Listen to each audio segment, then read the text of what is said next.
Kasha Kensington. Chapter 1. Moving into a 55-plus seniors complex in Fort Myers, Florida, was about as appealing as having her hoo-ha bleached. Hey, apparently vaginal whitening was a thing. Arden shook her head. Never mind cosmetic procedures for rarely seen body parts. She had more important things to focus on. Like where the hell she was going to live. She sighed and stared at her email on her laptop. It was nice of Mom and Dad to offer their spare bedroom, but it wasn't going to happen. She knew exactly how that would go down. They'd wrap her up in a blanket and hug her and feed her carbs and tell her everything was going to be okay. That sounded pretty good, actually. No. Arden lifted her chin.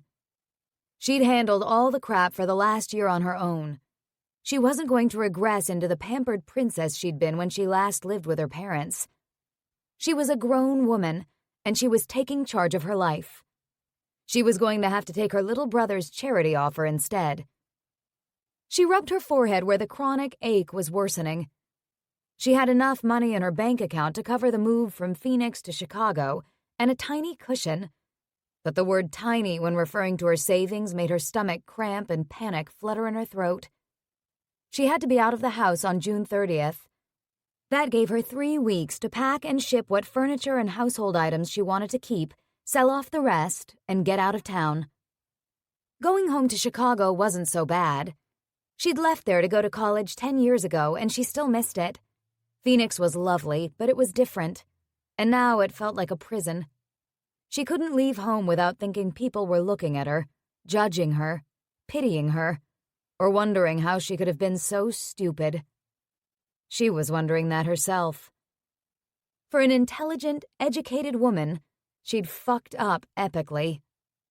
Now here she was, 28 years old, homeless, penniless, and widowed.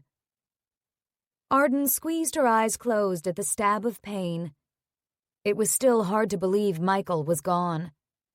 She'd spent the last 10 months coming to terms with that, grieving, even though she'd no longer loved him at the end.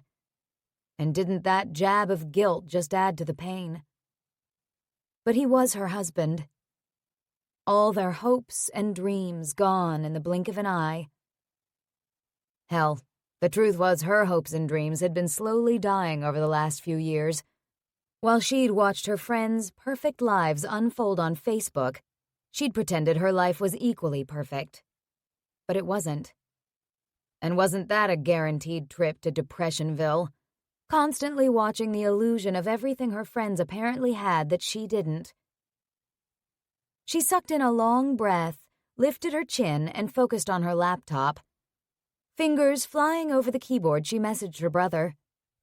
"Hey, Jamie, I've given it a lot of thought and decided to take you up on your offer of apartment 4, if it's still open." Her little brother, the tech geek, had become a multi-millionaire with his business Stat Tracker and had been buying properties in Chicago, including the 4-unit building in Lincoln Park where he lived. He rented out 2 other units to friends, and one was currently vacant. His reply came quickly. "Great. When are you arriving? We'll try to get it habitable before you get here." Eek. Habitable? That didn't sound promising. "You sure this will work? I can go stay with Mom and Dad." Shudder. "Ha. Yes, it will work. We're in the process of renovating that unit, the last one to be done. So you'll have to put up with Tyler doing some work, that's all." Tyler was Jamie's longtime best buddy. She remembered him hanging around with Jamie when they'd been younger. Nice kid, though he and Jamie had been equally gangly, awkward, and goofy. Tyler'd been tall and skinny with major orthodontic work. The 2 boys had been 16 when she'd left for college. "Sure, that's fine," she typed back. "Beggars can't be choosers." Then she added a smiley face, even though it was a sad truth. "I'll let you know my flight details as soon as I book it." She looked around the nearly empty ranch-style house she'd shared with Michael the last 4 years of their 5-year marriage, filled with brilliant Arizona sun. She loved this house, and giving it up was hard. But in a way, it was for the best. There were painful memories here that she wanted to leave behind. She'd start over in Chicago. The uncertainty of her life filled her with churning dread. But it would be okay. She was okay. The last year had been a nightmare. But it was done now, and it was time to move on. She couldn't book a flight online because she had no credit cards anymore, so she had to go to a travel agent where she could write a check. She'd already sold their 2 vehicles, so she had to walk to the bus stop, which wasn't exactly close. In the 100-degree afternoon heat, she was soon wilted and sweaty. When she'd accomplished that errand, she had one more stop to make. She paused in front of the shop, eyeing the sign that said Diamond Joe's. She sucked briefly on her bottom lip, then entered. The small store was lined with glass display counters full of gold, silver, and gems that glittered in the fluorescent lights. She crossed to the back counter, where a man was inspecting a piece of jewelry with a loupe.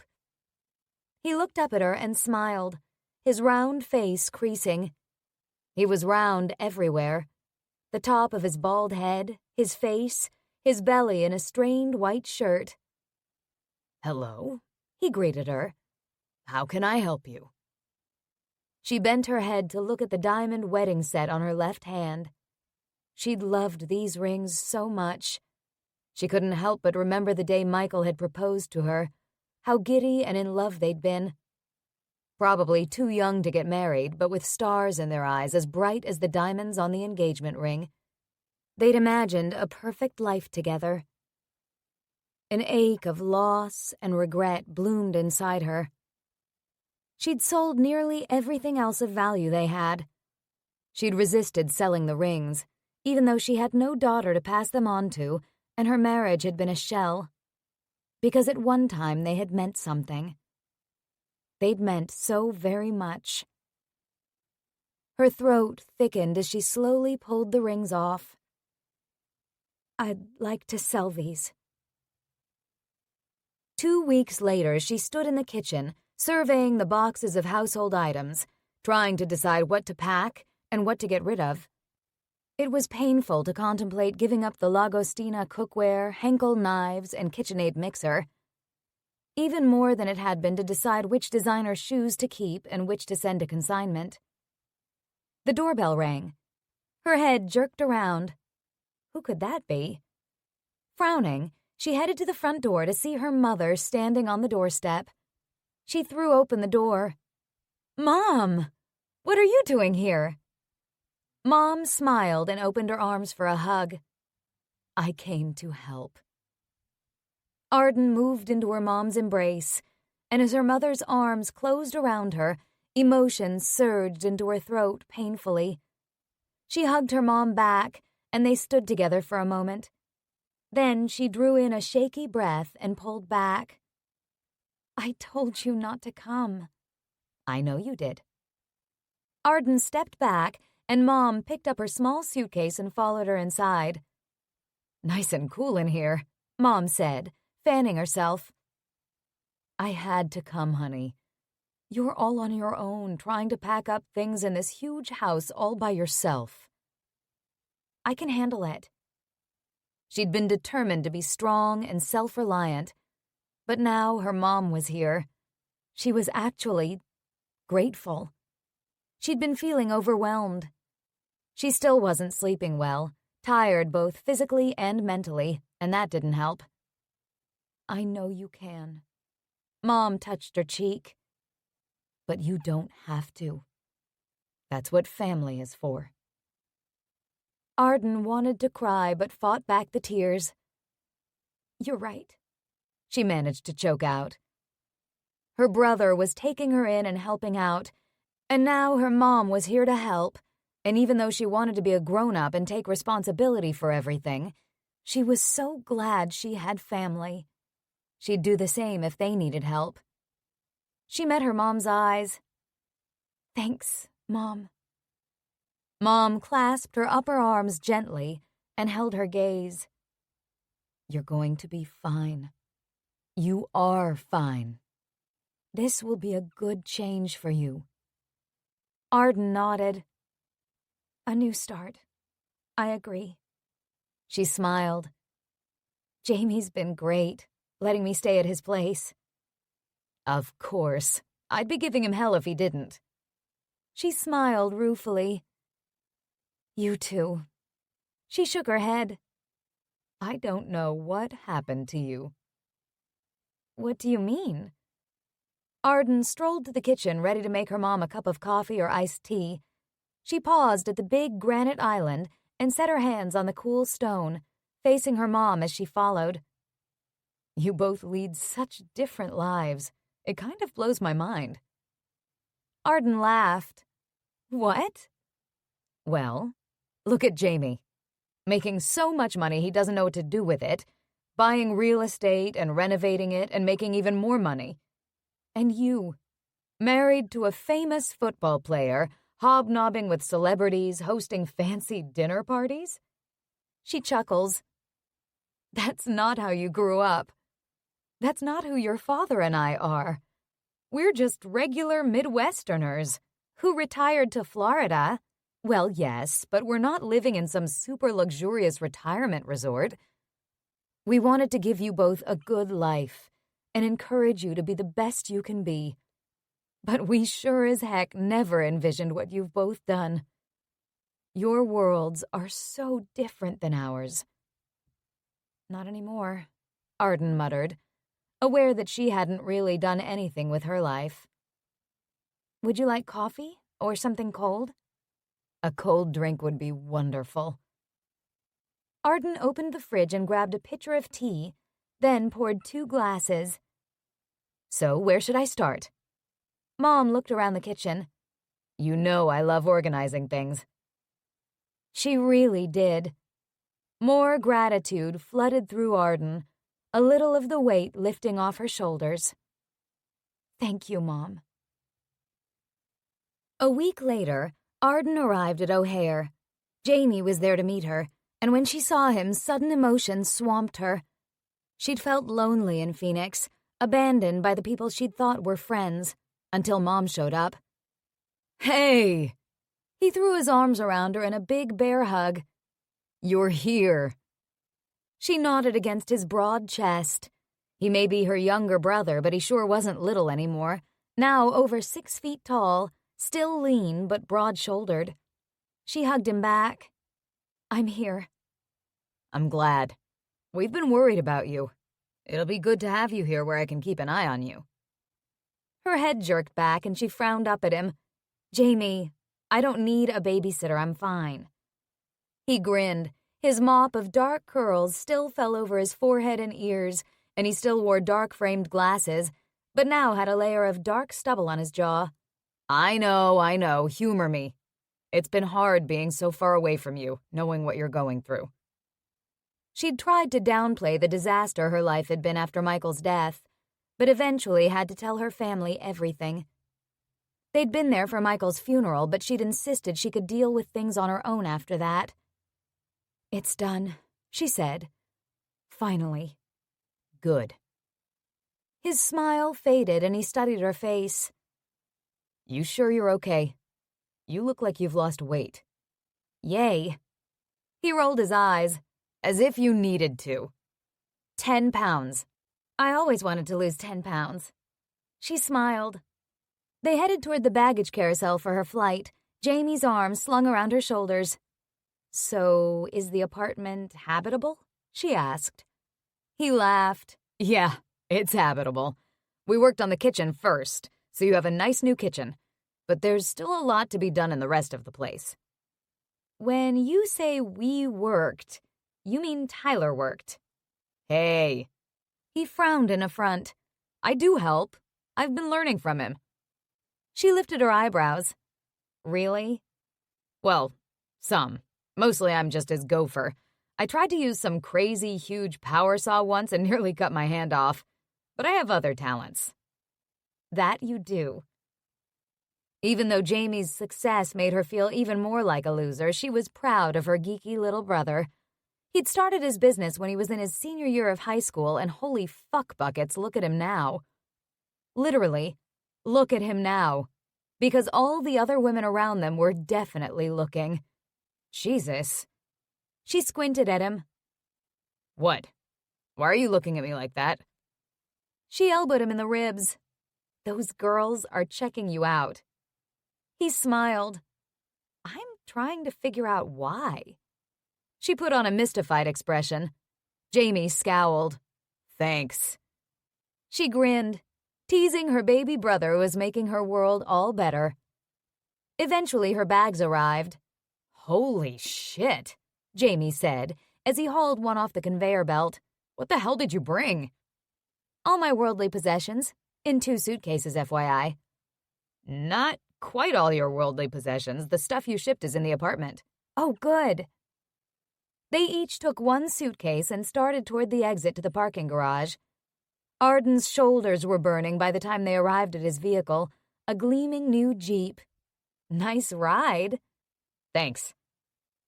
Despite his earlier complaints, he lifted her heavy suitcases into the back of the Jeep with ease, and she shoved her carry-on in there too. Soon they were zipping along I-90. She watched familiar scenery slide by as Jamie talked about his business and baffled her with techie bullshit. When they exited and Jamie eventually turned onto North Hudson, she gazed around her new neighborhood, smiling. Mature trees lined the narrow street and provided leafy green shade to the late 19th century stone and brick row houses, and at the base of the trees, wrought iron fences surrounded beds full of ivy and begonias. Jamie parked in front of a red brick building with ivy climbing up and around the arched windows and a pretty green courtyard in front. A wrought iron fence edged the courtyard, bordered by green shrubs on each side. Jamie unlocked the gate, and as they walked up the sidewalk, she eyed the neatly trimmed patch of grass, the entrance with its substantial wooden door, and above it the name, The Triumph, carved into stone.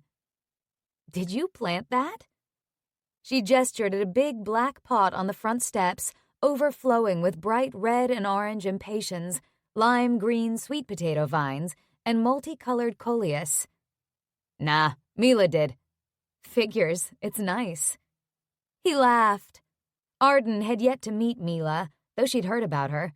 Mila and Jamie had gone to college together, and now she lived with him. Well, not with him. Not that way, but in the same building. Arden had teased Jamie once about Mila being his girlfriend, and he'd been horrified. Christ, no!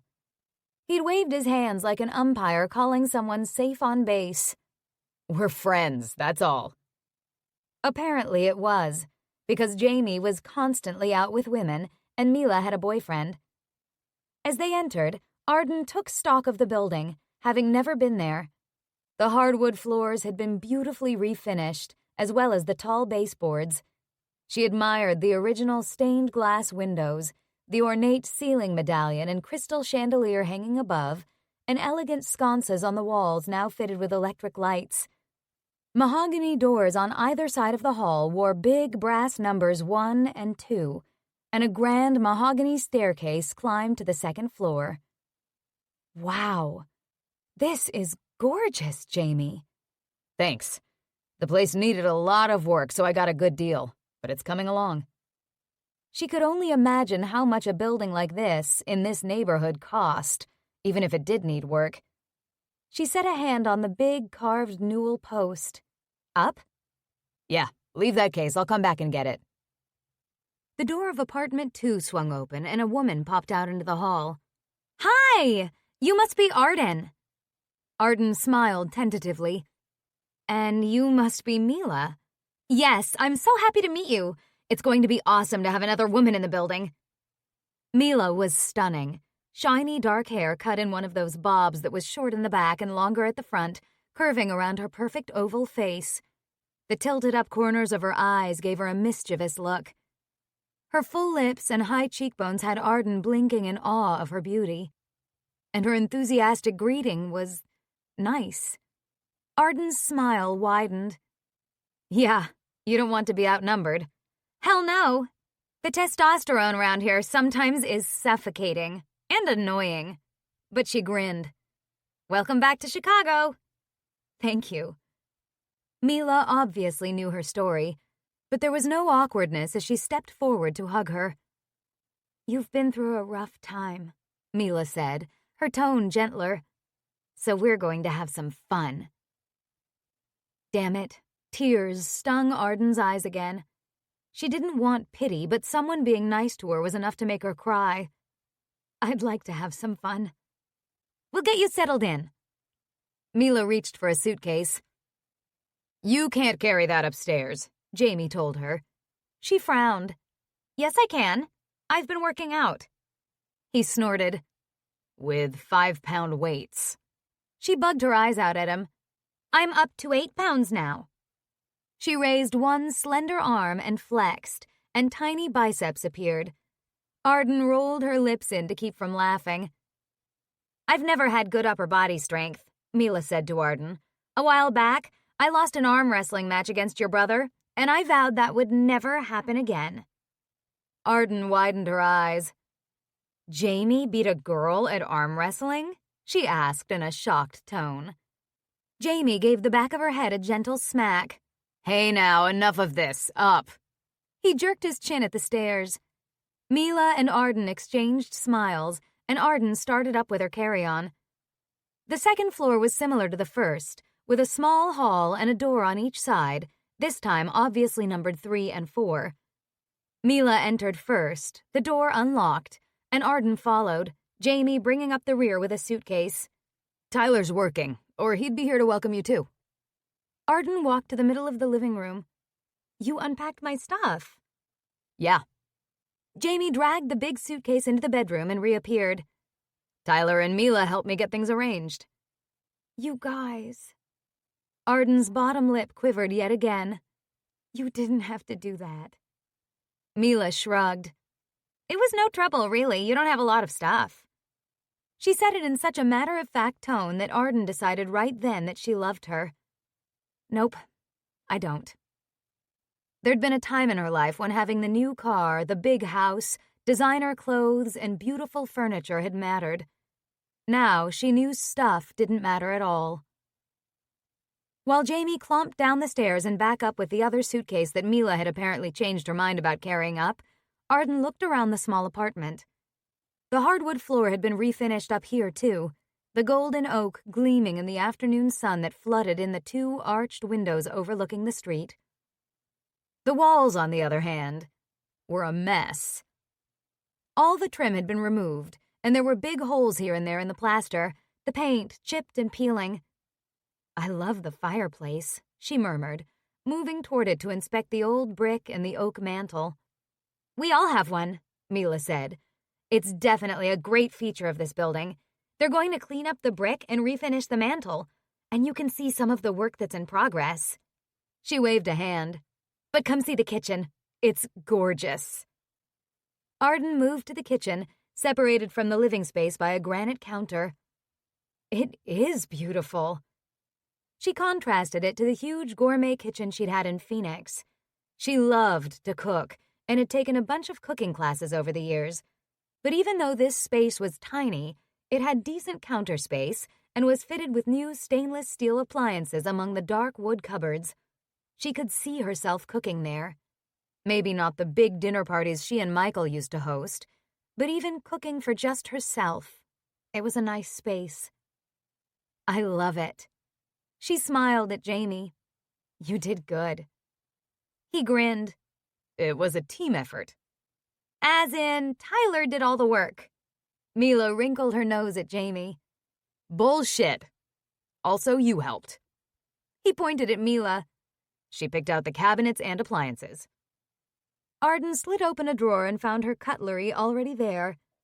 When she opened a cupboard, she discovered the set of dishes she'd elected to keep, about half of her bright fiesta-ware collection. "Thank you," she said again, touched by how they'd helped. "I picked up a few basics at the store." Mila gestured at the fridge. "So you won't have to go out shopping right away. There's coffee and milk, bread, cheese and crackers, but we'll take you out for dinner tonight." "You don't have to do that." "Sure we do. We want to show you around the neighborhood and help you settle in. And anyway, we have to eat, and neither Jamie and I are very good in the kitchen." "Okay, thank you. That sounds nice." She couldn't help but think Mila and Jamie sounded like a couple. But just friends. Okay. Mila and Jamie showed her the rest of the apartment. The bathroom was functional, but had dated fixtures and ugly wall tiles. Her king-size bed had been set up and was made with the bedding sheet shipped, and her only dresser sat against one wall. Boxes of books and clothing sat stacked in the corner for her to deal with. "We'll let you explore a bit and unpack," Jamie said. "You might want to move things around from the way we arrange them," Mila added. "If you need any help, just come on down." They arranged a time to go out for dinner. And then she was alone. She looked around, pressing a hand to her heart. Okay, this was it. Her new home and her new life. She was terrified. Chapter 2. Tyler rolled out of bed at the crack of noon on Sunday. Hey, he'd just come off a 24-hour shift. He'd only had a few hours sleep due to not one but 3 drug overdoses they'd had to respond to. Typical Saturday night. He'd crawled into bed when he got home at 8:30 to grab a few more Z's. He yawned and stretched as he walked naked to the bathroom to crank on the shower. After that and a pot of coffee, he'd be good to go. 2 full days off stretched ahead of him. A gorgeous summer Sunday, judging from the bright sunlight streaming in the bathroom window. He'd see what Jamie and Mila were up to. Maybe they'd hit the beach or something. After a shower and a rub of a towel to his hair, he started coffee, then returned to the bedroom to pull on a pair of loose athletic shorts and a faded navy Chicago Fire Department t-shirt. He looked at the mail that had arrived yesterday while he'd been at work.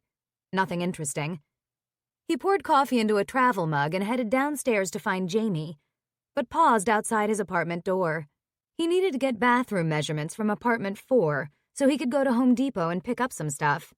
Maybe he should do that now. He ducked back inside his apartment to grab a tape measure and a notepad. He shoved a pencil behind his ear. Juggling his coffee and the other things, he crossed the hall. But when he tried the knob, it was locked. They hardly ever locked their doors in the building since it was just the 3 friends, and the exterior doors were always locked. But he had a key, so he retrieved it, then let himself into the apartment. He'd helped Mila and Jamie unpack Arden's things a couple of days ago. They hadn't touched the really personal stuff, but unpacking her sheets and pillows had felt weird. Even weirder because it was Arden's sheets and pillows. The girl who'd starred in every single one of his teenage fantasies. The apartment even smelled different now. Must be because of her things being there. An exotic, fruity floral scent. He strode purposefully to the bathroom and yanked open the door. The female scream that split the silence nearly ripped his eardrums open. Jesus Christ! The items he was carrying flew out of his startled hands, the tape measure and the mug clattering to the floor, the notepad skidding down the hall. As he staggered back, he caught a glimpse of naked woman. Smooth, tanned skin, long, dark hair, the sweep of a hip and, sweet mother of God, the curve of a breast tipped with a dark nipple. And wide, horrified eyes as she grabbed a towel and held it in front of herself.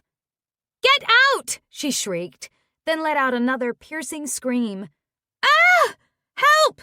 Jamie! Help!" Jesus fuck, it was Arden. Tyler held up his hands. Hey, calm down." She made some frightened noises. "It's me, Tyler. Remember? Tyler Ramirez, Jamie's friend?" She gaped at him, the little blue towel she clutched not covering much. Now he wanted to whimper. She was fucking gorgeous. Still.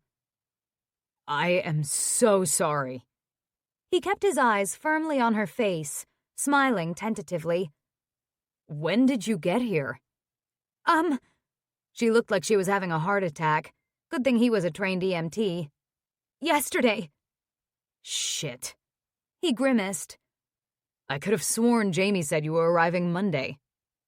"No," she swallowed. "Are you really Tyler?" He frowned. She didn't even recognize him? "Yeah." "Oh, okay. Could we continue this conversation when I'm dressed? He smacked his forehead and turned around.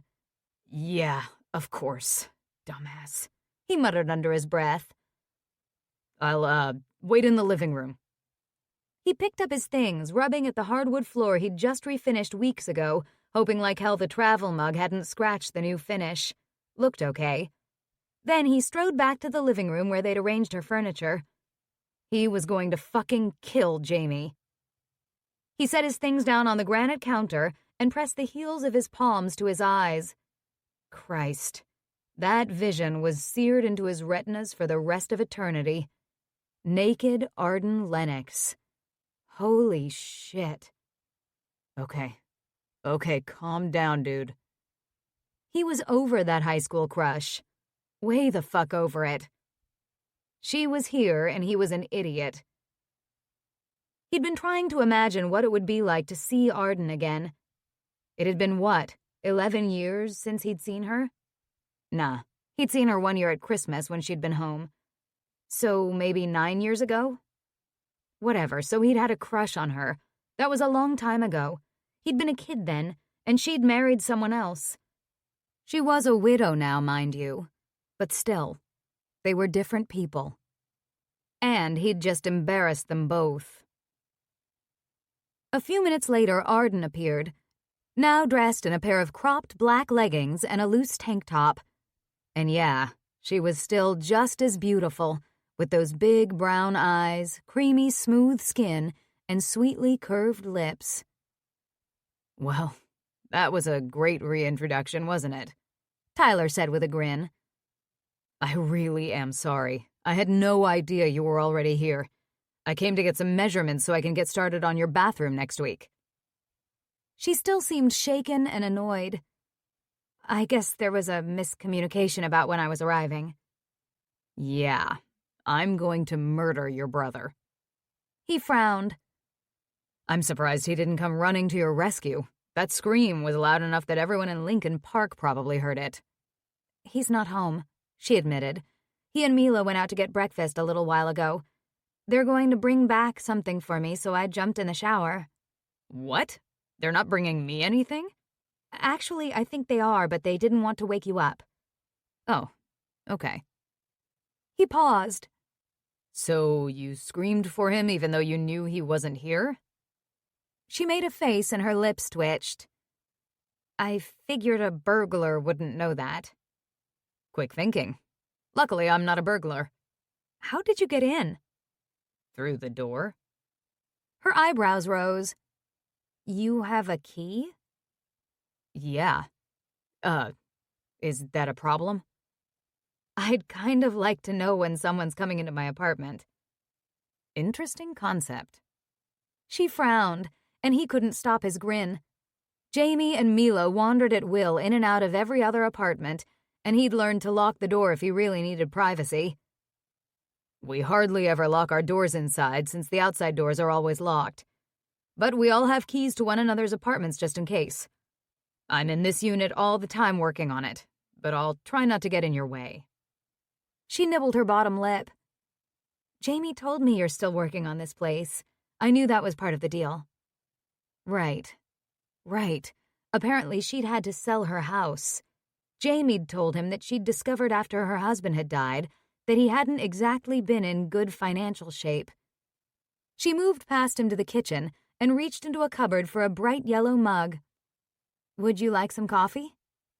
Got some, thanks. He picked up the travel mug that had bounced off the floor minutes ago. Luckily, the lid had stayed tight. He watched her pour coffee into the mug. You haven't changed at all, he blurted. Maybe she had a bit. That smile she'd beamed around seemed to have dimmed a little. Her lips curved up reluctantly, and she curled her hands around the mug. Thank you. You sure have. He rubbed his face. You really didn't recognize me? I think you were 16 the last time I saw you. You weren't even shaving, probably, and you had braces. Her gaze swept over him, lingering on his chest and shoulders. And you've filled out. The air in the apartment thickened. and Tyler's blood heated at her perusal of his anatomy. Then she blinked and added, "You were a pretty scrawny kid." Okay, maybe that hadn't been sexual interest in a flirtatious comment, and her reminder that she'd viewed him as a kid was even more deflating. Huh. Yeah, I guess I was. I work out a lot now. We kind of have to stay in shape to do our job. He scratched the side of his neck. You're a firefighter, Jamie says. That's right. That's a hard job. Sometimes. Sometimes it's also boring as hell. One corner of his mouth cranked up. But I work with a great group. I understand I have you to thank for getting my stuff unpacked. She waved a hand. Partially. He grimaced. I helped. Mila's the one you should thank. She was all concerned about you feeling comfortable when you get here. I'm afraid Jamie and I were kind of clueless males. Well, it did help, so thank you. She sipped her coffee. He wanted to say something about her husband, but fuck, this was awkward. He swallowed. I'm sorry for your loss. Of your husband? Jamie told me about it. He cleared his throat. Of course. Yeah, he was smooth as Lake Michigan in a winter windstorm. Thank you. It's been a tough year. Her mouth tightened and her eyes flickered, but she kept her head high. I'm sure. But you made the right decision to come home. Family's important. She blinked at him and nodded. That's true. Jamie's been worried about you. Aw. She rolled her eyes and lifted her mug to her lips again. Yeah, I know. Truthfully, I've been worried about myself. The corners of her mouth quirked up. Her humor in the face of adversity made his chest warm. But I'm fine, she added. So, you said you needed some measurements? Right. Christ, he was distracted watching her, kind of blown away by the fact that he was standing there with Arden Lennox. Arden Hughes now. Yeah, I can do that. He set his cup down and grabbed his other things, then booked it into the bathroom. Here, that scent was even more evident, warm and feminine and sexy, the air still slightly steamy from her shower. He paused a moment to breathe it in. Damn. Letting out a long, slow breath, he checked out the room. Yeah, it would be good to get this done. He started measuring and jotting notes, ignoring the dripping pink puffy sponge, the bottles of shampoo. His gaze fell on the body wash. Bombshell. That was the scent. Jesus Christ. He scrubbed a hand over his face and refocused on work. The sound of thudding feet up the stairs reached his ears, then voices in Arden's apartment as Jamie and Mila returned. He heard Jamie shout, "Hey, Ty, you up?" "He's here," Arden told her brother, "in the bathroom, measuring something." Seconds later, Jamie appeared in the bathroom door. "Dude, you want waffles?" "Hell yeah." Tyler slid the pencil back behind his ear. "I was afraid you forgot about me." Jamie grinned. "Nah." Tyler followed the scent of bacon back to Arden's kitchen, where Mila was making herself at home per usual, pulling out plates, while Arden opened the bags of food. "From the Waffle Shack," Mila announced. "Best waffles in town, and bacon. We don't go there every Sunday, but we go there a lot," Tyler said. Arden smiled, but seemed a little bemused by the people who'd invaded her kitchen as they all filled plates with food and moved to her small dining table. "I don't have any napkins," Arden said apologetically. "No worries, we got some." Mila pulled paper napkins out of a bag and handed them around. "You don't want that butter, do you?" Mila asked Jamie, reaching for his plate. Jamie pretended to stab her hand with his fork. "Yes, I do." Tyler handed over a small container of whipped butter.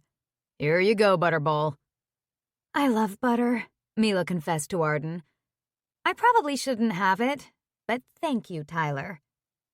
"You don't look like someone who likes butter," Arden said. She eats like a goddamn elephant, Jamie said, and yet still looks like a stick man. Stick man? Seriously? Mila scowled at Jamie. Tyler ignored their insults. Who wants to go to the beach today? I feel like some beach volleyball. Sure, Mila said. It's a nice day. I'll need to shave my legs. Thanks for sharing that. Jamie shook his head and forked up more waffle. Yeah, the beach sounds great. Arden? Tyler looked at her, trying to make his expression friendly and casual. You want to come? She stared back at him for a moment, and he wondered what was wrong. Did he have bacon in his teeth? She nodded slowly. Okay. Then she gave her head a shake and looked down at her plate. Hey, let me text Olivia and book a cabana at the Beach Ball Cafe. Jamie pulled out his phone. You'll never get a cabana at this short notice, Mila said. Pfft. Jamie bent his head as he texted. Tyler's own phone buzzed in his pocket and he pulled it out. Norton. He made a face. Should I invite him? His cousin Norton was close to their age, a couple of years younger, and hung out with them sometimes. He was a good guy, but easiest to handle in small doses. Sure, invite him, Mila said easily. Arden's going to have to meet him sometime. I apologize in advance, Arden, he said, as he tapped in a text message. He has a good heart. Arden laughed. Okay. And I'll see what Garth is doing. Mila turned to Arden. Garth's my boyfriend. Got a cabana, Jamie announced triumphantly a moment later. That's so cool. Arden looked more animated than she had all morning. Norton will meet us there, Tyler added. Perfect. Let's clean up this mess and get going. It's okay, Arden started. Hell no. We invaded your apartment and made the mess, so we'll help clean it up. Jamie began picking up dishes. Maybe next weekend I can make you all waffles, Arden said. I make pretty good waffles if I do say so myself. You can cook? Mila and Jamie both said at the same time, staring at her as if she'd just announced she'd cured cancer. Yeah, I like cooking. Me too, Tyler said. I cook for the guys at the station all the time. You don't cook for us, Jamie complained. You can definitely make us waffles next Sunday, Mila said to Arden. I'll drive to the beach, Jamie offered. There's room for all of us in my Jeep, and since you have tomorrow off, Ty, that means you can drink. Hey, how was your date Friday night? Tyler asked Jamie as he too carried dishes into the kitchen. Jamie's lips thinned, and his gaze slid away. I had fun. Mila started choking and leaned against the counter. Was she laughing? Do I need to Heimlich you? Tyler asked her. She waved her hands and shook her head. I'm okay, she wheezed. What's so funny? And why are you looking so weird? He said to Jamie.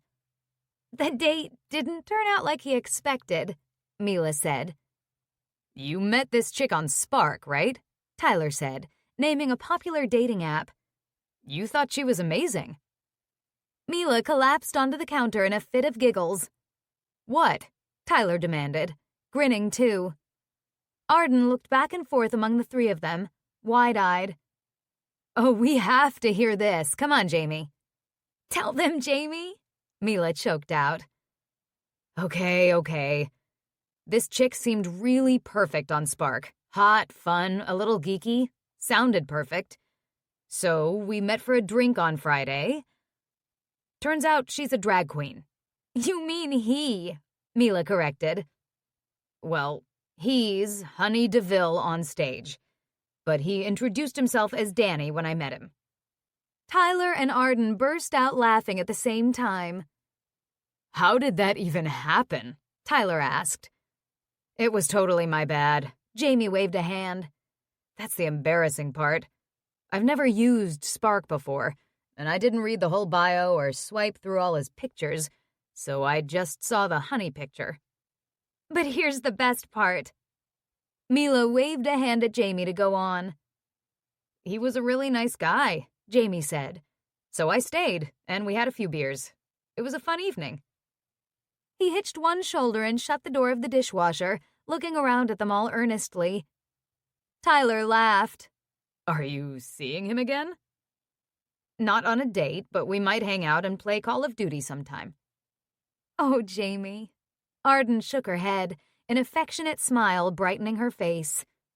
Tyler looked at her across the small room. There it was, the smile. The one that had made his knees weak and his heart stutter. It lit up her eyes and transformed her face from girl next door to glamour queen.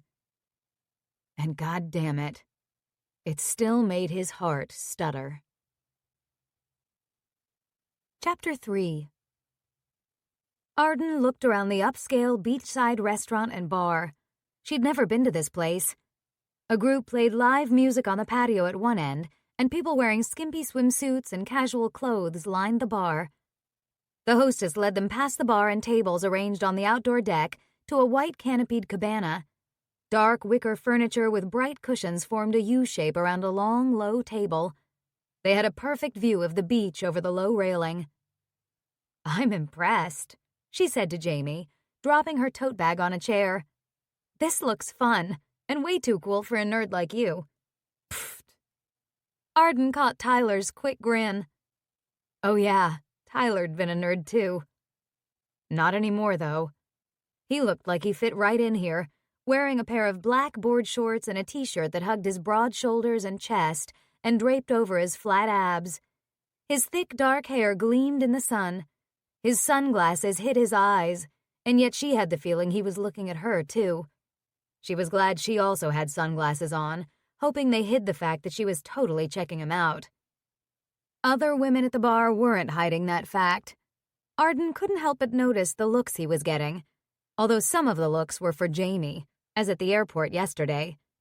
She had to admit, her little brother and his friend had grown up into chick magnets. What was happening in the world? I need a drink, she announced. Hell yeah, Mila nodded. Me too. It's National Daiquiri Day, Arden said, picking up a menu card. How the hell do you know that? Jamie asked. Arden shrugged, studying the card. I just do.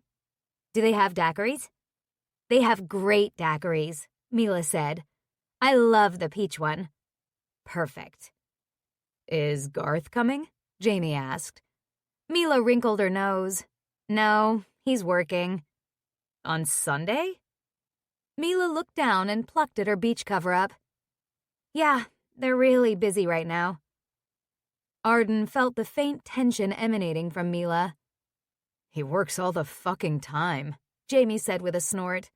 You're one to talk. Mila lifted her chin. The guy who works 16-hour days. Jamie shrugged. Not every day. I like to have fun. 16-hour days? Arden gaped at her brother. Jamie, that's not healthy.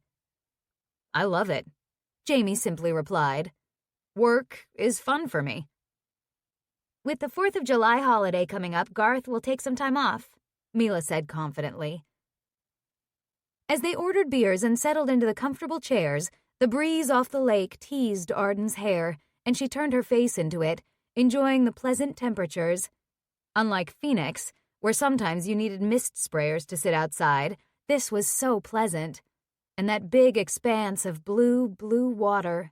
She'd missed that, too. With a sigh, she leaned back in the chair and crossed her legs.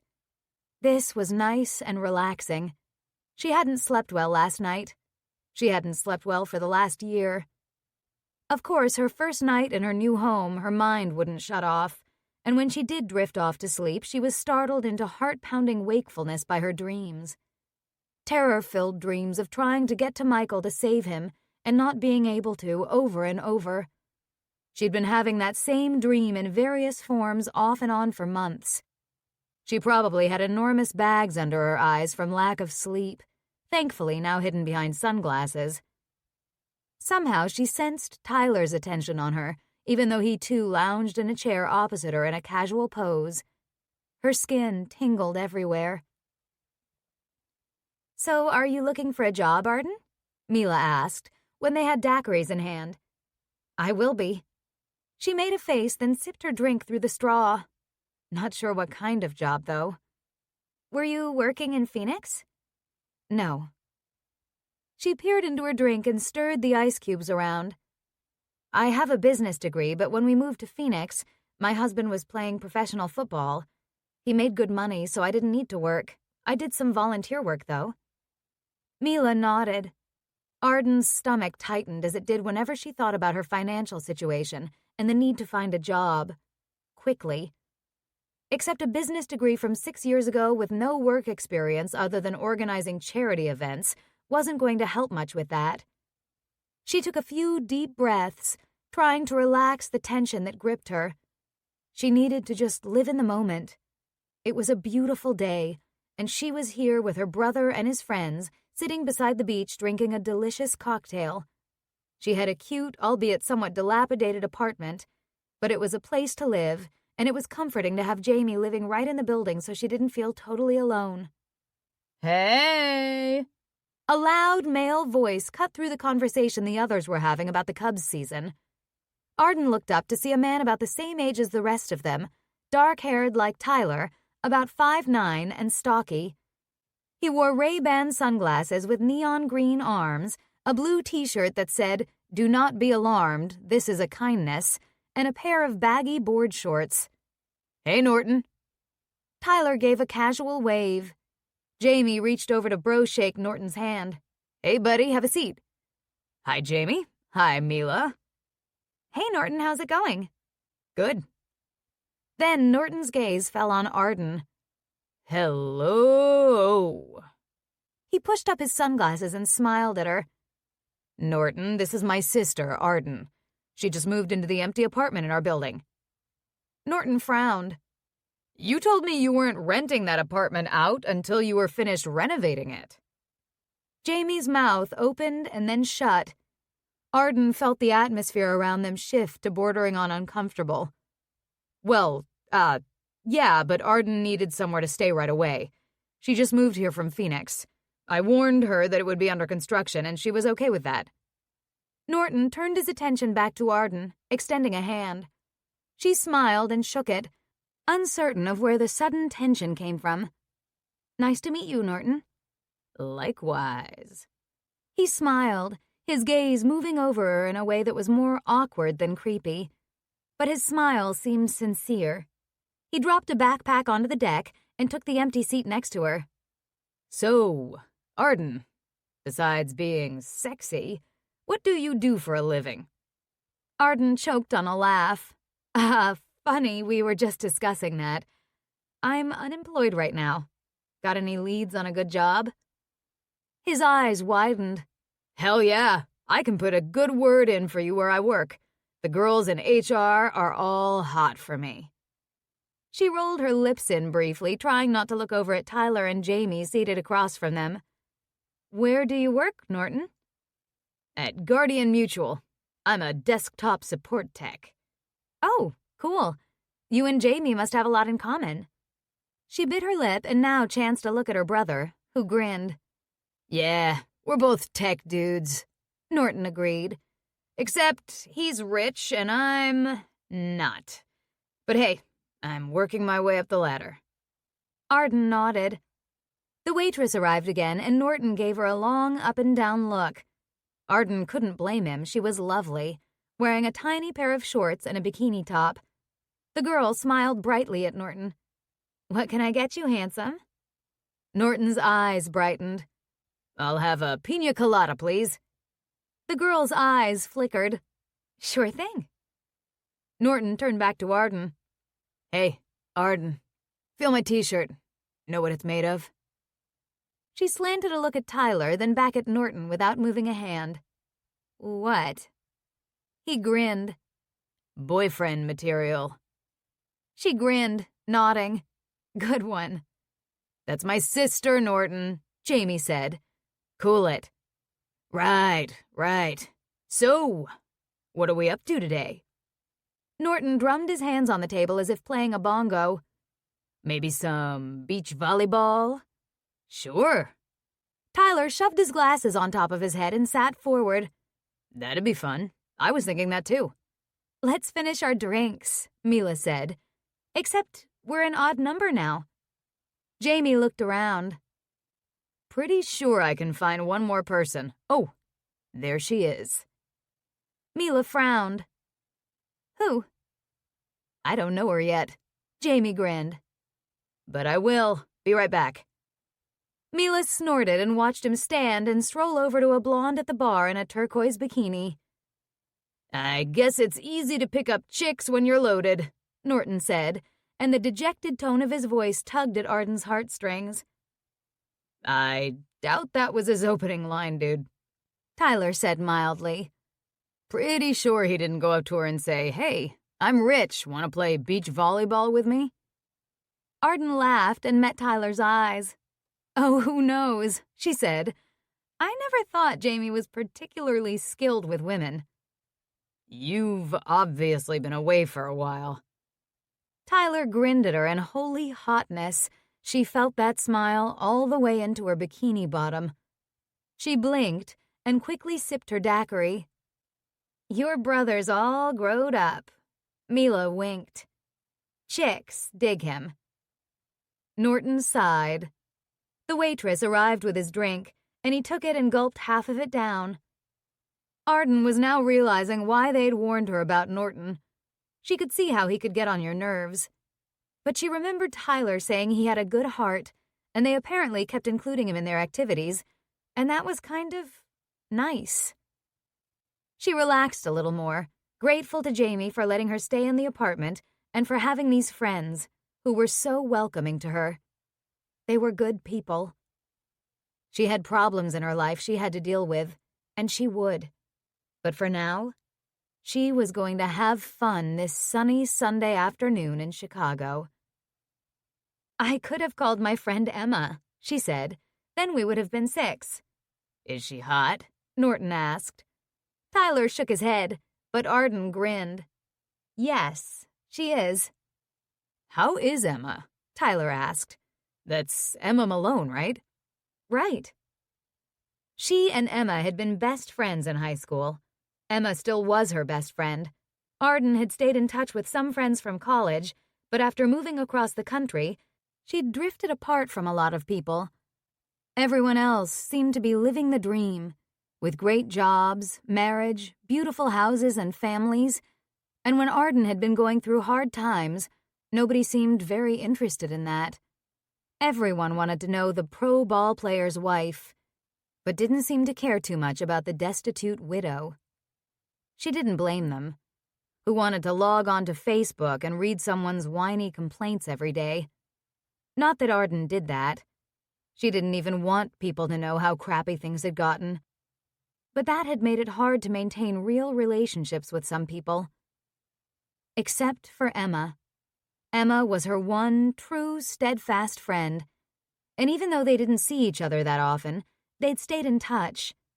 Emma was the one person with whom she'd been honest about what was happening in her life, and she was so looking forward to living in the same city as her again and picking up their friendship. She's good, I think. I haven't seen her for quite a while, but we keep in touch online. She's a hedge fund manager, very career-oriented. I like a career woman, Norton said. Tyler smiled, shaking his head. His amusement at Norton wasn't mean. It was more affectionate, and that gave Arden a warm feeling in her chest. Jamie returned and introduced Tiffany. Tiffany appeared to be about 16 years old. She had to be of legal drinking age, though. That's so cute, Mila said to Tiffany. Your bathing suit is Tiffany blue. I know. Tiffany giggled and flipped her hair. I love Tiffany. Mila glanced at Arden and they shared a look of, well, Arden wasn't sure what it was, other than the feeling she was going to get along with Mila. They smiled at each other. Let's go play volleyball, Jamie said, and they all headed to the beach. Out on the sand, Arden followed the others. Mila dropped her cover up to the sand, and Arden slowly pulled her loose tank-style dress over her head. Even though she'd always wanted to lose 10 pounds, she'd never been motivated enough to starve herself, accepting her body the way it was. Michael had liked it. She'd been healthy and strong, and that was what mattered, right? But Jamie'd teased her about losing weight, and although the last thing she'd been worried about lately was how much she weighed or how she looked, suddenly she was self-conscious. It didn't help that she felt Tyler's gaze on her and wanted him to like what he saw. That was stupid thinking. Who cared what he thought? Who cared what anyone thought? She just wanted to have fun. So she threw herself into the volleyball game. Even though she'd been a cheerleader, she'd enjoyed sports as a kid. Not that cheerleading wasn't athletic. She'd totally defended to anyone who criticized it. Her dance and gymnastics lessons had been so valuable when it came to cheerleading. But it was also fun to compete. Spiking the ball, diving for it, slapping hands with her teammates, Jamie and Tiffany, and groaning when the other team made a great serve. None of them were especially great players, although she couldn't help but watch Tyler as he moved. He was in great shape. When he took off his shirt, she was so distracted she let the ball land in the sand at her feet. Oops. Sorry, she called to her teammates, grabbing the ball to throw it back to Tyler to serve. Luckily, it was all in fun, and after an hour they were hot and sweaty and panting. "Who's coming in the water?" Jamie called, heading toward the lake. "Me!" Mila followed, along with Tyler and Arden, too. A dip in cool water sounded like heaven. Tiffany and Norton elected to go back to the bar. "Order us another round, Norton," Tyler called to him. They waded in. Cold water swirled around Arden's calves. Children played and splashed nearby. Jamie and Tyler both ran in and dove into the water, making Mila and Arden laugh. "Come on in, girls," Jamie called to them, his dark hair streaming water. He disappeared into the water again.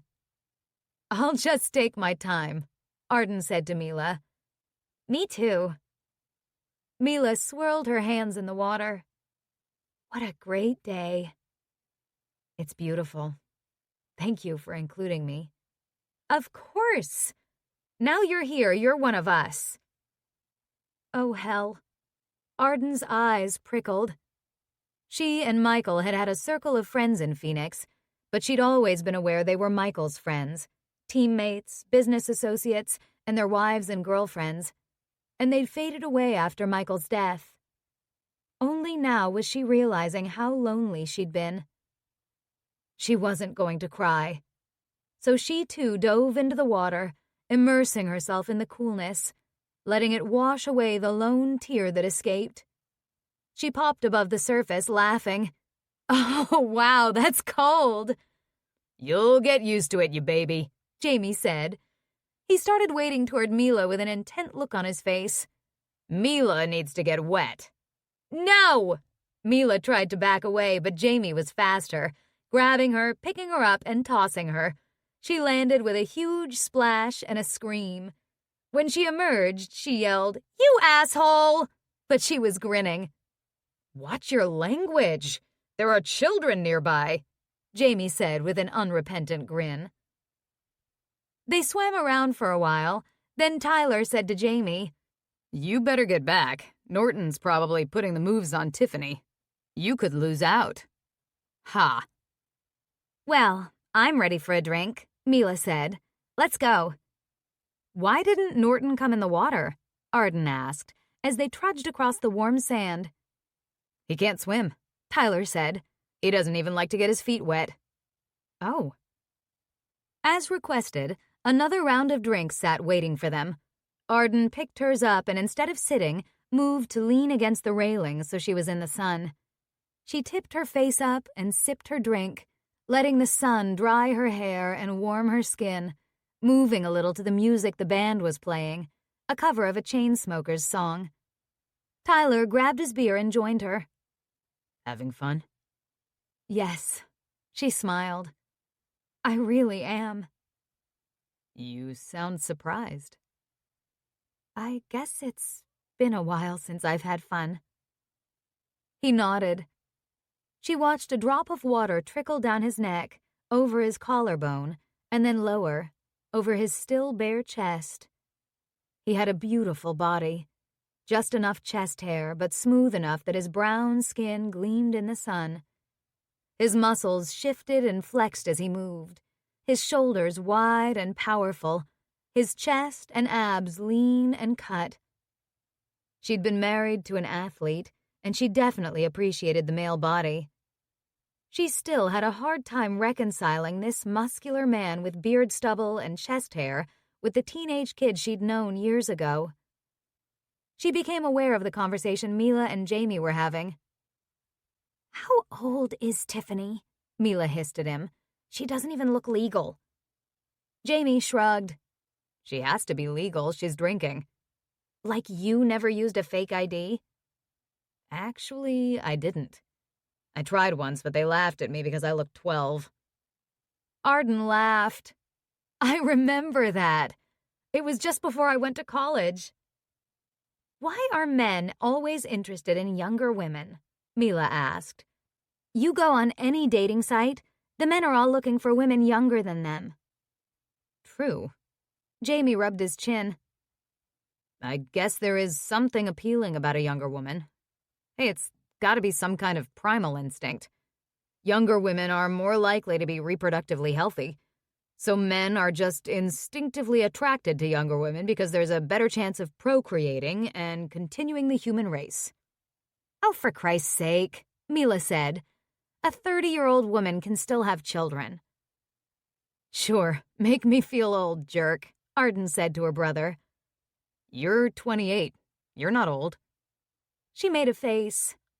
There were times lately she definitely felt old. "Not every guy is attracted to younger women," Tyler said. Arden's skin tingled and heated. She determinedly didn't look at him. "Speak for yourself." Jamie shrugged. "Let's order food." "Where did Tiffany go anyway?" Mila asked. "Not sure. Why are you obsessed with her?" Jamie grabbed a menu from the table. "I'm not obsessed with her." Mila rolled her eyes. "What's the problem with men liking younger women?" Norton asked. "Don't women like older men?" Mila shrugged. "I guess. There's something to be said for a guy who's sexually experienced and who has money."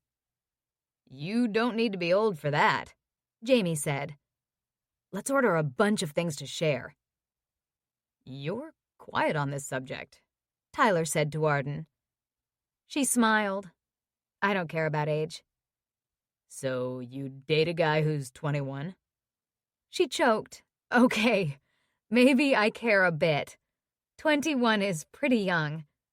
But it doesn't matter, because I'm not dating. Ever." "Oh, come on.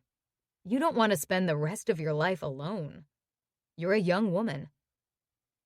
Arden caught the concerned glance Jamie flashed her way. "I can't think that far ahead right now," she said lightly. "But right now, that is definitely not on my radar, and I don't know if it ever will be." "Damn," Norton sighed. Arden grinned. "Because Norton added, if you were a chicken, you'd be impeccable."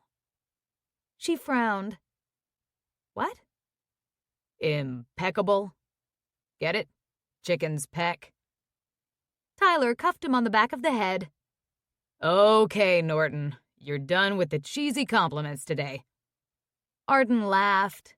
"Oh my God, yes, let's get food." She was getting a little worried about how much this afternoon at the beachside bar was going to cost. The drinks here weren't cheap. Ah well, she'd eat ramen all week if she had to. Chapter 4. After a trip to Home Depot Monday morning, Tyler lugged his supplies into the house and up the stairs. Eyeing Arden's door, he paused in the hall. He'd checked with her last night that it was okay for him to come in and work today, since he had one more day off, but he was a little nervous about another naked bathroom encounter. Actually, if he was being honest, he'd love another naked bathroom encounter. He'd relived that moment 1,000 times last night in his restless sleep. Of course, his filthy mind had embellished things and imagined shower sex scenes with a slick, soapy Arden. Then he'd relived the beach volleyball game, watching her jump around in that black bikini, tits jiggling, the tight little cheeks of her ass on display, making him think of bending her over and pressing his cock against there, filling his hands with those perfect breasts. All day, every time he'd looked at that bikini top, he'd envisioned the perfect round globes and tight nipples he'd glimpsed in the bathroom. Christ, he'd spent the whole day at the beach with a stiffy, thankful for loose board shorts and the cold water of Lake Michigan. Possibly the reason he'd drank too many beers and woke up late this morning with a faint headache and dry mouth. He knocked on her door, which was weird since he was used to being in and out of this apartment at will. It opened immediately. Arden gazed at him, one hand on the door. "Hi." Fuck, she was even hot as hell wearing a pair of yoga pants and a t-shirt. The yellow top hugged her breasts. "Hi," he managed to say, even though his tongue weighed as much as the pail of drywall compound he'd just carried up the stairs. "Is this an okay time to do some work?" "Of course. Come in." She stood back and he carried in a few things and set them in the living room. "I have a few more trips. Can I help?" No, I'm good. I don't want to inconvenience you." Although he felt unreasonably annoyed that he'd have to work around her for the however long it took him to finish this goddamn reno. Her lips quirked. "I think that's my line. I'm the one who dropped into the middle of things because I was homeless. Seriously, if I can help, I'm totally willing." "How are you at patching drywall?" She bit her lip. "Kidding. I don't expect the prom queen to know anything about construction." She'd probably hurt herself if she tried to hammer a nail. A crease appeared between her eyebrows. "Prom queen?" "You were, weren't you?" "Well, yes." He shrugged. "You say it like it's a bad thing." Tyler sighed. "It's not a bad thing." It just meant she was out of his league. But then again, she was 2 years older than him, gorgeous, and had been dating the football team's wide receiver. She was already out of his league because of those things. "I'll be back." He made a few trips up and down with insulation and cans of paint.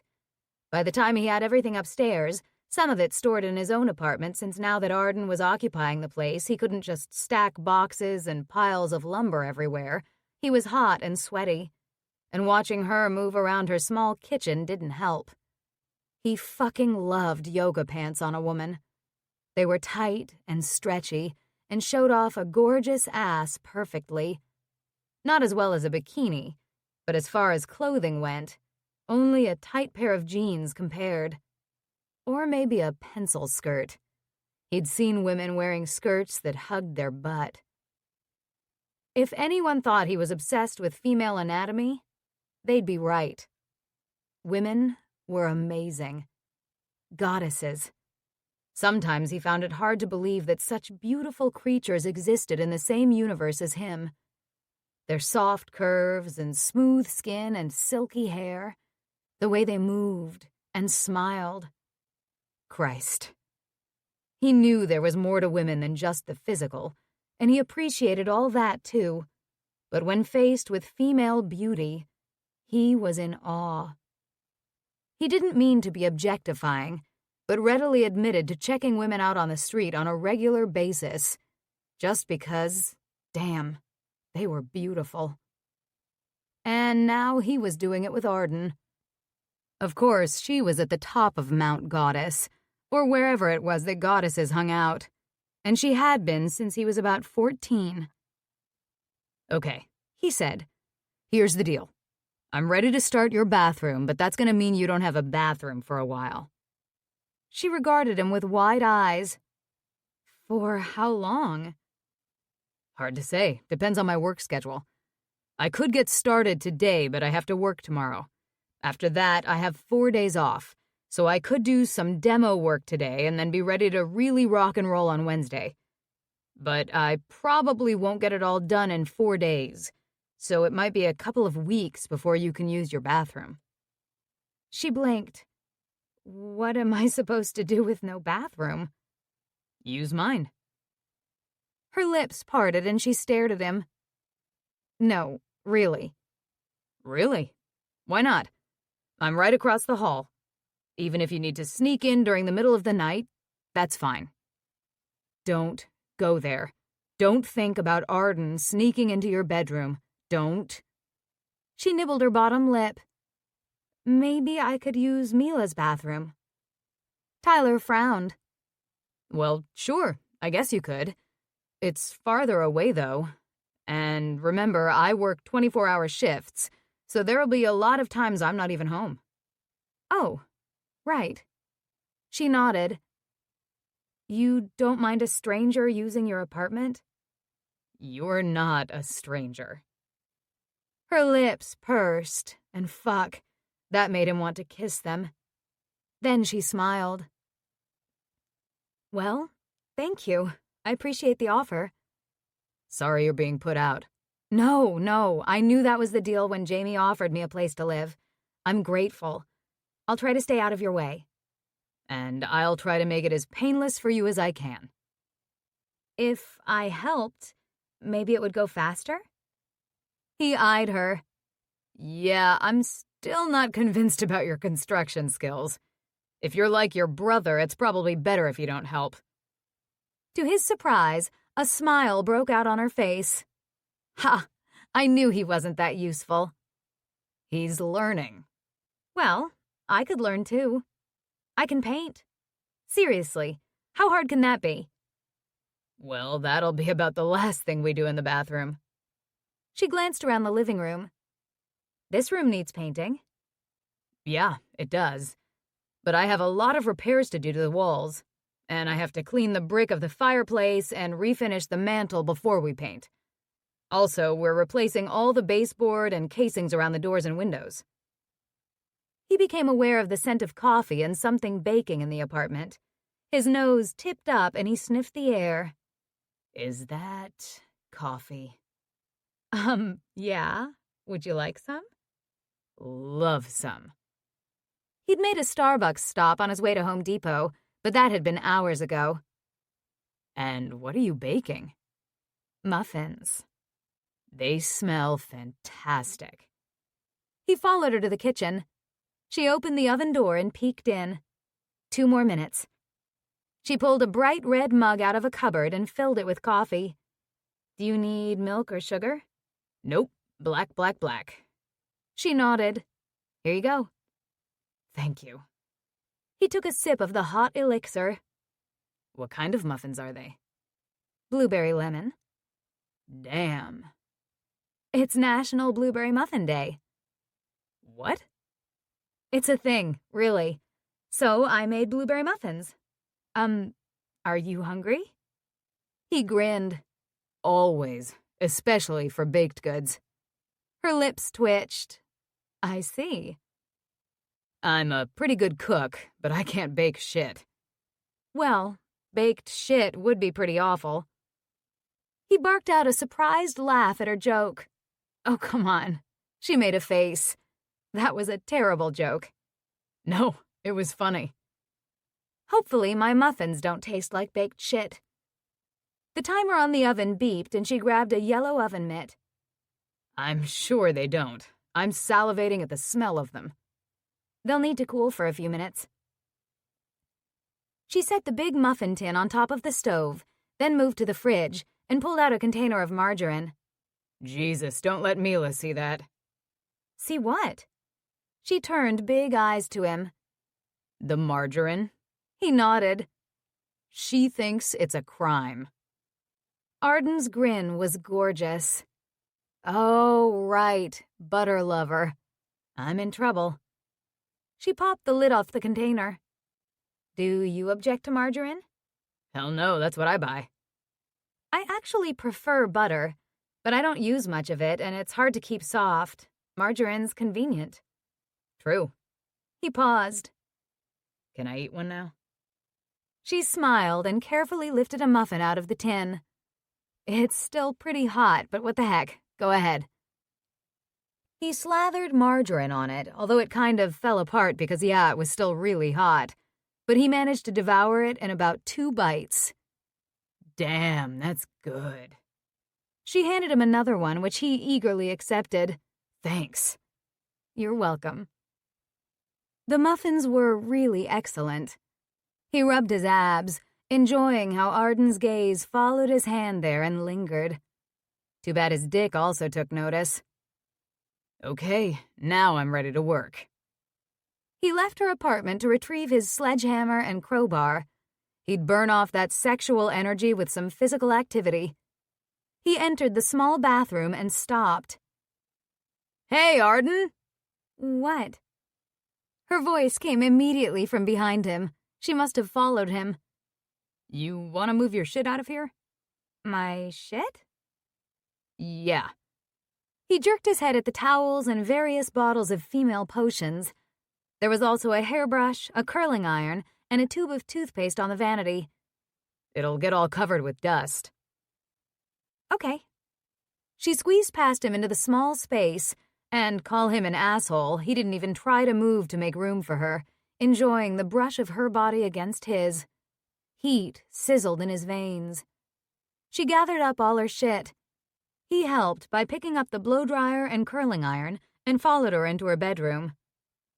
He was in Arden Lennox's bedroom. He almost laughed at himself. It was a thought his 14-year-old self would have had and probably sprung a huge boner over. He was too old for that, way past that ridiculous crush. Except, he had thought it. And he couldn't help but notice her bed where she slept, and some clothes she'd started to unpack, including a pile of lacy lingerie on the bed. Fuck. He dumped the stuff onto the dresser and stalked back to the bathroom. It was now completely empty. After shutting off the power to the room, he rolled out plastic and duct taped it around the door, then stepped inside, and with vicious enjoyment, picked up his sledgehammer and slung it against one of the walls. The old plaster shattered with a satisfying crack. He heard a little scream from the hall. With a sigh, he turned and saw Arden staring at him with big eyes through the plastic curtain. What? What are you doing? Tearing down the walls? Why? He gave her a look. We're gutting this room and rebuilding it. I'm going to take the walls down to the studs. Studs. She continued to stare at him. One corner of his mouth kicked up. Yeah. Don't worry. Like I said, I'll leave the fixtures for later in the week so you can still use them. It'll just be ugly for a while. Okay. He resumed his demolition work, slamming away at the plaster, pulling some chunks down with his gloved hands. After a while, he'd again worked up a sweat, so he yanked his t-shirt off over his head, wiped his forehead with it, then tossed it out onto the hall floor. The physical work made him feel good, his muscles jacked, blood pumping. He got a lot of satisfaction out of his hobby, even when it involved destroying something, because he knew how good it was going to be when it was done. He moved on to the tiles around the bathtub, smashing them with energetic violence. Tyler? He turned again at Arden's voice. The room was full of dust, and he couldn't see her well through the plastic. Yeah? I'm going out for a while. He paused. Where are you going? She frowned. Out? Yeah, but where? You don't have a car. Do you need to borrow my truck? No. And I don't think I need to explain to you where I'm going. Sure you do. What if you never come back? How will we know where to look? She didn't say anything for a long moment, and the air around them went heavy. Shit. He shouldn't have said that. He knew exactly what she was thinking about now, and she was probably feeling sorry for him. Fuck. I'm just going for a walk to explore the neighborhood, she said quietly. I'll be fine, Tyler. He repressed a sigh. Okay. Okay, yeah, it worried him a little, but he had to admit she was an adult who'd been living her own life for a while in a city far away. "I'll be back in a while." And she disappeared. That was probably good. He was used to working alone, most of the time anyway, unless it was an evening or weekend when Jamie was helping. He wouldn't have to worry about disturbing her. Chapter 5. Arden ran lightly down the stairs and left the building. Jamie and Mila were both at work, so it was just her and Tyler there. She made sure the front door was locked, then turned left on the sidewalk and started walking toward West Armitage. She had her phone and the map app, so she wouldn't get lost. Tyler didn't need to worry about her.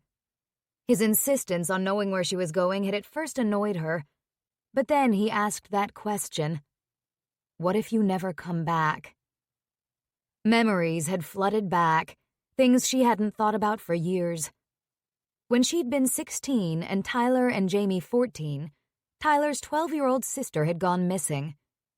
It had been a huge incident in their neighborhood, well, for the entire city. People had all joined forces to look for her along with the police. Unfortunately, the story hadn't had a happy ending. Tara's body had been found a week later. She'd been murdered.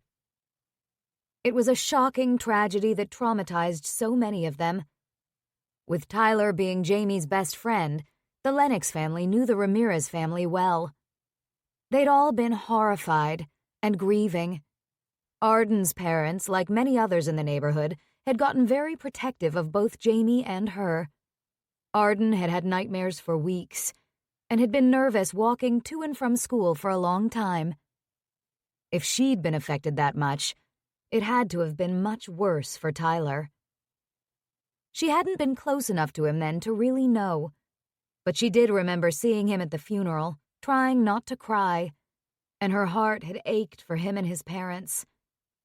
She'd wanted so badly to go up to him and give him a hug, and had finally given in to the impulse.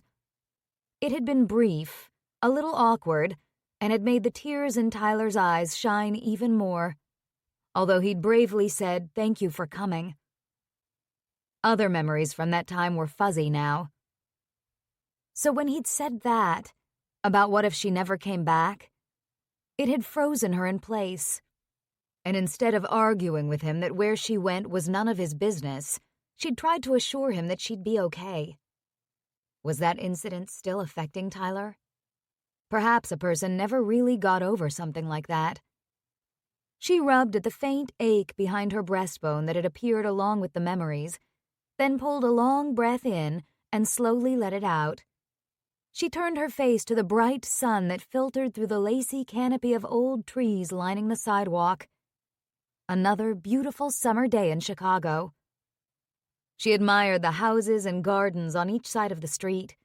The neighborhood was old, but evidently more people like Jamie had been buying houses and apartment buildings and renovating them. She rounded the corner onto the cracked sidewalk of West Armitage and continued walking, taking in the little shops. It was good to know what was near. A dry cleaner, a pharmacy, a bank. She noted the location of a bus stop, then paused outside a used bookstore and a lot of interesting-looking restaurants, Thai, sushi, and a few fast food chains. She was hungry for lunch. Maybe there was somewhere she could get a sandwich, somewhere not too expensive. At the next corner, she stopped in front of a pub. The front was small but nicely kept, with red brick and dark wood, and a sign above the door that read Shenanigans in a gold Celtic-looking font. There was also a sign in the window that said Help Wanted. With a shrug, she pulled open the door and stepped inside. Cool darkness greeted her, along with a muted rumble of voices and laughter. There was no hostess seating people, so she walked farther inside. On her left, a long, dark wooden bar lined the wall, a couple of big-screen televisions mounted behind it, along with shelves filled with bottles and glasses. Most stools were occupied. The pub stretched out long and narrow, with some small tables near the bar, a fireplace with some comfy-looking couches arranged around it, then wooden booths lining both sides at the back. The ceiling was high, paneled with tin squares and dark beams. The bar was busy. After surveying the place, she strolled over to one of the high stools at the bar and climbed up. She picked up a tent card sitting there, listing drink specials for each day of the week and a food menu. She perused the options: fish and chips, burgers, and sandwiches. But there were a few more interesting things like pub pie, fish tacos, bangers and mash, and cottage boxty? She didn't even know what that was. Fish and chips sounded good. She'd take a chance on that. Her stomach growled in anticipation of food. 2 men on her left were watching a baseball game and arguing about the Cubs pitcher, and a man and woman on her right held an animated conversation about something that sounded like business while sipping beers. She glanced around for someone to take her order, but there appeared to be nobody working. That wasn't good. Also probably why there was a help wanted sign in the window. Finally, a man appeared through a swinging door at the end of the bar, carrying a tray of food which he served to the man and woman sitting near her. He smiled and nodded at Arden, so she knew he'd seen her. He approached her moments later, wiping his hands on a bar towel. He wore a white apron over a striped shirt and dark pants. Probably near her age, maybe early 30s. He had messy sandy hair and almost looked like Prince Harry. Not the type she was attracted to, but she had to admit he was good-looking, with twinkling eyes and a slightly wicked grin. "Hello, love," he said. "What can I get you?" Oh, Jesus. He had a faint Irish accent. She sighed. That was sexy. "O'Hara's Irish Wheat is our beer special today." He laid down a paper coaster in front of her. Oh, she blinked. She hadn't been planning on ordering a drink, but... Okay, sure. "Are you wanting lunch as well, love?" The sexy bartender pulled on a tall tap to begin filling a glass. Yes. She hesitated. Is the fish and chips good? "Everything's good here." He set the full glass on the coaster and winked.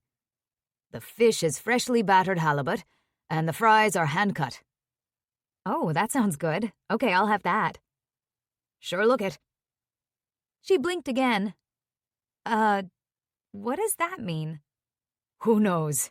He shrugged. "But in Ireland, it's an acceptable response to pretty much anything."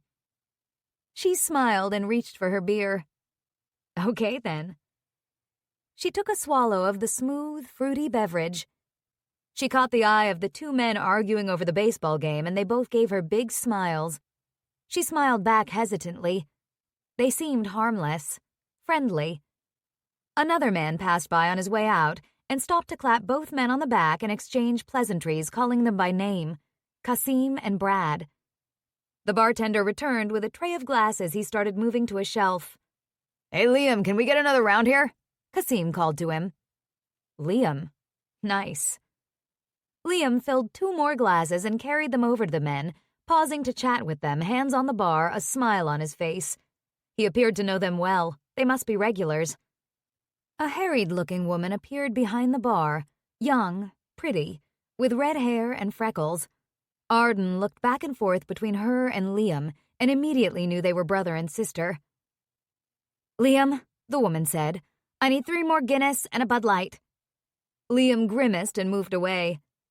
The girl shoved her hair off her face, darting around behind the bar to grab bundles of cutlery wrapped in paper napkins and a stack of menus, then disappeared again. Arden turned her attention to the framed sign on the wall that read, "In all this world, why do I think there are 5 reasons why we drink? Good friends, good wine, lest we be dry, and any other reason why." She smiled and lifted her beer in a small toast, then sipped. She liked this place. More people were leaving as the lunch crowd apparently finished up, and the place grew slightly quieter. She pulled out her phone to keep herself busy, feeling a little self-conscious by herself. "So, O'Hara?" Liam paused in front of her. "I've not seen you here before. New in the neighborhood?" As a matter of fact, yes. She smiled at him. "I grew up in Chicago, but I just moved back." "And where have you been living till now?" "Phoenix." "Ah, a touch warmer than here." especially in winter. Yes, but I can handle Chicago winters. While he was friendly, she didn't feel he was flirting with her, so she was quite comfortable talking to him. I'm Liam Murphy. I own this joint. He extended a hand. She shook it. Oh, I didn't realize you own it. Seems like a popular place. That it is. I'm Arden. Arden Hughes. I'm living with my brother and his friends just a few blocks from here.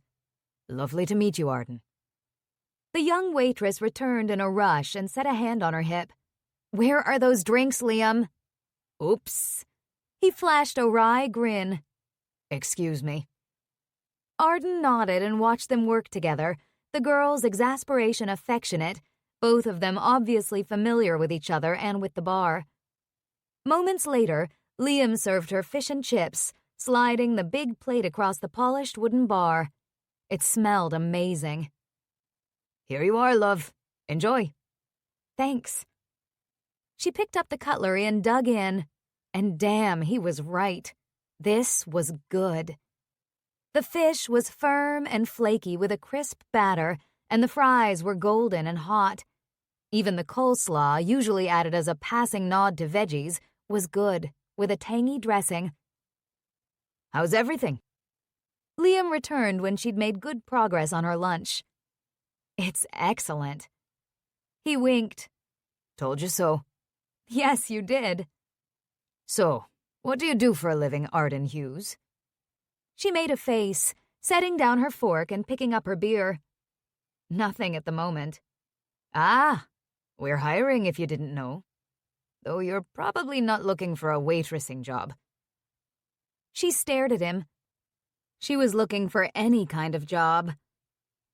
Actually, she said slowly, I might be.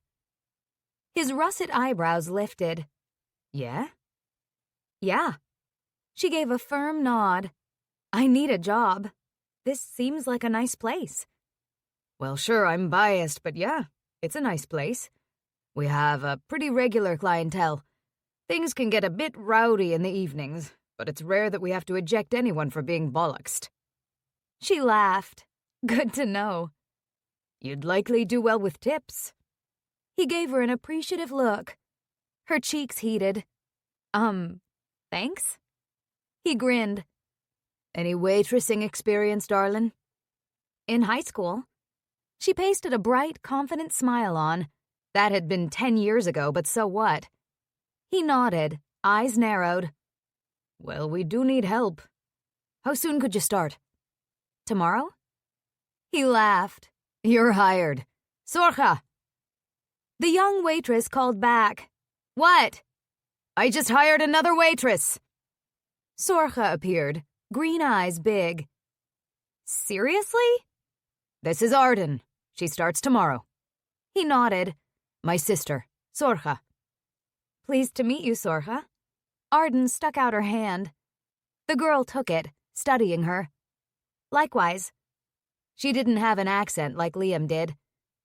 Easiest job interview I ever did, Liam said. Liam. Sorcha set her hands on her hips. You didn't even interview her, did you? Did she fill out an application form? Did you get references? No, you didn't. Arden bit her lip. It had been her easiest job interview ever, too. Was her newfound job going to be nixed by Sorcha? Liam made a face. I'll deal with that stuff, don't worry. Sorcha sighed. That's what you said last time, when the girl you hired cleaned out the cash register and disappeared after her first day on the job, and the one before that helped herself to the Jamieson and passed out in the ladies' room. Arden's eyebrows flew up. That won't happen, I promise. No drinking on the job, no stealing. I'm honest. I'm sure you are. Liam nodded. Sorcha frowned. Liam. I'll get you to fill out an application form, Liam said. And tax forms. I'll be back in a jiff. Sorcha gave Arden a long look. Well, we do need help, especially this week with the 4th of July tomorrow. Arden smiled. Great. A few hours later, she walked back into her apartment. The place smelled dusty, and plastic tote boxes filled with debris lined the small hall. Music blasted from a smartphone in the hall, Simple Minds singing Don't You Forget About Me. She tipped her head. Seriously? Tyler was into 80s music? Okay, that was a good song. She took a step closer to look past the plastic hanging from the doorframe. Tyler was sweeping the bathroom. He'd taken off his shirt. Arden's mouth went dry, seeing the muscles in his strong back flex as he swept. He sang along to the music in an off-key voice that made her smile. For a moment, she just watched, mesmerized by the beauty of his big body. Yep, Tyler Ramirez was definitely all grown up. His jeans sat low on his hips, exposing twin indentations at the base of his spine. She dragged her tongue along her bottom lip, then sank her teeth into it. Her body tingled everywhere, studying the expanse of sleek skin and muscles. This was her little brother's best friend. She should definitely not be objectifying him, or lusting after his hot body. She took a deep breath. "Hey!" she called over the music. He started and turned to face her. His bare chest gleamed with sweat, although dust had accumulated on top of his shoulders and hair, which stood up in all directions. He'd apparently been working hard, and it looked good on him. "Oh, hey, you're back." She nodded. "I'm back, safe and sound. And guess what?" "What?" "I got a job." His eyes widened. Then he frowned. "A job? What kind of job?" "Waitressing." His frown deepened. "Seriously? That's what you want to do?" Her pleasure at her accomplishment dimmed a little. "I don't know what I want to do, but I do know I need money." She lifted one shoulder. "So this'll be fine for right now while I figure things out." "Where's the job?" "A cute little place called Shenanigans." His eyes widened again. "Shit, really? We hang out there all the time." "You do?" "Yeah." He leaned on the broom handle with both hands. "You met Liam then?" "Yes, he's very nice." "He's a good guy, but damn, Arden, I can't picture you hauling around trays of beers and cleaning sticky tables." "Why not?" She lifted her chin. "I worked as a waitress in high school. For a while." "You sucked at it." "I did not." "Didn't you set the kitchen on fire?" "That was an accident. I slipped on some grease and knocked over a pan." "What about the eggs you dumped into Mrs. Boletsky's cleavage?" He had to remember that. "It was my first day on the job. I leaned over too much with the tray. I learned from that." Tyler shook his head, still frowning. "How much are they paying you?" I don't know." "What?" She made a face. "I forgot to ask that. But they have to pay me minimum wage, right? Plus, I'll make tips." And any money coming in was better than no money. "Jesus, Arden. And what kind of shifts will you be working? That place is open until midnight during the week, 1 o'clock Fridays and Saturdays." "Well, tomorrow I work 4 to midnight." "Fuck that." "What?" She frowned at him and crossed her arms. "That's a normal 8-hour shift." "You're going to be walking home all alone at midnight?" "I told you I'm a grown woman. I can handle this." Once again, she remembered his past, but that was nothing like this. She wasn't a 12-year-old girl. She was an adult who'd been on her own for a long time. And why did he have to look that good while pissing her off? It was hard to be angry when he was standing in front of her shirtless and all she could think about was licking the ridges of his abs. "Thank you for your concern, but I'll be fine." He sighed. "Well, at least we know the place. And we know Liam's a decent boss, even if he is a little scattered. He won't sexually harass you or steal your tips." "Good to know." She lifted her chin. "I am a pretty good judge of character." Her failed marriage immediately taunted her about that comment. The man she'd married hadn't turned out to be whom she'd thought he was, but she didn't have to share that with Tyler. He narrowed his eyes at her.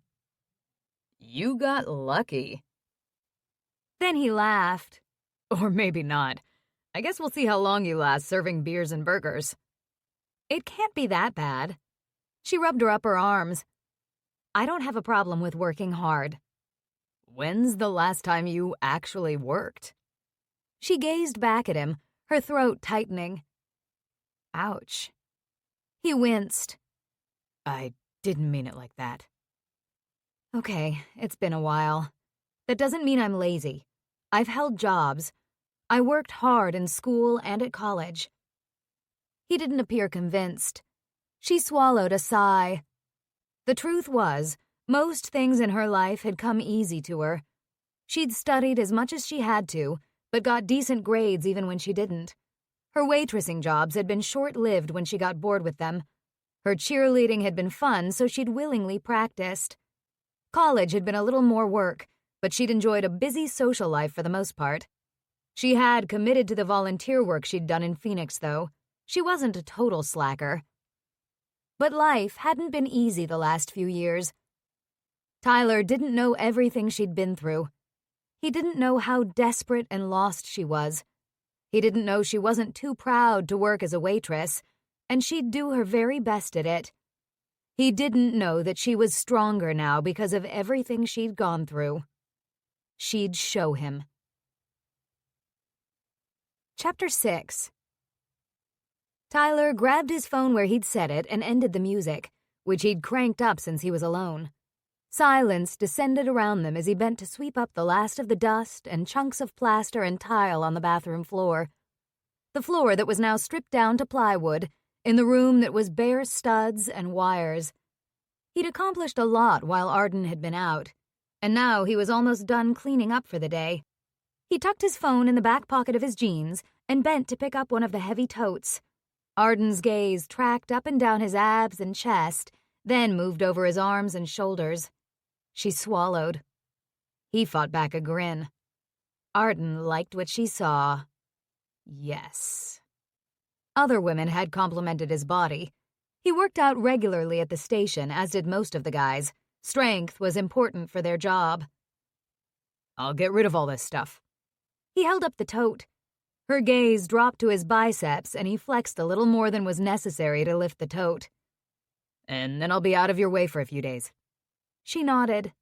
Thank you. No problem. He carried the tote box out and down the stairs, then out the back door to the dumpster in the lane. She'd found a job. Waitressing. At Shenanigans. Jesus. Well, like he'd said, it could be worse. She could have gone a little farther down the road and ended up working at Cherry's. The Gentlemen's Club was not where he or Jamie or her parents, for fuck's sake, would want her working. Yes, Shenanigans was a better choice. But hell, waitressing? He swiped sweat off his forehead with his forearm and made more trips up and down the stairs to carry out all the crap he'd ripped out of the bathroom. This was his workout for the day. It felt good. It had also felt good when Arden had given him that look, like she'd been impressed, and maybe a little turned on. Kind of like how he'd felt that morning he'd walked in on her in the bathroom, and that day at the beach, and, well, pretty much every time he set eyes on her. Fuck, what was he thinking? Yeah, he'd had a crush on her, but that was a long time ago. Also, she was Jamie's sister. There was no way she was going to see him as anything more than her little brother's friend, and it would make things very messy for them to get involved in any way. It couldn't happen. He needed to shut that shit down. He returned to her apartment one last time. She was unpacking some shopping bags in her kitchen. Apparently, she'd stopped to pick up groceries. If you want to make a bigger run to a grocery store, I can drive you. She looked up. Oh, thank you, but that's okay. No, seriously. He walked over and set his hands on the edge of the island separating them. I like to go to Whole Foods. I'll take you next time I go. And on Saturday, the farmer's market is pretty cool. She met his eyes. Hers were alight with interest. Ah, he'd tempted her with grocery shopping. Interesting. And yet, he sensed she wanted to reject his offer. It's not a big deal, he said, holding her gaze. She dropped her eyes to the big container of Greek yogurt she'd pulled out of a bag. I'm trying to do this on my own. Why? He frowned.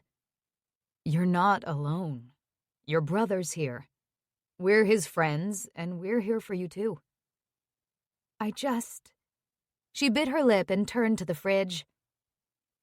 I made a mess of my life in Phoenix.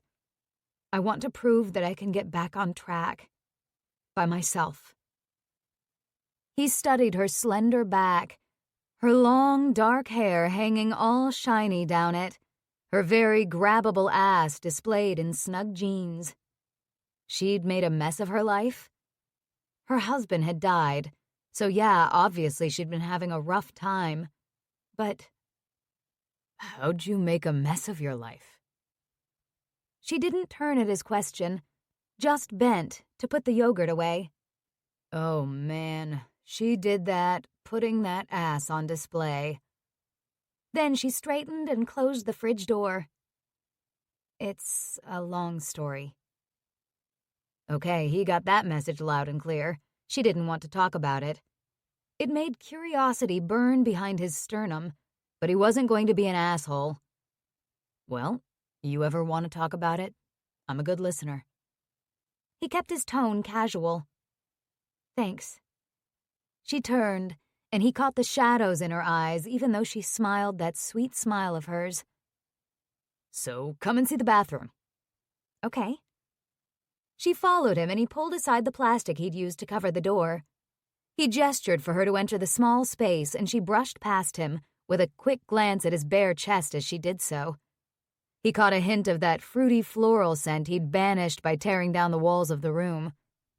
He wanted to grab her and bury his face in her hair and breathe in the sexy scent.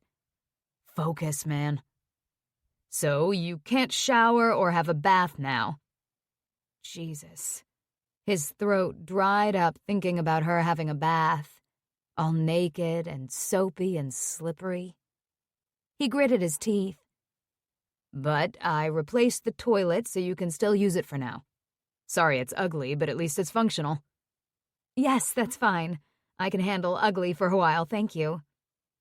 If you want to shower, just come over to my place. My door's always open. I work at 8 tomorrow morning for a 24-hour shift, so I'll be gone until Wednesday morning. Okay.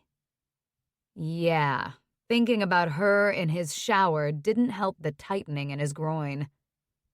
Okay. The word came out gruffly, and he cleared his throat. I'll be back Wednesday to do more. Not sure what time. Depends on if I get any sleep while I'm at work. You sleep at work? She gazed back at him with big, beautiful dark eyes. If it's not busy. He made himself smile. It's a 24-hour shift. If things are quiet, I might get some sleep. If not, well, I'll be ready to crash when I get home. She nods. Okay, Wednesday morning. Got it. He started back toward the door, grabbing his t-shirt from where he'd hung it on her bedroom doorknob. Then he hesitated at her door. Damn it. He didn't want to leave her alone. She was so proud of herself for getting that job, and yet there was still an air of sadness about her. He sensed that she really felt she was alone, even though she was living with the three of them, and he absolutely knew Jamie would take care of her, even though she'd outright said she wanted to make it by herself. His jaw tightened. What? She stared back at him, elegant dark eyebrows lifted. There it was, the princess look, the one that had intimidated him in high school. Now, though, he wasn't intimidated. He was seeing there was a lot behind that look. She lifted her chin. He smiled. Nothing. Let me know if you need anything. He knew she wouldn't, but at least he was right across the hall. She gave a tiny eye roll, pursed her lips on a smile, and shook her head. You're as bad as Jamie. I'm fine. Yeah. He studied her face, smooth skin, high cheekbones, the appealing curve of her mouth. You are. See you later, Arden. He left her apartment, crossed the hall to his own, and shut the door. He paused there for a moment. Arden Lennox, or Hughes, he had to remember that. Living across the hall from him was going to kill him. He closed his eyes briefly, then strode to his bathroom. He needed a goddamn shower. She smelled like passion fruit and orchids, and he probably stunk of sweat and dust. He cranked on the water and stepped in, and of course was immediately assailed by images of Arden in there with him, naked, hair dripping, water running over those perfect fucking breasts he'd caught a glimpse of yesterday. He'd never ever forget that. Jesus, he was still 14, crushing over a girl. He needed to get a grip. He needed to get laid. He also needed to have a little talk with Arden's new boss. Yeah. He shampooed his hair, scrubbed his body clean and rinsed off, then stepped out to towel dry. It wasn't long before he was leaving his apartment, dressed in clean jeans and a t-shirt, his cell phone, keys, and wallet all accounted for. He eyed Arden's closed door as he shut his own. Jamie and Mila were still at work, and with the kind of hours they put in, who knew when they'd be back, despite it being a holiday tomorrow. He hated leaving Arden there alone. But he didn't need to make a fool of himself by being that guy. The needy, desperate guy. Nope. He jogged downstairs and headed out, walking the few blocks to Shenanigans in the warm late afternoon. After the heat of the last few days, dark clouds were accumulating low in the sky. The air felt thick and heavy. Probably going to be a wicked storm tonight. Be good if it happened tonight and cleared the air before the 4th of July festivities tomorrow. He entered Shenanigans, which was getting busy with the happy hour crowd. Sure enough, Liam was behind the bar, laughing with a couple of regulars seated there. Tyler slid onto a stool next to the guys, Dave and Hashim, who ran a nearby business selling soccer jerseys. Hey, guys. They all greeted one another, and Liam slid him a Goose Island Pilsner. He grinned his thanks and picked it up. So, I hear you hired a new waitress, he said to Liam. Liam's eyebrows shot up. Well, the grapevine is astonishingly efficient. How the hell did you hear that? She's Jamie's sister. Feck clean off, seriously. Yeah. Liam rubbed his forehead. She has a different name. Yeah, she was married. Liam's eyebrow rose. He died. Tyler grimaced. Well, shite. It was a year ago. She said she's moved back to Chicago and is staying with her brother. Yeah, she's living in the vacant apartment. Huh. Liam shrugged.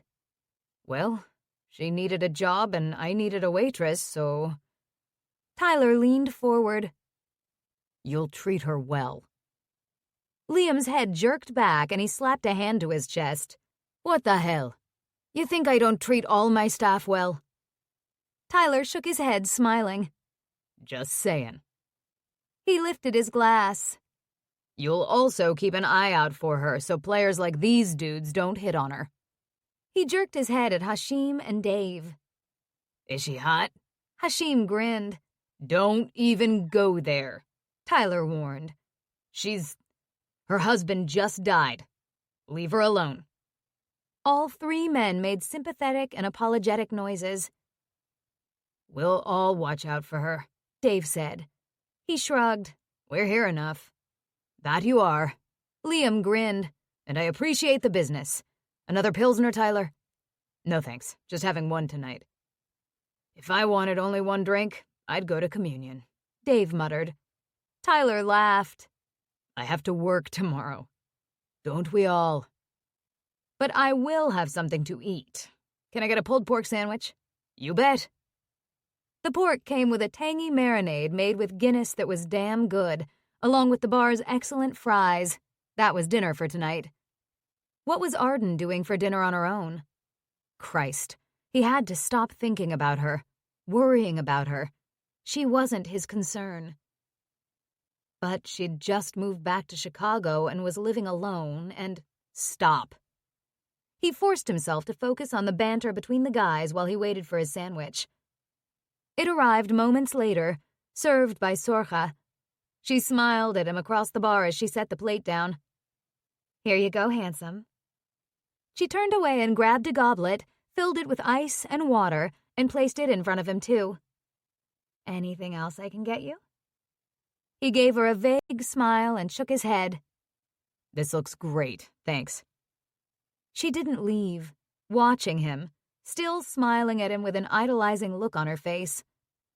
Tyler repressed a sigh. Sorcha didn't hide how much she liked him. She'd even asked him out. Why he didn't want to go out with her, he wasn't sure. She was pretty and nice. She kept Liam in line.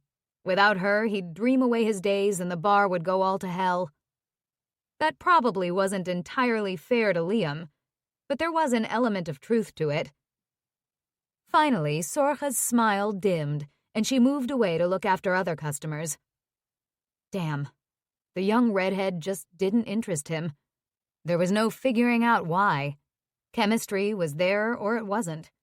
And even though he'd already determined that he needed to get laid, it wouldn't be with her. He looked around the bar. Maybe there was someone else here he could hook up with tonight. A group of 4 women sat at one of the booths, all of them attractive, apparently having a good time. Actually, that would be a shitty thing to do in front of Sorcha.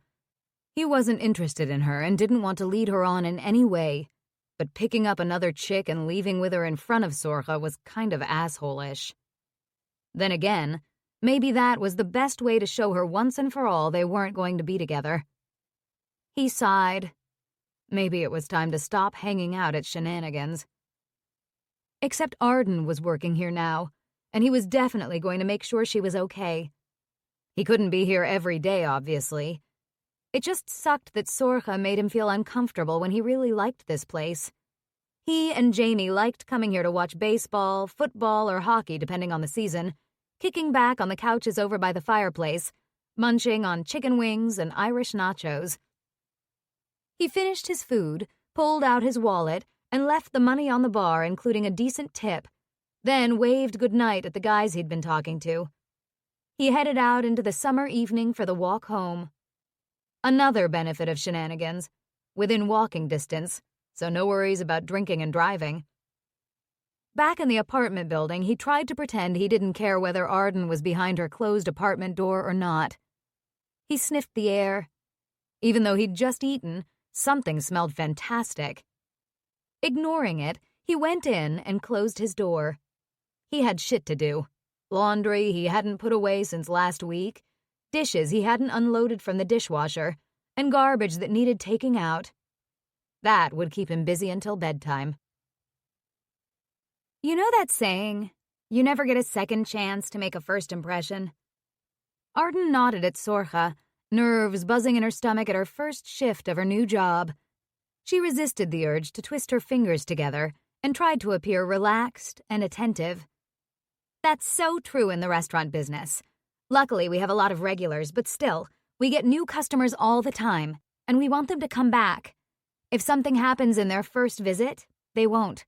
No matter how good the food is, no matter how big the beer menu is, if the service is crappy, it ruins the whole experience. Arden listened intently. She was going to rock this job.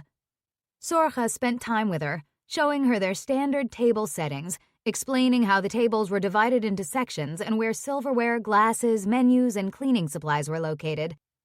She showed her the computer program they used. She let Arden shadow her as she waited tables so she could get used to greeting and seating guests. Sorcha walked her through the order-taking process, showing her how orders were called when ready and how to deliver them to tables, and told her how often she should approach diners during the meal and what to say. You don't want to be interrupting them constantly, so also take cues from what's happening. If they're in a deep conversation, that's not a good moment to stop and ask how things are. For tables like that, I do what I call a slow pass. I walk by their table slowly, so they can see I'm looking at the table, not them. I can pick up an empty plate or fill their water glasses, and they'll know I'm aware of them and available if they need something without interrupting. Arden took it all in, mentally filing away the information. Between table visits, you can keep busy by wrapping silverware or drying glasses, refilling service stands, wiping tables, picking up crap from the floor, that kind of stuff. So when things were quiet, she prepped linens, silverware, and glassware, filled condiments, and restocked napkins. Sorcha also had her clean tables and run plates to the kitchen, which she did without complaining. As things got busier, Arden tried to help more by picking up orders to serve. She arrived at a booth with 2 meals and smiled at them. She'd been smiling since she arrived there, and her face was starting to hurt, but she knew the importance of a pleasant expression. "The Turkey Club?" Both men looked at her blankly. She blinked. Turkey Club and shepherd's pie?" Nope, not ours, honey. "Oh, I'm so sorry." She flashed her smile even bigger and returned to the kitchen to check the order.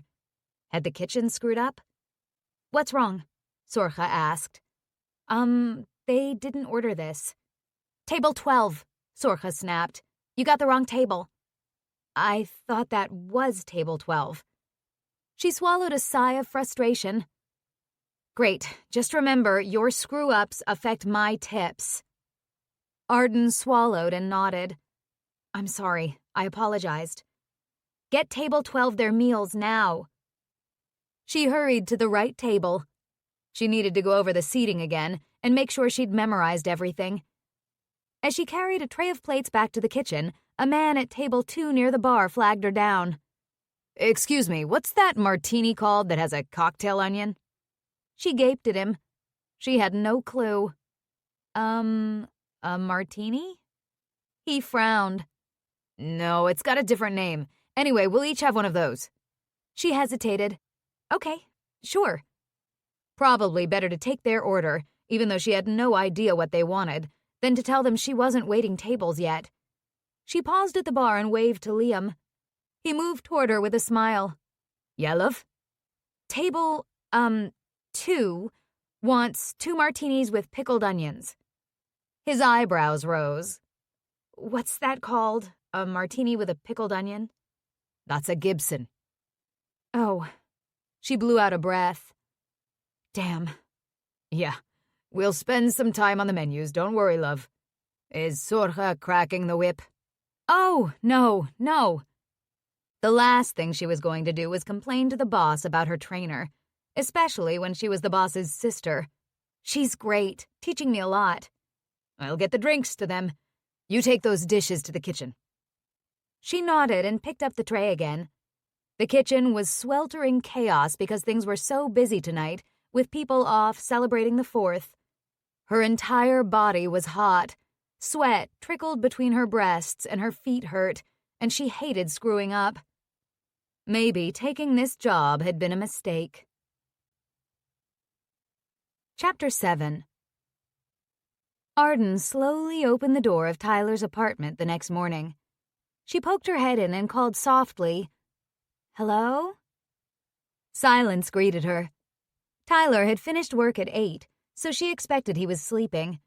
She didn't want to disturb him as she used his bathroom. She carried a bundle of towels, shampoo, conditioner, body wash, shaving cream, and a razor, a loofah sponge dangling from one of her fingers. She could easily use Mila or Jamie's apartment, but Tyler was right. This was closer. She edged into the apartment and paused to look around. Curiosity about where Tyler lived danced in her belly. She tiptoed into his living room. The apartment layout was similar, but instead of an island separating his kitchen from the living room, he had a small dining table. She took in the details of the renovations that had been done.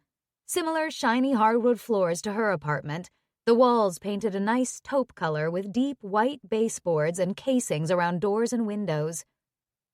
The fireplace was beautiful. The brick painted white with a heavy oak mantel, his kitchen stunning with black cabinets and white counters. For a bachelor apartment, it was pretty clean and tidy. A bowl of fruit rested on the counter along with a newspaper and what appeared to be some mail.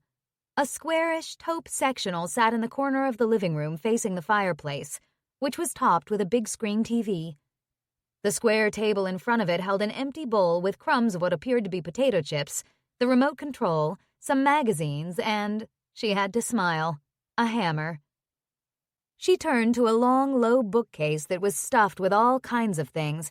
Electronics, video games, and books, of course. She took in the titles, lots of science fiction and fantasy, and holy shit! She peered closer. A bunch of books by one of her favorite authors, Laura Lee. It was the Shapeshifter series she herself hadn't read, although she'd read many of the author's other books. But all Laura Lee books were super sexy. She smiled. That was interesting. A little guilt poked her at how she was snooping around. She glanced over her shoulder as if expecting to see Tyler watching her. But hey, she wasn't opening cupboards and drawers or anything. She didn't look at the mail to see if his bills were past due or if his bank statements showed a negative balance. She was just observing. She headed to the bathroom, pausing for a peek into the second bedroom across from it. The room held a black desk and leather chair, a small couch that probably folded down to a bed, a bike, and a bunch of exercise equipment. Stop, Arden. Shaking her head, she turned to the bathroom and sighed with pleasure. Was this what her bathroom would look like when finished? A big soaker tub occupied a lot of space, but there was still room for a separate glassed-in shower stall, a toilet, and a double sink vanity. The floor was gray and white hexagon-shaped tile, the vanity a charcoal gray, the walls a lighter gray, and the tiles in the shower a mix of various shades of gray and white. She eyed the tub with longing. Her intent had been to jump in and out of the shower and get out of Tyler's place, but her feet and lower back were still aching from her shift at Shenanigans last night, and the idea of soaking in steaming hot water was so enticing. She couldn't resist. Biting her lip, she set down her things on the marble counter and started filling the tub. She hesitated, then locked the bathroom door. Tyler was sleeping, but just in case, she didn't want a repeat of him walking in on her naked in the bathroom. Nope, that hadn't been embarrassing at all. Gugh. She eyed Tyler's bath products. A masculine sponge hanging in the shower with black bottles of men's shampoo and body wash. Pretty minimal. Although there were several hair products, a hairbrush, and an electric shaver beard trimmer sitting on the vanity. If she snooped, would she find prescription drugs, guy liner? She laughed at herself as she stripped off her clothes, then squirted a generous amount of her bombshell body wash beneath the faucet to create some bubbles. Heaven. Soon she was submerged in steamy, soapy water up to her chin. This tub was amazing. She sighed, closing her eyes and wiggling her toes. Long baths were a guilty pleasure of hers that she hadn't indulged in for too long. She'd been busy packing, traveling, and now living in an apartment with no tub or shower. Tyler was going to regret offering his bathroom to her because she was going to be in here every chance she got. Well, not if he was home. Probably. Maybe. She wished she'd brought her e-reader, which she tucked into a Ziploc bag when she had a bath, but she hadn't planned on this. Damn. She could have borrowed one of Tyler's Laura Lee books, but she wasn't going to get out of the tub and trek naked through his apartment to get one. So she relaxed and let her mind wander, reliving her long shift yesterday and the various humiliations she'd endured. For a moment, she let herself indulge in a little pity party for one. When she'd trudged home late last night with burning feet, sore legs, and an aching back, feeling like an idiot, she'd questioned her sanity. Maybe she should have waited and looked for a nice office job where she could sit and answer phones or something. She sighed. There was nothing stopping her from looking for a job like that while she worked at Shenanigans, other than the fact that answering phones all day didn't sound a hell of a lot better than waiting tables. She wasn't going to feel sorry for herself. Waitressing was hard work, but it was work. To her surprise, she'd left with a share of tips in her purse even though she hadn't waited on any tables herself. Liam seemed like a good boss, although he was a little slapdash about rules and policies and procedures. It appeared that Sorcha stayed on him about those things, while he kept staff and customers alike charmed and happy. After her bath, she was going to study the online menu of shenanigans. She'd had another embarrassing moment when a table had flagged her down and asked which she'd recommend between the pork tacos and the fish tacos. Her response had been brilliant. Well, the pork tacos are made with pork, so if you like pork, you should definitely have those. But the fish tacos are made with fish, so they're really good if you like, fish. They'd all stared at her while her cheeks flamed. Now she closed her eyes, held her breath, and slid down until the water closed over her head. Damn it, she wasn't going to let shit like that happen again. She at least could have made up some bullshit about fish tacos being lighter, even if she had no idea what was in those dishes. She pushed up out of the water and ran her hands over her eyes. Liam was going to give her a lesson in beer and cocktails. That should be fun. She was so not a beer girl. Didn't matter. This was her livelihood now, and she was going to kick ass at it if it killed her. She reached for her can of passion fruit-scented shaving foam and her razor and took care of defuzzing underarms and legs. She scrubbed up with her sponge, then shampooed and rinsed her hair using the handheld attachment. Out of the bath, she combed through her wet hair as the tub drained, then considerately cleaned out the tub. It was nice of Tyler to let her use his place. She didn't want to leave it in a mess. She wiped down the vanity, too, then dressed and gathered up all her things to leave. It still seemed weird that they all left their doors unlocked, but they were friends and trusted one another. That was kind of comforting, actually, to know she was living among people who had one another's back. She wouldn't see much of Jamie and Mila when she was working late shifts, but now she had a schedule for the next week, and there were some days she'd work earlier. She'd been chatting online with her friend Emma, who also worked a 9-to-5 type job, though it sounded like Emma too worked long hours. They'd been trying to figure out a time to get together with Arden now back in Chicago, and now that Arden knew her schedule, they could arrange something. She was excited to see her best friend again. She opened the bathroom door and poked her head out. The hall was empty, so she stepped out, all her things rolled up in damp towels. Hey. She jumped, nearly throwing her bottles of shampoo and conditioner down the hall. She turned to see Tyler coming out of his bedroom wearing a pair of athletic shorts sitting sinfully low on his hips, his hair all mussed. Jesus, you scared me. I thought you were sleeping. He gave her a slow, slumberous smile, his eyelids heavy. I think you might want to cut back on the caffeine.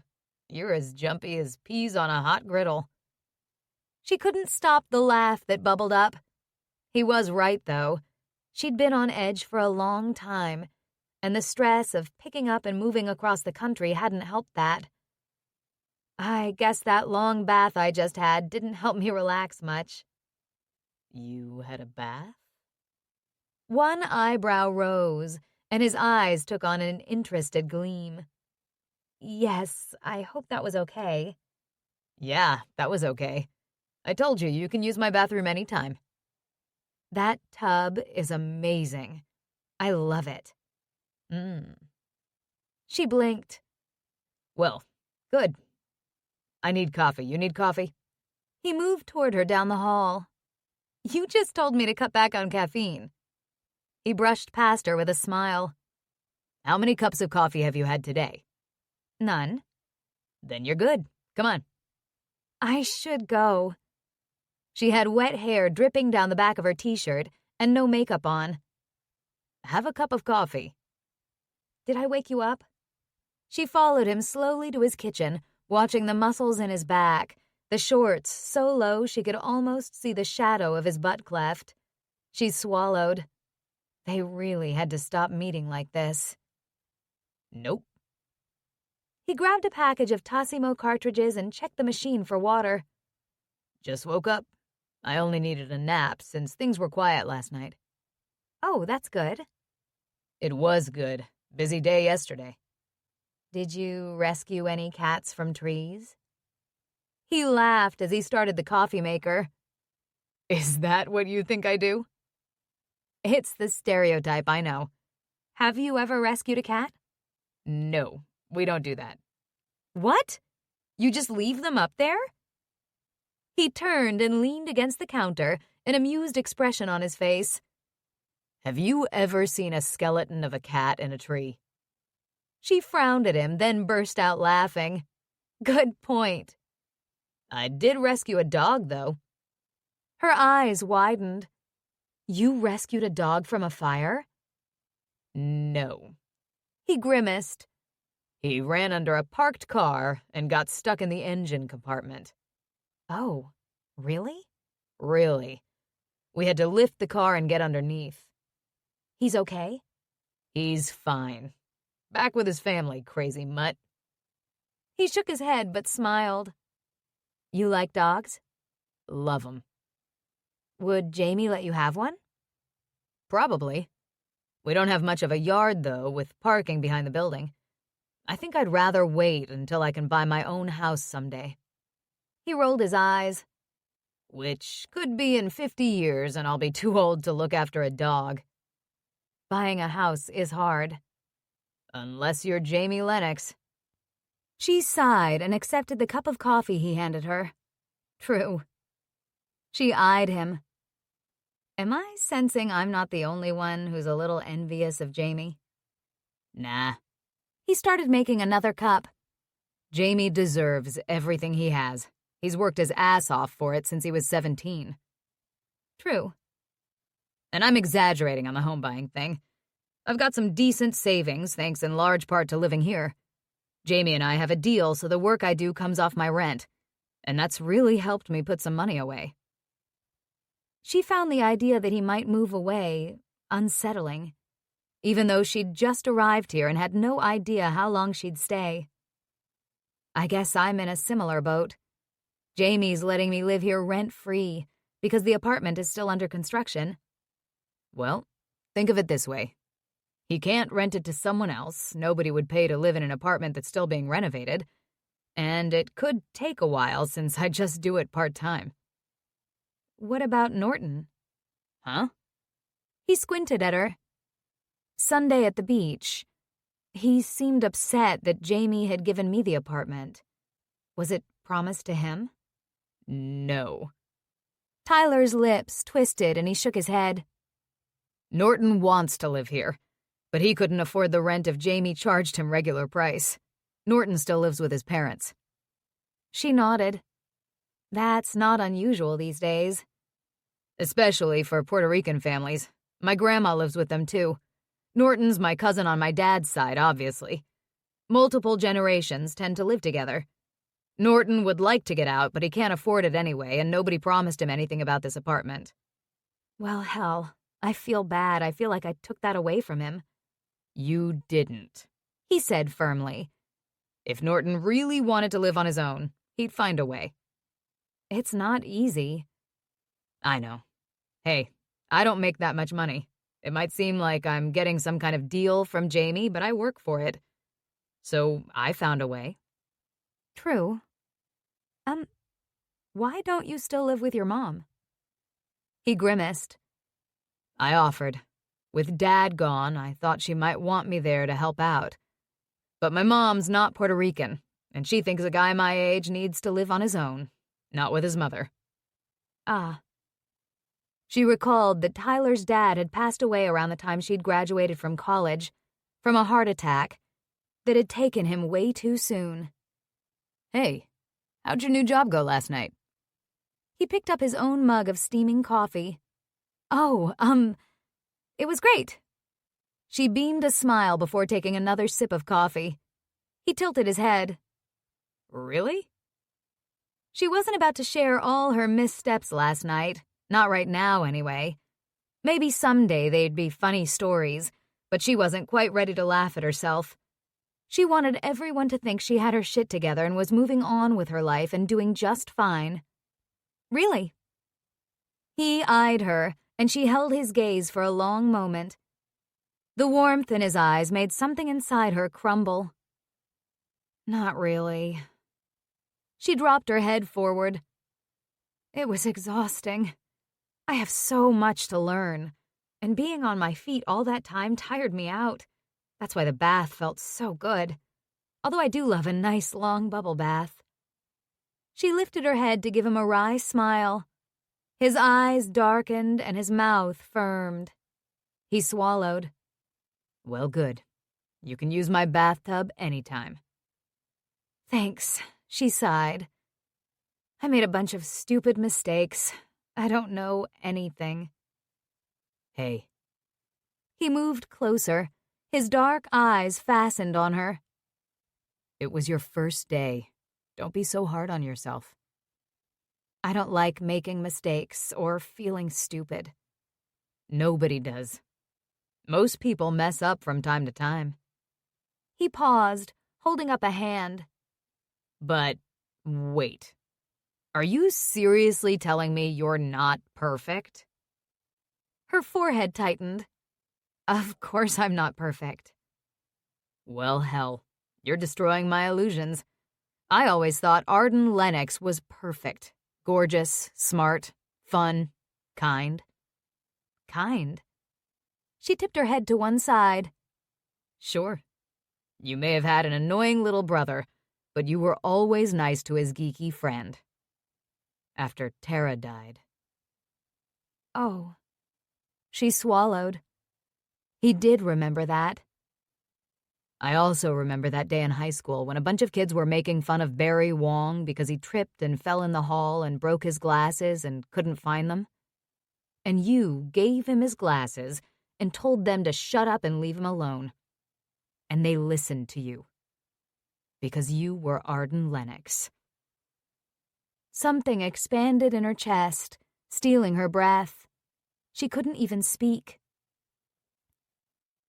I guess it's true. Nobody's perfect. He shook his head with a sad expression. Everybody's ass has a crack. A surprised laugh shot out of her. Oh my God! He grinned back at her. Actually, it's good to know you're not perfect. Oh yeah? Why's that? His face changed, his eyes dropping. He shrugged. Just good to know. She didn't think that was the real answer. But despite her curiosity, she didn't push. So, what are you going to do about it? He asked. About the fact that I'm not perfect? About the fact that you don't know everything about your new job on day one.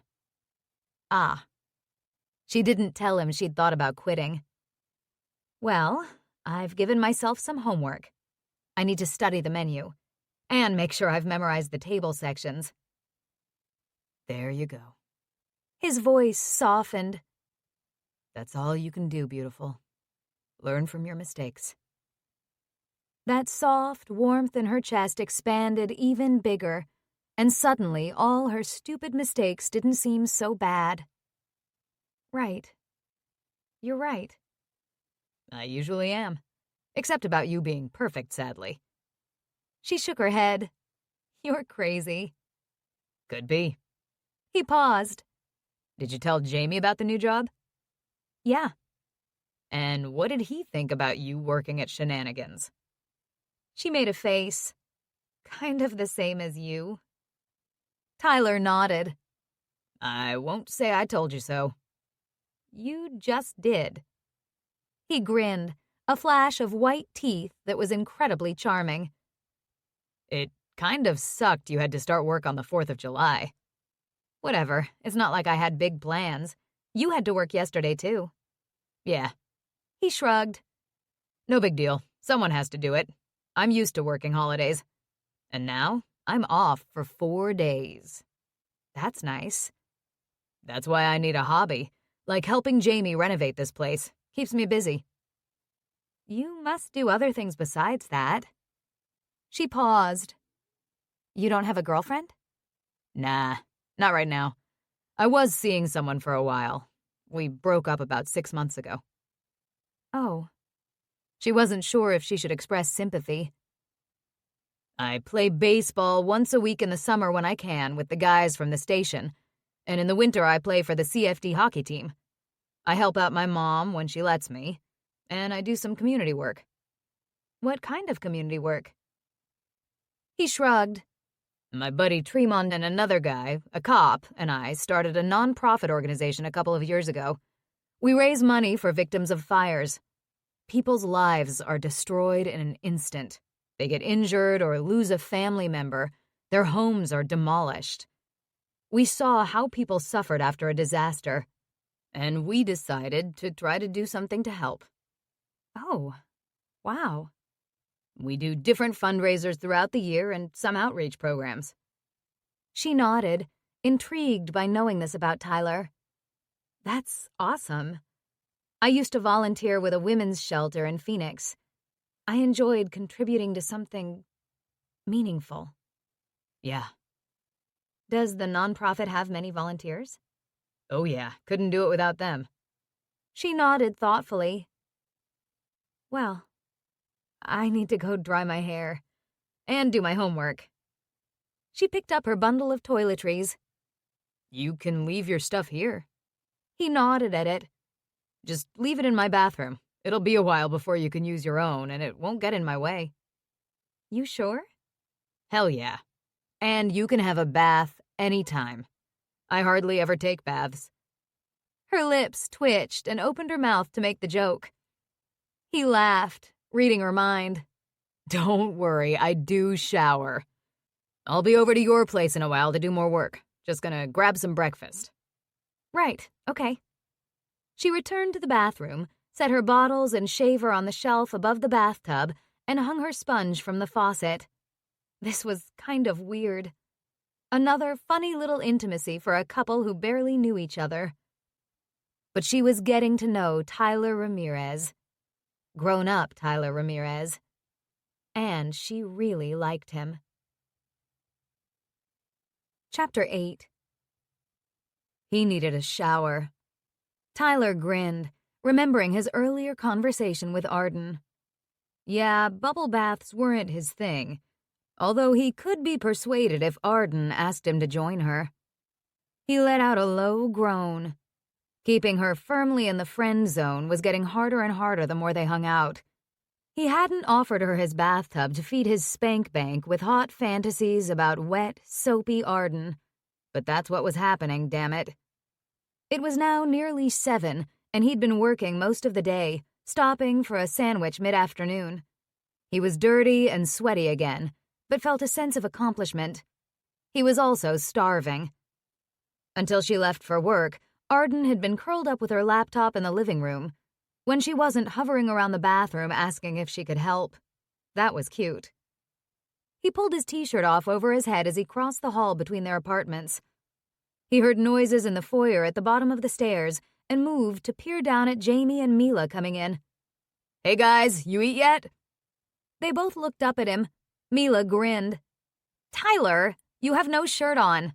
Come down here so I can objectify your gorgeous body. He laughed. Jamie shook his head. Haven't eaten. I was gonna order pizza. Want in?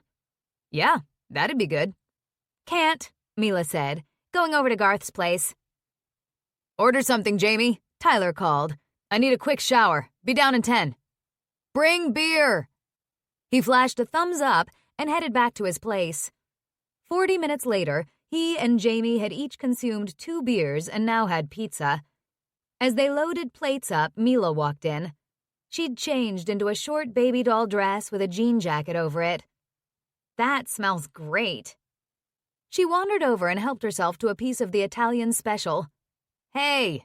Jamie frowned at her. I thought you were going over to Garth's. I am. She took a big bite. Jamie shook his head and headed to his couch.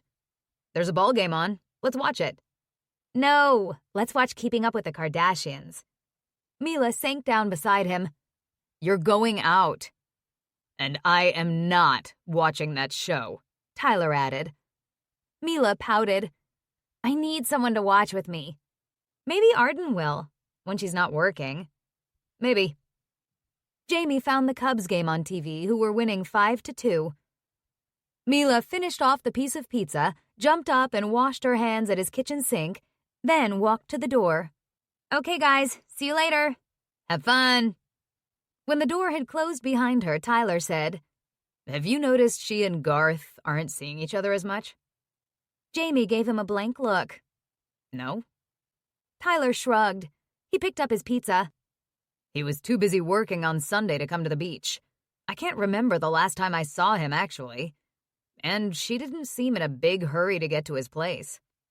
Of course not. There's free pizza here. Tyler snorted. Maybe he was imagining things. How'd you do upstairs today? Jamie picked up his beer. Tyler filled him in on the progress he'd made with Arden's bathroom. Already it was Arden's bathroom. A few days ago it was apartment 4. When the baseball game ended, they played Call of Duty until about 11. Then Jamie shut things down to go to bed. Tyler headed back upstairs to his place. He was physically tired from the work he'd done today, but considering he'd napped after getting off work, he wasn't ready for sleep. He reached for the remote for his TV, then paused. Arden worked until midnight.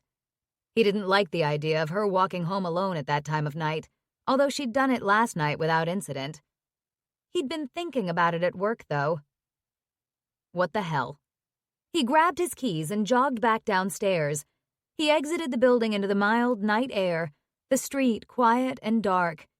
He soon entered Shenanigans, greeted by voices and music. He peered around, slowly walking toward the bar, keeping an eye out for Arden. There she was, loading up plates onto a big tray, dressed in a pair of narrow black pants and a white shirt that was fitted to her curves. The back booths had mostly cleared out, although the tables near the bar were about half occupied, and a group of people sat on the big couches by the fireplace. He paused at the far end of the bar, watching Arden hoist the heavy tray and head to the kitchen. A strand of hair hung in her face, which was flushed and shiny. His heart shifted in his chest. She was really doing this. "Tyler, my man," Liam greeted him. "What can I get you? The usual?" "Yeah, thanks." Liam grabbed a Blue Line Pilsner and set it on the bar in front of him. "What's new, man?" He made small talk with Liam while keeping an eye out for Arden to return. She walked out carrying an empty tray and paused beside one of the booths. 4 men were sitting there and she leaned in, apparently listening and smiling. Then she shook her head and said something, and all 4 guys roared with laughter. Tyler frowned. With a grin, Arden headed to the back of the bar, checked the booths, and then turned back.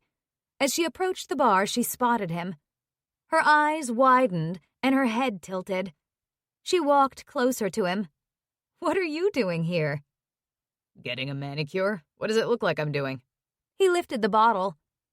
Her lips twitched, but she lifted her eyebrows and gave him a long look. "I told you, we hang out here a lot." "He's not lying, love," Liam said with a wink.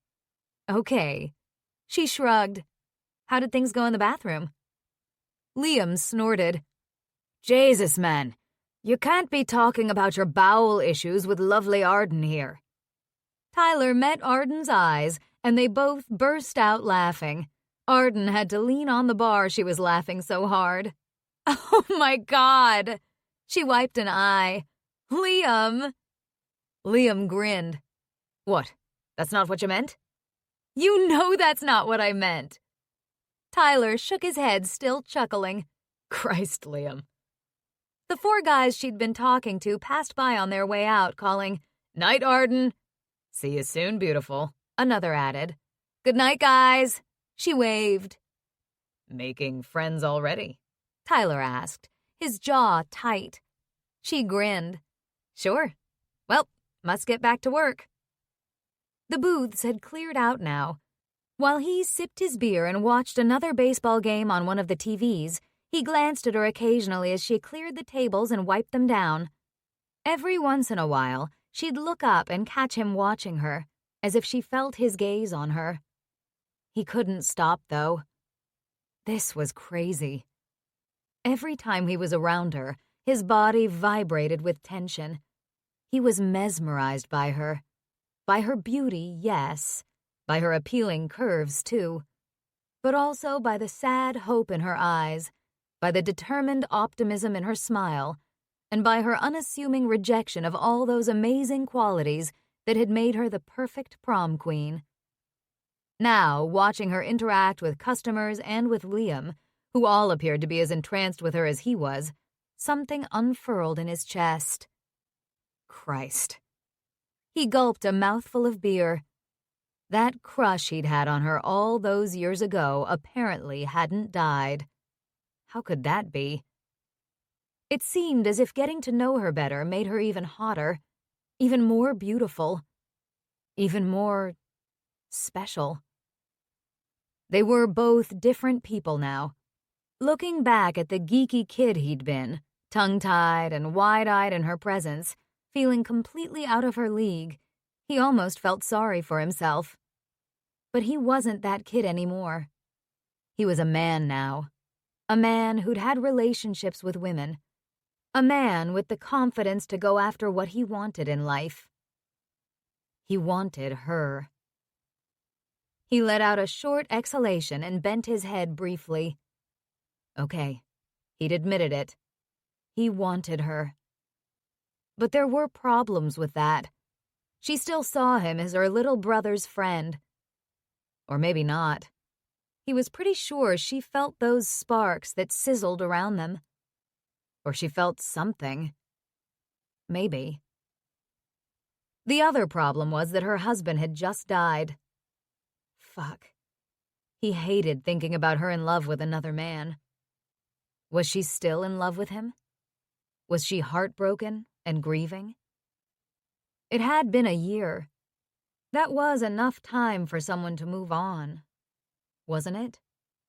Or maybe the guy had been the love of her life, and she'd never get over him. Fuck. All these questions backed up in his brain. He looked up at her as she said goodnight to more customers with that luminous smile. The bar was empty now, other than Liam, Sorcha, and Arden, and whoever was left cleaning up in the kitchen. And him. Okay, gorgeous. You can head on home, Liam said. Thanks, Sorcha said with a smirk. Liam snorted. I was talking to Arden. I know. Sorcha rolled her eyes. When have you ever called me gorgeous? Arden came back a few minutes later with her purse and a sweater over her white shirt, tucking her tips into her purse. I'll walk home with you. Tyler slid off the stool. She gave him a look, then said goodnight to Liam and Sorcha. Outside the bar in the soft summer darkness, they turned toward home. Is this why you came here tonight? Arden asked. She was a smart woman. She might have fretted over not being as smart as Jamie, but there was no doubt she was bright. He lied anyway. No. Bullshit. She sighed. Tyler, you didn't need to do this. I wanted a beer. And you have none at home? He grinned. Okay, fine. I don't like you walking home alone late at night. I told you I'll be fine. Humor me. She shook her head but didn't protest. Did tonight go better? It looked like the customers all love you. It did go better. But not all the customers love me. There was a couple in tonight who apparently hated everything, including their food, their drinks, and possibly each other. Tyler laughed. They even hated Sorcha, but she got back at them. Uh-oh, did she spit in their food? No. She told the man his credit card was declined. Arden laughed softly. I thought his head was going to explode. Guess they won't be back. Nope. I think Liam will be okay, though. Yeah. Also, I don't know how worried Liam is about making money. He should be worried about it. Isn't that why you have a business? Sure. And I think he does fine, but he's not trying to become a millionaire or a big restaurant chain owner. He just loves what he does. And that's awesome. That's how life should be. She glanced sideways at him. That's how you are. Well, I'm not gonna lie. I want to work my way up in the fire department. He'd passed his lieutenant's exam. Now it was a matter of waiting, since promotions were based on seniority and there were a lot of people ahead of him. Do you want to be fire commissioner one day? Don't know about that. That'd be a dreaded office job. Then again, maybe when I'm older, I'll want an office job. They turned the corner onto their street and kept walking. The leafy trees formed an arched canopy above them, shifting gently in the breeze. Arden let out a soft sigh. Are you tired? Oh, yeah. She flashed a wry smile. My feet and legs are killing me. Shit. I can handle it. She lifted her chin. I know you can. After a beat, she said in a quiet voice, "Thanks." Want me to carry you? He would. He'd pick her up and carry her all the fucking way home. She choked on a laugh. No. You work tomorrow night again? Yes, but earlier, 11 till 7. Ah. He nodded. Emma is coming over tomorrow night after I get off work. Cool. I'm so excited to see her again. She actually gave a little hop despite her fatigue. That'll be nice. She never left Chicago? No. She went to college here and then started working at Hutter Golding. He recognized the name of the big asset management firm. We kept in touch, of course, and she came to visit me in Phoenix a couple of times. They walked up the short sidewalk to the dark house. Wonder if Mila's home. She was going over to her boyfriend's place earlier. He frowned, remembering his convo with Jamie and his concerns about Mila, but Jamie'd brushed it off, so he was probably just being an old lady. I have to meet him. Yeah, I'm sure you will. He let Arden go up the stairs ahead of him, locking the front door behind them, then followed her. He allowed himself to watch her ass in those snug black pants. She couldn't tell he was ogling her from behind her. And her ass was definitely worthy of ogling. In the upstairs hallway, the motion-sensitive light came on, and they stood there outside their apartments. Well, thanks for walking me home, even though you didn't need to. They were about a foot apart.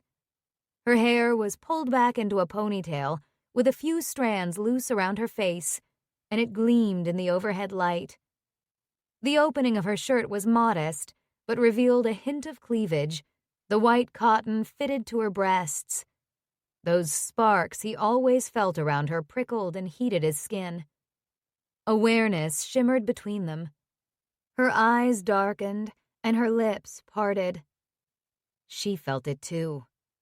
She did. God damn. Need for her burned inside him in a searing blast. He wanted to taste that pretty mouth, feel her soft lips under his, pull her hair out of that ponytail and run his fingers through it. Desire throbbed inside him, a nearly overpowering urge to reach for her, and... She took a step back, her breath hitching. Good night, Tyler. He gave a jerky nod. Yeah. See you tomorrow. Oh, right. She blinked rapidly, then reached for the doorknob behind her and opened her door. See you tomorrow. She disappeared inside her apartment, and the door closed. Tyler pressed his lips together and closed his eyes, his body still aching for her. Fuck. He turned and shoved into his own place, giving the door a firm push to shut it. He pulled a long breath into his lungs. Okay. He was frustrated, but that was okay. Because the good thing was, she felt it. He wasn't going to push too hard or too fast.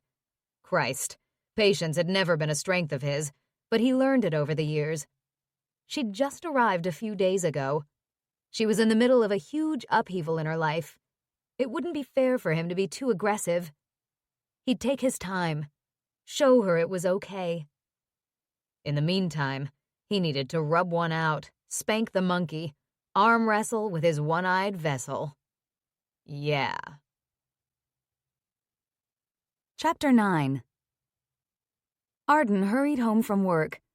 She'd left 15 minutes late because Elena, one of the other servers, had taken an extra long break, and Emma was going to be at her place soon. She hadn't had a lot of time to prepare for Emma's visit after a late shift last night and working earlier today, and that annoyed her. She enjoyed being a hostess. She and Michael had entertained a lot, and she'd taken pride in having the perfect party, mostly the food, because she enjoyed cooking, but also decorations, music, ambiance. Today she had no decorations, not even a vase of fresh flowers. The music would be a playlist from her phone, and the food was a bunch of nibbles she'd picked up, nothing fancy. But the important thing was seeing Emma. She raced up the stairs and into her apartment, feeling sweaty and gross as usual after a shift. She'd planned to shower after work, but she skidded to a halt in her hall facing the demolished bathroom. Oh, right. She had to shower at Tyler's. At least her things were still there. With a quick glance at her watch, she turned and bolted across the hall. She knocked on the door. Tyler opened it. "Hi." His face lit up at seeing her, that gorgeous smile spreading wide to reveal perfect white teeth. Damn. That smile reached down inside her and made her girl parts squeeze. "Can I have a real quick shower?" He blinked. "Sure." She pushed past him and headed straight to the bathroom. "My friend Emma is coming over."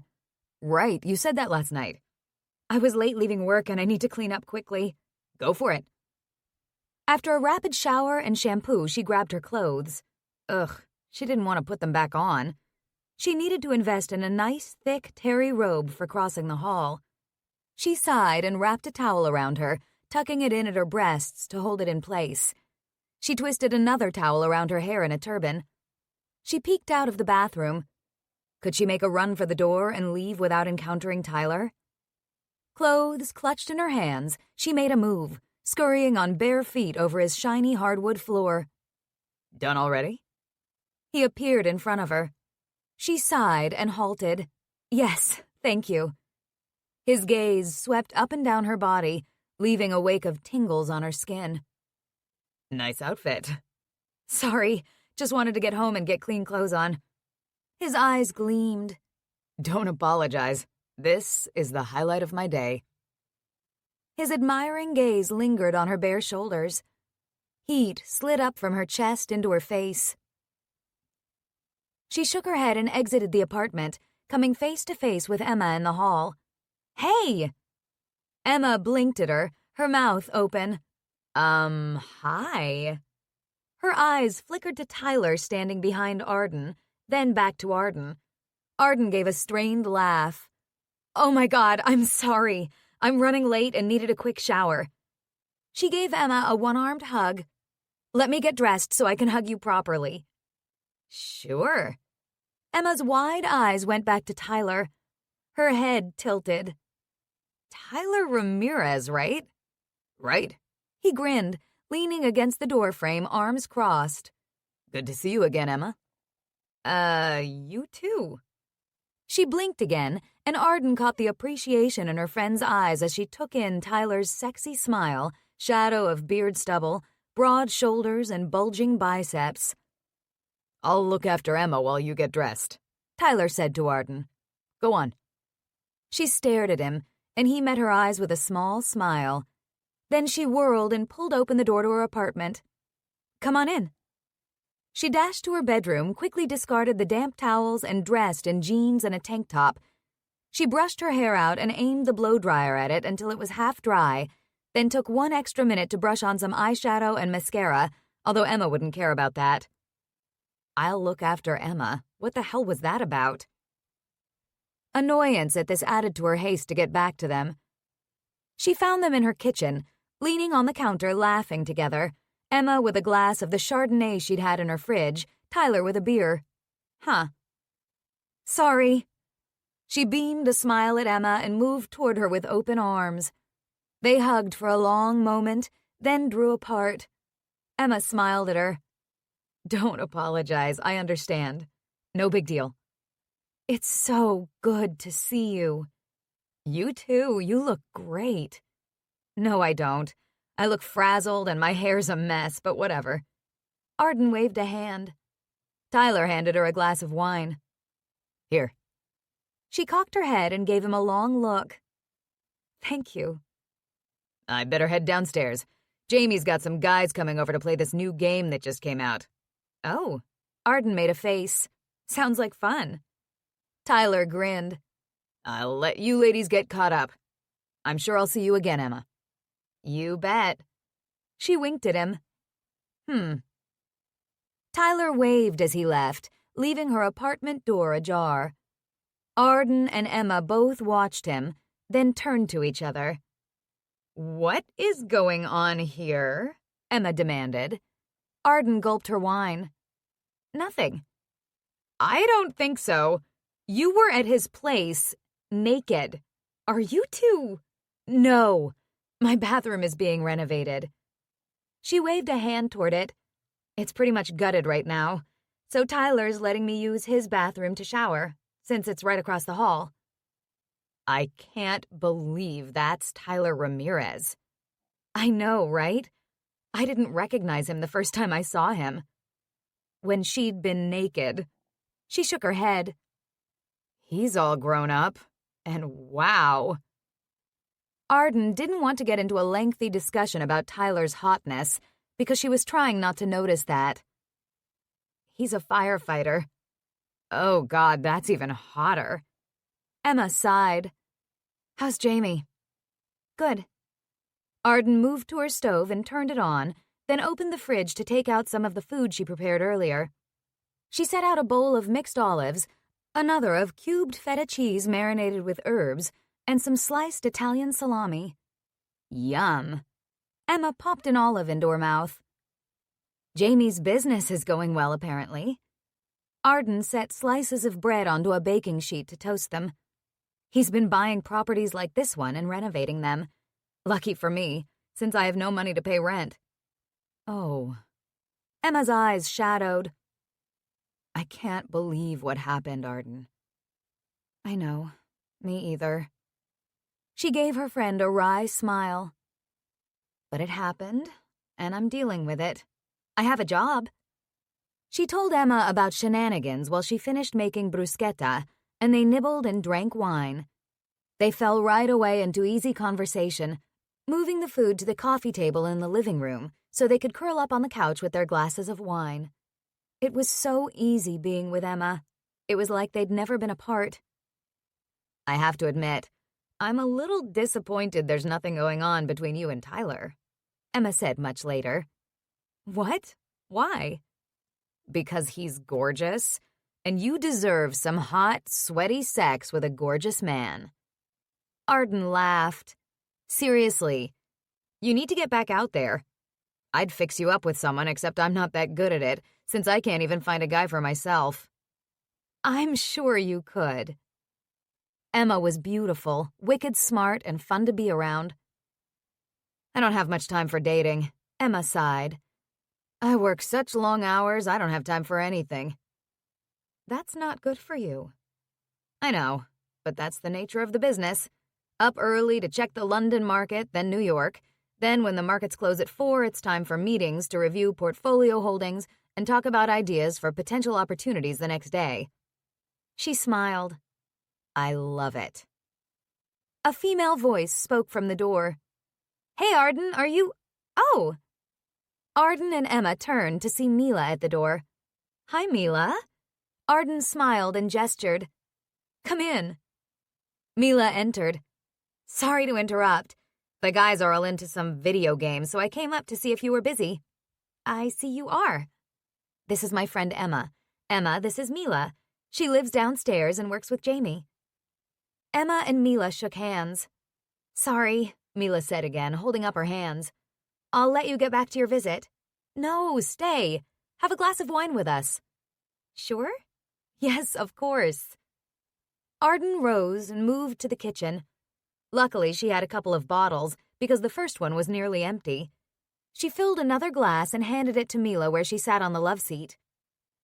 I met Arden's hot neighbor earlier, Emma told Mila. I was just saying that Arden should climb his fire pole. Mila laughed. I guess he is good-looking. Hard for me to imagine banging him when I see him as a brother. Emma nodded with satisfaction. Okay, good. I wondered if there was competition for him. Emma, you're crazy. Arden shook her head.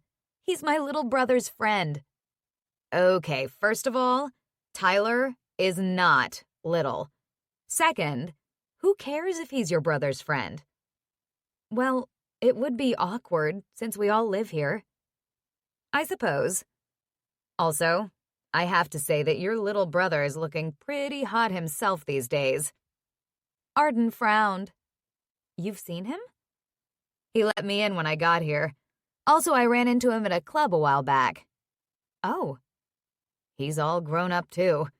And I like the hipster glasses and beard stubble. Mila frowned. You're talking about Jamie? Yes, I am. Emma grinned. Don't worry, Mila. I'm not interested in him that way. Mila's eyebrows shot up. Me? Worried? Ha! Jamie's a pain-in-my-ass friend. Besides, I have a boyfriend. Oh. Emma tilted her head. Okay. Hey. Mila straightened. I don't suppose you two girls would like to come to pole dancing lessons with me. Arden choked on her wine. What? Pole dancing? Emma grinned. Yes, I signed up for a class. It's supposed to be a great workout. Arden blinked. I don't even know what to say to that. When is it? Emma leaned forward. Sunday afternoon. I'm off Sunday, Arden said slowly. Perfect. I'm in, Emma agreed. Mila helped herself to some sopressata and olives, and they all chatted, Emma and Mila getting to know each other and discovering a mutual love of keeping up with the Kardashians. I don't even know why I love it, Emma said with a laugh. It's crazy. I know, right? We should get together next week and all watch it together. How about here? Depends if I work. Arden wrinkled her nose. Damn job is going to interfere with my social life. The others laughed. Yeah, working for a living does put a crimp in fun. Okay, we can DVR it and watch it together when we can all do it. With lots of wine. We'll make a date. Sounds good. A knock sounded on the door of the apartment and the three women turned to see Tyler. Hi, Tyler, Mila called. Are you geeks getting tired of gaming? Tyler grinned. Never. Okay, maybe a little. We thought you might want to come down and join us. His eyes fell on the food spread out on the coffee table. Or maybe we'll come up here. You have better food than we do. Arden smiled. Sure, come on up. I'll make more bruschetta. She added pita chips and hummus to the spread, and she could whip up her famous 5-ingredient dip and put out some crackers with it.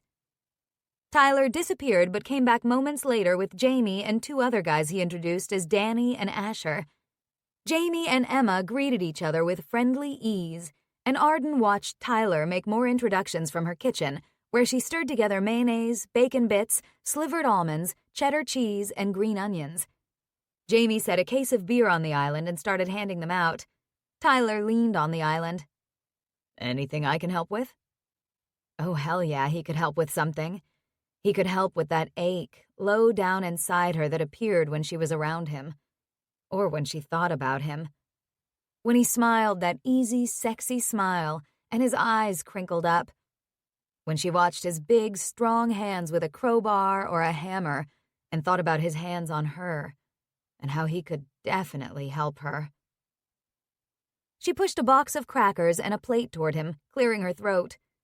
You could put some crackers on this plate. What are you making? It has bacon in it. I love bacon.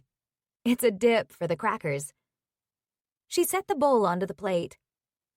Tyler picked up a cracker and scooped up dip with it. God damn, that is good.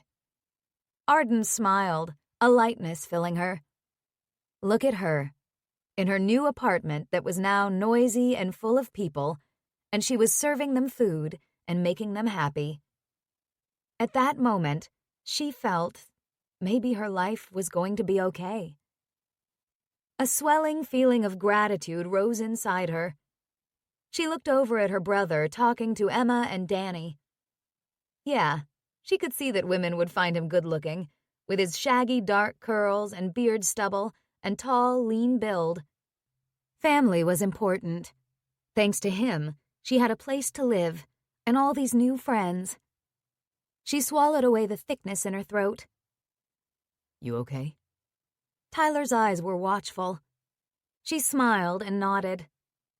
I'm great. You can take that plate over there. Tyler carried it and set it on the now crowded coffee table. Try this dip, Jamie. It's fucking fantastic. Everyone reached for crackers, and Arden watched in pleasure as they enjoyed the food. Arden's attention caught on Mila, who was watching Jamie and Emma with a notch between her eyebrows.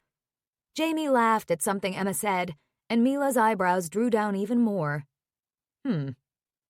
Arden went over and sat beside Mila on the sofa between her and Asher. Well, this turned into a party. Mila smiled. Are you okay with that? We all kind of barged in on you and Emma. It's fine. Now I'm living here again, Emma and I will have lots of time to get together. Hey, Jamie, Mila, Emma, and I are going to take pole dancing lessons. Arden felt Tyler's heated gaze land on her. Pole dancing? Yeah, isn't that fun? Jesus. He rubbed his mouth. Okay. Is there a recital at the end of the class we can come watch? Jamie asked, which was met with laughter. No way you're watching, Arden said. I can pole dance. Danny spoke up. I'm pretty good at it, actually. Arden smiled at the man. He was around their age, mid-20s, not as tall as Jamie and Tyler, probably about 5'8", with a slim build. His features indicated an Asian background, his dark hair cut very short. Small gold hoops glinted in each ear, and he wore jeans, a t-shirt, and multiple leather bracelets on both wrists. Oh, yeah, Mila said. Danny is who Jamie went out on a date with last week. Emma's eyebrows lifted. Danny grinned. Arden bit her lip. Oh, right. I forgot about that. Do you perform, Danny? I do, yeah, at the Firefly Lounge and Supper Club. Danny's a drag queen, Mila explained to Emma, whose expression changed to one of interest. We should go see you perform sometime. Mila clapped her hands together. That would be so fun. Sure. Danny smiled. He was cute. I'm Honey DeVille. We are totally planning a night out when everyone can go. I'll arrange it. Arden hoped her job didn't interfere with the plans. She was super curious about the Firefly Lounge and Supper Club. Between watching the Kardashians, pole dancing lessons, and now this, her social life was filling up. She checked out the other guys in the room to see how they were reacting to Danny's talk about pole dancing and being a female impersonator. Jamie obviously must have been okay with it, or he wouldn't have invited Danny over again. Tyler seemed unfazed, and Asher, who she didn't know at all, wasn't bothered by it either. Cool. This dip is amazing. Mila picked up another cracker. Jamie, you did good letting Arden stay here. She paused. But don't think we just love you for your food, Arden. We like you, too. Gee, thanks. Arden met Mila's teasing eyes and melted a little inside. I'm expecting waffles this weekend, Tyler reminded her. Saturday, though. I have to work Sunday morning. I can do that. She'd have to make sure she had time to go shopping again before then. Crap, had she packed her waffle iron? She didn't remember seeing it, but she was pretty sure she had. Perfect, Mila said. Saturday morning waffles. Should I bring the butter? Arden laughed. Maybe. Tyler pointed out that you wouldn't approve of my use of margarine. Hell no! Mila's face contorted. I actually prefer butter, too, Arden assured her. Don't worry, I'll get some. I certainly hope so. Arden had to laugh. Emma, you want to come for waffles on Saturday? Emma looked bemused by all this banter. Sure. Sounds good. Eventually, people started talking about leaving. It was a slow process, but a while later, her apartment was empty and quiet, except for her and Tyler. He was loading dishes into the dishwasher. You don't have to do that. He looked up. It's not a problem. Just helping out. We all invaded your home and you fed us. Thank you. It was fun. She paused, looking down at the counter. Tyler moved closer to her and she startled, feeling his warmth, breathing his scent. God, he was so damn attractive. She wanted to see if his t-shirt felt as soft as it looked, and whether the muscles beneath it were as hard. You seem a little sad. She shook her head, surprised at his perception. No, I'm not sad. I mean, maybe a little. This isn't how I pictured my life, but life is still pretty damn good. Yeah. She met his eyes. Heat shimmered around them. This was crazy. She was a widow. She'd been betrayed by her husband. She wanted nothing to do with men. And it was Tyler. Why was she feeling like this about him? Chapter 10. Arden worked 4 to midnight at Shenanigans on Saturday night, so Tyler offered to take her to the farmer's market and Whole Foods early Saturday afternoon, after she made waffles for all of them in the morning, which turned out to be a big hit. You guys want to come with us? Tyler asked Jamie, Mila, and Emma as they sat in Arden's kitchen drinking coffee, bellies full of waffles and bacon. Bacon. He loved bacon. Nah, I'm good, Jamie said. I'm going over to Garth's place, Mila said. And I have to go into the office for a while, Emma said. Okay. It was just the two of them. Fine with him. How's the bathroom coming? Jamie asked him. Not bad, want to see? Sure.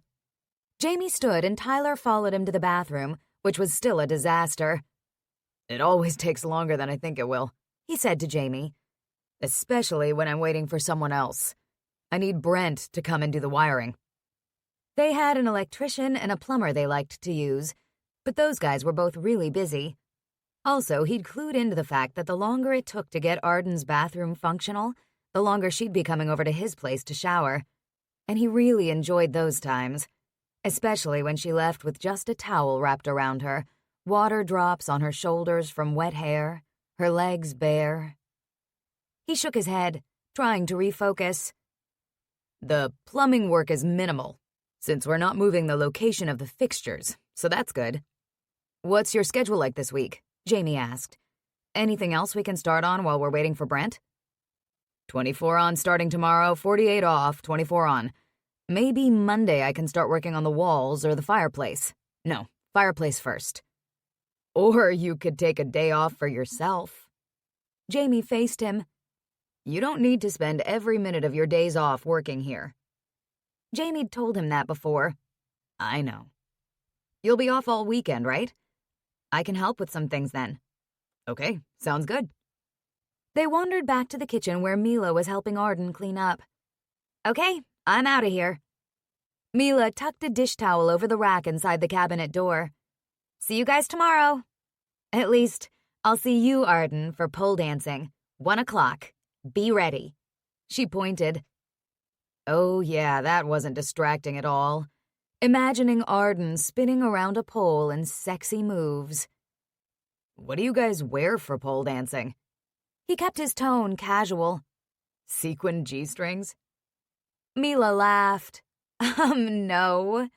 I'll be wearing leggings and a tank top. Good to know, Arden said.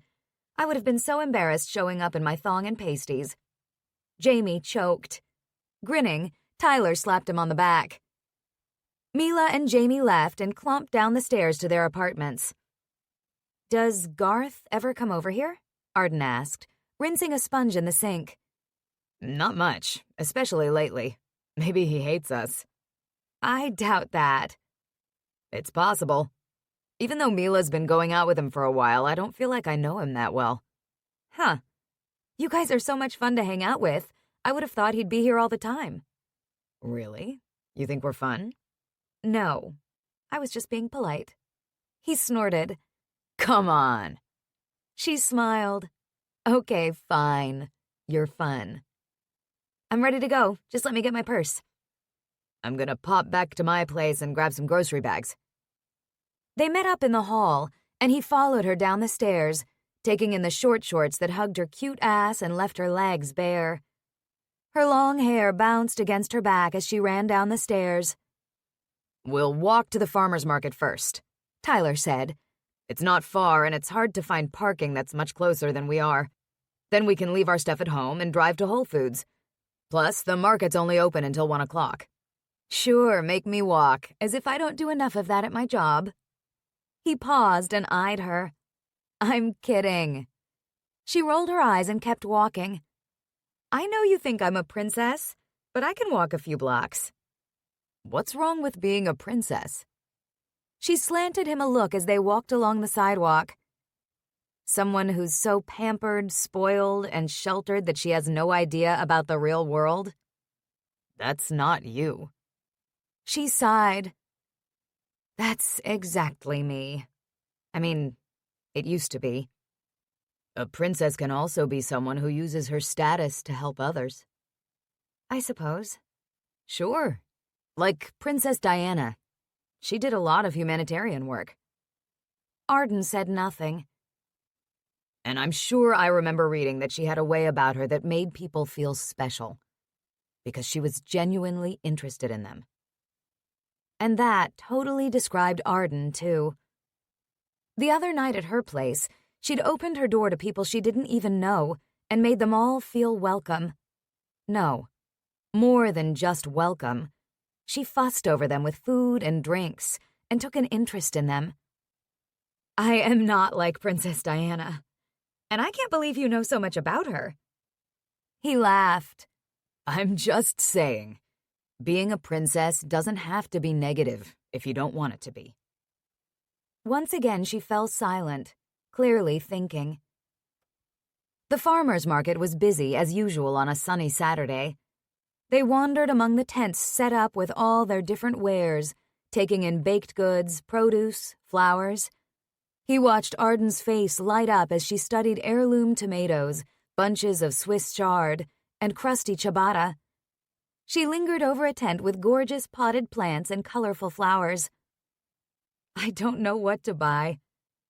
She met his eyes with a look of longing in hers that made his heart kick against his ribs. I want everything. I know. He caught her checking her wallet and got the feeling money was tight for her, which sucked, because he wanted her to have everything she wanted. She ended up with some tomatoes, bread, cherries, raspberries, and a bunch of fresh carrots. She'd lingered over flowers, then turned away. Then they found the tea tent, and she picked up some Tranquil Dreams tea. Tyler stopped at a tent selling meats and sausages. As he picked out andouille sausage and Canadian bacon, Arden studied the sign. They also sold eggs and butter.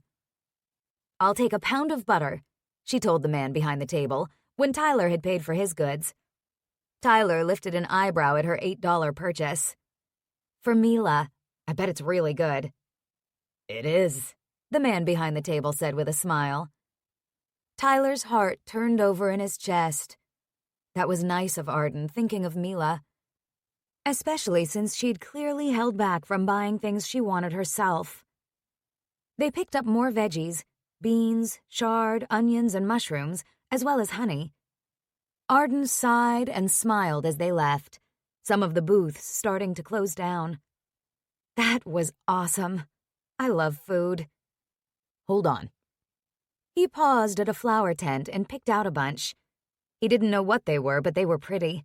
Tall stems with multiple small flowers in shades of pink, yellow, and orange. An elderly woman was about to pay for a bunch of sunflowers, and he waited behind her. Oh, no. The woman dug through her purse. I've lost my wallet. Tyler met Arden's eyes and they both grimaced. Arden bit her lip. I can't believe it.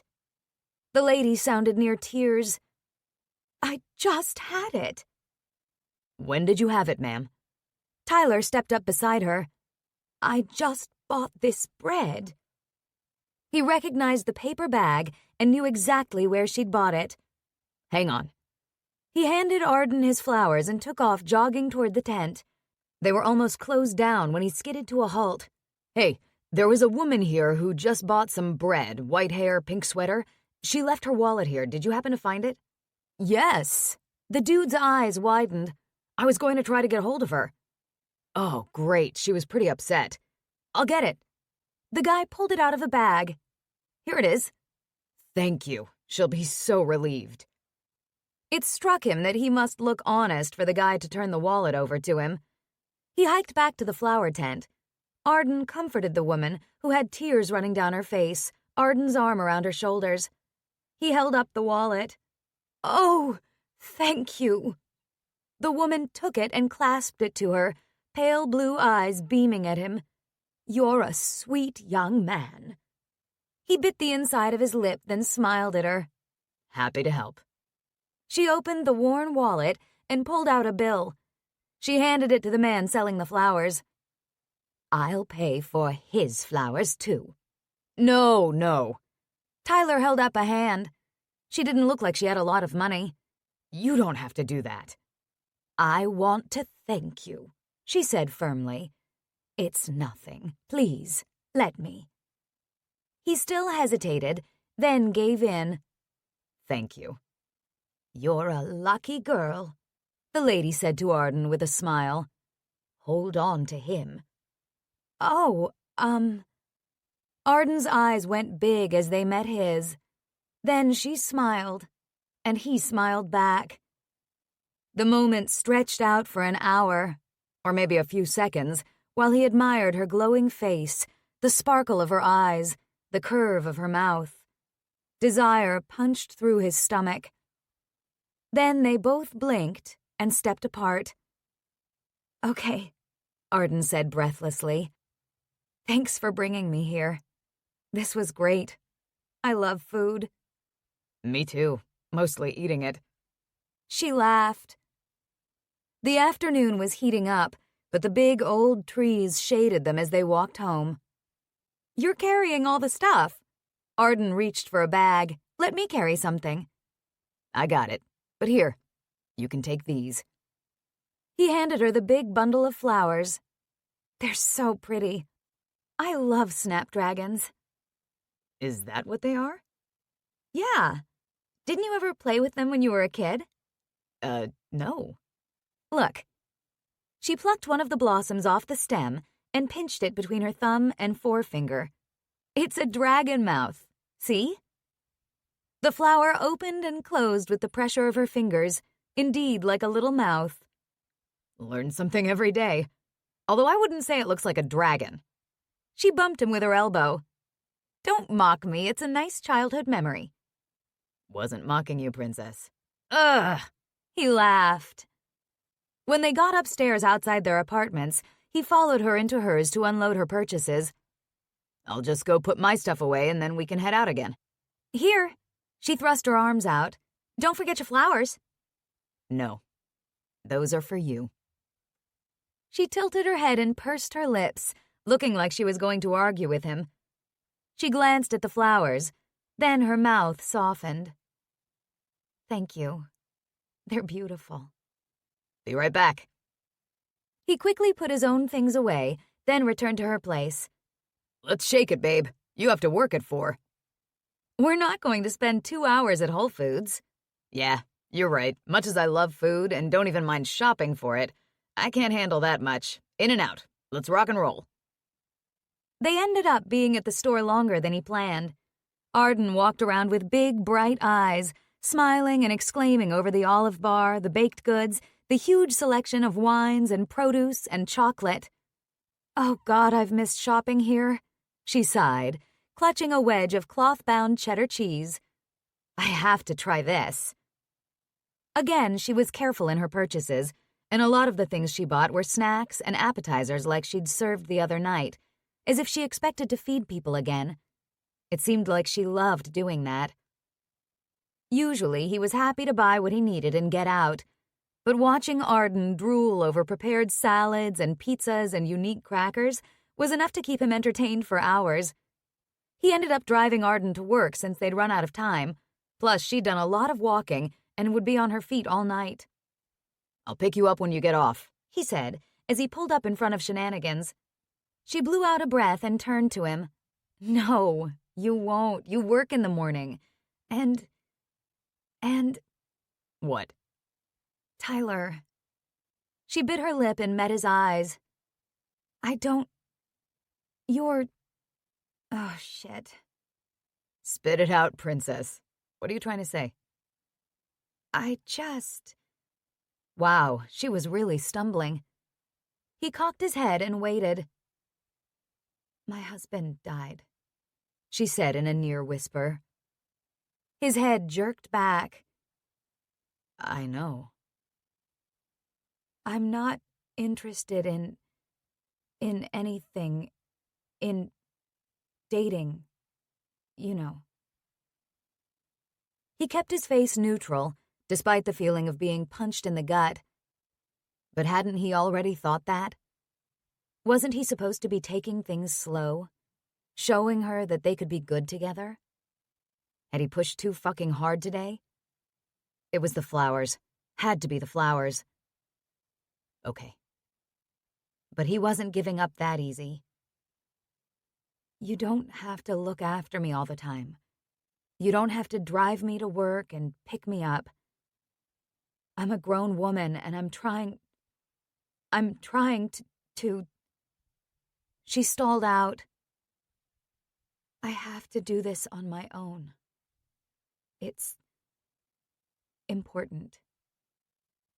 "Arden, I know you're a grown woman. Believe me." Oh, hell, that probably wasn't the right thing to say.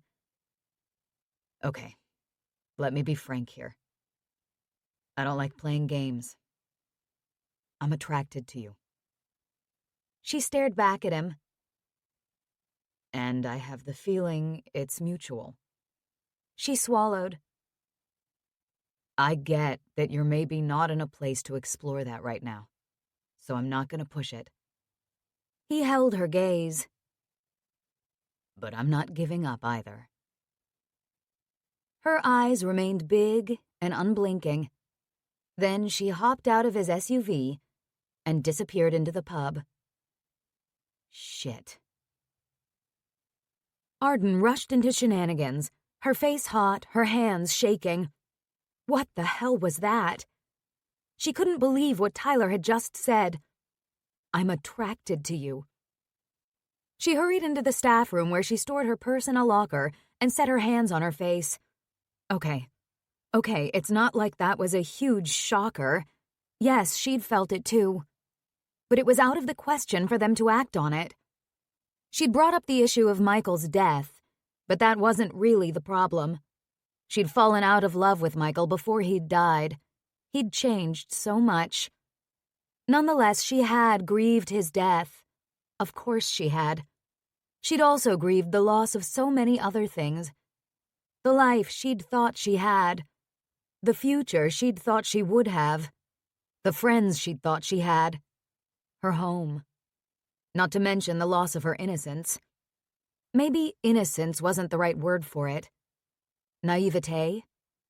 She didn't like to think she was stupid, but she'd certainly been blind to what had been going on. And that was the problem. She'd been an oblivious idiot. Michael may not have been a model husband, but as his wife and partner, she'd failed him. Never again would she risk doing that to someone else. It had been a long time since she'd had sex, and damn Tyler for making her feel that hot, achy knot of need low down inside her. For making her imagine his big, naked body moving against her, inside her, his hands on her skin. Ugh. She sucked in a long breath and let it out, then straightened her shoulders. She was stronger than that. She could ignore those thoughts, those feelings. She could be around Tyler and remember the geeky, tongue-tied kid who'd hung out at their home. Not the sexy firefighter with big muscles who saved dogs and ran to find a little old lady's lost wallet. She headed out to start her shift, focusing on the things she needed to remember. Menu items, table sections, what was in the Irish breakfast. "Liam hired another waitress," Sorcha told her as they stood next to each other at a counter in the kitchen. "Oh, that's good." "Yeah, maybe now I can have a day off." Sorcha grimaced. "I guess you'll need to train her." "Yes." She sighed and picked up a stack of menus. "Hopefully she catches on as quickly as you did." She disappeared. Arden blinked. She'd caught on quickly? She still felt like a bumbling fool most of the time. Was there anything she could do to help Sorcha? As everything was quiet at the moment, she walked over to the bar where Liam was. "Hey, I heard the good news. When does the new waitress start?" "Not until next week." "You know what would be good?" "What?" "A service manual." "A what?" "A service manual. Some kind of guidelines in writing. Service goals, steps of performance expectations." Liam gaped at her. "Well, sure and good. But where am I going to get something like that?"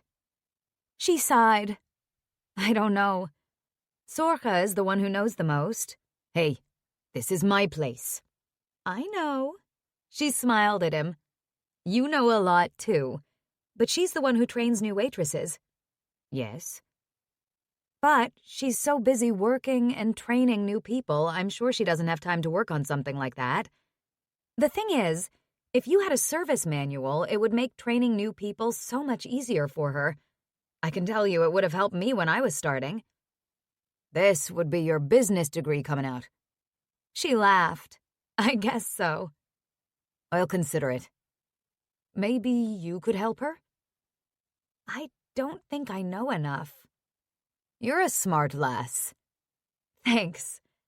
Well, I better check my tables." She walked away, warmth spreading through her middle. 2 compliments in one night. Maybe this job wasn't so bad. Chapter 11. Tyler arrived for his shift Sunday morning, early as always. After the morning briefing, he readied his bunker gear, then worked with the rest of the crew on maintenance things, stocking medications, checking the equipment on the trucks, air masks, EMS kits, to ensure it was all operational before the shift got going. He was on rotation with dipshit Evan Crenshaw. He'd never liked the dude, who was one of those assholes who talked like he knew everything but really didn't. Tyler's low opinion of the guy had been reinforced on one of their first calls together, when Tyler had first started at Engine 25 as a firefighter candidate. Crenshaw had a year of experience on him. They'd been called to a home in Ravenswood, where a 35-year-old man had had a seizure. They'd gotten his legs and waist strapped to the gurney when the dude had punched Crenshaw in the mouth. To Tyler's horror, Crenshaw had punched him back, calling him a fucking retard. He still felt a knot in his gut every time he thought of that. He'd stopped Crenshaw from hitting the guy again, and later, after they'd left the man at the hospital back at the station when they were alone, he'd laid into him about it, despite the other man's seniority. "I was subduing him," Crenshaw had said. "What the fuck, man? He punched me. He was having a seizure. I should report you for that." "Try it." And why hadn't he? Crenshaw's dad was the chief of Battalion 5, and possibly next in line to be a deputy fire chief. The CFD was an insular organization, with many family members working there. Sons and even daughters often following in their parents' footsteps. Tyler hadn't had any family or other connections. He'd worked his ass off to get where he was, and it pissed him off that Crenshaw got away with bullshit like that because of who his old man was. Even worse, they'd both taken the last lieutenant examination. They'd both passed, although Tyler knew he'd gotten a better score on the exam. But Crenshaw would likely get there first because of seniority, despite the fact that Tyler knew he was way fucking better at his job than Crenshaw was. This morning, Tyler and Crenshaw checked all the tools and equipment, while Tyler's buddy, engineer Tremont Jones, checked the truck, engine, and Lieutenant Cliff Murkowski checked the MDC, mobile data computer, the onboard laptop that linked to dispatch. He made himself act professional around Crenshaw, but man, the asshole made it a challenge sometimes. Like now, Crenshaw was hanging around paramedic Rhonda Norris as she washed windows, one of the regular chores that had to be done. He wasn't helping. He was just being a jerk, pointing out the window she'd just finished wasn't clean. Crenshaw pressed his hand to it as if showing her, of course leaving a fucking smear on the glass. Rhonda glared at him. Jesus, Crenshaw, what the fuck? She tossed her cleaning rag at him. Here, you fucking clean it. Hey. Crenshaw caught the cloth. What's the matter? You on your period? You're supposed to let us know when that is so we can be prepared. Rhonda gritted her teeth. Fuck you. Shut up, Crenshaw. Tyler walked up behind them. Either help her or find something else to do. Who put you in charge? Crenshaw glared at him. Tyler rolled his eyes. Don't be a douche. Crenshaw stalked off. Thanks, Ty, Rhonda said quietly. But I can handle him myself, you know. I know. Taken aback, he set a hand on his chest. I do know that. I was just trying to help. She smiled wryly, shaking her head. You always are. Shit, wasn't that a good thing? He headed to the kitchen, debating whether to cook pancakes for everyone or make a run to Sabroso, a nearby Mexican restaurant that made fantastic breakfast burritos. He was the one who mostly did the cooking on his shifts. He remembered one of his instructors telling them that whoever did the cooking was the most popular crew member. He didn't set out to be the most popular, but he liked food and liked finding ways to put it together, so he'd just kind of slipped into it. Which also meant he did the supermarket runs to pick up shit to cook. After inspecting the contents of the fridge and cupboards, breakfast burritos won out. A short time later, over soft tortillas wrapped around scrambled eggs, sausage, peppers, and cheese, they discussed plans for the day and what other chores needed to be done. He managed to get in a workout before they got called to a structure fire. Over the radio, they learned that cops were already on the scene and reported smoke coming from the garage of the home. There were about 5 cop cars parked on the street in front of the house. Tyler jumped off the truck as soon as the air brake was set and started toward the back of the property. I don't see any smoke, Tremont stated. Me neither. Pair of underwear burning in the garage, one of the cops told them. Oh, for fuck's sake. Tyler shook his head and made his way into the cluttered garage. Sure enough, there was a pair of men's underwear smoldering away. He glanced around, found a rake, and used it to lift the garment. He showed it to Captain Maxwell. Great, he said, one corner of his mouth lifting. Use the thermal imager to make sure there's nothing else burning in there. Turned out that one of the cops had showed up at the house to arrest a parolee for not checking in. The dude had been in the garage and lit the tighty-whities on fire in an attempt to get away. When he ran out of the garage, another cop had been there, waiting for him. So much for that great escape. That evening, Tyler made dinner, a big pot of chili, which he served with garlic cheese buns. His chili was one of his more popular menu offerings, and he made lots, so they could stash it in the fridge and the shift tomorrow could have some. As they sat around the scarred wooden table eating, Tremont said, Holy shit, this is spicy chili. It's not that spicy, Tyler objected. He tasted another mouthful. Maybe a little more heat than usual. Hot enough to set your underwear on fire, Cliff said, and they all busted out laughing. Tyler went over to his mom's place the next evening. She'd invited him for dinner, and he hadn't been there for a while, plus he loved her roast beef. Despite the disappointment she never hid, he loved his mom and knew there would be things at the house that needed taken care of. He pulled up on the street in front of the red brick house in North Center where he'd grown up. The house was bigger than his mom needed now she was alone, but she refused to sell. It was a solid house, a decent neighborhood, and it was all paid for thanks to insurance on the mortgage. But it was too much for Mom to look after. "What's new with you?" Mom asked, as Tyler set the table and she filled a platter with slices of roast beef. "Are you seeing anyone?" No. He wanted to be, but he wasn't going to tell Mom that. I still miss Claire. Sorry, Mom. Just another way he'd let Mom down. It just wasn't working for us. She was such a smart girl. She's probably going to be a partner in that law firm she works at. I'm sure she is. Claire was just the kind of woman his mom wanted for him. Smart, together, with a high-powered career that was on track to make her lots of money and prestige. In fact, that was what Mom wanted for him. Mom set the platter of beef next to him and he loaded up his plate, snitching a piece to pop in his mouth. Then she brought out a bowl of mashed potatoes, along with a salad and a bowl of green beans, the kind with butter and almonds that Tyler loved, and some carrots. This is a lot of food for 2 people, Mom. I know. She sighed. I can never get it right. They sat. Mom said a quick prayer, and they began passing the food back and forth, filling their plates. You know, Rachel Bronstein just broke up with her fiancé, Mom said, referring to the daughter of one of her friends. Tyler repressed a sigh.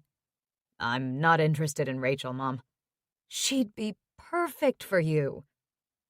He had to get the subject off his love life. Too bad Mom wasn't interested in his job at all. Remember Arden Lennox? Shit, why had he brought up Arden? He cut a piece of roast beef with his knife and fork. Yes, Jamie's sister. Didn't her husband die? Yeah. She just moved back to Chicago. She moved into the empty apartment in our building. Oh, that's nice. How is she doing? What a sad thing to be a widow so young. She's doing okay. I think Jamie's glad that she's closer now so he can help out. Jamie's a smart boy. Yep. Mom admired Jamie and the success he'd made of his business.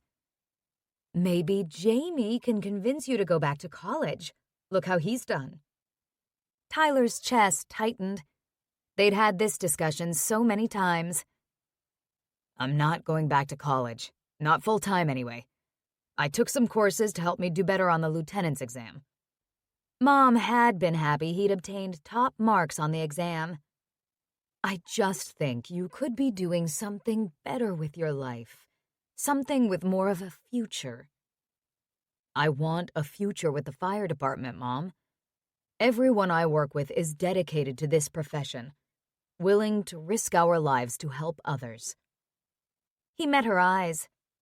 Her face tightened, and she dropped her gaze. I know. And like I said, I plan to move up. Also, I'm not into a 9-to-5 kind of job. I like the flexibility. She was never going to get it. She was never going to get that he wasn't going to be the one to live up to her hopes and dreams. The hopes and dreams that had been shattered when her daughter had died. His parents had never blamed him for Tara's death. Not overtly, anyway. But he'd felt the survivor guilt. The feeling that if he hadn't been hanging out playing basketball after school, Tara wouldn't have been walking home alone that day. They'd never really gotten over that, and he'd become the focus of their world. The one they pinned all their aspirations on. The one they'd pushed to do more, to do better, to get into a good college, to have a career and a beautiful, perfect girlfriend that he'd marry, and to give them beautiful, perfect grandchildren. For years, he'd tried to be that guy. He'd tried to do everything he could to make them happy, to make up for them losing their daughter. He'd worked hard at school and did okay, but never got top marks. He'd taken courses that would get him into college. He'd won science fair awards, mostly thanks to Jamie, and basketball championships, mostly thanks to the guys who'd been the real athletes. He'd gotten into college, but when Dad had died, it had been a good reason to drop out. He needed to start making money, not spending their money on tuition for courses he hated. But in doing that, he felt he'd let his mom down. Again. There was a saying about how people would accept any kind of check except a reality check. Today was Arden's reality check. She was feeling pretty good about how things were going. She had a nice place to live, she was with her brother, she had a new friend and had reconnected with an old friend. She had a job she enjoyed, mostly, and even though it didn't pay much, she'd managed to save up a little. She also had a hot, single man who was interested in her and who wasn't giving up. That was both gratifying and terrifying and exciting. She'd been thinking about Tyler and the things he'd said when he'd dropped her off at work, although she hadn't seen him since. She felt alive, aware, energetic. She hadn't been working out other than the pole dancing class, which had definitely exposed her lack of fitness. Back in Phoenix before Michael had died, she'd belonged to a fashionable gym where she'd gone 5 days a week to do yoga, bar, circuit training, or Exalt, a trendy new class that combined restorative movement and meditation with strength and cardio training. Sitting in front of her laptop in her little apartment researching gyms in Chicago quickly informed her that even a low-cost gym membership was outside her budget. Okay, so no more bar classes. She could stay fit without spending a lot of money. More Google searching brought up a bunch of YouTube videos on workouts you could do at home with no equipment. And she could run. Running just required a good pair of shoes and some shorts. She had some workout clothes, but the other day she'd noticed her favorite leggings had holes worn in the inner thigh seams, and the shoes she had weren't going to work for running on city sidewalks. She'd go shopping today. Also, she badly needed a haircut. Her ends were embarrassingly dry and frizzy. This required more Googling to find a salon nearby. She really needed a good keratin treatment to tame the frizz, but that was probably out of the question. She couldn't spend $400 on her hair. So the salon on North Wabash was out of the question. Well, she'd head down to Michigan Avenue to hit up Lululemon or Under Armour for some leggings. Maybe she'd find a hair salon there she could pop into for a cut. It was about a 20-minute bus ride to Michigan and Oak Street. She eyed the overcast sky and tugged her sweater closer around her to ward off the damp chill as she strolled along Michigan. First up was Lululemon, but the prices there dismayed her. Somehow she'd never really thought of Lululemon as expensive. She fingered the fabrics and studied a cute hoodie. Ah, well. She headed south on Michigan, peering into windows as she walked. Just as she arrived at the corner of East Superior, drops of rain pelted her, and it started to pour. Spying the doors of Saks, she dashed toward them and nearly fell into the foyer. She made eye contact and exchanged a sheepish smile with the big dude at the door, shaking rain off her hair. Well, might as well look around inside for a few minutes. Maybe the rain would stop. She strolled through the perfumes and cosmetics, pausing to look at the new makeup from MAC. She did need mascara, and that highlighting powder was so beautiful. But the mascara was $40, and damn, she could buy mascara for $5 at CVS. She rode the escalator up. She could check out workout gear here if they had some. Maybe they had a sale. She found a sale rack of activewear and flipped through it. She pulled out a pair of leggings and sighed. Damn, those were pretty. She flicked the price tag over and sighed again, shoving the leggings back onto the rack. Reduced to $150 wasn't going to cut it. There was no point in even looking. But she couldn't help but stop at the shoe salon to drool a little over a pair of glittery Jimmy Choo stilettos and an adorable pair of leopard print booties. She smiled wistfully as she picked up a bootie. After hiking farther down Michigan, popping in and out of various stores to dodge the rain, she found the Under Armour shop. Inside, she fingered cute, strappy sports bras, shorts, and bright-colored tops. She wanted it all. And having pretty clothes would motivate her to run. But the whole outfit added up to over $200. It was just stupid to spend that much money on something she didn't really need. Emerging onto Michigan Avenue empty-handed, she turned her face to the sky as the sun tried to break through the crowds and let out a long exhale. Oh well.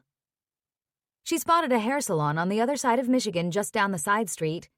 Carly's Cuts. It didn't look too fancy. A shampoo, cut, and blow-dry would pick her up. She waited in the crowd for the lights to change, then crossed Michigan and continued down the street. Stepping inside, she eyed the price menu posted behind the counter. $60.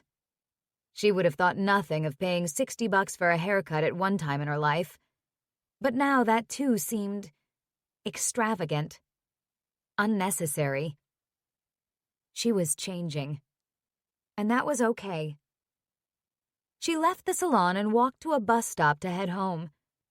She'd seen a salon not far from Shenanigans that she would check out, one of those chain places. Sitting on the bus as it motored north, she leaned her head against the window. How spoiled she'd been, letting Michael pay for expensive fitness classes, pricey clothes to wear to fitness classes, and lavish hair treatments. Not to mention regular manicures and pedicures, which she'd been doing herself lately. She'd been so clueless. This was her reality check. Those things didn't really matter. She hadn't grown up in that kind of world. Her family had been comfortable, but by no means wealthy. As a teenager, she and her friends had liked to spend money they earned at part-time jobs on trendy things, but never Christian Louboutin shoes. And if they got a manicure or pedicure, it wasn't at a fancy downtown place. She remembered one of the first times she'd gone shopping with Michael's credit cards after he'd signed his big contract with the Cardinals. How she'd thought it was obnoxious and wasteful to spend $1,000 on a pair of shoes. Yet somehow, she'd become accustomed to that, to having beautiful things, basically whatever she'd wanted. Deep inside, that wasn't her. This was good. Magic Cut's price for a shampoo, cut, and blow-dry was $21.99, and they could take her in right away. Perfect. "I'm Imani," the young woman said as she led Arden to a chair in front of a sink. Imani was probably about Arden's age, maybe mid-20s, with perfectly smooth brown skin, high cheekbones, impeccable eye makeup, and her hair in gorgeous natural curls. "How's your day going?" "Well." Arden sank into the chair and let Imani drape a towel around her neck. "It's been eye-opening." You don't sound happy about that." Arden smiled. "It's a good thing." "Better to have your eyes open than shut." Imani started wetting down her hair. That is so true. Imani shampooed her hair twice, then applied conditioner, giving her scalp a lovely massage that melted her bones. It only lasted a few minutes, but it was wonderful. Then she led her to a chair in front of a big mirror on the wall and draped a plastic cape around her. "So, what are we doing today?" She ran her fingers through Arden's hair, lifting it and letting it fall. "Your hair's really thick." "Yes, and it tends to be frizzy. I think I just want a trim and a nice blowout." "Do you want to keep these long layers?" "Sure. I'll blend them in a bit more." Imani studied her hair. "If I take about a half an inch off, that's okay? That'll get rid of these dry ends." "Perfect." She clipped up the top layers and started combing and snipping. Arden spied the book sitting on the counter. "Are you reading that?" she asked Imani. "Yes, it's so good." "I just finished it. I loved it." "She's one of my favorite authors. My book club is reading it right now. We're getting together on Thursday night to talk about it." She paused. "And drink wine, of course." Arden laughed. "Of course. That's what book clubs are for." "You belong to a book club, too?" Snip, snip, snip. Hair fell to the linoleum floor. "No, not anymore. I recently moved here from Phoenix. I used to belong to one there, though. It was fun." "I love talking about books. And this group is really nice because they're not snobby about what we read." "Oh, that is so important." Arden made a face. "The club I belonged to mostly read literary fiction. It was okay, but then I'd read a great romance, and I'd be dying to talk about it, but I'd never suggest that there." "Yes, totally." They launched into a conversation about books and authors they both loved and read, finding much in common. You should come to our club." Imani unclipped a section of hair and combed through it. "Seems you'd be a good fit. We don't invite many new people." "Do you meet in this area?" "Yes, most of us live around here. We take turns hosting." "Maybe you should check with the others first?" Arden bit her lip. "I mean, I don't know any of you, really." They agreed to exchange information, and Imani would be in touch with her about the book club. They continued to chat as Imani snipped away, discovering other things they had in common. Both single, both had a much more successful younger sibling, and both liked trying new kinds of tea. Imani blew out her hair, then added beachy waves with a flat iron. Arden studied her reflection. "I love it. Thank you." "I'm so glad." Imani held a hand mirror behind Arden so she could see the back, then whipped the cape off. "All done." Arden paid up front, adding a tip for Imani, and then they exchanged phone numbers. "I'll text you about the next book club meeting," Imani promised. "That would be so fun, thank you."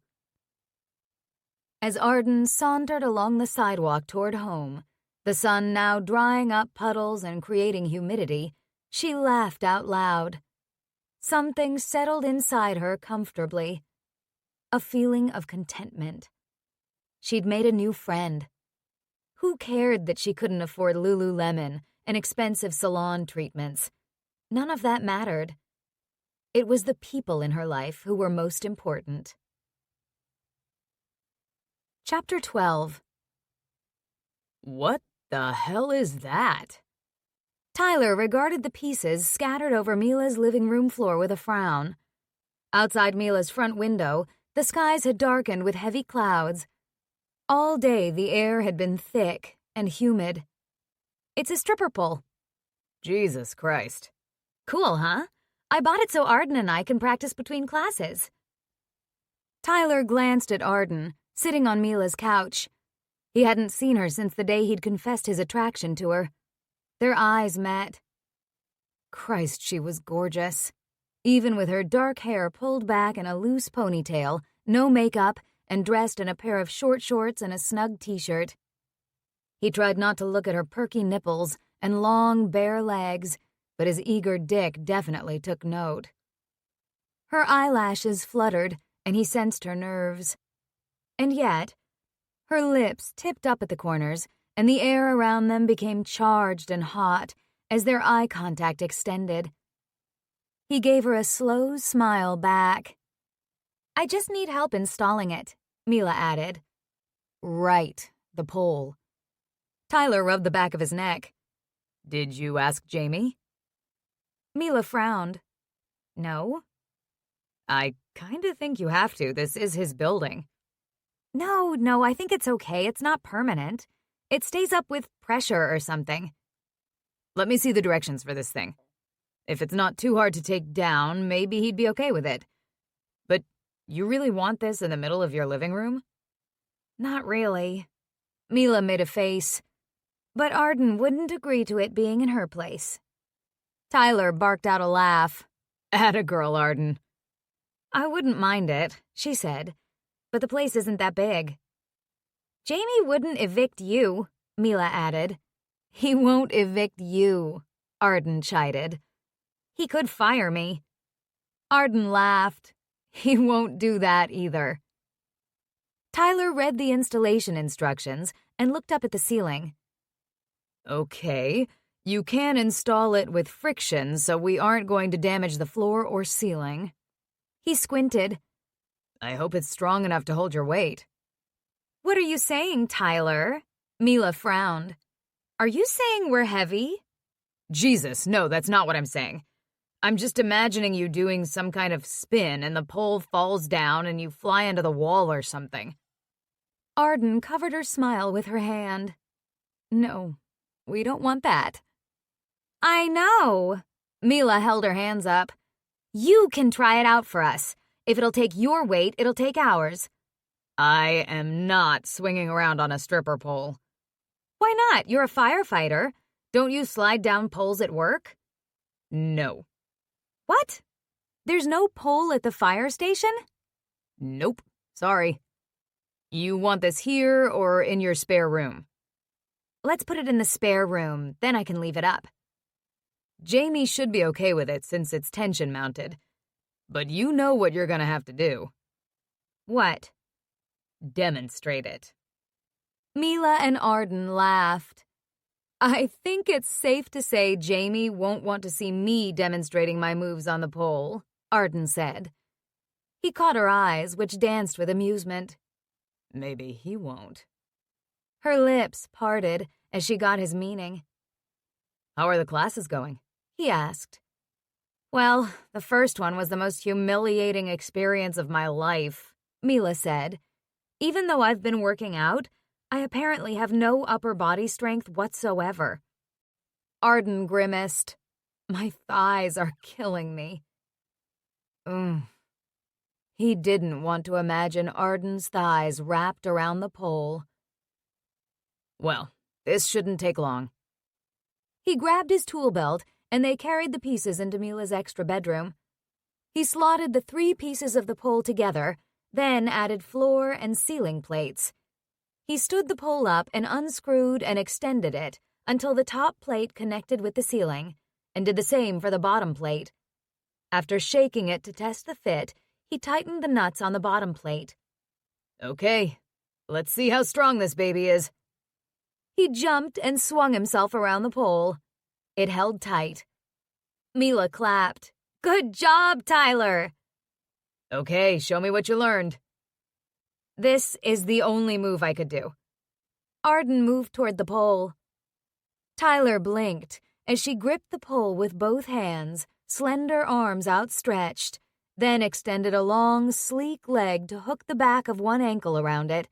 She pushed her ass out and fell into a slow, graceful twirl twice around the pole. His jaw damn near hit the floor. Holy crap. Was she trying to make him lose his mind? She jumped up and laughed. That's nothing. You should see our instructor. Why are you so good at this? Mila asked. I didn't invite you and Emma to come so you could show me up. I'm not that good. But I was a cheerleader. Arden shrugged. Maybe that helped. We need Danny to come and give us private lessons, Mila said. Speaking of which, we still have to plan a night to go to the Firefly Lounge and see him. She moved to the pole and tested it, then tried to position herself. No, that's not how my arm goes, she muttered, and changed position. And again. She lifted one leg and awkwardly tried to lift herself, ending up in a heap on the floor at the base of the pole. Arden fell into a chair, laughing. Okay, never mind. Mila jumped up, grinning. I can't remember. We need to watch some YouTube videos or something. Tyler crossed his arms, shaking his head. You two are nuts. It's a good workout. Mila stuck her tongue out at him. What's going on in here? Jamie appeared in the bedroom door. Just installed a stripper pole, Mila blurted. Isn't it cool? Jamie's eyebrows flew up and he studied the pole. Shut the fuck up. Seriously, you should see Arden work that pole. Jamie's face scrunched up. No thanks. Told you. Arden rose from the chair. Fine, I won't show you my one and only move. Which was fucking hot. Please don't tell me this is your new career goal, Jamie said. Arden tapped her chin. I should check into how much pole dancers make. It's probably better than waitressing. Don't even joke about it. Waitressing at Shenanigans is bad enough. Oh, come on. Shenanigans is a nice place. Liam's keeping an eye on her, Tyler offered. Arden slowly turned her gaze on him, her eyes narrowing into a death stare. Oh, no. Oh, no, you did not. His face heated. What? Fuck, he was busted. You told him to keep an eye on me, didn't you? No, of course not. Oh my God, Tyler! Jamie laughed and slapped Tyler on the back. Don't worry, I had a word with him too. Arden glared at them both. Then, to Tyler's horror, her eyes actually got all shiny, and her bottom lip quivered. What the fuck? I have to go. She whirled around. I have buns in the oven. Tyler met Jamie's eyes, full of as much concern as his. Jesus, I hope not, Jamie muttered. Mila turned to them with wide eyes. What just happened? Tyler rubbed his forehead. She doesn't want us looking after her. Mila's forehead creased. What? Why? And how do you know that? Tyler wasn't sure what to say to that. Because of what happened with her asshole husband, Jamie said. Fuck. She hasn't really talked about it, Mila said. Arden hadn't told Tyler much either. Why was her husband an asshole? I've been walking her home from work at night, Tyler said. When I'm off. Jamie gave him a curious look. Yeah? Well, thanks. Tyler shrugged. It's late, it's dark. I just felt like I should, even though it annoys her. Should I go talk to her? Mila asked. Maybe I should. Jamie frowned. It was Tyler and me who pissed her off. I will. Tyler strode to the door, just barely catching the bug-eyed look Mila gave Jamie. Yeah, they were probably wondering what the hell was going on. Well, nothing was going on, sadly. He took the stairs 2 at a time, knocked softly on Arden's door, and entered. He was greeted by the delicious yeasty scent of bread. Hey, he called, seeing her on her couch. She turned her head, and though she wasn't crying, her eyes were pink. He shut the door, walked over, and sat beside her. Not too close. Not as close as he wanted. Fuck, he wanted her on his lap with his arms around her. I'm sorry. She sighed. I know. You have to believe us, Princess. He winced, remembering she didn't like the nickname. But she didn't react, just regarded him with a steady gaze. We didn't talk to Liam because we don't think you can look after yourself. He's a buddy, and you're Jamie's sister. And you're beautiful, and we know every guy in that bar is absolutely going to hit on you. Her lips twitched, the corners lifting. Well, I guess you sort of made up for it with that compliment. Are you pissed at us? Yes. And no. She pursed her lips. I know Jamie's worried about me, because he's my brother. So I get that he's just looking out for me, and it's nice that he cares. But you... She met his eyes, hers wary. I don't get why you think you have to look out for me. You don't think I should care about you? Her eyelashes fluttered as she broke the connection and dropped her gaze. The air thickened around them. It's not true, you know. What? Not every guy in the place hits on me. One side of his mouth lifted. Hard to believe. And when they do, I can handle it. I know you can. Don't be mad. Because you know what? What? Liam would be watching out for you whether we asked him to or not. Because he's your boss and because he's a good guy. She tipped her head to one side, meeting his eyes again. You're probably right. I usually am. She huffed out a laugh. But it still feels like you both think I'm some helpless little female. I know I was stupid about Michael. But I've handled it. I'm doing okay. Again, what did that mean?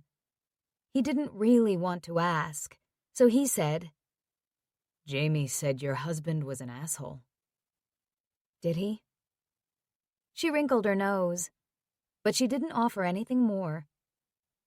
Rain drizzled down outside, and the wind had picked up, pelting water at Arden's windows. Looks like we're in for a storm. Tyler nodded toward the windows. Yes, it was so muggy today. Well. Tyler stood, feeling like he was trying to drag himself away from a powerful magnet. Just wanted to make sure you were okay. And apologize. Thank you. I guess I'm just not used to having people around who look out for me. Well, that fucking sucks. If that was true, then hell yeah, her husband had been an asshole. Because wasn't that what a husband was supposed to do? She chuckled. Now you do, he added. Get used to it. She looked up at him, a little smile playing on her mouth. Yes, sir. He rolled his eyes. Okay. Good night, Arden. Night, Tyler. He crossed to his own apartment. How hard was it going to be to sleep tonight, remembering Arden spinning around that pole? And not just thinking about those legs wrapped around him, or his hands on her breasts, but also wondering what had happened with her husband. Tyler had been asleep for about an hour when a ferocious crack of thunder shook the building. He jerked away, staring into the darkness. Wow, that was a good one. He loved thunderstorms. It was a tiny rush, a little thrill of danger, even though the risk was small. Nothing like the adrenaline rush he got from fighting a fire, which he loved. Over the years, he'd learned to control the adrenaline rush to keep himself safe, but he still felt it, still loved it. The stress hormones that flooded his veins could be harmful, but he'd learned ways to come down off that high. Sex was the best way. Fuck, he was thinking about sex again. He rolled to his back and watched the flashes of lightning out the window, waiting for more thunder. Then he heard a crash of breaking glass from the other side of the wall that separated his bedroom from Arden's. Without thinking, he leaped out of bed, charged through his suite and across the hall. Arden's door was mercifully unlocked, good girl, and he flung it open and strode in. Arden? What? She opened her bedroom door, long dark hair messed, eyes huge, legs bare. She wore a strappy little black sleep shirt showing lots of pale skin in the darkness. Tyler? What? I heard something break. He frowned. Are you okay? Oh, shit. She rubbed her face. Yes, I'm fine. The thunder woke me up. I was startled, and I knocked a glass of water off my night table. Thunder rumbled around them. Did it break? His gaze dropped to her feet. Yes, but... And you're walking around in bare feet? God damn it! She shook her head. I'm fine, Tyler. You could have stepped on broken glass in the dark. Well, maybe if someone hadn't come barging into my apartment in the middle of the night, I would still be in bed. She crossed her arms and narrowed her eyes at him. Shit. He rubbed the back of his neck. You're right. The apartment lit up again, and he tried not to drool over her skimpy attire. Then a crack of thunder had her feet leaving the floor, and she let out a little shriek. Tyler lunged toward her and closed his hands around her upper arms. Her skin was soft and warm. Hey, it's just thunder. That one was loud. I felt the building shake. I know. He grinned. Cool, huh? She frowned as he rubbed his hands up and down her arms. You like thunderstorms? Love 'em. They're fun. She tipped her head to gaze up at his face in the dusky light. What if we get struck by lightning? He laughed softly. I think we're pretty safe here. I mean, you do have to be cautious in certain situations. Maybe that's why a storm is exciting, because there is an element of danger. She stared at him wide-eyed. You're crazy. Possibly, but life's boring without a little danger, a little risk-taking. Although he was the one who tried to keep everyone else safe, he liked a little adrenaline rush in his own life. But we're safe here, he added hastily. Just enjoy the amazing power of it.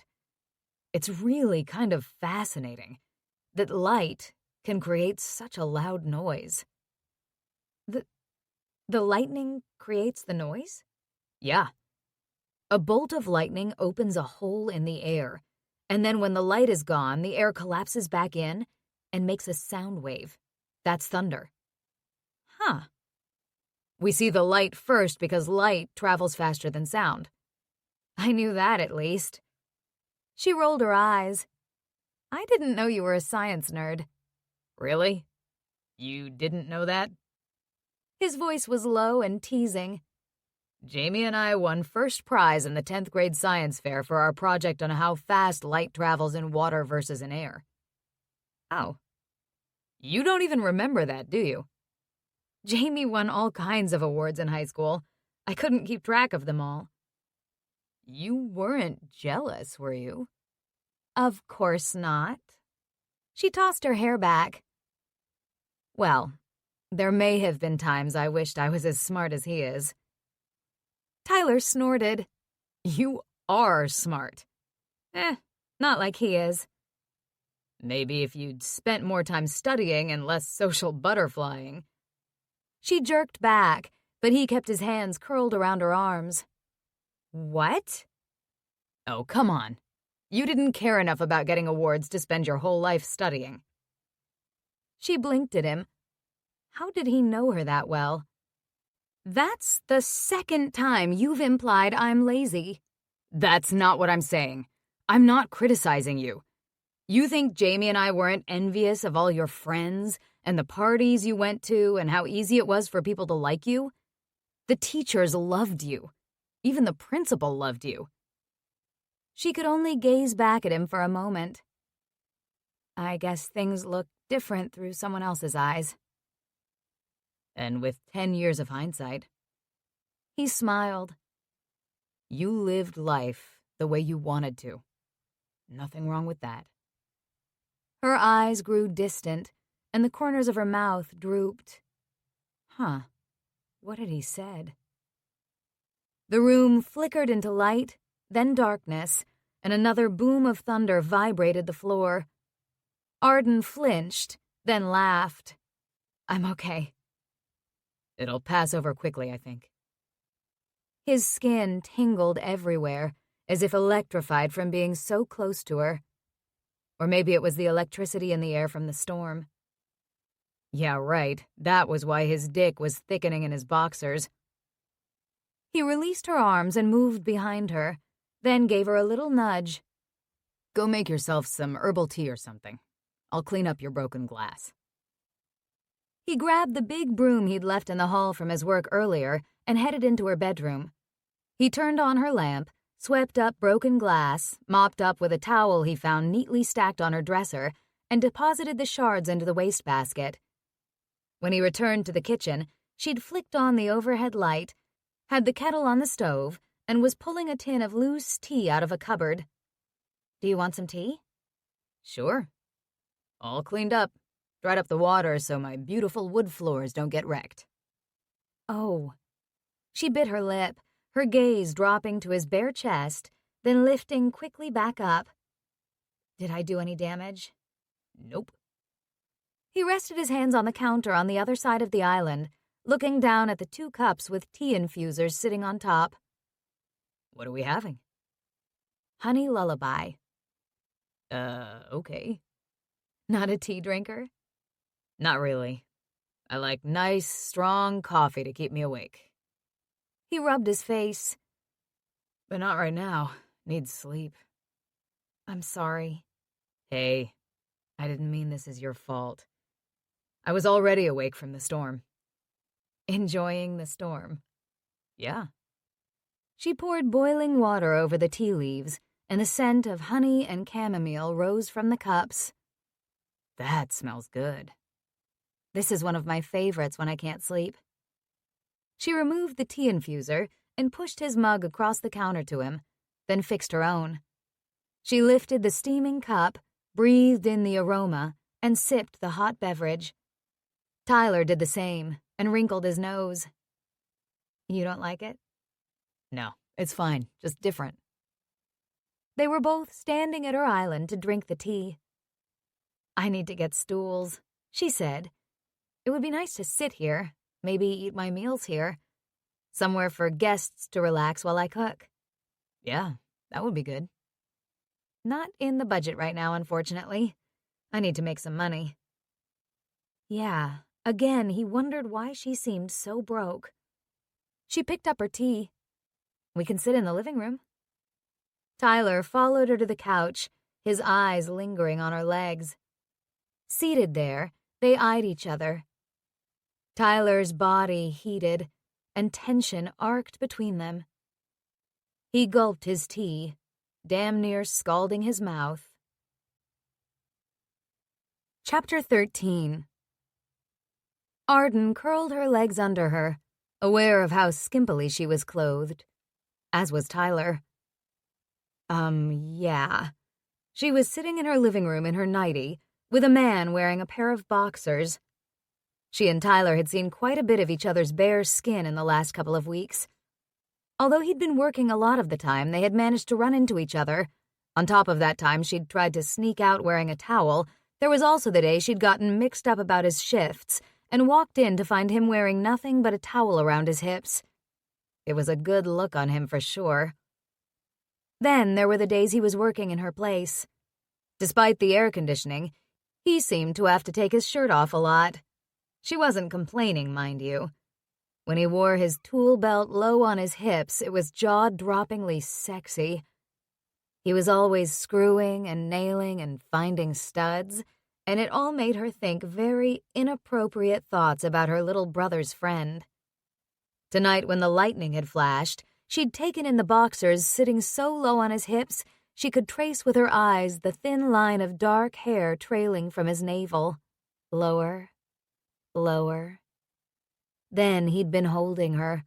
So close, the heat of skin enveloped her along with a spicy, woodsy scent that was delicious. She took a big mouthful of her tea. Do you often have trouble sleeping? What? She blinked at him, nudged out of her contemplation of his hot body. You said you like this tea when you have trouble sleeping. Just wondered if it happens a lot. Oh, yeah, I do. She grimaced, cupping her tea. She'd been having nightmares and insomnia since the night the police arrived at her Phoenix home. But she didn't need to share all her shame with him. That was in the past, and she was starting over. Do you have trouble sleeping? Nope. He grinned. Never. I fall asleep in seconds. And I'm usually out unless the alarm at work wakes me up. Or a thunderstorm. Yeah. At work, I never know how much sleep I'm going to get, so I've trained myself to shut things down and crash fast. I guess that's a good skill to have in your job. Yeah. Do you like your job? I love it. I never pictured you as a firefighter. No? His mouth twisted into a wry smile. Should I even ask what you pictured me doing? I don't know. Something like Jamie, I guess. I'd go crazy sitting in an office all day. He dropped his gaze. But that was what my parents wanted me to do. She tilted her head. They wanted you to work in an office? They wanted me to go to college. Make something of myself. He held up 2 fingers and moved them in air quotes. My dad and his family came here from Puerto Rico when he was a baby. He worked in construction, like his dad did. My grandma cleaned houses. They wanted me to do something more white-collar, like an accountant or something. Make lots of money. She sighed. Money's not everything. as she well knew. True. After the summer my dad died, I applied to the fire department and never went back to college. My mom was so pissed at me for that. But it's not that she's money hungry. She just wants the best for me. Well, I guess that's not that unusual. I think most parents want their children to be successful. But it's not fair if she pressures you to do something you don't want to. Being an educated white-collar professional was her idea of success. And a firefighter isn't that. You are a professional. She set her jaw. Firefighting is an admirable profession. Her body tensed, thinking that his mother wasn't proud of the man he'd become, the profession he'd chosen. He met her eyes, and his warmed. Thank you. One corner of his mouth lifted. I also wanted to do something that helped people. A fist squeezed her throat. That's great, Tyler. Jamie helps people too. She blinked. Yes, I guess he does. Just in a different way. Jamie's web analytics company helped small businesses, lots of small businesses judging by his success, by giving them detailed information about how their online sales were doing. He also helped millions of other users with trend information from his business's global statistics services.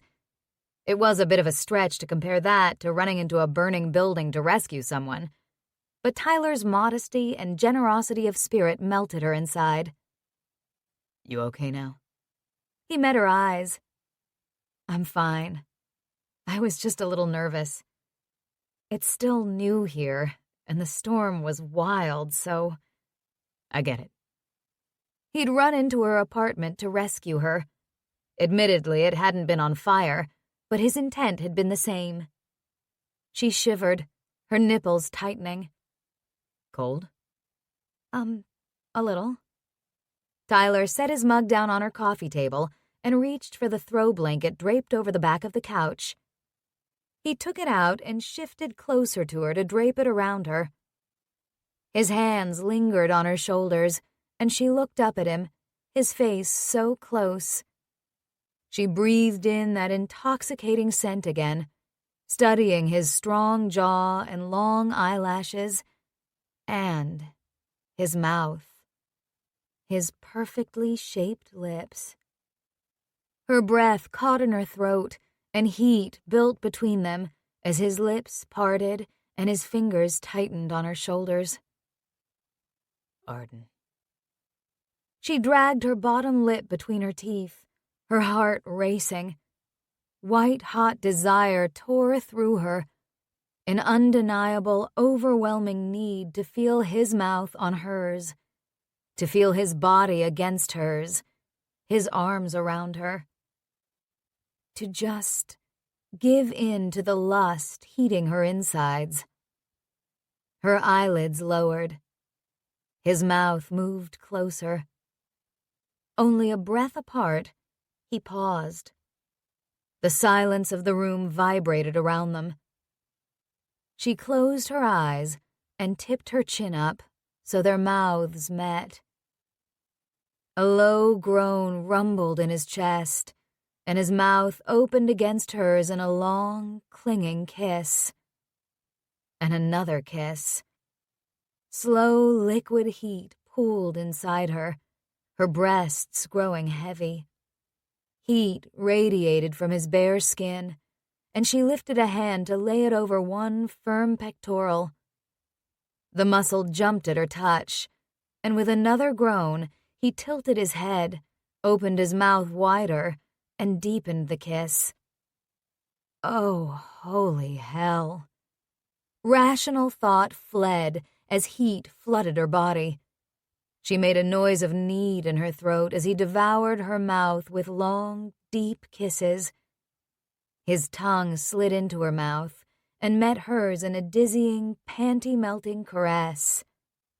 Tyler knew how to kiss. Wow, did he know how to kiss. He tasted amazing, faintly of the chamomile, and sexy male.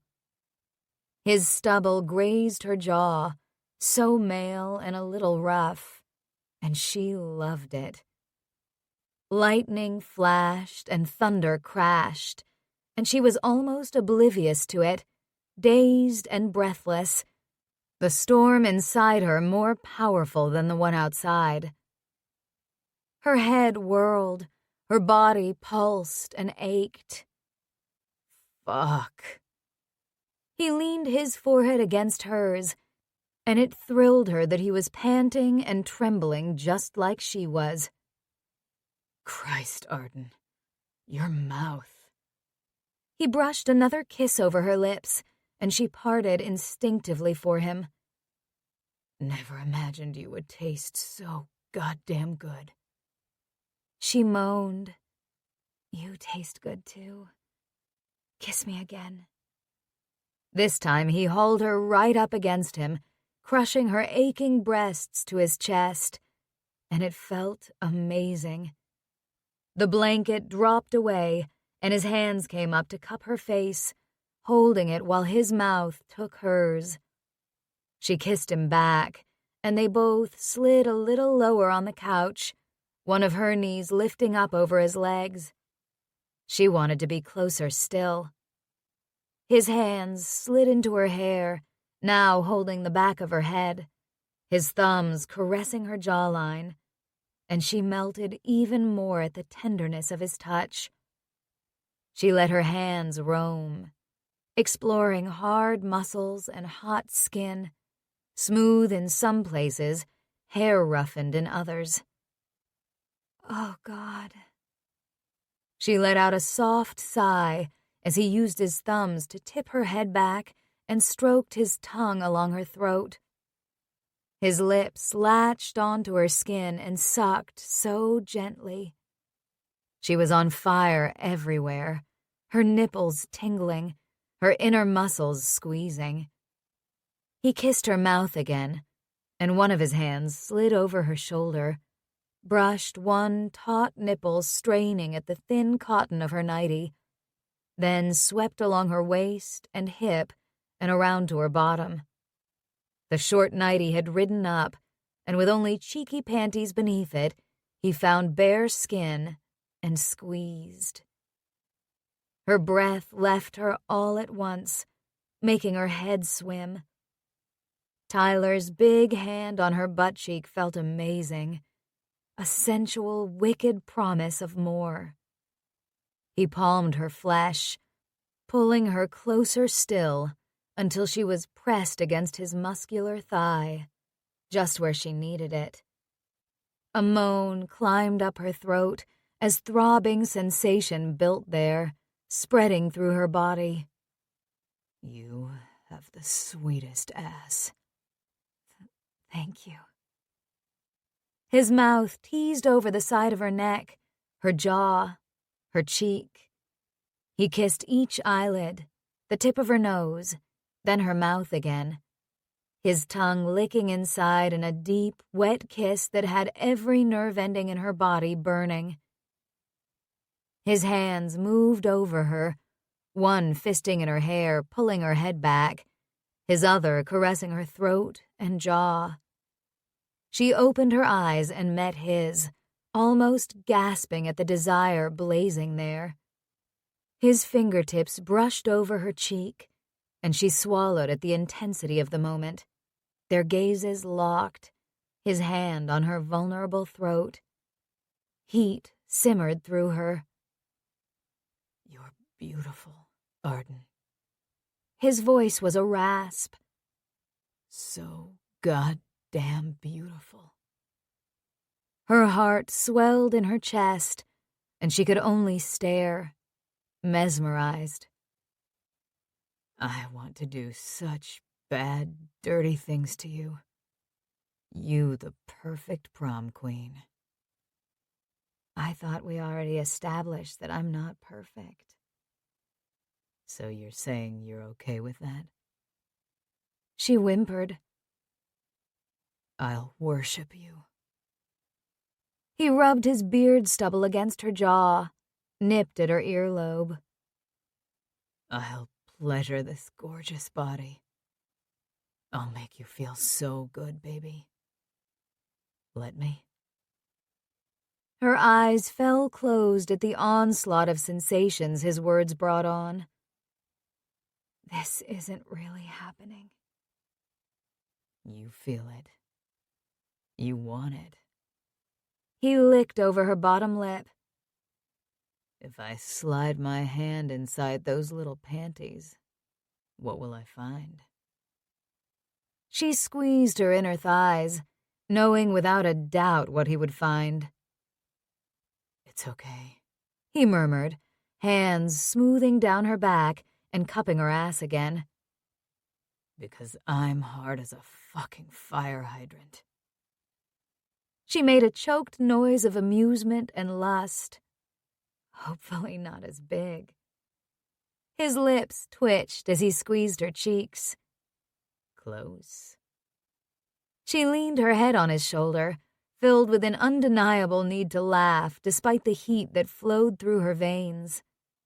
Now you're scaring me. With a hoarse laugh, he lifted her head, bringing her closer still, his hand pulling her thigh higher over his lap, and she felt his erection behind the thin fabric of his boxers. Hard, throbbing heat tantalized her, and she rubbed her knee against it. A growl escaped his mouth as he captured hers in another searing kiss. They strained together, desperate, hands all over each other, mouths sliding, tongues gliding. She'd never wanted so much in her life. She'd never felt so wanted, so consumed, so craved. It was as fierce and beautiful as the storm outside, sensations spiraling through her, light, heat, sparks, and crashing pleasure. It twisted higher inside her as she rubbed herself against him. He cupped her breast through her nightie, and pleasure jolted through her. She pushed into his palm in yearning supplication. He found her nipple with thumb and fingertips and pinched. She felt that deep inside her, and the coiling pleasure shot up. "Oh, God!" she gasped, her entire body clenching, sparks shooting from her core to her toes and fingertips. She shuddered against him. Christ, Arden. He held her as she pulsed and pulsed, helpless noises falling from her lips. Oh my God. She dropped her head to his chest, quivering. He rubbed her back in circles as she caught her breath.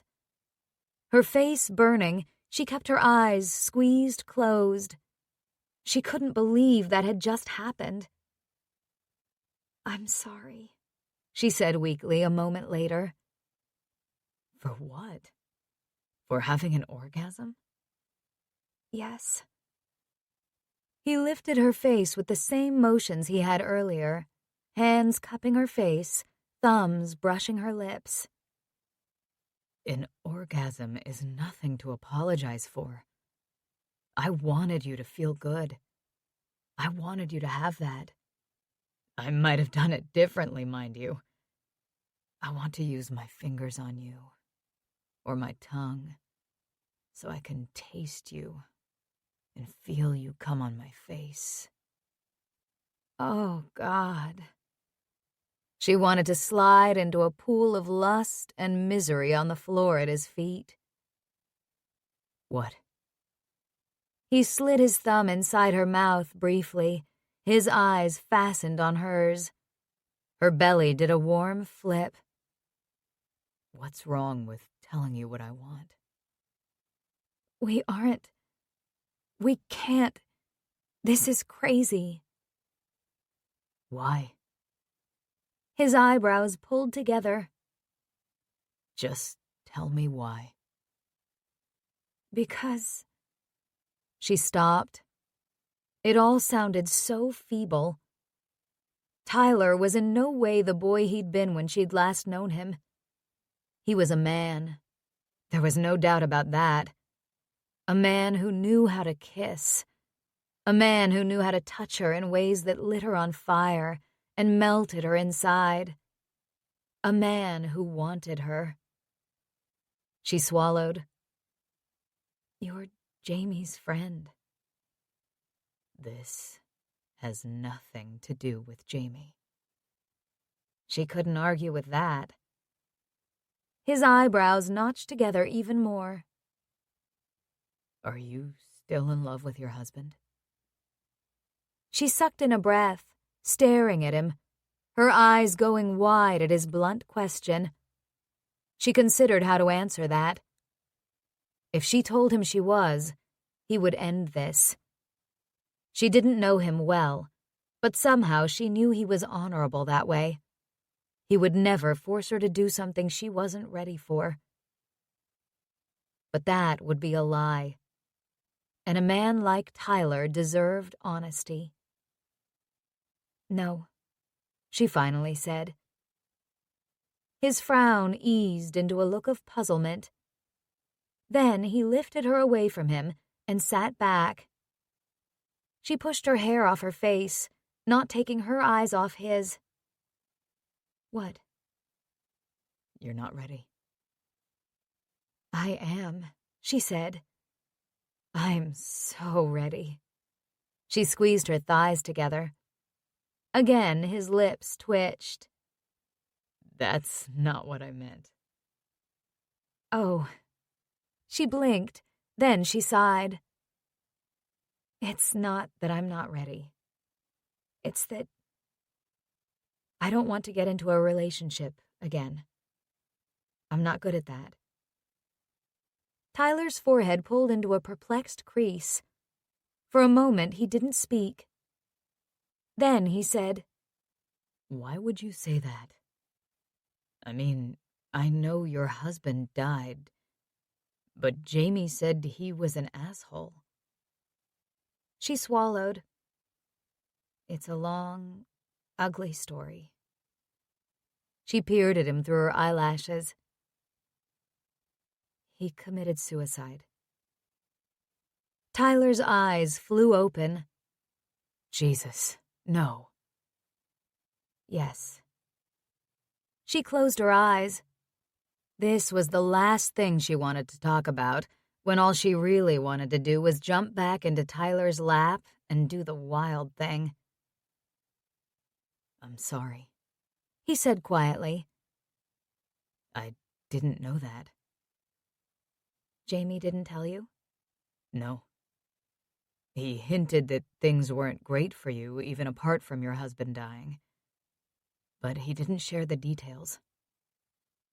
She bent her head, letting her hair fall over her face. It's a long, painful, humiliating story. You don't have to talk about it. But if you want to, I'm here. This wasn't a story she wanted to tell anyone. But for some reason, the words started pouring out of her. Michael played football for the Cardinals. Yeah. We lived big, enjoying his money, his fame. We hung out with other players and their wives and girlfriends, and other celebrities in Phoenix. We went to expensive restaurants and clubs. We bought a big, beautiful house with a pool. We had parties and entertained a lot. I sort of wanted to work, but Michael made a lot of money, so I didn't have to. I did some volunteer work that made me feel a little useful.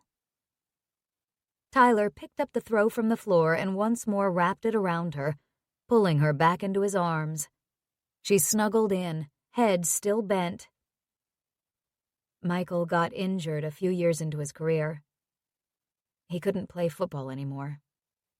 He was lost at first, but then he found a job selling real estate. He enjoyed it, and he made some money, but we kept living the same lifestyle we always had. This is the embarrassing part. I had no idea we didn't have as much money as we used to. He acted like he was making tons of sales, and money wasn't an issue. I had no idea he was going into debt so we could keep the house and the cars and the trips. I didn't know he hadn't filed our taxes for years. Fuck. Yeah. She pulled in a breath and let it out slowly, resting her cheek on Tyler's strong chest. I found out when they were apparently going to arrest him for tax evasion. That was when he took his own life. Oh, Christ, Arden. His arms squeezed her tighter. Jesus Christ. She gave a tiny nod. That was bad enough, of course, losing my husband like that. I didn't find him, if you're wondering that. He drove himself out into the desert and did it. Put a gun in his mouth. Her heart quivered at the thought. She'd spent months imagining what he'd been going through to take that final, fatal step. Images of Michael's last hours haunted her dreams and kept her awake at night, while guilt and grief, anger and self-hatred twisted in her belly. The police came and told me. Then I found out even more about how bad things were financially. The money we owed. There was no way to keep the house, even if I got a job. I had to sell it to pay off the debts. It took a year to get everything settled, with lawyers involved. Then, of course, they took a fuck ton of money in legal fees. With what little was left, I packed up and moved here. I don't even know what to say. He rubbed his jaw over her hair. I'm so sorry, Arden. Thank you. It was a rough time. That was a major understatement, but she wasn't going for pity here. There was more than that, of course. Being a widow was bad. The money issues were horrible. I discovered what a spoiled princess I really was. Fuck, I'm sorry. When I called you that, I had no idea. I know. She sighed. I know. It just hit close to home. I had no idea what to do, how to deal with things. Michael handled all our finances, paid all the bills. All I did was go shopping with his credit card. I was such a fool. He kept things from you. He lied to you. You're not a fool. I should have known. We should have been partners in our marriage. I should have pushed harder for that. I should have contributed something. He made a low, rough sound in his throat. You can spout out shoulda, woulda, couldas forever and a day. They don't change anything. And it's just beating yourself up about things you can't change. And it doesn't let him off the hook. He was the one who didn't make you a partner. He didn't tell you the truth about what was going on. I had my head in the sand, and don't try to tell me I didn't, because it's true. There were a lot of reasons I liked our life. But deep down inside, I wasn't really happy. Michael was different than the guy I fell in love with in college. Oh, fuck no, don't tell me he cheated on you. I don't think so. But he changed. We used to have fun together. When he first got signed and we moved to Phoenix, we were both just laughing all the time at the crazy money they paid him and how we ended up in that kind of life. But he got really into that world. After he couldn't play anymore, it seemed like the money and the lifestyle were more important to him than I was. He worked long hours. Actually, it turned out he was busy gambling, desperately trying to make back some money, I presume. I found out about that afterward, too, from some friends who let it slip. She blew out a frustrated breath. Too bad they didn't care enough to tell me before he committed suicide, when maybe there'd been a chance of getting him some help. But there was another thing I discovered. our friends weren't really friends. They all disappeared pretty quick. He made a growling sound. Michael and I had grown apart. He loved the good life, the fancy restaurants and parties, hanging out with rich, famous people, driving expensive cars, living in a beautiful house. He wanted me to look the part, too, so he never minded that I shopped for clothes and shoes and decorated the house and went for lunches, manicures, and pedicures. I went shopping with friends and belonged to a gym where all the other players' wives went. It all felt silly and frivolous sometimes. But then, she closed her eyes. That was how I filled the emptiness in my life. It was all I had. Michael and I didn't talk. And that's partly my fault, too. It was awful when he died, of course. There are no words. I was in shock, numb, in denial, but... She lifted her head and met Tyler's eyes. I didn't love him anymore. Chapter 14. Tyler's heart banged against his ribs. Dismay tightened his gut at the terrible story Arden had just told him. And yet, I didn't love him. It was fucking bizarre how happy he was to hear that. He wasn't competing with a dead guy. That was something. If she was still in love with her husband, he would have to back the fuck off. And he was so goddamn glad he didn't have to do that. Whatever else was making her hesitate, much as he fucking hated what she'd gone through, he could deal with it. He was also struck by how strong she was to have dealt with all that. Sure, he teased her about being a princess, and she admitted she'd been a little spoiled and sheltered, but being lied to and betrayed by her husband, who then took his own life rather than deal with the consequences of what he'd done, had to have been devastating for her. Then she'd been the one left to clean up the mess that hadn't been her making. The mess that had left her homeless and pretty much broke. It sure as hell didn't seem fair. But she wasn't crying and whining about it. She hadn't run home to her parents and asked them to bail her out. She hadn't asked her brother, who had a fuck-ton of money and could easily have helped. Other than she'd taken his offer to live in this apartment that was a fucking mess. And now she was working as a goddamn waitress without a complaint, happy to have a job and go to work every day. This all gave him a weird ache in his chest, along with a fierce desire to take care of her and make things better for her. I'm sorry, Arden. So damn sorry. You've been through hell. He stroked her hair. I'm okay. I know I'm kind of taking advantage of Jamie by living here rent-free, but I am going to pay him rent. I have a job now. He didn't want to tell her that the money she made from her waitressing job probably wouldn't cover the rent Jamie should charge for an apartment like this. She didn't need that kind of reality check right now. She was trying to make a life for herself. This is why it's so important for me to do this on my own. She lifted her head and gazed at him, her eyes bright. I need to prove I can do it. That I can be a grown-up and handle my own life and not screw it up. He wanted to assure her that she was definitely a grown-up and that he knew she could do it. But somehow, he knew whatever he said would sound patronizing to her. And he got why she was pushing back at his attempt to help her. He could see how important it was to her.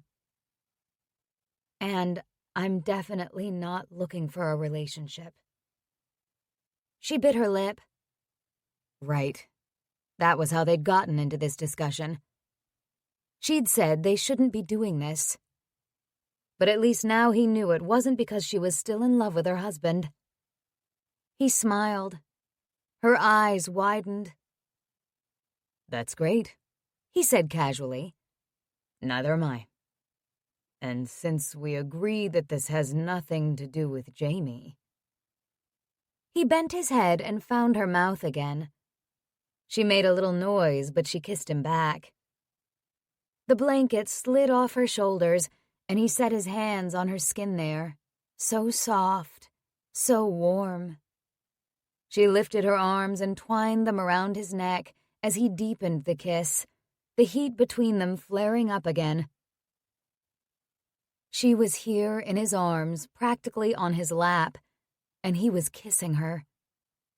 Arden. Fuck yeah.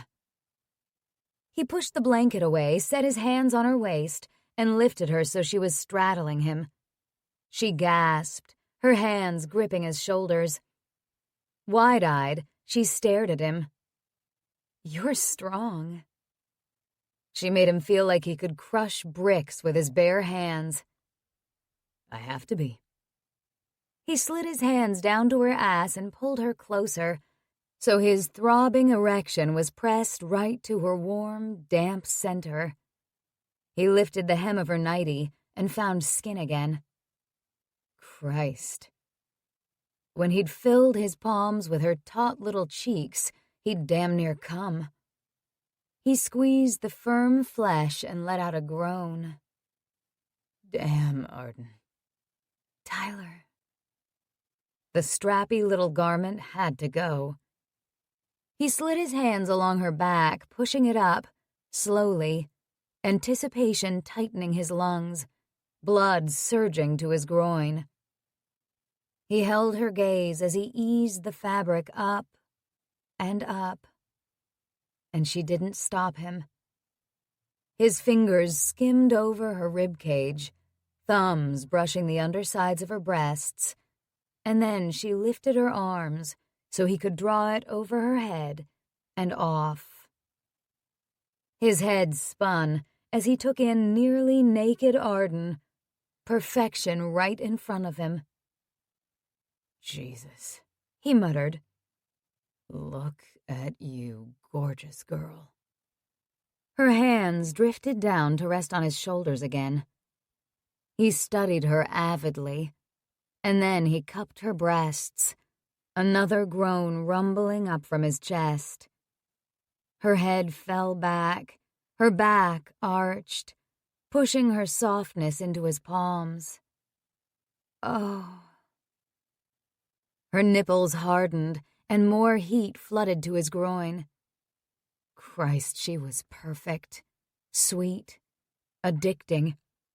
Better than any of the fantasies he'd had about her in his teenage bed when he jerked off thinking about her, after watching her bounce around on the sidelines in her little cheerleader skirt, after seeing her in a tank top with no bra one day, or another summer day he'd glimpsed her lying in the sun in a bikini in their backyard. So much better now he could breathe in her scent, taste her mouth, fill his hands with her softness. He felt like he'd waited his whole life for this. For her. He hadn't thought of her every minute for the last 10 years. He'd been with other women. But now this was happening. That all fell away, like smoke clearing. He felt the weight of her breasts as she made breathy little noises and squirmed against him, which only made him harder. He skimmed his hands down to her waist, which he could easily span, and dipped his head to taste her. Her hair tickled his hands, flowing down her back. Oh, God. He sucked, enjoying the feel of her hands smoothing across his shoulders, her fingers brushing the nape of his neck, then sliding up into his hair. Tingles slid down his spine and pooled in his low back. That's it, baby. Give me these. They're fucking perfect. A buzzing in his groin was building in intensity, but he wanted to draw this out, to enjoy every second of it, every breathy moan, the feel of her on his tongue, her hands tugging at his hair. His entire body was lit up, combusting. She rubbed her palms over his chest, setting even more nerve endings on fire. He tangled a hand in her hair and brought her mouth to his for another hot, lush kiss. She rocked her pelvis against him and damn near made him lose it. Panting, they broke apart and stared at each other. He rubbed his nose alongside hers and murmured, "Are we doing this?" "Oh, please, please, yes." Thank Christ. He gripped her ass and stood. She let out a little squeal and held onto his shoulders as he started toward her bedroom. Her legs wrapped around him as he'd imagined a few, or maybe a million times. He couldn't make her whole life better, at least not right now. But for the next few hours, he could make her feel pretty damn good. He carried her into her bedroom and set her in the middle of the bed, then leaned down, fists planted in the mattress, and kissed her again.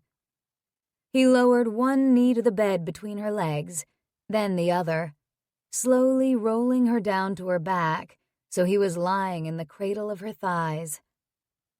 One of her hands caressed his face, the other gliding up and down his bare back. Her hips rolled, pressing her core against his straining hardness, and he matched her rhythm so they were slowly rocking together in an exquisite, brilliant cadence. He pushed up onto straight arms again, watching her face, her eyes shadowy, her lips parted.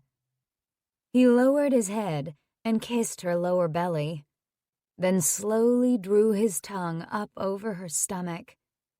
She moaned as he licked higher. Her body twitched hard, and her hands tightened on his arms. Still taking his time, he opened his mouth over the nipple and drew it into his mouth in a long, slow pull. "Oh, God!" Her hips bucked up against his. "Oh, God! That feels good." He sucked harder, pressing his whole mouth into her plump flesh, then moved to the other breast. He feasted. Long, delicious draws, circling the tip with his tongue, then sucking again. Her soft whimpers teased his ears, making him even harder, almost unbearably primed.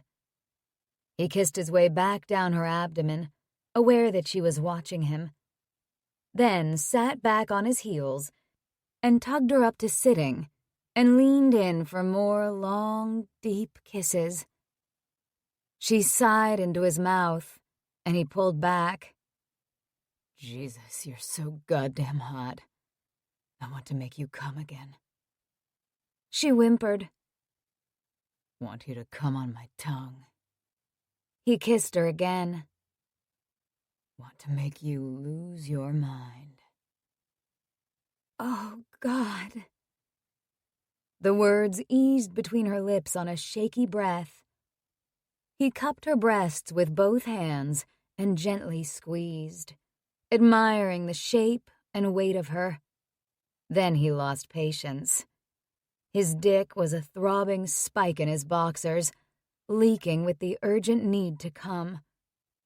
He hauled Arden up onto his lap, her legs around his hips, her arms encircling his neck, and kissed her again and again, both of them now making frantic, fraught sounds, hands grabbing and clutching at each other. He urged her down to her back again, and a smile curving her lips, she reached for his boxers and palmed him through the thin cotton. He let out a low groan, closing his eyes, letting her tug the elastic waistband down, lower, freeing his heavy cock. Oh. Her eyes lit up, and she let out a soft sigh of pleasure, curling her fingers around him to stroke. Wow. You're, big. Okay, there was no bigger turn-on than a woman looking like that at his dick. Like she wanted to worship it. like she couldn't wait to have it. Call it primal, but his manhood was definitely tied to his dick. And if he already wasn't crazy about Arden, he was now. Fuck, that feels good. He dragged his eyes open to see her watching her hand fondle his shaft and balls. Sharp need built inside him, fierce and throbbing.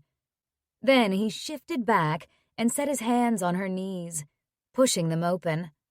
She was still wearing the little black, cheeky panties.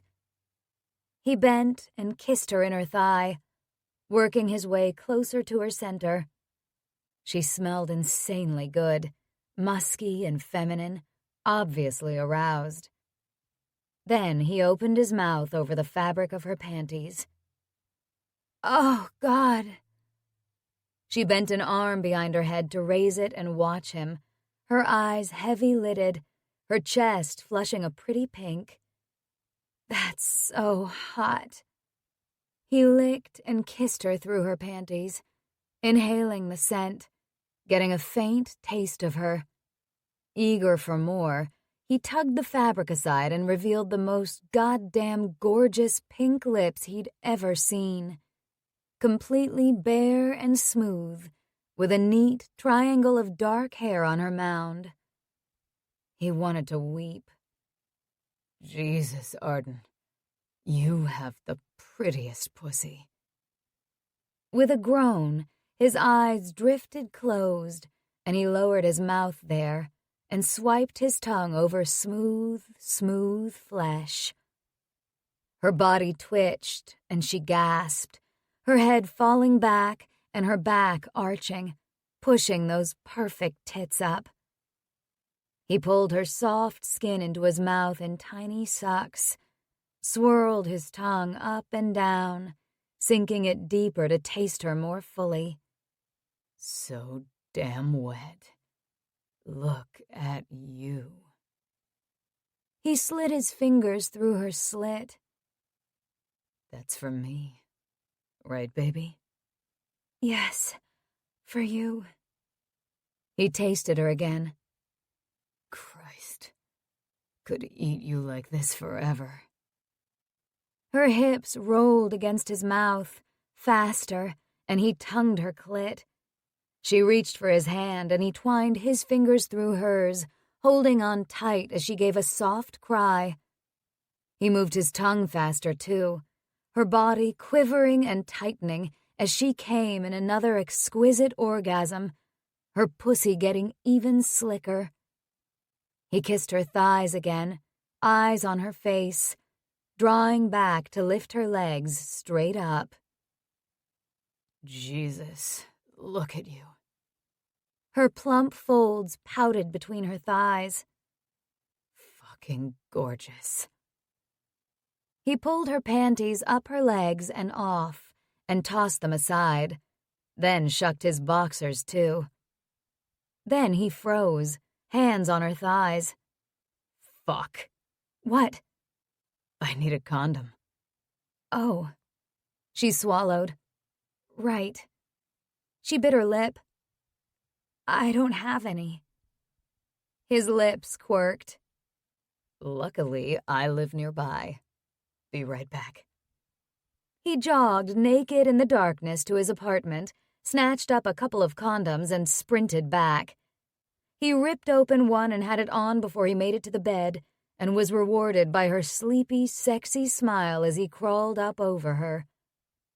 He returned the smile, mesmerized by her, lost in the moment. Then he bent his head to kiss her. She cupped his face with both hands, her knees coming up to his sides.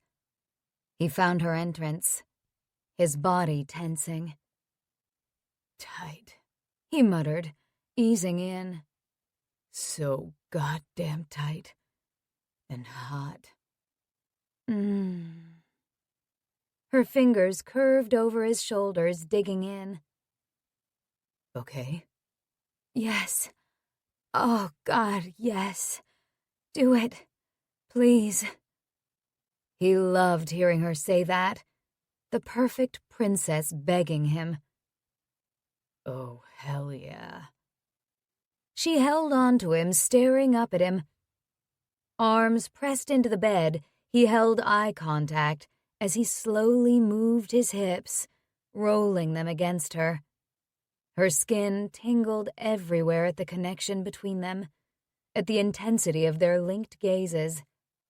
Sensation skittered up his spine, pressure building, fire burning beneath his skin. Not gonna take me long. He brushed his mouth over hers. Want you to come again, though. No, it's okay. I don't know if I can. He'd always liked a challenge. Not to be cocky, but he prided himself in his ability to make a woman come. Making a woman orgasm made him feel powerful. And he fucking loved that feeling. Loved giving that to her. He slipped a hand between them. She bucked against his hand with a gasp. There? Yes. Ah! It didn't take long, and she shuddered against him, her face contracting. Oh my God! He kissed her mouth, still moving inside her. Harder! She gripped his shoulders. Oh yeah, harder, faster. Her soft cries cheered him on, inflaming his senses. Now he was the one making noises. Helpless, guttural noises that came from deep inside him. He buried his face in the side of her neck, her knees at his ribs, her heels on his ass, gripped by a nearly paralyzing bliss. Sweaty and sticky, breathing hard and heart-pounding, he lay on top of her, taking as much weight as he could on his arms, feeling like he'd just been caught in a flashover.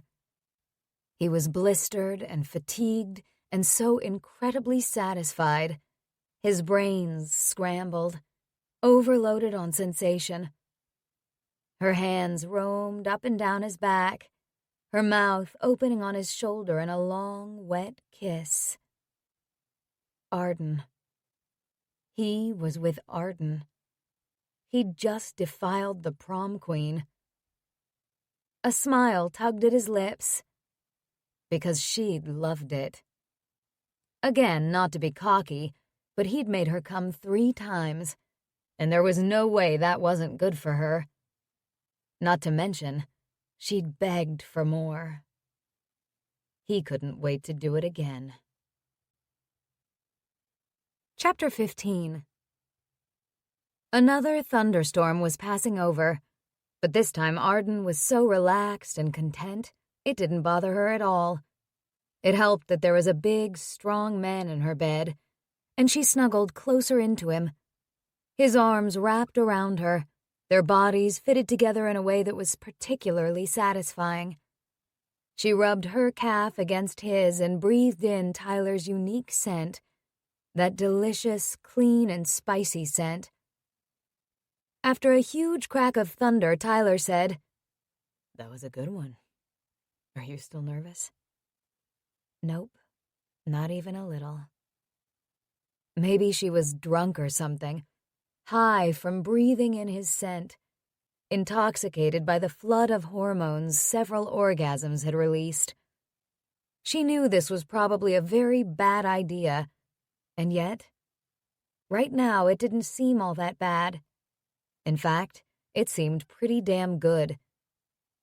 She wouldn't think about tomorrow or the next day, or what was going to happen between her and Tyler, and whether they would pretend this never happened or... No, she wouldn't think about that stuff. She'd just drift on this cloud of contentment for a while longer, enjoying the threat of danger from the violent storm outside while feeling safe and protected in Tyler's arms. Thanks for telling me about what happened. Tyler's hand smoothed over her shoulder. With your husband? I had no idea what a rough time you've been through. There have been times I felt sorry for myself, she admitted. But I'm not a victim. I want to own my part in what happened. and hopefully learn something from it. But would she ever learn how to really love someone? Good for you. This isn't what I thought my life would be. Not the money part.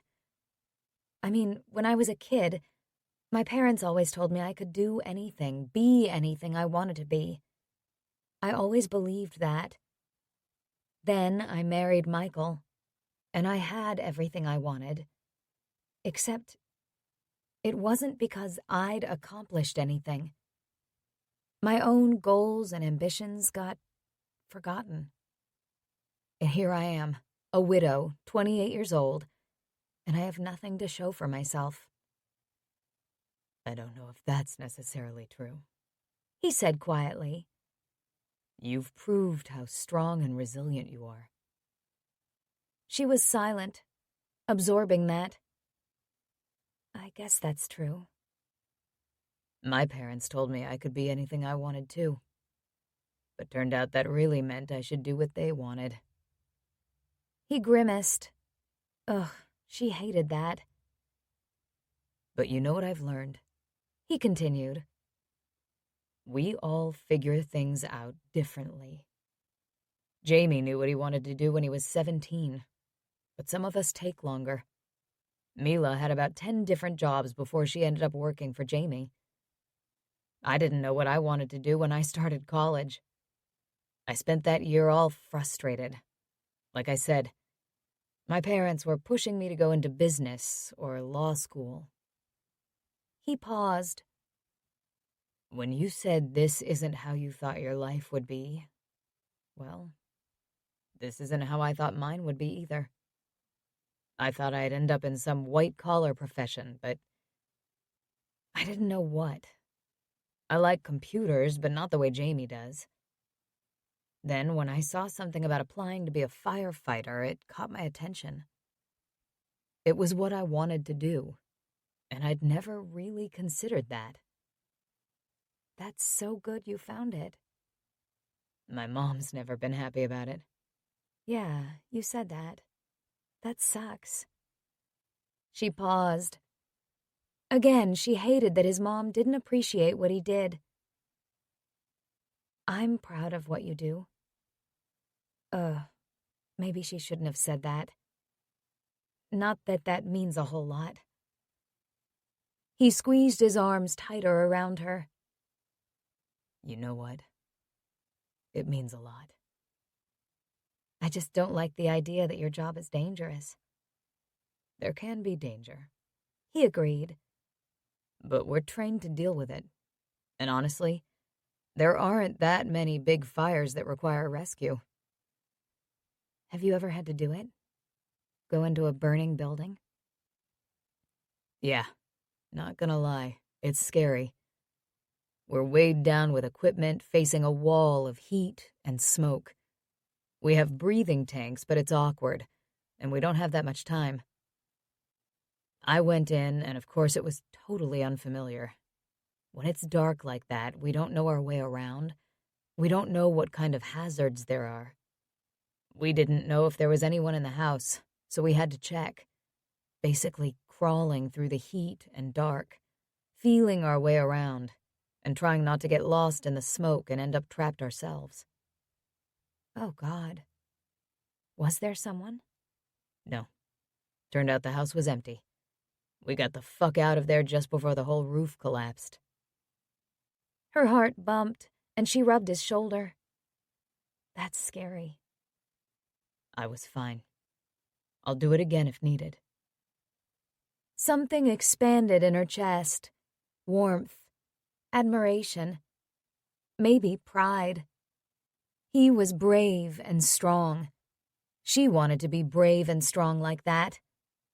She would be brave and strong like that.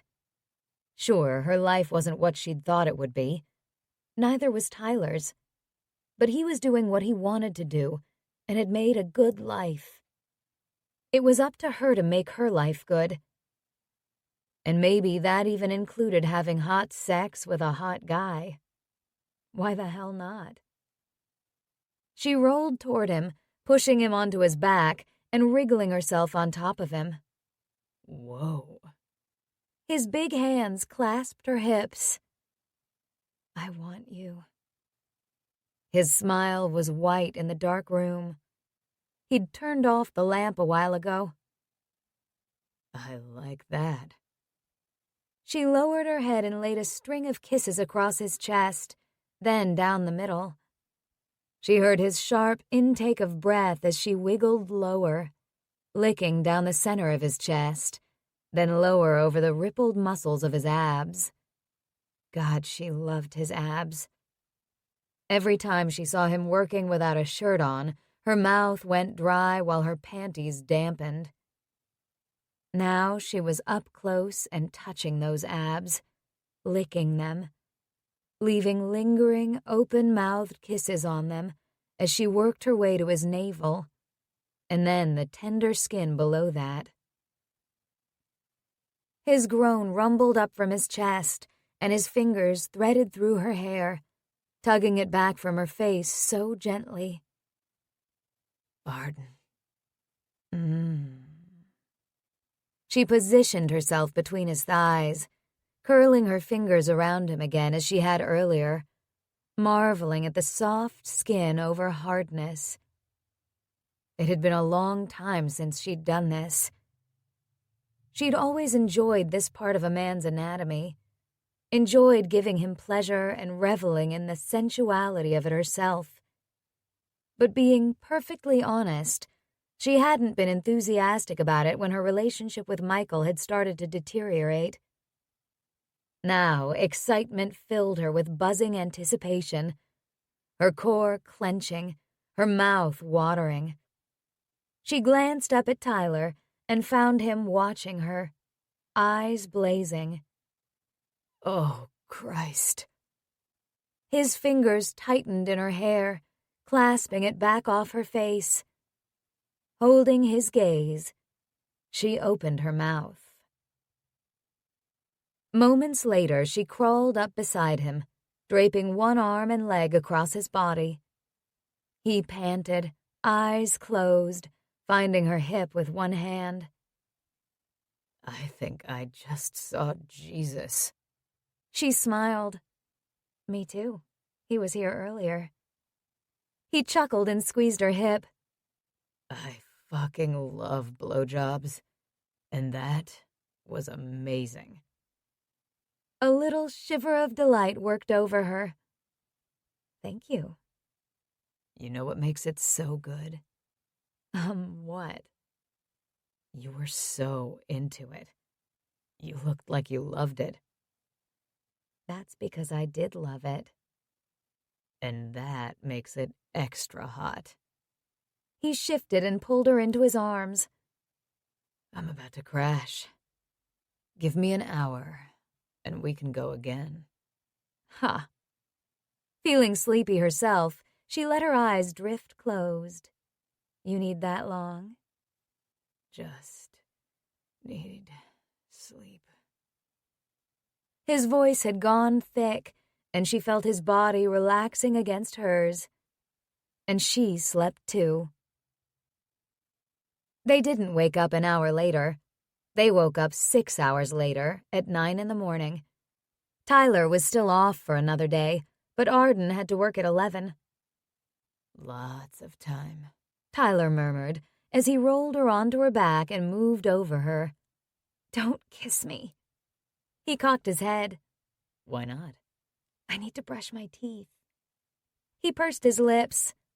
I guess I'll allow that. Pfft. He moved off her and she slid out of bed. She grabbed the black knit robe that matched the nightie now lying on her living room floor and slipped her arms into it. She'd start keeping a toothbrush and toothpaste in her kitchen so she didn't have to go over to Tyler's apartment just to brush her teeth, since she now had no bathroom sink. The renovation seemed to be taking a lot longer than expected.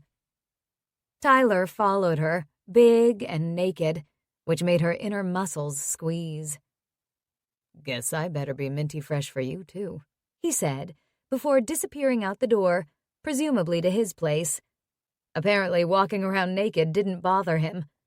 Hopefully, Jamie or Mila didn't happen to be around as he crossed the hall with all his impressive man parts on display. She scrunched up her face and squeezed Crest onto her toothbrush. She hoped she hadn't killed the mood, because her body was surprisingly aching to be filled with him again. She wanted another one of those orgasms he delivered with expert ease. He was back just as she rinsed her toothbrush under the tap. She dropped it into the cup and turned.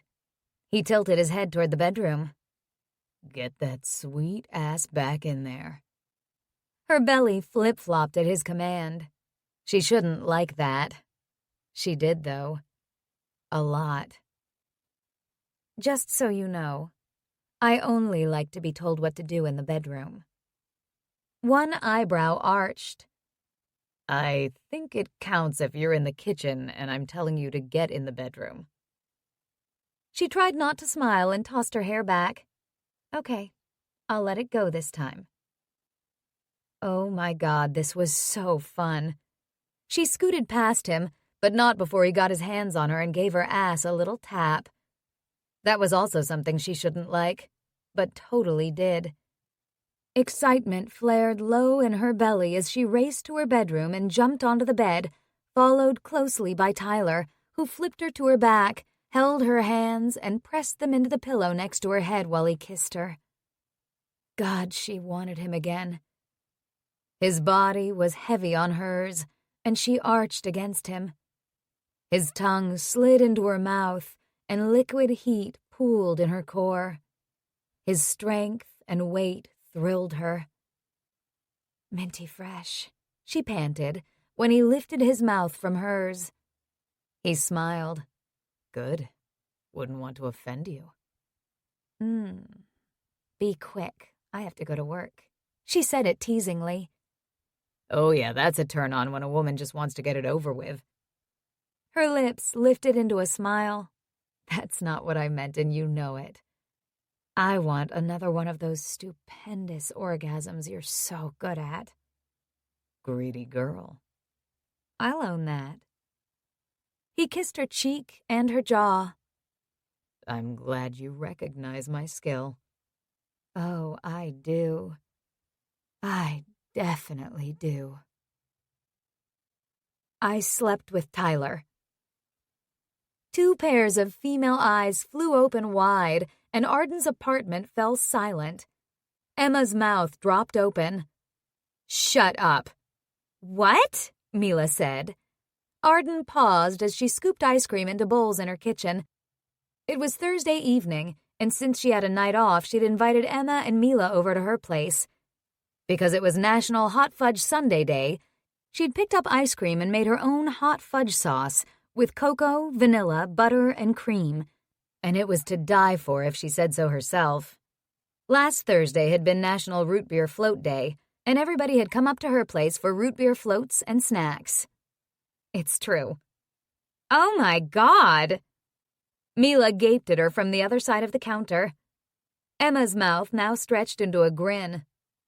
Good for you. Was it good? Mila leaned forward. Good. Oh my God, so good.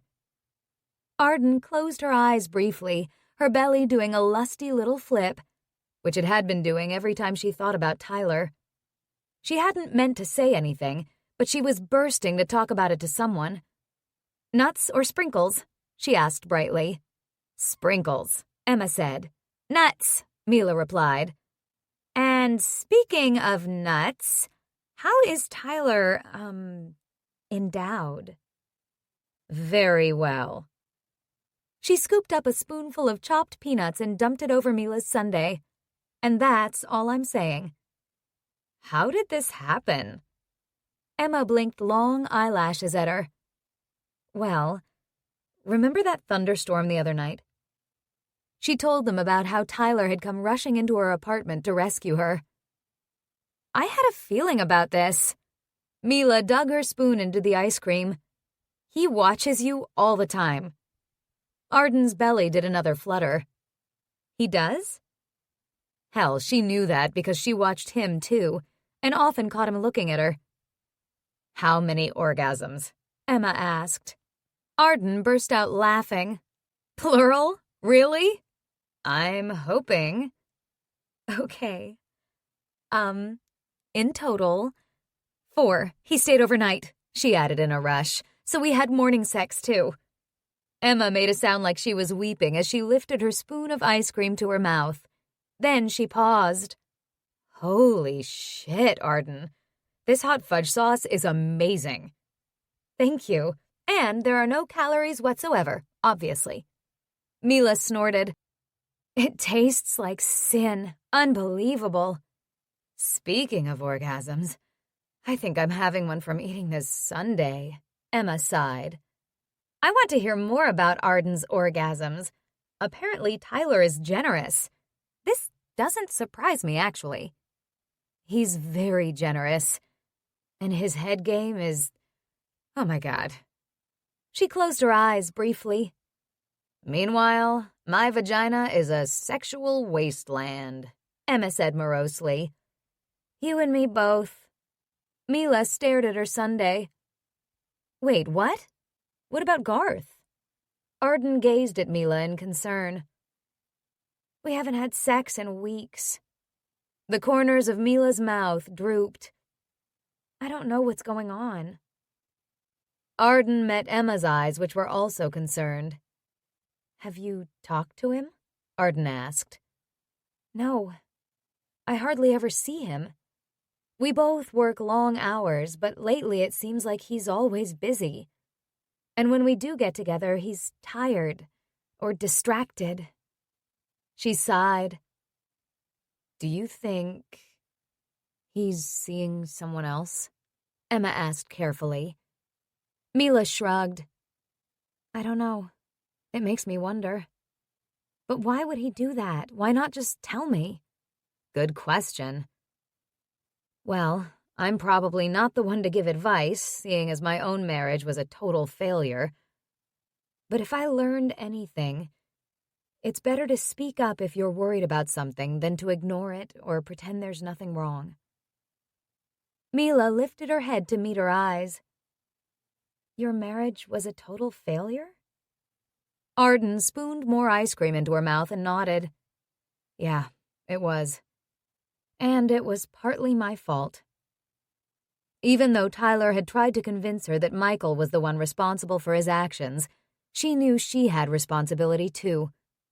Sure, she wasn't responsible for Michael's actions, but maybe if she'd handled things differently, instead of floating obliviously along denial, which wasn't just a river in Egypt, it wouldn't have turned out the way it did. It wasn't your fault, Emma said quietly. I've told you that many times. Clearly, Mila wanted to know what had happened, and Arden wanted to include her. She hadn't known Mila long, but the three of them had bonded over pole dancing and the Kardashians, and now homemade hot fudge sauce. So she gave Mila a condensed version, with Emma contributing additional helpful information such as he was such a douche dick and what a jackhole. Arden hadn't wanted everyone to know that when she'd moved back to Chicago. She'd wanted to leave that behind.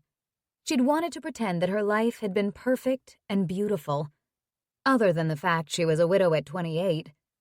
But real connections weren't made with people over fake perfection. Connections were made over shared struggles with honesty. And since Mila had been honest about the problems she and Garth were having, it felt right to open up and admit that her perfect life had been a sham. I'm so sorry. Mila's eyes filled with compassion. I can't even imagine. Thanks. And not to speak ill of the dead, but yeah, he was a knobhead. Arden huffed. I'll never understand what happened with him. It makes me feel like I never really knew him. He got so into the money, the lifestyle, the prestige.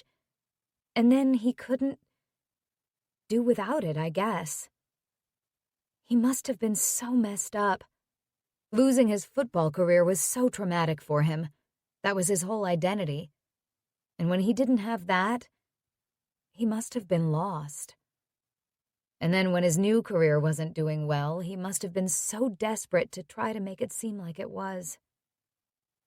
She shook her head. I should have known. You're amazingly understanding, Emma said quietly. But I still think a real man would have been honest with you. Well, my whole point in the story is to say that I was oblivious to what was going on mostly. But when he started to get distant and pull away from me, I didn't do anything. It worried me a little. I shouldn't have ignored it. I should have confronted him and made him talk to me. So you should talk to Garth. She gave Mila a stern look.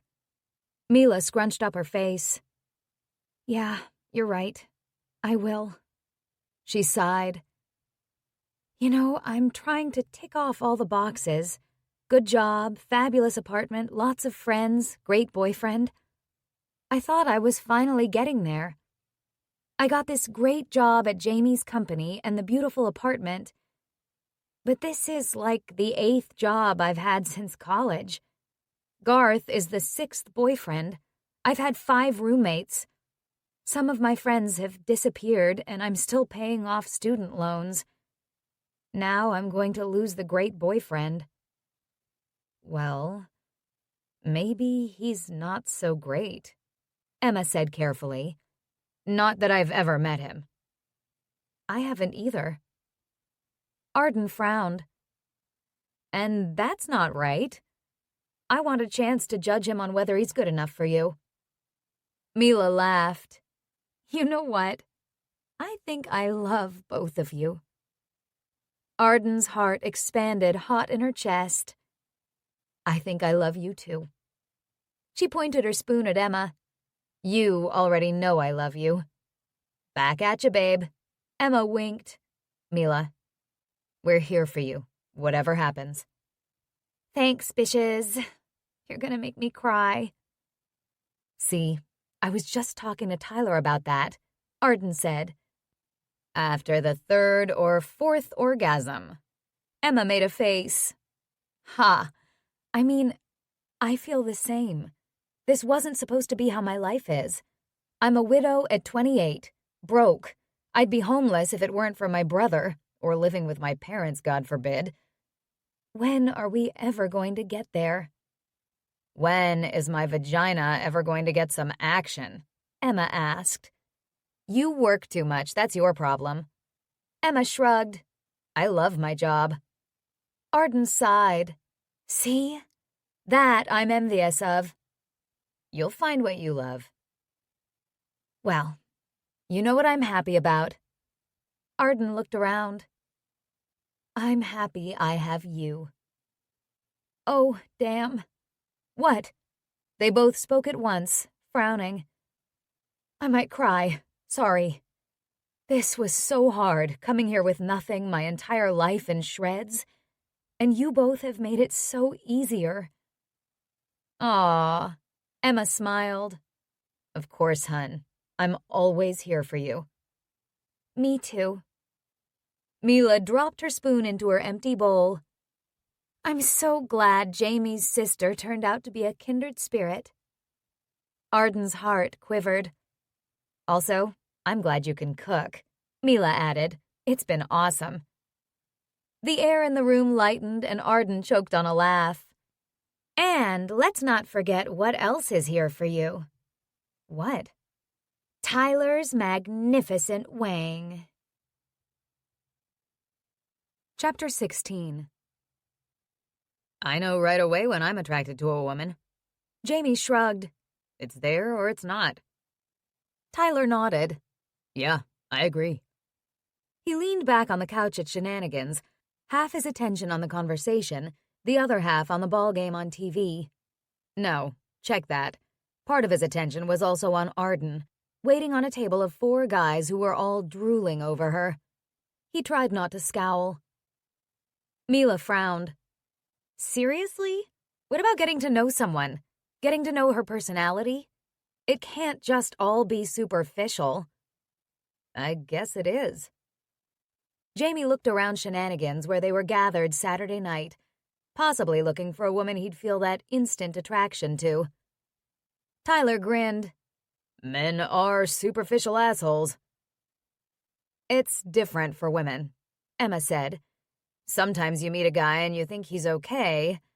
Or you even think, no way, Mila interjected. True. Emma nodded. But then you get to know him better, and he's got a great sense of humor, and you find yourself starting to find him more and more attractive. That happens to me all the time, Norton said. Everyone looked at him. You mean you find women more and more attractive as you get to know them? Mila asked. No. Women find me more attractive as they get to know me. He lifted one shoulder and picked up his drink. Okay. So you just take your time, Emma. Norton winked. You'll come around. You're gonna want me in no time. Tyler tried not to laugh at the expression on Emma's face, who clearly had no idea how to respond to that without hurting Norton's feelings.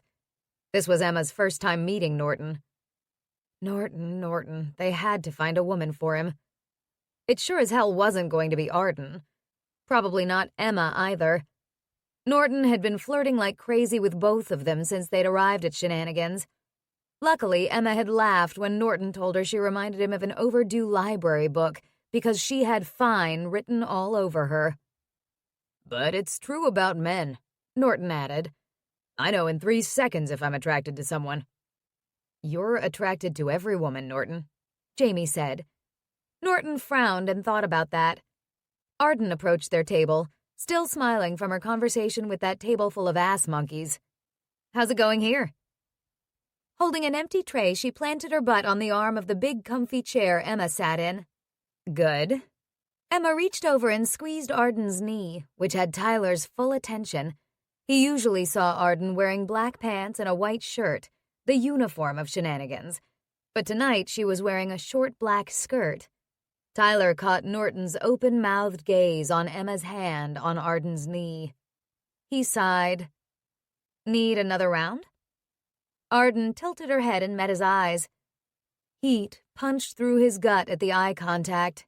Jesus. They'd been dancing around each other since Tuesday night, when they'd fucked each other stupid. She'd left for work the next day while he stayed at her place, pretending to work on her bathroom. There had been legit delays with getting the plumber they knew to squeeze them in between jobs, but truthfully, he'd been dragging it out because he liked having her in his apartment naked. That night, he'd gone to Shenanigans to walk her home as he had any night he wasn't working. Even though it pissed her off, she'd gradually accepted that he was going to be there when he could. When they'd got back to her place, he'd paused outside her apartment, then kissed her forehead and said goodnight. He'd sensed that puzzled her.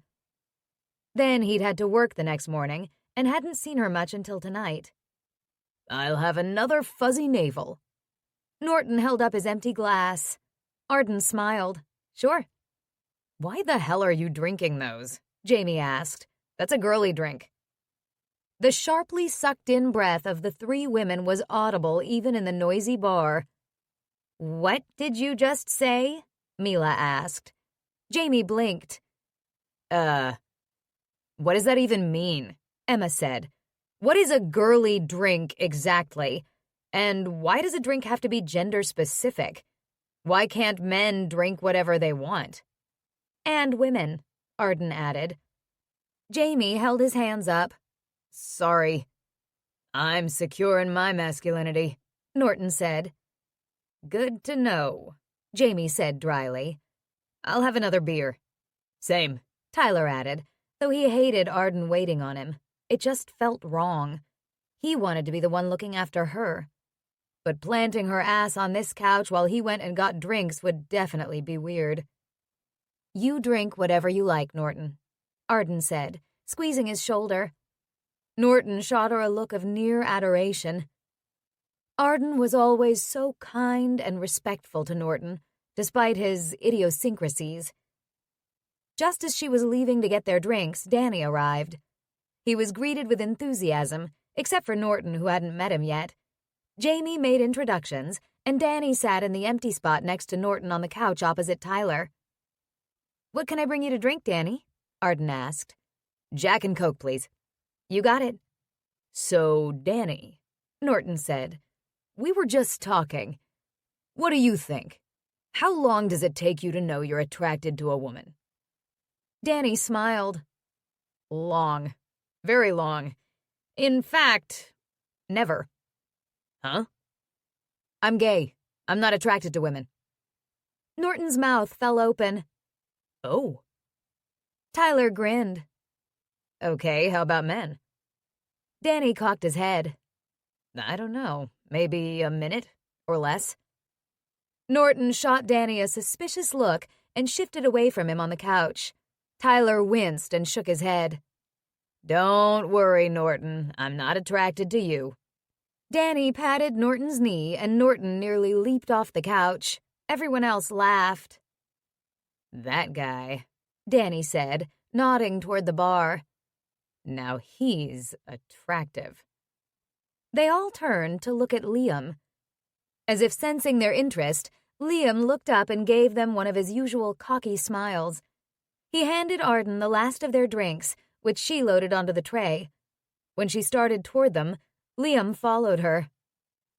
"Hello, mates," Liam said. "Is lovely Arden here looking after you well?" "Absolutely, yeah."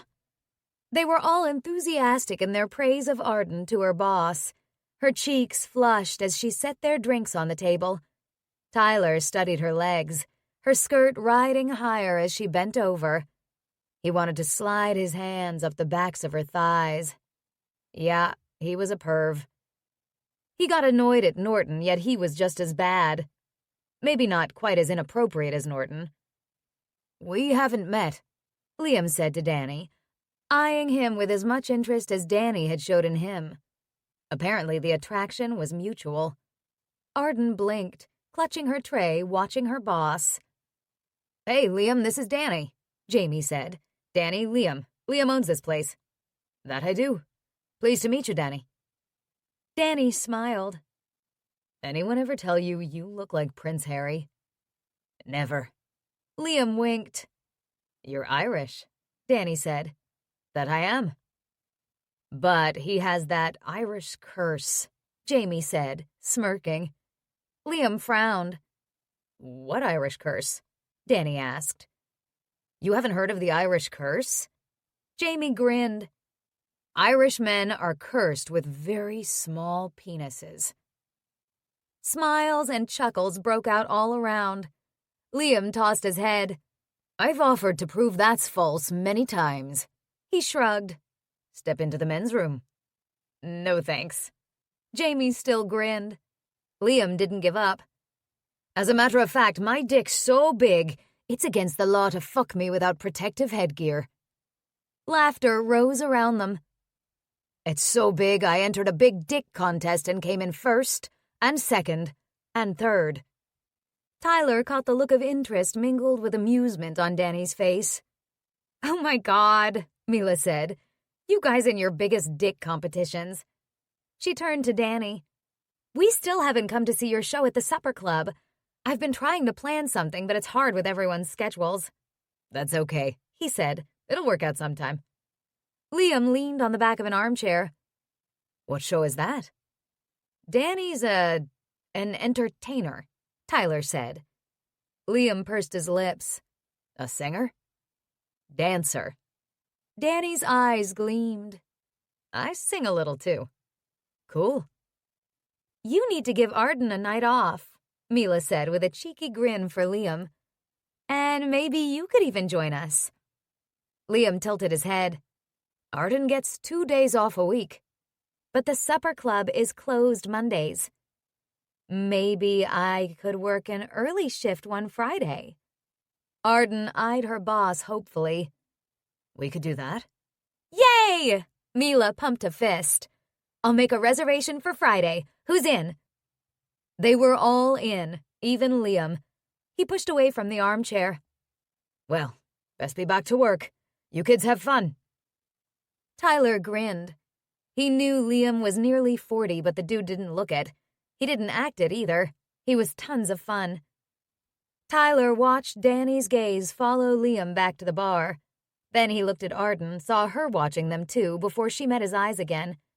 He grinned at her bemused expression. Sorcha stopped next to Arden. "Arden, table 5 is still waiting for their drinks." "Oh, right, sorry." She broke the connection and hurried away. "Hi, Tyler." Sorcha smiled at him. "Hey, Sorcha, how's it going?" "Good." Now it was her turn to perch on the arm of his chair. "Busy, but it helps with a few new waitresses. Hopefully they'll stick around longer than some have. How's the firefighting business? Save any lives lately?" "Every day." "You must work out a lot to stay in such great shape." Yeah." He glanced at Arden, who stood at the bar watching them with an expressionless face. Then she turned back to Liam, who was handing her several cocktails that she set on her tray. Sorcha was leaning in with a flirty smile, and he knew Arden had noticed. He wasn't the kind of guy to play games, and he'd never lead Sorcha on, knowing it would go nowhere. But hey, maybe it was good for Arden to see that another woman liked him. So he smiled back at her. "We all work out," he said. "It's part of the job." Her gaze lingered on his biceps. "I guess it is. Carrying those big hoses." He nearly choked. "Yeah, among other things." She sighed, then she turned, catching a customer at a booth waving at her. She rose with a regretful expression. "Sorry, I have to get back to work." Tyler turned his attention back to his friends, who were now talking about how women had better hearing than men. "It's true," Mila insisted. "Studies have proven it." "See, my last girlfriend didn't believe me when I told her that," Jamie said with a grin. "She kept accusing me of not listening to her. I just didn't hear her." "Much as I hate to support you on that, there is science behind it," Mila agreed. "Testosterone affects the development of the auditory system, so it blocks out unwanted, repetitious noise." "That's why my brain was blocking her out. She was definitely repetitious." One corner of his mouth lifted. "Well, she probably had to be to get you to listen," Mila said. "But she did have a very annoying voice." "Yeah, you never liked Ashley." Jamie frowned. "Come to think of it, you never like any of my girlfriends." Mila snorted. "That's not true. And anyway, most of them aren't around long enough for me to like." Tyler's forehead tightened, listening to their exchange. Mila seemed edgy tonight. "I need another beer," she announced, looking around. "Where's Arden?" "I'll get it for you." Tyler already knew Arden was in the kitchen. He rose. "Anyone else?" Everyone else was good, so he headed to the bar and slid onto an empty stool. Liam noticed him right away and he ordered Mila's Pilsner and another IPA for himself. As he waited, he watched Arden come out of the kitchen with a tray of food for another table. She served them with her bright smile, getting more smiles in return. "Jesus, man. Stop making glad eyes at her." Tyler turned to Liam, frowning. "What?" "You can't take your eyes off her." Liam nodded at Arden. "What is up with that?" Shit. Was it obvious to everyone? Tyler rubbed his forehead. "You're here to walk her home nearly every night," Liam added. "I'm still surprised she lets you." Tyler barked out a laugh. "It pisses her off, but she lets me." Liam nodded. "Does Jamie know?" "Know what?" "That you're hot for his sister?" "Jesus, no." He wanted to tell Liam it wasn't one-sided, that Arden was just as hot for him. But even though he was as happy as the next guy to brag about his sexual conquests, it didn't feel right when it was Arden. Also, there was no way in hell he was telling Jamie. He grabbed the drinks and headed back to the table. Had Arden said anything to Jamie? Nah, not possible. Jamie would have mentioned it. Or punched him in the nose. But it was none of Jamie's business. Okay, Arden was Jamie's sister, so it sort of was his business. But then she probably didn't go around telling Jamie about every guy she slept with. He pretended to be interested in the conversation, but when this round of drinks was done, everyone started making noises about going home. He cast another glance Arden's way. She'd probably be here another half hour. He held up his beer, which was only half done. I'm gonna hang a bit longer. You guys go on. I'll stay too, Norton said, his fear of missing out always there. Tyler sighed, but Norton's FOMO was probably easier to deal with than Jamie. They watched a rerun of a NASCAR race on TV while they sat there. Tyler finished his beer but still made no move to leave, while Arden cleared the last few tables until the place was empty. Finally, Norton gave up, giving Tyler a look laced with "what the fuck, dude" as he left money for his tab and headed out. Not before checking into plans for next weekend, though. Arden was finally done, pushing her arms into a sweater and pulling her hair out from it. "Tyler, why are you still here?" I had to finish my beer. Bullshit. But her tone was mild, and her lips quirked into a smile even as she shook her head. They left together and walked through the cool night air home. "Why did you tell Jamie you weren't leaving?" she asked. I told him I had to finish my beer. She snorted. "Tyler." Did you tell him about us? "God, no. What would I tell him? I slept with your best friend?" I wasn't sure. "So you haven't said anything either?" No, but I want to. "What? Why?" I don't like lying to people. In a very soft voice, so quiet he almost couldn't hear her, she said, "Of course you don't." She let out a short sigh. "But what would you tell him, Tyler?" I'm crazy about your sister. I always have been. I want more of her. I want all of her. He didn't say those things out loud. Fuck no. No way in hell was she ready for that. I mean, it's not like we're dating. We could date. Let's do that. Let's go out on a date. She turned confused eyes on him. Really? Why not? Her pretty mouth twisted up as she contemplated that. Because neither of us wants a relationship? Oh, yeah. He'd said that. Oh, come on. We have fun together. We can go out and just have fun. When's your next day off? Tomorrow. Shit. I work at 8. He thought. But then I'm off Monday morning for 4 days. My next day off is Thursday again. Okay. That'll work. Thursday night. They walked up to their building. Tyler used his key to open the front door and let her go in ahead of him, making sure the door was locked behind them. He followed her up the stairs, both of them treading lightly so as not to disturb Jamie or Mila. In the hall between their apartments, he paused. The air around them crackled with anticipation, arousal. He longed to pull her into his arms, feel her soft curves against him, carry her into his apartment, and do dirty things to her all goddamn night. He willed his dick to calm the fuck down and took a deep breath. Okay. Thursday night. I'll see you then. A faint crease appeared briefly between her eyebrows, and her eyes flickered. Okay. She hesitated.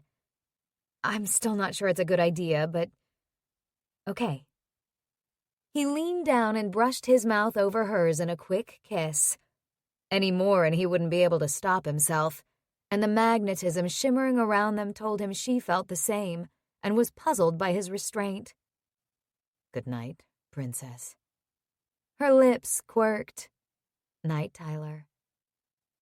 Letting her go home without him was so fucking hard, but he wanted this to be about more than sex.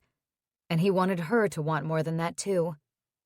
Watching her walk into her apartment and softly close the door, he squeezed his eyes shut, hands and fists against the urge to touch her, then turned and entered his own apartment. Chapter 17. So, I have to do this thing. Arden smiled at Jamie where he sat at her kitchen counter on one of the stools she'd purchased from a yard sale, eating the dinner she'd cooked for them Sunday evening. Thing? Yeah, a breakfast thing. He grimaced. With some clients. We don't want to go to a restaurant, so I was going to get it catered, but I have no clue who to call. You might find Google helpful. Also, don't you have an assistant who can organize things like that for you? Yeah, but I had this idea that maybe you would do it. Organize it for you? Well, yeah, sort of. I thought you could do the food. Arden frowned. What? You love cooking. It would be a way for you to make some extra cash. She narrowed her eyes at him. Are you just doing this because you feel sorry for me? Hell no. He gaped at her. I really need to do this. And you love stuff like that. She considered it. That was true. How many people? 12. She pursed her lips. That sounded doable. What kind of food did you have in mind? I got nothing. He shrugged and picked up a piece of chicken tikka masala with his fork. This is really good, by the way. Thanks. It just has to be breakfast. You can get creative. Where's it being held? At our office. She nodded. But how would I get the food there? I don't have a car. You can use mine. I usually take the L. He did. It was amusing, since he was probably rich enough to have a chauffeur drive him to the office. Arden tapped her fingers on the counter. Ideas were already popping into her head. Frittatas, muffins, cheesy hash browns, fruit. Breakfast won't interfere with your job, Jamie added. What day is this breakfast? Not for another few weeks. He gave her the date. 8 o'clock. She nodded. Okay, I guess I could do that. Jamie's smile beamed. Awesome. Thank you. She smiled too. This was something fun to plan and look forward to. And yeah, she could use the extra money. How much are you paying me? Hell, I have no idea. Figure out what you need to charge to cover the food and your time and make a profit. I have a few questions, like, do you want this served on actual dishes and cutlery or paper plates? Any theme? Any food allergies with people? Vegetarians, vegans? Jesus, I don't know. Arden grabbed a notepad and they spent the rest of the meal talking through the plan. Jamie truly hadn't thought much about it, but that meant Arden had lots of freedom to do what she wanted, which was cool. So, she set her cutlery down on her empty plate a while later. I have a question for you about something else. Okay. How would you feel about... She hesitated. About me going out with Tyler. Going out where? He stood. Can I have more chicken? Sure. She watched him move over to the stove and help himself. Have more rice, too. I mean, go out, like, on a date. He went still, his hand holding a spoon poised over the pan. You want to go out on a date with Tyler? Yeah. He turned and eyed her. Why? His baffled expression made her laugh. Don't make me explain it to you, please. Ugh. He shook his head and loaded his plate up with more chicken and basmati rice. Why are you asking me this? Is this hypothetical? We're going out Thursday night. She didn't tell him they'd already slept together. So they'd done things backwards. Jamie didn't need to know that. He sat back down at the counter and met her eyes. Again, I say, why are you asking me this? What if I don't want you dating him? I'm not asking your permission. She held his gaze. I'm trying to be open about it. And I do care about how you feel. But you're going out with him anyway. She bit her lip. Do you really think it's a bad idea? Jesus, I don't know. I don't even know what I think about it. He eyed her. Are you ready to start dating again? It's just a date. I'm definitely not interested in a relationship. Okay, whoa. He held up a hand. Hold the fuck up. What? She widened her eyes at him. Tyler's a good guy. I know. You may not be interested in a relationship, but he's a relationship kind of guy. She frowned. Her heart sank. Despite what Tyler claimed about not wanting that, Jamie was right. She dropped her gaze to her plate. I don't want you to screw him over, Jamie added. Her insides squeezed up like a fist. I wouldn't. He rubbed his forehead. I know you wouldn't do it intentionally, but... She swallowed, her throat constricted. You're right. It probably is a bad idea. I didn't say that. I get it, though. Really. She forced a smile. Forget I ever mentioned it. What are you gonna do? Cancel on him? Yes. Shit. He looked away. Did he ask you out? Yes.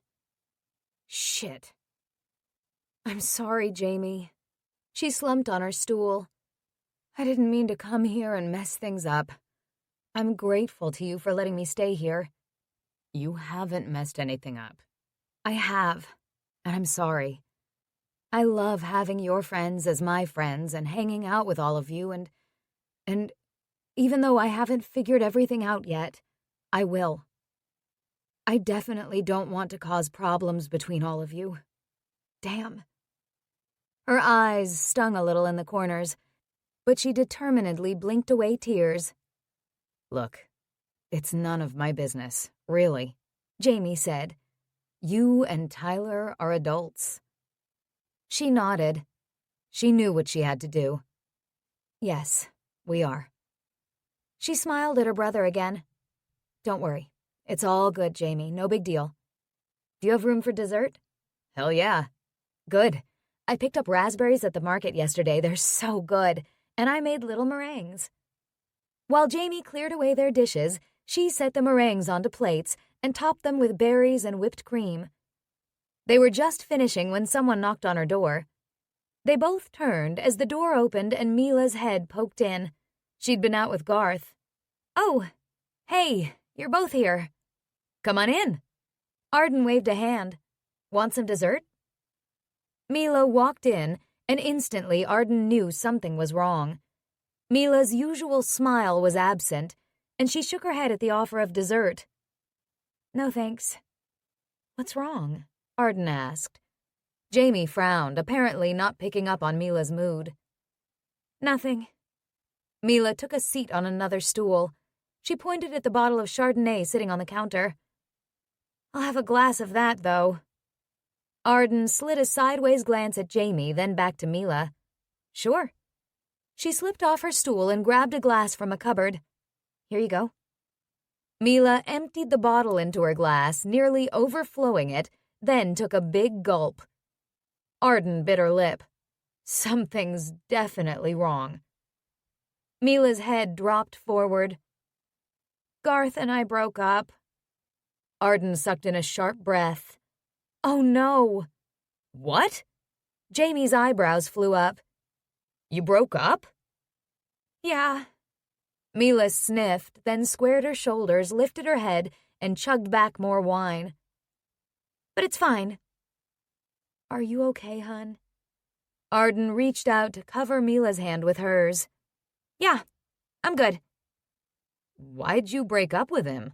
Jamie asked, a perplexed pleat between his eyebrows. He broke up with me. Mila shook back her hair. He's met someone else. Motherfucker, Jamie growled. He was cheating on you? I don't know. He says he wasn't, but I'm pretty sure this has been going on for a while. Asshole. I never even got to meet him so I could decide firsthand, Arden said. But yeah, I agree. A tear slid out of Mila's eye and down her smooth cheek. Arden's heart clenched in sympathy. Jamie pulled in a breath, and his head jerked back. Hell, Mila, don't cry. He looked like he wanted to bolt. Arden took pity on him. "You can take off if you want. I'll take care of her." Mila just nodded glumly. Jamie's mouth twisted into a conflicted expression. Arden read his concern for Mila mingled with discomfort.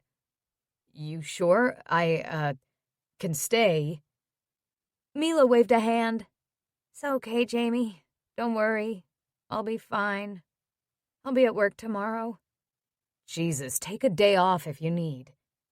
He stood, rubbing the back of his neck. "I'm not worried about that." He edged toward the door. Arden would have laughed if she hadn't been hurting for her new friend. "You want me to go find him?" Jamie paused at the door. "Take him down." Mila snorted. "You're not exactly a big bruiser." "Hey." Jamie frowned and squared his shoulders. "I could do it." Mila tilted her head and gave him a sad smile. "Thank you, but it's okay, really. I signed him up for a bunch of newsletters about erectile dysfunction and penis enlargement, also some gay porn sites." Arden choked on her wine. Jamie grinned. "Atta girl. We could hack into his Facebook and Snapchat, too, if you want." Mila's head tilted the other way. "I'll consider it." Her smile warmed. "You're a good friend, Jamie." "Yeah." Arden grinned at his agreement. "But not good enough to stick around to dry her tears." "I hate crying," Jamie muttered. "but I am here for you." "I know." Mila waved him out. When he'd gone, Mila turned back to the counter and slumped on it. "Damn. I'm so sorry." Do you have any more wine?" "I do." Arden retrieved another bottle from the fridge, this one a nice Pinot Grigio. "Can I get drunk?"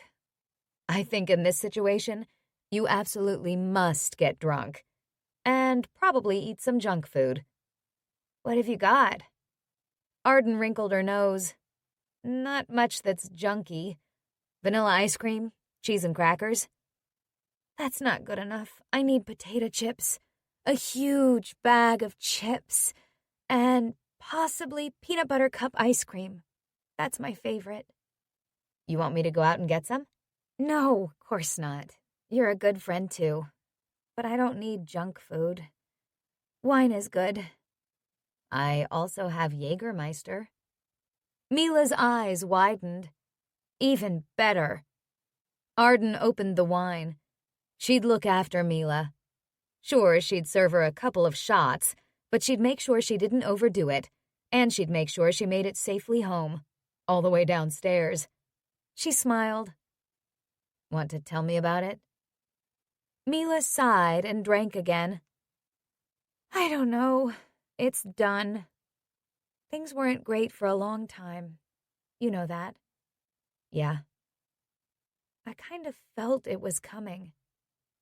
Mila moved the base of her wine glass in a circle on the granite counter. "It's just, well, I told you and Emma. It's just one more thing on my list I thought I'd checked off, and now it's over." "You don't need a man, you know." Mila straightened. "I know that. Don't think I'm one of those women who thinks she's not worthy unless she has a man. It's not that." "Then what is it?" "I'm not sure." Her shoulders slumped again. "I just always pictured my life with someone." "Yeah, I get it." Mila's bottom lip pushed out. "I'm sorry. This must seem really trivial to you after what you went through." "Of course not." "Heartbreak is never trivial." Mila nodded. "The thing is, I don't think I'm really heartbroken. Guess I didn't care as much about Garth as I did about the idea of having a boyfriend." "Well, that's pretty insightful for someone who just guzzled down half a bottle of wine." "You exaggerate. That wasn't half, maybe a third." She pushed her empty glass across the counter, and Arden filled it up. "Where's that Jägermeister?" "I can't go out with you tonight." Tyler frowned as he carried a sheet of drywall into Arden's apartment on Thursday. What? Why? It's just not a good idea. She twisted her hands together, her stomach knotted. I talked to Jamie about it. Jesus. He's my brother. Anyway, he made me realize it's not a good idea. What the fuck? Tyler dropped the drywall sheet to the drop cloth laid out on the floor, propping it against a wall. Seriously? He talked you out of it? No, he didn't. It's just that I told you before. I'm not ready for a relationship. I told you I'm not looking for a relationship either. Tyler, you said you don't lie. His mouth tightened, then relaxed. He shook his head in mild exasperation. It's one date, Arden. When he put it that way, it did make it seem like she was being a little ridiculous. She nibbled her bottom lip. Tyler held her gaze steadily. Okay, she finally said. Fine. We'll go out tonight. Just one date. Don't sound so enthusiastic. I'm sorry. She closed her eyes and sighed. I don't know how to do this. I haven't been on a date in almost 10 years. Tyler made a rough noise. Yeah. I didn't mean to be insulting. Okay. Well, good. I made a dinner reservation for 7 o'clock. Okay. What should I wear? I mean, is it a fancy place? Not super fancy. A little bistro not far from here. Okay. She hesitated. Do you need help today? He paused. I do, actually. I was going to wait for Jamie to help on the weekend, but you might be able to hold the drywall in place while I screw it to the studs. She blinked. Hearing Tyler talking about screwing and studs sounded sexual. She caught the gleam in his eyes. Her lips twitched. Okay, I can do that. Screwing studs is always fun. Oh, baby. He grinned, and his tense shoulders relaxed. Just wait. Her body tingled everywhere as she followed him to the bathroom. It had been over a week since she and Tyler had slept together, and although they'd seen each other several times, he hadn't initiated anything more than a few kisses. They'd been amazing, melt-her-insides kisses. She'd spent a lot of time daydreaming about Tyler and the things he'd done to her, the way he'd made her feel, the things she wanted to do to him. She had to be honest and admit that she hoped their date was going to lead to more action of a sexual nature, because she really, really wanted him. She'd started to doubt that he wanted her, though. Except he still seemed to want to take her out for dinner, so... Hell, like she'd admitted to him, she didn't know how to do this. She'd just go with the flow. Tyler directed her on what to do in the small space of her bathroom. Finally, it seemed they were getting somewhere now that the plumber had been there. Twice. The first time, he'd apparently cut out and removed water lines and plugged up the open drain lines to keep sewer gas out. Tyler had then worked on framing the walls of the bathroom, and the plumber had come back to do more work. Now Tyler was ready to drywall.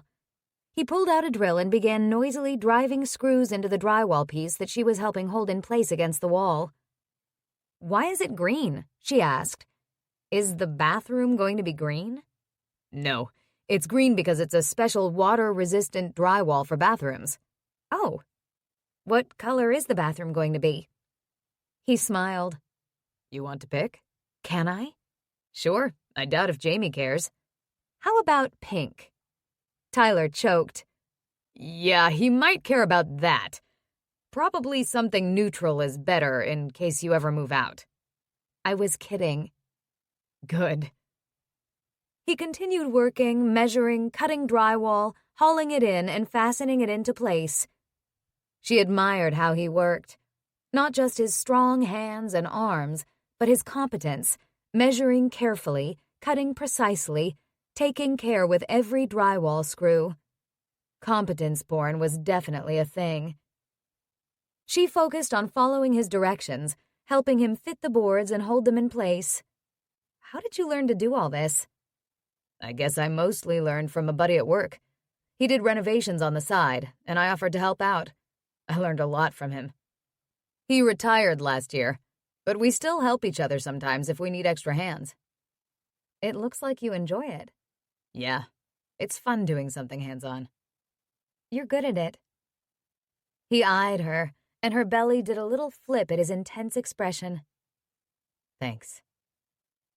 It's lunchtime. Should I make us a sandwich? That would be great.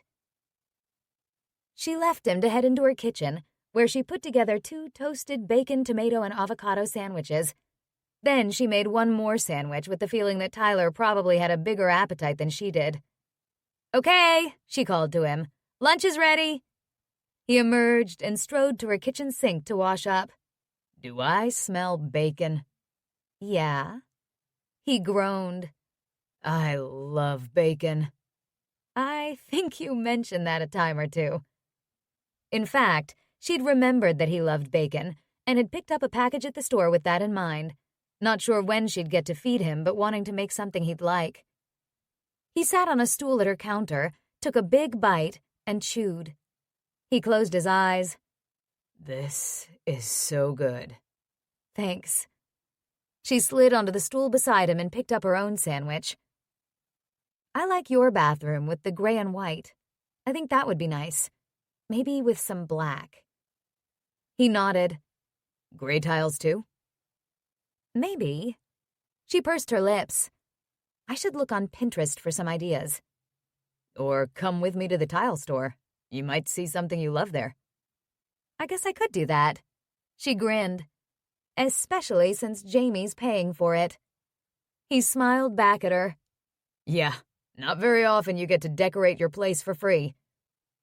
She wrinkled her nose and looked down at her sandwich. I feel a little guilty about that. Hey, we talked about this before. He was renovating this apartment anyway, right? And you'll pay rent when you can. Oh, hey, guess what? Jamie offered me a job catering a business meeting for him. No shit? Tyler cocked his head. She told him about the plan. That's really cool, and it's something you enjoy. She ducked her chin and looked up at him through her eyelashes. He knew that about her. Warmth filled her chest. Yes, she agreed. I do enjoy it. What are we going to celebrate next? He picked up a piece of bacon that had fallen from his sandwich and popped it into his mouth. National Lemon Meringue Pie Day? She grinned. No, that's in May. I'm not sure what today is. She picked up her phone and scrolled to the app she had. National Chili Dog Day. She lifted her gaze to meet his. I think we're going to have to give that one a miss. Unless the place we're going to tonight has chili dogs. His teeth flashed white. Nope. Pretty sure that's not on the menu at Bistro Noir.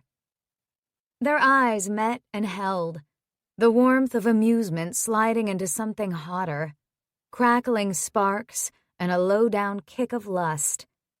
His smile faded, and she couldn't help but stare at his mouth, those perfectly sculpted lips that knew how to kiss so well and do other things so well.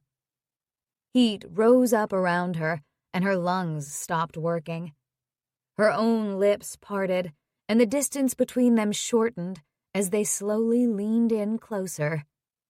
Her eyelashes fluttered closed, and her lips tingled in anticipation of Tyler's touching them. When his firm mouth met hers, a jolt of electricity pulsated through her, straight to her core. She leaned in more, and his big hand came up to cup the side of her neck, his thumb rubbing her jaw. A little moan mounted her throat and leaked into his mouth, and he deepened the kiss, tilting his head, opening wider over her. She set a hand on his thigh, feeling the heat of his skin through the denim of his jeans, the muscles there hard. Her insides lit up, hot and quivering. He drew back slowly, his tongue lingering on her bottom lip, his eyes dark and hazy. Wow. Every time I kiss you, it blows my mind. She stared at him, her breath coming in jerky pants, her skin burning. Yeah? Yeah. He rubbed his thumb over her wet lip. Let's ditch the bathroom remodel and spend the afternoon in bed. Her eyes widened. Oh, God, that sounded so good, so decadent and hedonistic. Wow. The corners of his mouth lifted. Kidding. Disappointment deflated her. Oh. One thick eyebrow lifted. You really want to do that? She closed her eyes and drew in a long breath. It sounded very tempting, but not very practical. True. And I'd totally say fuck practical, but I have plans for later for your bed. She swallowed. You do? Oh, yeah. She smiled. What if I don't put out after one date? His smile went wry. Then I'll be pissed at myself for going with delayed gratification instead of carrying your sweet little ass into the bedroom right now. He had nothing to worry about. She wanted him now, and she'd want him even more later. But she didn't need to tell him that. Let him work for it. All right then, back to work. Chapter 18. This place is beautiful. Tyler held Arden's chair as she took her seat and gazed around the patio of Bistro Noir, then moved around the small table covered in a white cloth to his chair. He looked around too. It had been a while since he'd been there. This wasn't the kind of place to hang with the guys and drink beer.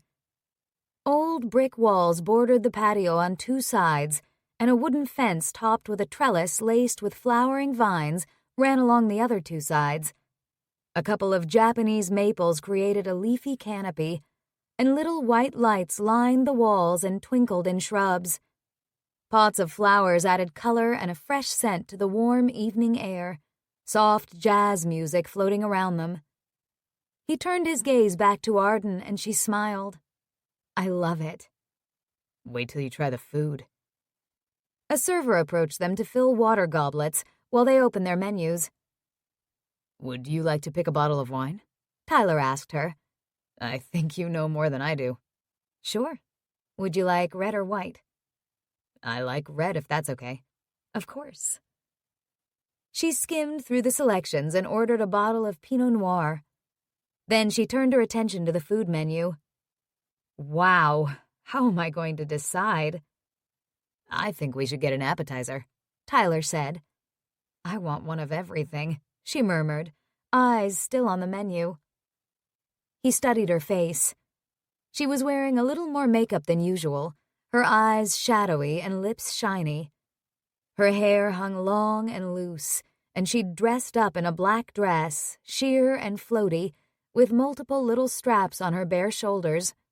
When she'd opened her apartment door a short time ago as he arrived to pick her up for their date, he'd been rendered speechless at seeing her in such a sexy dress. His gaze had followed her bare legs from the above-the-knee hem down to the strappy black sandals with killer heels that immediately had him imagining them over his shoulders. This whole delayed gratification thing was worth it, just to sit across from her and stare at her. Maybe not. If he didn't get her under him, if he didn't get inside her tonight, he was probably going to cry like a baby. He swallowed a sigh and refocused. I thought you'd like this place, because most of the food is organic, and they try to buy from local farmers at this time of year. She nodded. I see that. She looked up from the menu and tilted her head, her dark hair falling over one shoulder. You knew that's important to me? Yeah, I kinda got that from when we were at the farmer's market and Whole Foods. It's important. We have to look after this world. I guess so, yeah. Truthfully, while he knew sustainable agriculture was important and he did enjoy buying local foods at the market, it wasn't something he thought about a lot. I have to admit, I'm kind of surprised you feel that way. Her eyebrows rose. Because I'm a princess? Heat rose from the open collar of his dress shirt into his face. Hell, I guess so. You must have forgotten I was on the environment committee in high school. I don't think I even knew there was an environment committee. She laughed. Princesses can be concerned about the planet, too. Yeah, of course. In fact, it makes total sense. I like supporting local businesses, too. Oh, I had the best idea today. He grinned. What? The breakfast I'm catering for Jamie. I was trying to figure out a way to make it special, and I was thinking about all the vendors at the farmer's market. I could use all local products, jams and honeys, breads, cheeses. He watched her eyes light up talking about it. That is a great idea. I've wanted to buy all that stuff and support those people and try their products, but I can't afford to myself. But for this, it would be perfect. Yeah. It really was a good idea. You're amazing, Arden. She shook her head, smiling, dropping her gaze back to the menu. How about escargot? Or mussels? Or, yum, this caramelized onion strudel sounds good too. Let's get 2 appetizers and share them. The more he got to know about Arden, the more he realized how superficial the crush he'd had on her back in the day was. Okay, not totally superficial. He knew she was more than a pretty face. But the intelligence and caring and strength he was seeing now made her even more beautiful in his eyes. He was so fucked. Letting out a short sigh, he too turned his attention to the menu, although he already knew he was going to order the steak frite. The steak, which was sustainably raised beef. This place is pricey, Arden whispered to him. He shrugged. Don't worry about it.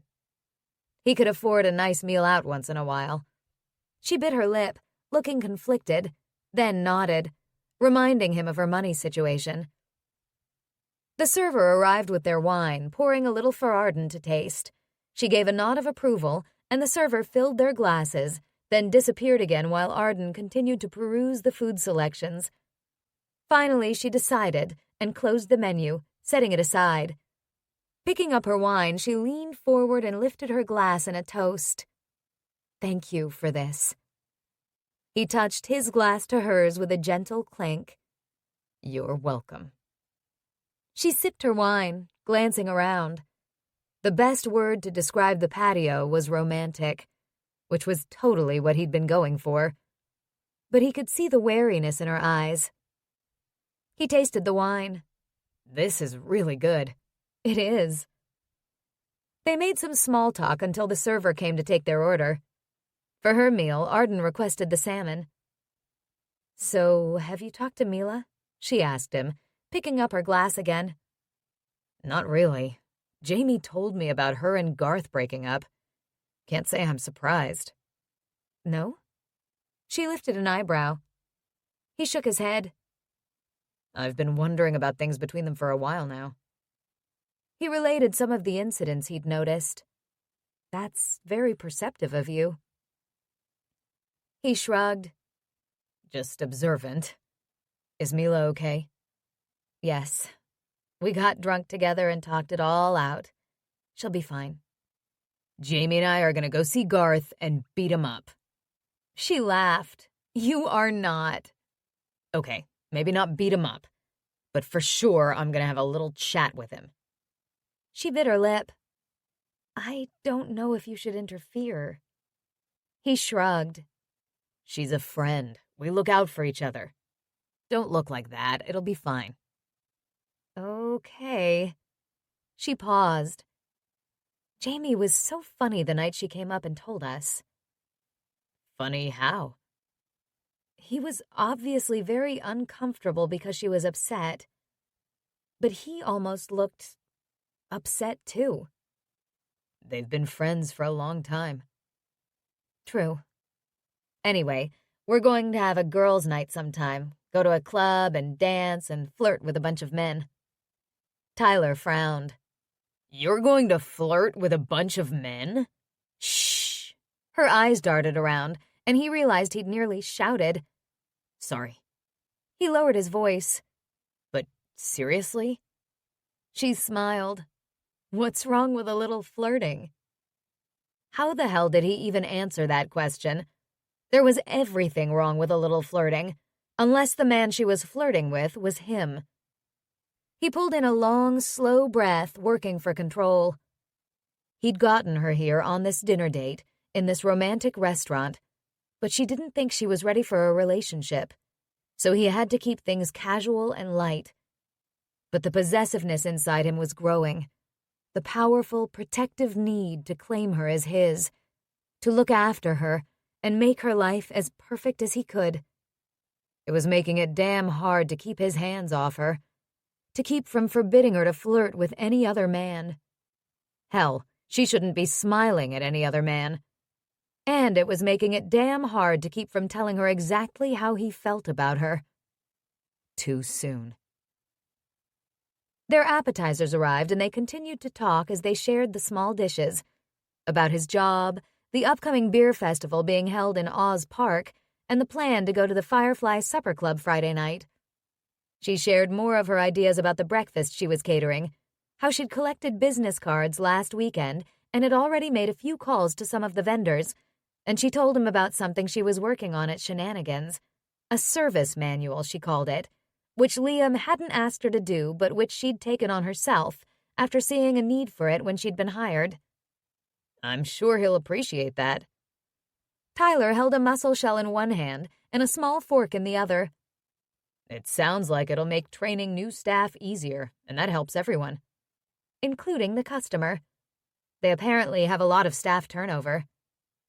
She scrunched up her face. Why is that, do you think? "No idea." Tyler popped the mussel into his mouth. It's not that Liam's a bad guy to work for, and Sorcha is great too, although she's a little stern at times. I think she has to be, because Liam's such a pushover. He kind of is. I love him, though. She tilted her head. What's with you and Sorcha? He went still and dropped his gaze. What? Nothing. Yes, there is. I saw the way she was talking to you last weekend. Oh, my God. Her mouth dropped open. She's not your ex-girlfriend, is she? No, Christ no. We've never gone out. But... What? I think she has a crush on me. He shifted on his chair. She doesn't really hide it. Oh. She blinked. You're not interested? She's lovely. He lifted his head to meet her eyes, moving his head from side to side. No. Not interested in her. Not even a little. The moments stretched out, the air around them growing hot, as if a bubble surrounded their table, capturing them inside it together, the rest of the world on the outside. He didn't try to hide his feelings, and knew she could read his face. The only one I'm interested in is you. He wanted so damn badly to say it out loud. He didn't, but she knew.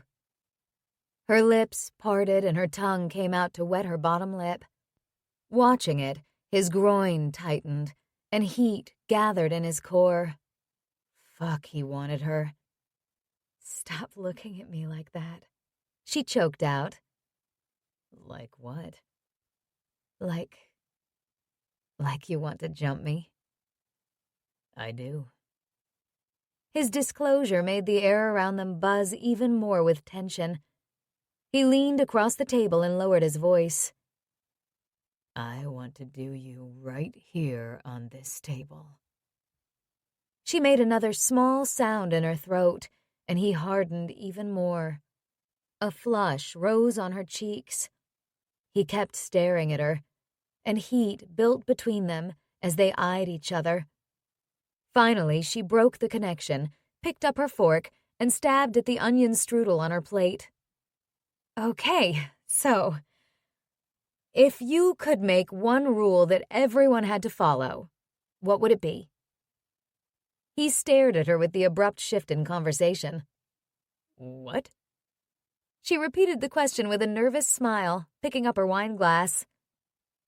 Okay. He thought about it. I would say no biting during oral.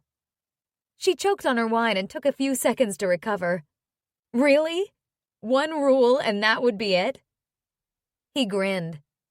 You were thinking bigger picture? Like everyone should always be on time? She smiled too.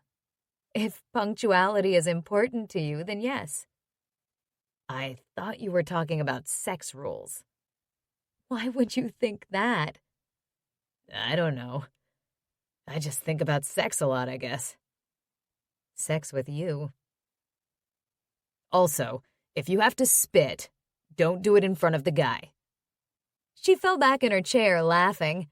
Thank God she had a sense of humor. What is it about spitting that offends men? How would you feel if a guy went down on you and then ran straight to the bathroom to rinse his mouth out? Okay, I see your point. I'm not offended by it per se, but it's just nice if a woman doesn't act like she's disgusted by it. That's all. There are lots of ways around it if she doesn't want to swallow. Much as I can't believe we're talking about this as our romantic dinner conversation. Like what? Like directed onto her, He glanced around and leaned forward again to whisper, onto her chest. Or somewhere else. Ah. She shifted in her chair, her long eyelashes lowering. But I don't need to ask your personal preferences about that. He gave her an evil leer. I guess you don't. She met his gaze steadily, but her lips twitched. Wow, I was just trying to start a get-to-know-each-other conversation. And I can't believe we jumped right into a discussion about oral sex. You're welcome. The smile tugged the corners of her lips higher, and she shook her head. Okay, if this is about getting to know each other better, what sex rules do you have? Another laugh slipped from her lips. Oh my God. Well, number 1 rule. Foreplay is not optional. He grinned and leaned back in his chair. Good one. Also, since we're talking about oral, don't expect to receive if you aren't willing to give. He smiled with a slow wink. I think we already know I'm a giver that way. Arden's cheeks grew pink again. Yes, that's true. And she hesitated, then said, and you're very good at it. His lungs expanded with pride. Thank you. Maybe this is a good time to ask you about those Laura Lee books. He hoisted an eyebrow. You were checking out my books? I happened to notice. I like her books too. She writes great sex. Are you telling me you learned about sex from reading romance novels? They're not romance. They're fantasy. They're romance. Okay, whatever. He shrugged. I may have picked up a few tips, but mostly I just like doing it, so... She let out a strangled-sounding sigh. He knew just how she felt. Yeah, I know. We haven't even gotten our main courses yet, and I'm ready to throw you over my shoulder and take you home. Heat flared in her eyes, lust mingling with amusement. I'm ready for that, too. He let out a low groan. Christ. Now we're both going to be in agony. Maybe we should stop talking about sex. That might help. Yeah, okay. He cast around in his mind for a new topic. How are your parents? Yeah, that'll do it. Arden wrinkled her nose. They're good. They love living in Florida now. It's so weird. My grandma has lived there for years, and they used to make jokes about the retirement community, and now they're part of it. They don't seem old enough for that. They did retire young. But my dad hasn't totally retired. He still does some consulting work. Right. Do you visit them there? I have a couple of times. They have a great place with a pool, so it's a nice place to relax. Not wild and exciting. She wrinkled her nose, smiling, but relaxing. You like to travel? I love to, but haven't done much. Michael never wanted to. You? Yeah, I love it too. Jamie and I make a point of taking a week trip somewhere hot every winter. Claire and I went to England last year. That's your ex-girlfriend? Yeah. He enjoyed the way her eyes narrowed at that. And what about your mom? Is she still working? Yeah, she's still at the hospital. He paused. She wants to fix me up with her friend's daughter. Arden blinked. Oh. He shrugged. I told Mom I'm not interested in her. So she wants you to be an accountant, and she wants you to get married. He rolled his eyes. Pretty much, yeah. And don't forget the grandchildren. Jesus, I'm not ready for that. But someday you want kids. He shrugged. Sure, someday. She nodded.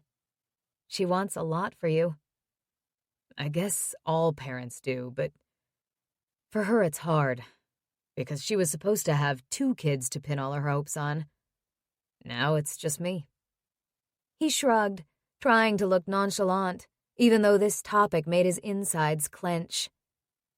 I've tried, but I can't be everything to her. She stared across the table at him, her eyes warm. You put way too much pressure on yourself. He frowned. It wasn't him putting pressure on himself. It had been his parents, now just his mom, putting pressure on him. Wasn't it? No child can be everything to his or her parents. If your mom really wants that, then that's just wrong. You need to be your own person and live the life you want to live. He didn't answer right away, letting her words sink in. But I'm disappointing her. Don't you want your parents to be proud of you? Oh, wait, I forgot I'm talking to the prom queen who could do no wrong. She tilted her head to one side, studying him. Her scrutiny made him shift in his chair and drop his gaze. She seemed to recognize that this time the prom queen reference came out as more envious than teasing. And to recognize that it really bothered him that he'd disappointed his parents. You don't think I've felt like I let my parents down over the last few years? She asked softly. Living in a marriage that was a sham? Letting myself get into such a huge financial mess? Letting my husband down to the point that he felt helpless and took his own life? That wasn't your fault. He'd already told her that. I know, she said quietly. I do. But still, I feel like a huge failure at life. I know they've been worried about me, and I hate that. They had something in common there. Even though he'd found what he wanted to do, even though Arden hadn't figured it all out yet, they both felt like they were letting people down. He reached across the table and closed his fingers around her hand. She met his eyes and he gave her hand a squeeze. Maybe we both need to ease up on ourselves. She curled her fingers around his, holding his gaze. Yeah, maybe you're right. They managed to keep the conversation off sex mostly during their delicious dinner. But even so, having Arden sitting across from him in this romantic setting, looking so goddamn gorgeous, kept his dick at half-mast most of the time. He had to say, though, he was having fun. Even talking about non-sexual topics with Arden was entertaining. Discovering they shared political views, had similar feelings about the importance of community and giving back, and both hated when people talked about everything wrong in the world being because of millennials and stereotypes about them. "We're not all the same," Arden said with an eye roll. "Some of us actually do want secure jobs we can stay at for the rest of our lives." Like me. "Yeah." Is that what you want? She huffed. "I don't know what I want, but I'm envious of you." Once again, he had that fierce, protective instinct, a feeling of wanting to look after her, which he knew was not the way to go with her while she was finding her way. So he kept quiet about that, while vowing to do anything he could to make her life easier for her and keep her safe. He signed off on the credit card slip for their meal, adding a tip, then slipped his card into his wallet.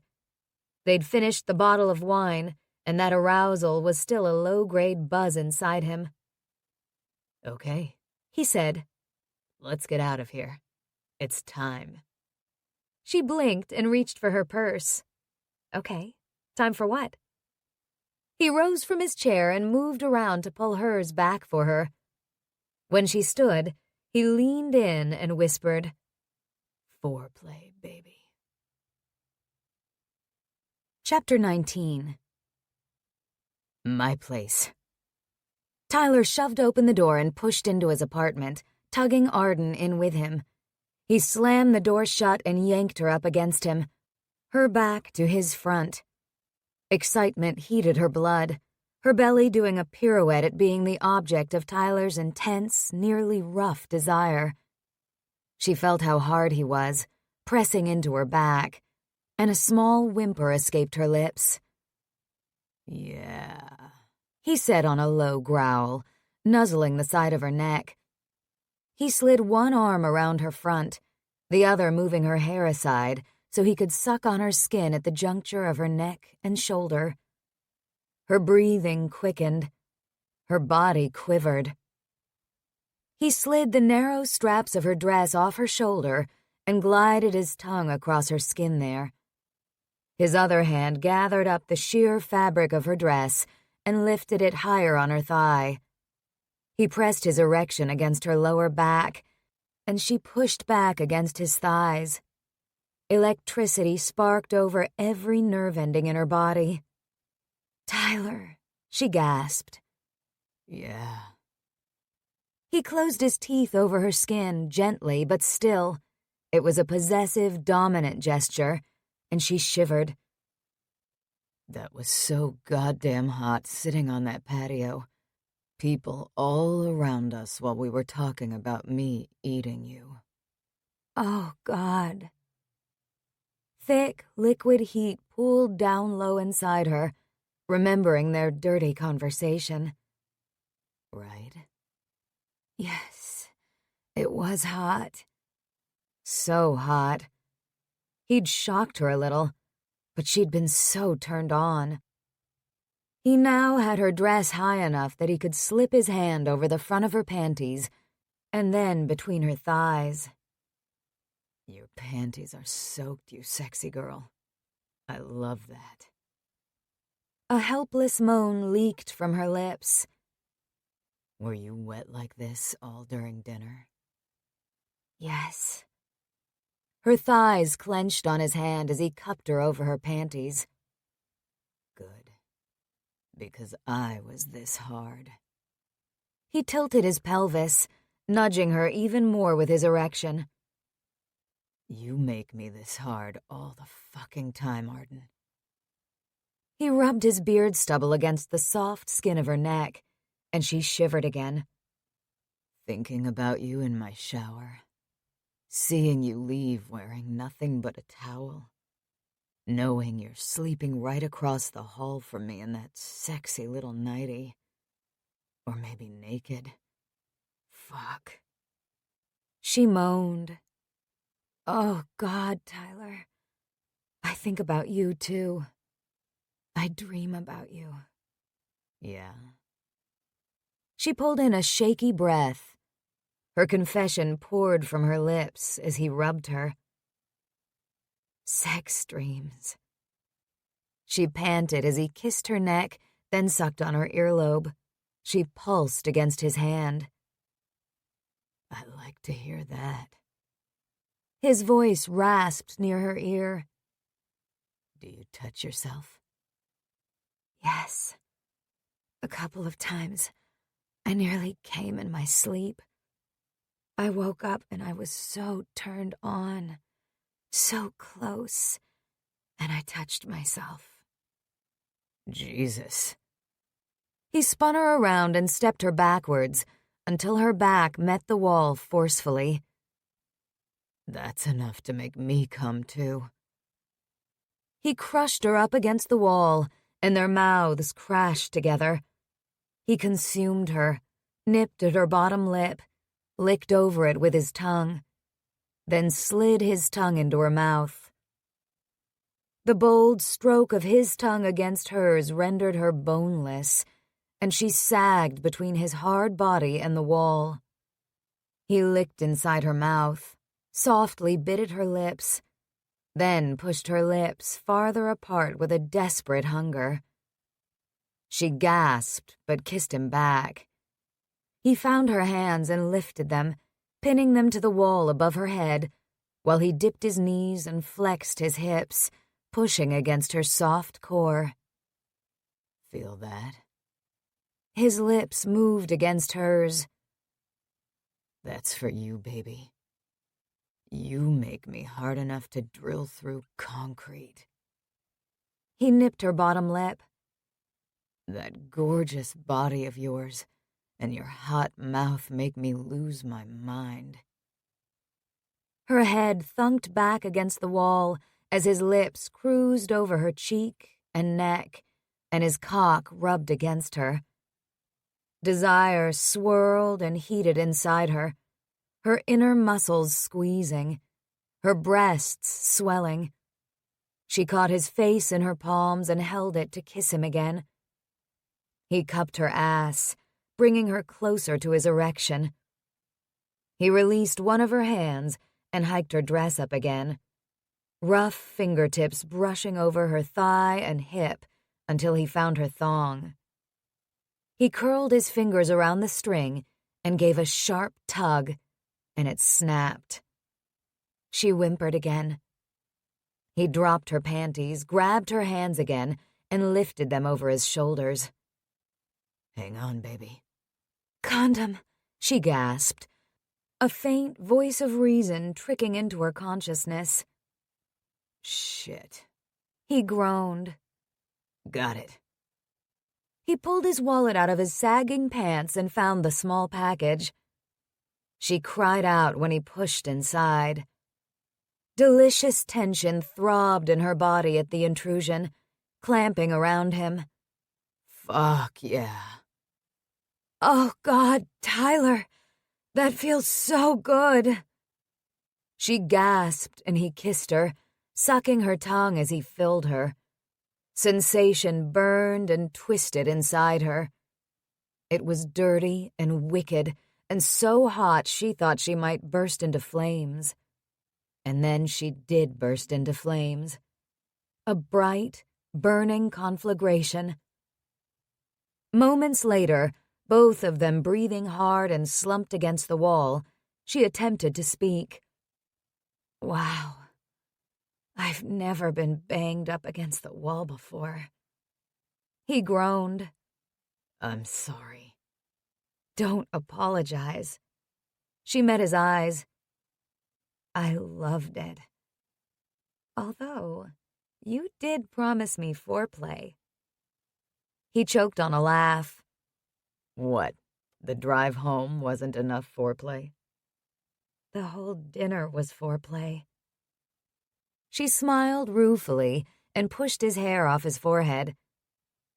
And it hadn't been just the sexy talk. Layers of feelings for him kept building the more time she spent with him. Hearing him talk about his mom and how he felt he was letting her down had made something inside her soften and warm. Yes, she was attracted to him. Yes, she liked him.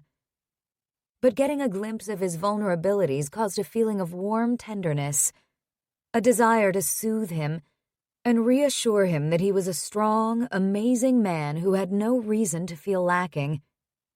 Even if his mom wasn't proud of him, and Arden seriously doubted that, she was proud of him. And it made wanting him so much more intense. Almost scary intense. True that. Christ, I can't believe we didn't even make it to the bedroom. She smiled and rubbed her lips over his. Take me there now. Not sure if I can walk yet. But he stepped back, readjusting his hold on her ass, Arden lifting her legs to cling to him. Gonna trip on my pants, he muttered, as he staggered down the dark hall to his bedroom. Don't drop me. Never. The rough, vehement tone of his voice made her feel secure, as if she could count on this man to be there for her always. For anything. But she knew from experience that wasn't the case. She couldn't rely on a man to protect her or make her feel safe and secure. She had to do that for herself. She pushed away those qualms, because Tyler had just given her another one of those amazing orgasms he seemed so good at. And call her greedy, but she wanted more. She got more. Does it still count as foreplay if we've already boned? Tyler stretched out beside her on the bed on his side, one hand between her legs, the other under her neck. It does if we're going to bone again. That's the plan, baby. His fingers slid through her slick heat. Her chin lifted, eyes falling closed, parting her thighs wider to give him access. Buzzing pleasure started.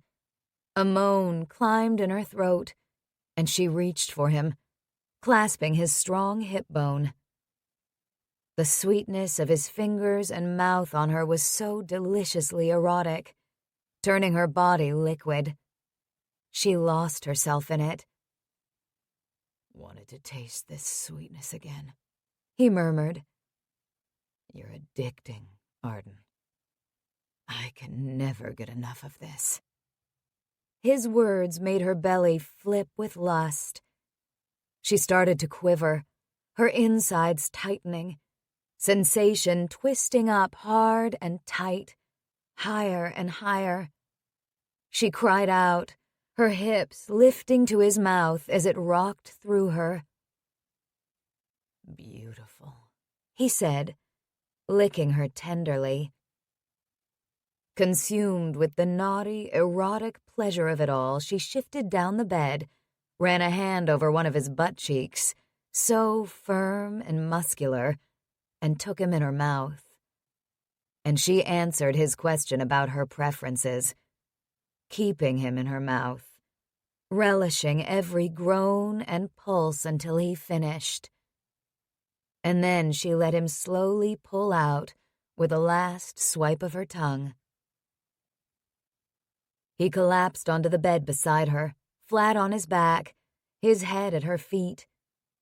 His hand came out to rest on her lower belly, over her curls, in a sweetly intimate gesture that made her heart flutter. Wow. After long moments, he sat up, using impressive abdominal strength, and rearranged them both under the covers with her tucked in against him, his arms around her. So, you do put out on the first date, he mumbled. She smiled. A strange happiness bubbled inside her, along with a luscious languor that settled in her limbs. It was a good dinner. He snorted, his arms tightening around her. Seriously, it was. Thank you. And I had fun. Me too. He paused. Does that mean you'll go out with me again? Her skin prickled. Tyler. He closed a hand over one breast. That won't work. He smiled against her shoulder. You're on to me. Oh, yeah. It's okay, Arden. Just go with it, okay? We both had a good time tonight. Better than good. There's nothing wrong with that. I know. She did know that. But Jamie's words about how Tyler was a relationship kind of guy floated back to her, and she squeezed her eyes shut. If he got serious and she didn't, she'd be causing a whole lot of trouble. And if she got serious too, God, she couldn't let that happen. She had to be careful here. Tyler made her feel so good, and she really, really liked him. And damn, he could turn her on so easily and make her come so hard, even when she was just dreaming about him.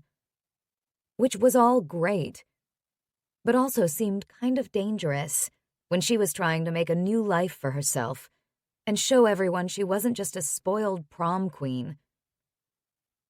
I guess we're sort of going out again tomorrow night, she finally said. Right. He gave her breast a squeeze, and damn it, tingles started building again. To see Danny's show. It should be fun, if you say so. She twisted her head around. You don't want to go? He kissed her shoulder. Not sure about the whole drag queen thing. You like Danny. Sure, that's why I'm going. I'm keeping an open mind. You are open-minded. I like that about you. Her eyes drifted closed. It was getting late. Along with a few glasses of wine with dinner and a couple of mind-scrambling orgasms, being held all warm and safe in Tyler's bed was making her sleepy. Arden. Why do you celebrate all those days? Like National Muffin Day or whatever. For some reason, she didn't hesitate to tell him the truth, even though it probably sounded pathetic.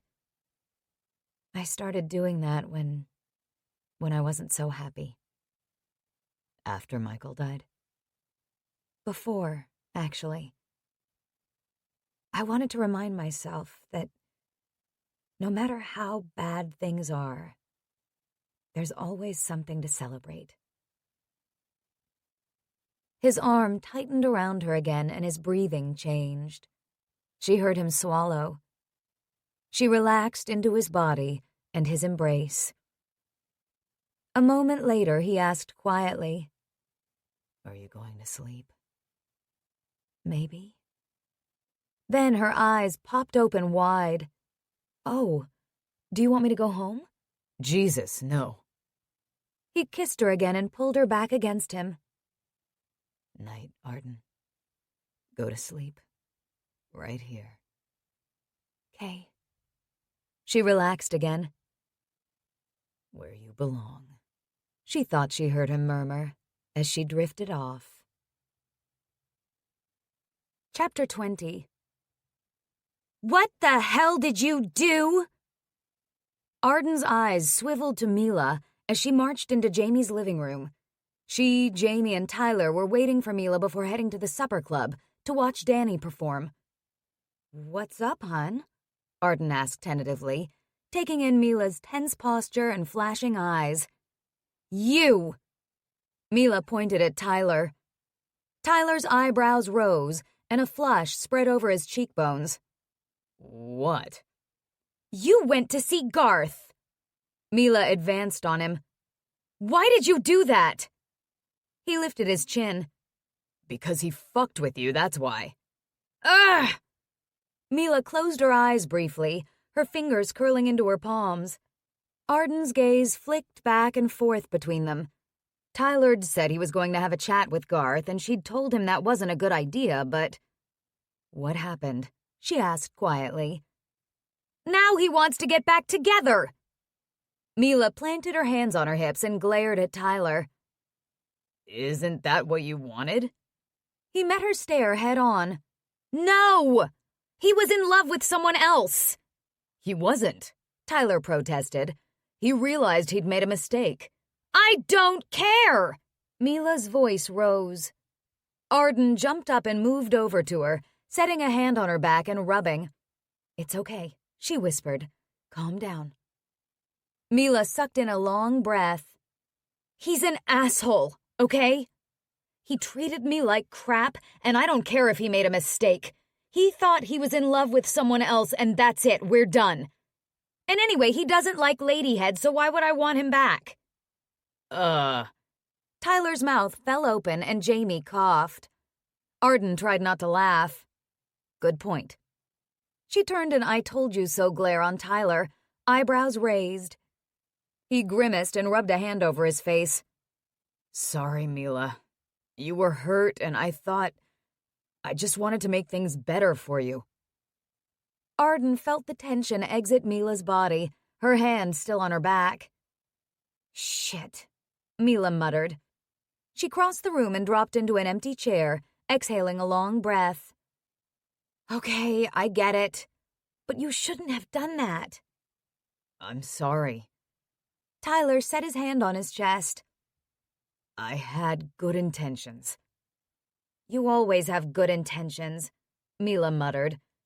"But sometimes you need to stay out of other people's business." Tyler's face fell. Arden's heart softened.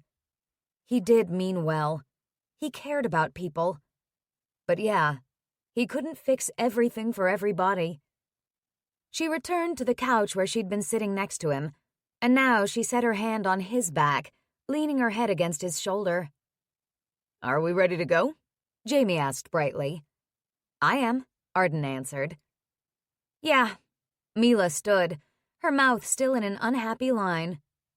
Tyler stood too and faced Mila. "We good?" One corner of her mouth kicked up. "Yeah, we're good." "You know what?" "What?" Tyler's face relaxed.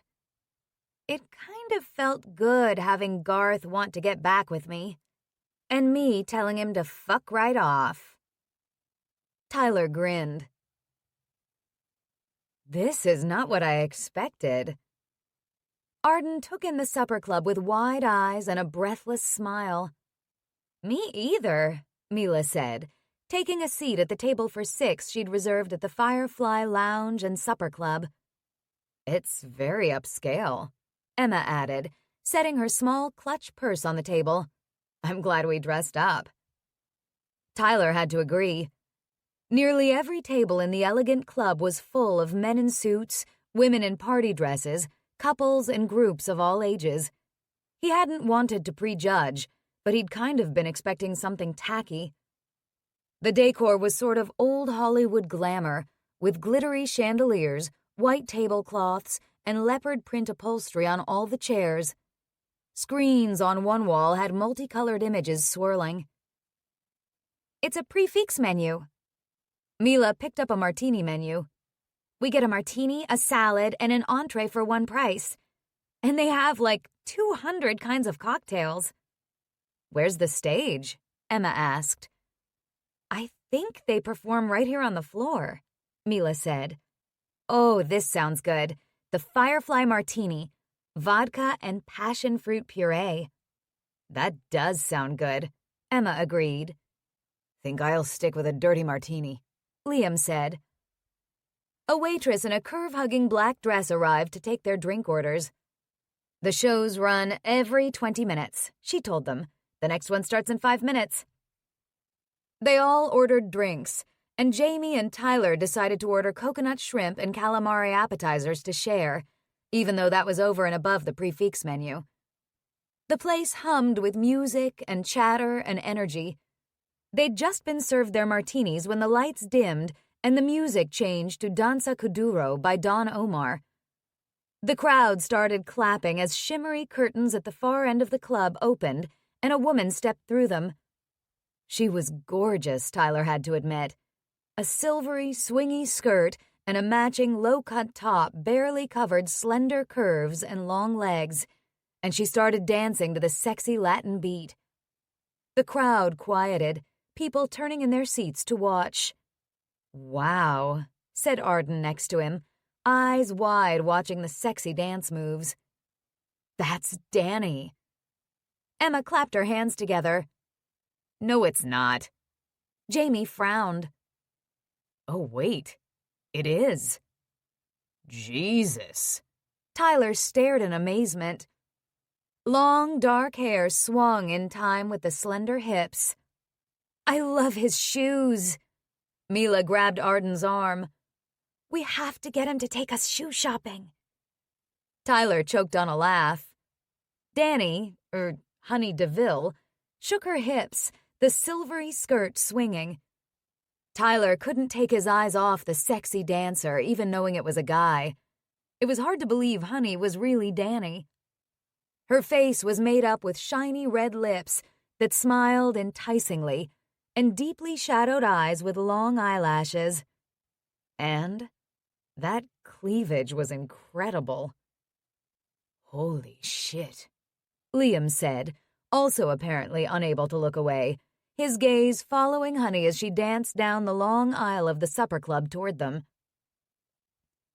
Tyler met Jamie's eyes and grinned. At their table, Honey paused and gave them all a sultry smile and a wink, shaking her body, arms in the air. The girls all laughed with delight and clapped. Honey danced on past them, swinging her hair, pausing to twerk her ass. Tyler shook his head and rubbed his face.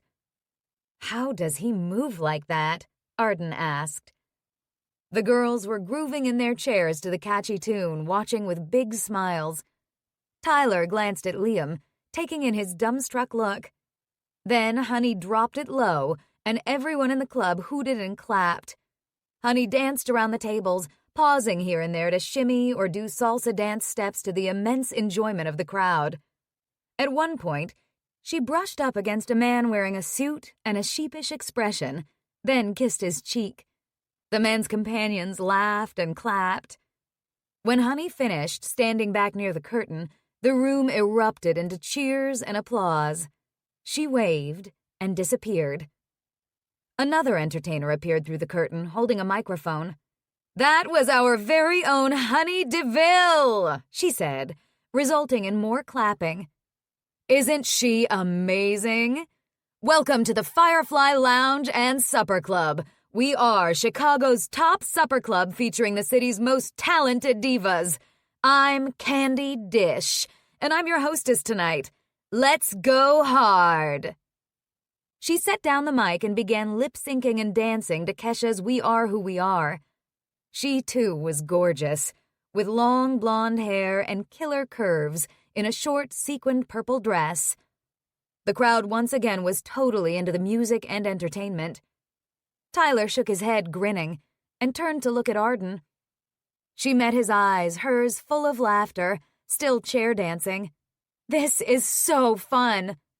"I can't believe we're doing this."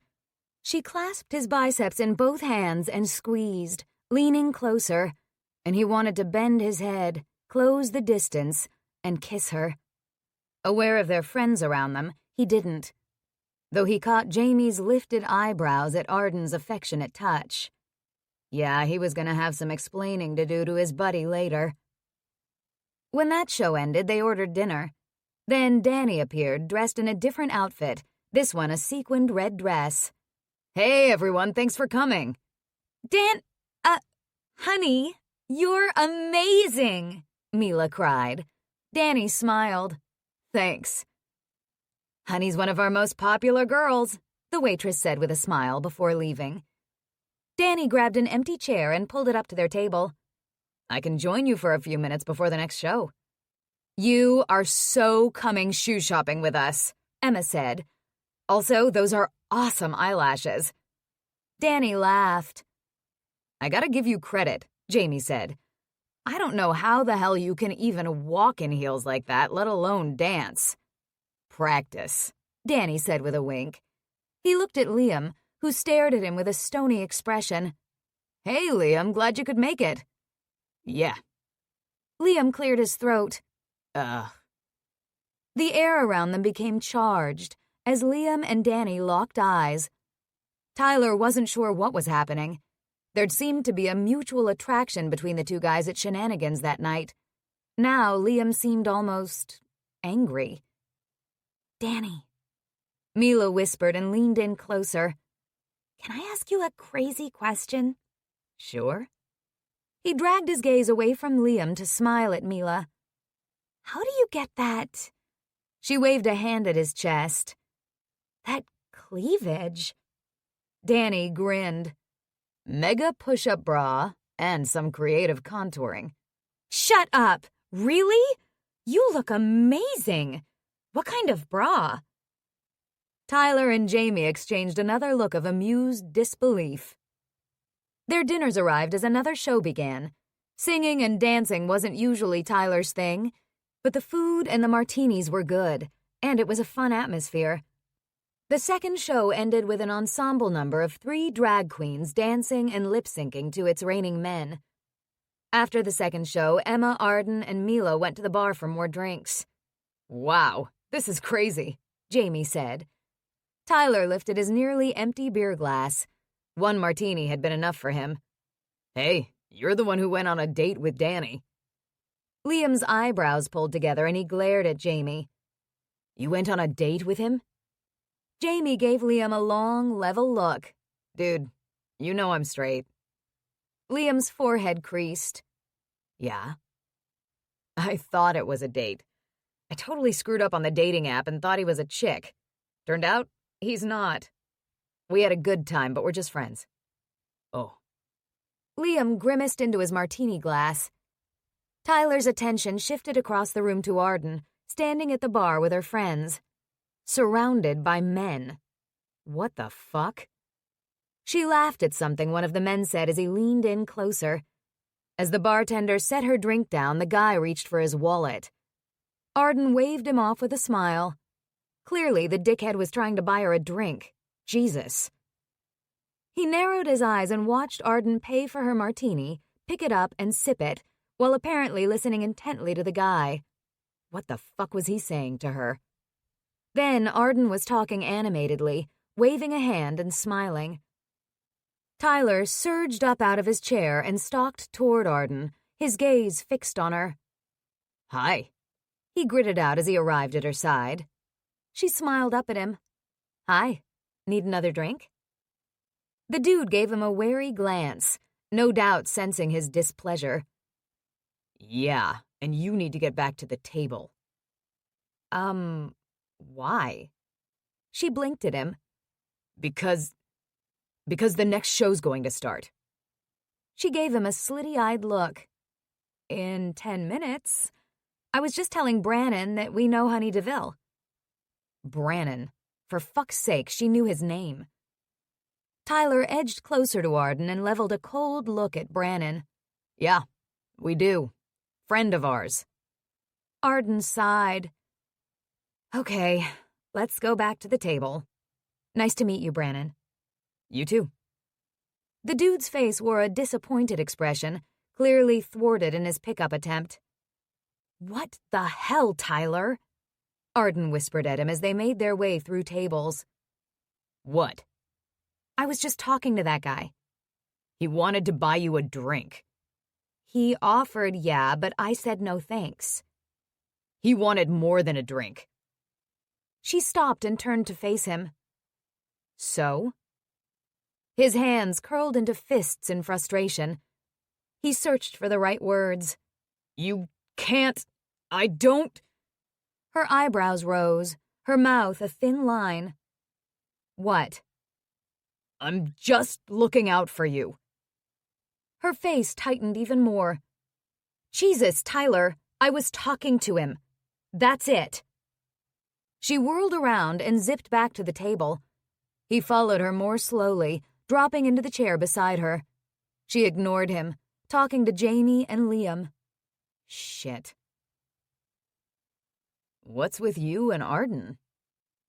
There was a 2-hour time limit on tables at the supper club on weekends, so after saying goodbye to Danny, who had more shows that night, they'd moved elsewhere, a rooftop bar above a hotel near the park.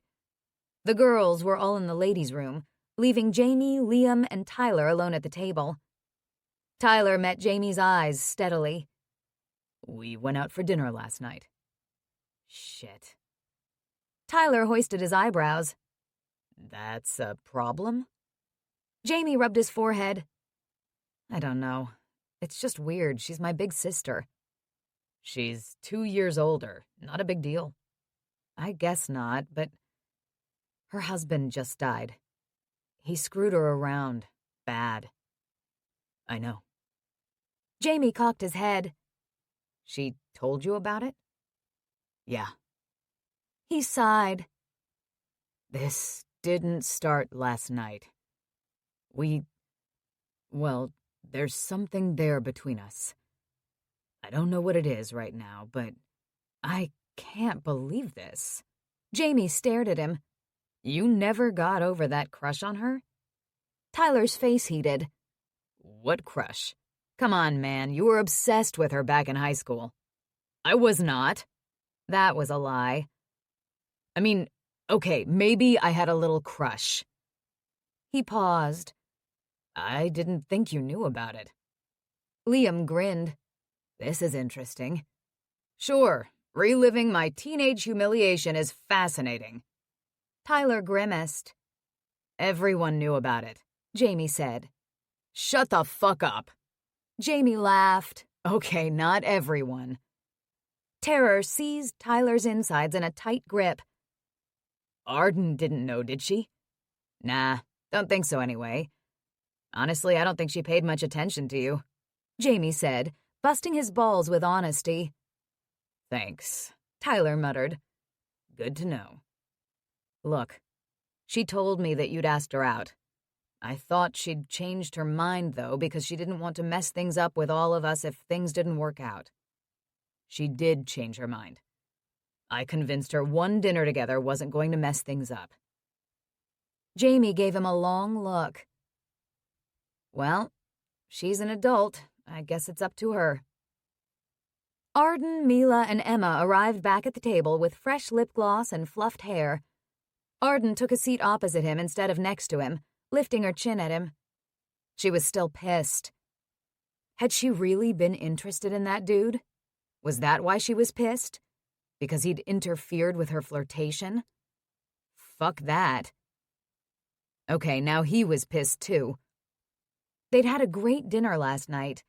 They'd talked and laughed, and then they'd had amazing sex. Had that all been nothing to her? They eyed each other across the table while others talked. He'd have his chance when they got home. She couldn't get away from him there. Good night, Tyler. He followed her uninvited into her apartment. Hey, we need to talk. She frowned and crossed her arms. Yeah? Yeah. He shut the door. We do. Were you seriously interested in that dude? Brendan? Brannon. Whatever. Maybe. What? He stared at her. Okay, no, I wasn't. But you pissed me off interfering like that. Okay, that was good. She hadn't been interested in him. I'm sorry. He gritted his teeth and met her eyes. Like I said, I was looking out for you. I don't need to be looked after. I'm a grown woman. Right. He'd heard this before, how she was determined to prove she could do this adulting shit on her own. He studied her face, the firm set of her chin, the flash in her eyes. This was important to her. He closed his eyes briefly. I screwed up. I know you can look after yourself. Well, the truth is, I was jealous. Her eyebrows rose. Jealous. Yeah. He blew out a breath. I guess I have no right to be. I mean, we went out once, so I'm sorry. Her face softened. Thank you. They eyed each other, still standing just inside the door of her apartment, the light above them creating an illuminated circle. Christ, he wanted to touch her. His palms tingled and his muscles twitched. The air around them hummed. He didn't know who moved first, but somehow she was in his arms, and his mouth was on hers. Heat exploded inside him, obliterating thought, and he crushed her to him, kissing her as deeply as he could. Her fingers slid into his hair, her soft breasts pressed against him. She tasted so goddamn good, spice and sweetness. He stroked his tongue over hers, lifting her higher against him, pressure building in his groin. I want you, he breathed. Right now, yeah, but more than that. Tyler, I want you too, but I can't make promises. Promise me I can fuck you right now. She huffed out a laugh. Okay, I can promise you that. He bent his knees, picked her up, and threw her over his shoulder. She squealed, and he set a hand on her ass as he carried her into her bedroom. Somewhere along the way, her shoes fell off. He tossed her onto the bed, and she bounced, her hair falling all over her face, but a smile on her lips. He knelt at the foot of the bed, hands on her ankles. That dress is sexy as hell. You said that last night, too. I did? Okay, correction. You're sexy as hell, whatever you're wearing. Chapter 21. Since Arden didn't have to work until later that night, they spent a leisurely morning in bed, even eating breakfast there. Coffee, juice, and banana nut muffins Arden had made yesterday. She watched Tyler devour 3 of them, his enjoyment of them pleasing her. Are we celebrating anything today? He asked with a smirk. She grinned. Ha! You're going to like this one. He lifted an eyebrow, licking butter off his thumb. It's National Grab Some Nuts Day. And she shoved her hand under the covers. He choked out a laugh as her hand closed over his junk. Seriously? Seriously. It didn't take much to get him hard again, and they enjoyed another delicious round of sizzling hot sex. A while later, Arden slid out of bed to carry their coffee mugs and plates to the kitchen. She didn't bother putting anything on. As she set the dishes on the counter above the dishwasher, Tyler followed, also naked, stretching his gorgeous body with his arms above his head. She ogled him. She fully admitted it. She could look at him for hours. His broad shoulders, heavy biceps, and sculpted chest and abs. Even his legs were worth looking at. Her apartment door opened and Mila appeared. Arden froze. Tyler dropped his arms and froze. Mila's eyes darted from naked Arden in the kitchen to naked Tyler at the island facing away from her, then shot open wide. Oh, shit! Arden slapped both hands over her mouth, squeezing her arms together over her breasts. For some reason, she just wanted to laugh. The expressions on both Tyler's and Mila's faces were comical. I'll go, sorry. Mila backed out and slammed the door shut. Tyler's eyes were closed. Tell me that didn't just happen. It happened. Jesus. Arden did laugh now. It's not the end of the world. She got a view of your world-class ass, that's all. You think my ass is world-class? Without a doubt. She moved closer, leaned across the island, and kissed him. She knows we're sleeping together. He opened his eyes and stared into hers, his blazing hot. Yeah? Yeah. I talked to Jamie last night about us. You did? He nodded. He's not sure about us, but he says you're an adult. Okay, well, I guess it's out there then. Tyler nodded. Probably also time for all of us to make a rule about walking into one another's apartments unannounced. She winced. I guess so. Rather than upsetting her, The fact that Jamie and Mila both knew what was going on between her and Tyler actually felt like a relief, even though she wasn't exactly sure herself what was going on between them. They went to the farmer's market again, and Arden paused to talk to more of the vendors, getting business cards and telling them about the breakfast meetings she was catering and that she was including some of their products. She got into a lengthy chat with a young woman who made specialty mustards using locally sourced ingredients, not sure if she could use mustard in any of her breakfast plans, but hoping she could somehow support the business. She smiled when Tyler ended up buying a jar of the beer chipotle mustard. They stopped for lunch on the way home at a small cafe with an outdoor patio, then returned to their separate apartments to unpack their purchases. Although the flowers Tyler bought ended up in her place again. She arranged them in a vase with a smile and a fizzy, warm feeling in her chest. Tyler walked in a while later, now dressed in a pair of ripped, faded jeans and an old t-shirt she recognized as one of his work shirts. "What are you working on today?" she asked him. "Hoping to finish up the drywall." It was a slow process, with letting the mud dry and sanding it, then repeating it. She was seeing what a perfectionist Tyler was when it came to the work he did. "Here, I picked up this for you today." She took the small jar from him with a faint frown. "What is it?" "Lavender and lemon balm.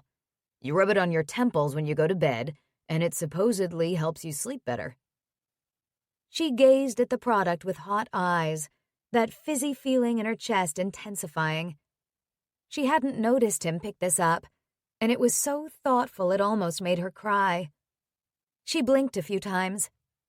"Thank you. I'll definitely try it." She had no trouble sleeping when Tyler was in bed with her, other than the fact that all the sex interfered with her sleep. Though it made her feel so good and so relaxed, she slept like crazy afterward, so it seemed like a worthwhile trade-off. Other nights, even though the nightmares had diminished, she still spent too much time ruminating. Worries that she could set aside during the day, like how to make more money, how to afford to pay Jamie rent, what to do with her life, consumed her when lying in bed at night. But it was getting better. She felt herself settling into her new life, and most of the time felt optimistic that things would all work out. "Next week, we need to find a day to take you to Home Depot," he said. "We're just about ready to tile and paint, and we need to pick out fixtures. Jamie'll come too, since he's paying the bill." "Okay, good. I'm off Thursday again." Yeah, that'll work for me. Maybe we can convince Jamie to play hooky from work to come with us during the day." She puttered around her kitchen, cleaning and whipping up a coffee cake that filled the apartment with a delicious cinnamon scent. While that was baking, she ran down to Mila's apartment. Mila was in her spare bedroom, practicing some moves on the pole. "You're getting so much better," Arden said. "Thanks." Mila released the pole and straightened. "So, sorry about earlier." "Don't worry." One corner of Arden's mouth lifted. "That wasn't as mortifying as the day I met Tyler." She'd told Mila and Emma the story one night over wine. Mila grinned. "Not sure if Tyler would agree, and don't take this the wrong way, but he has a great ass. Couldn't help but notice." "I can't blame you. I agree." She grinned. "So, you two are—" Mila waved a hand. "I don't know what we are. Obviously, we're sleeping together. We went out for dinner the other night. Today, he took me to the market and bought me flowers. And he bought me—" She stumbled. "Lavender lemon balm to help me sleep." Her bottom lip quivered. "You know he's a keeper," Mila said quietly. "I know." She met her friend's eyes. "And it terrifies me." "Why? What are you afraid of?" Mila's face softened. "I'm afraid. Oh, God." Arden tipped her head back. "I'm afraid I'll lose myself again. like I did with Michael. I'm not sure I've even found myself again. And then what happens if things don't work out? She nodded, misery lodging like a rock in her stomach. Yes. What if I'm so self-centered I can't really have a relationship? Mila's jaw dropped. What? Arden twisted her fingers together. I'm afraid. She stopped. What? I was too busy being a pampered princess to realize my marriage was in trouble. I'm afraid I'm not good at relationships. I don't think that's true. I wish I were smart about shit like this, but I can't even figure out my own love life. But I don't think you're too self-centered for a relationship. You care about people, Arden. Arden pressed her lips together, her throat aching. I also came here to find myself, to figure out who I am and what I want from life. And if I get involved with someone right away, maybe I never will. I understand. Tyler and I had a fight last night because he butted in when I was talking to that guy at the supper club. He was jealous. Mila's lips quirked. Wow. It annoyed me. But he made me talk about it, and he apologized. That's worth a lot. Yeah. But he does that stuff all the time. He's a little overprotective. You know why, though, right? I do. I get it. And it's because he cares, too. Arden puffed out a breath. I know. But it's one more reason I feel like I could lose myself. I want to make my own decisions about where I work and how I get home and who I talk to. I get it. Arden sucked in a breath. Okay. I'm just going to try to live in the moment. Enjoy whatever this is and not drive myself crazy trying to analyze it and name it. Sounds like a good plan for now. And for what it's worth, you two are awfully cute together. Arden wrinkled her nose. Cute? Yeah. Mila grinned. Really? Really? I could tell from the first day you were here that he has a thing for you, watches you all the time, does nice things for you, gives you multiple orgasms. Arden gave a strangled laugh. Right. I'm serious. And you've admitted you like him too. And you like his hot body. I do. She sighed. She squeezed her eyes closed briefly. This is crazy. Love is crazy. We're not in love. Mila lifted her eyebrows into skeptical arches. Arden's head went spinny and she slumped against the door jamb. We aren't. We can't be. I hardly know him. You've known him for years. Yeah, but not really.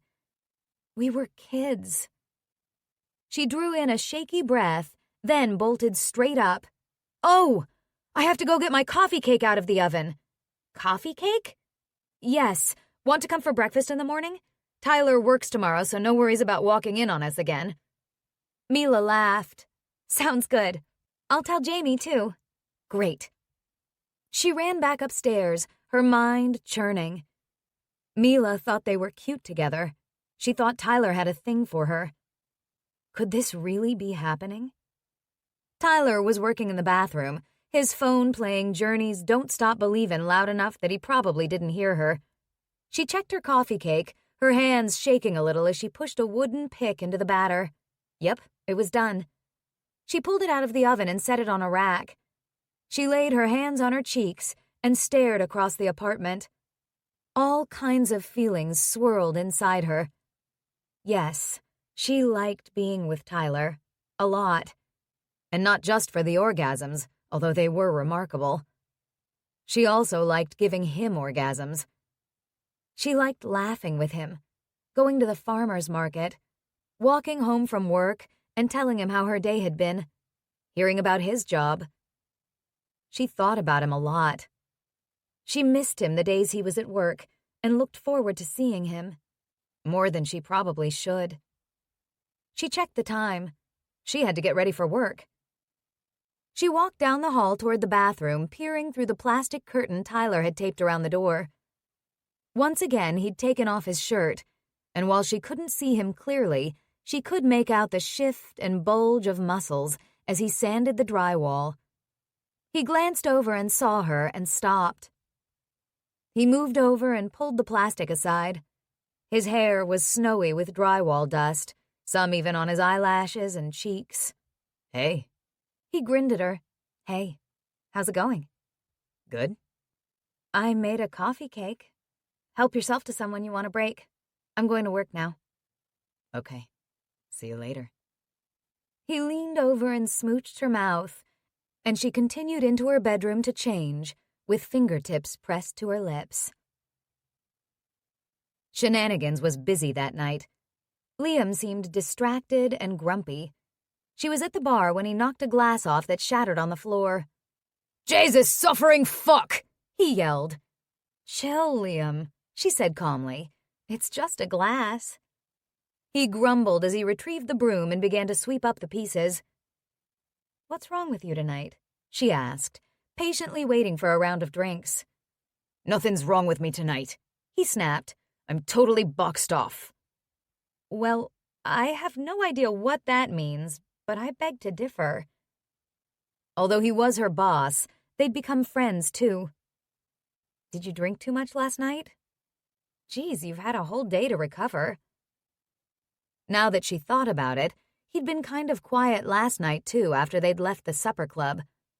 She'd been all wrapped up in her anger at Tyler for being such a jerk, but thinking back, Liam hadn't exactly been the life of the party. In fact, he'd sat there staring into a glass of Jamieson the rest of the evening. I didn't drink enough last night, he muttered, disposing of the broken glass into the trash. You didn't enjoy the show? She followed him down the bar. I thought it was so fun. Sure, fun.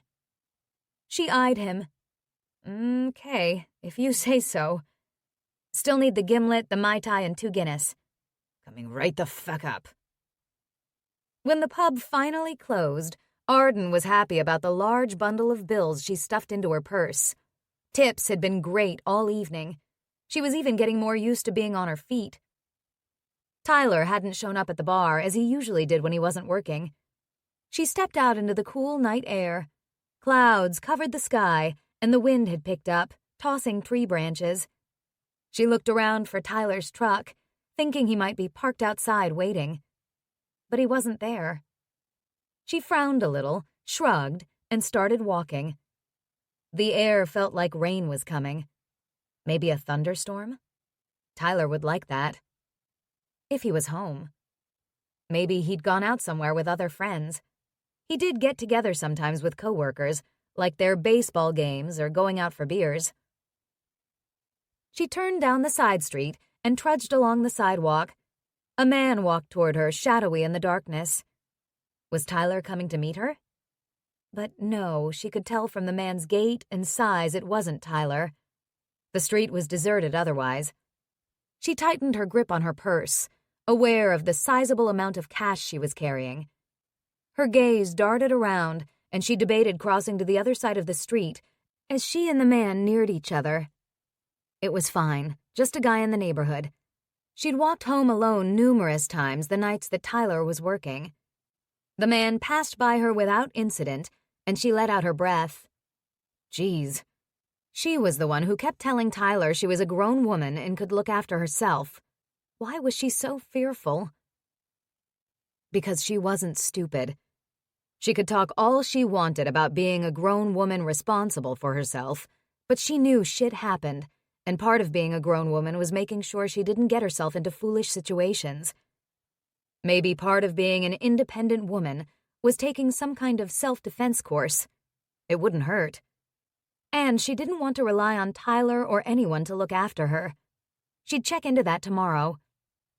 She quickened her steps the last few blocks to home, letting herself into the wrought iron gate with relief. Inside the building, she paused outside her apartment door. Light gleamed beneath Tyler's door, and she heard the faint sounds of a TV show. Why hadn't he come to get her? Was he alone? Why did she care? Straightening her shoulders, she let herself into her apartment and quietly closed the door. She dropped her keys into the basket on the kitchen counter, ran a glass of water, and drank it, then dragged her weary butt down the hall to fall into bed. Thursday's shopping trip was a success. Arden enjoyed helping pick out the new toilet, tub, shower, and vanity, along with taps, faucets, and the shower attachment. She pored over tile samples, paint chips, and options for the vanity top: marble, granite, tile. Neither Jamie nor Tyler seemed to care that much about the choices, tapping their fingers as she deliberated, shrugging when she debated shaker gray versus gray pinstripe. I'd go with white and white, Jamie said. Arden shook her head. Clearly, Mila must have had a hand in the decor of the other apartments. She ended up picking out hexagon-shaped floor tiles similar to Tyler's, except a more speckled gray color, white subway tiles for the walls, and a deep gray paint color. That was the fun stuff. Then she had to cool her heels while they picked up grout and underlay and other boring stuff she didn't know anything about. Eventually, they left with Tyler's truck loaded up and Jamie's credit card smoking as he tucked it back into his wallet. Ha! Luckily, her second bedroom was mostly empty, and they could store things in there. She helped carry as much as she could, but Jamie and Tyler had to deal with the heavier items. "This is so exciting," she said, when they were done and Jamie had left. "I can't wait to see it." "Still gonna be a while," Tyler cautioned her. "Remember, this is a part-time gig for me." "I know. Don't worry, I can be patient. By the way, can I use your bathroom to get ready to go out tonight?" "Of course. Where are you going?" "It's our girls' night out, remember? We're going to take Mila out to a club to dance and flirt with guys and get drunk now she's single again." "Oh, right." She waited for him to say more, remembering that he hadn't been thrilled when she'd talked about going out and flirting with guys. He slid a hand around the back of her neck, leaned in, and kissed her forehead. "You have fun. I'm gonna go see what Jamie's doing for dinner." He left, and she heard his footsteps thudding down the stairs. She stared at the open door. Slowly, she gathered up what she needed to get ready and headed across to Tyler's apartment. As she twirled some waves in her hair with the flat iron and redid her makeup, she thought about last night.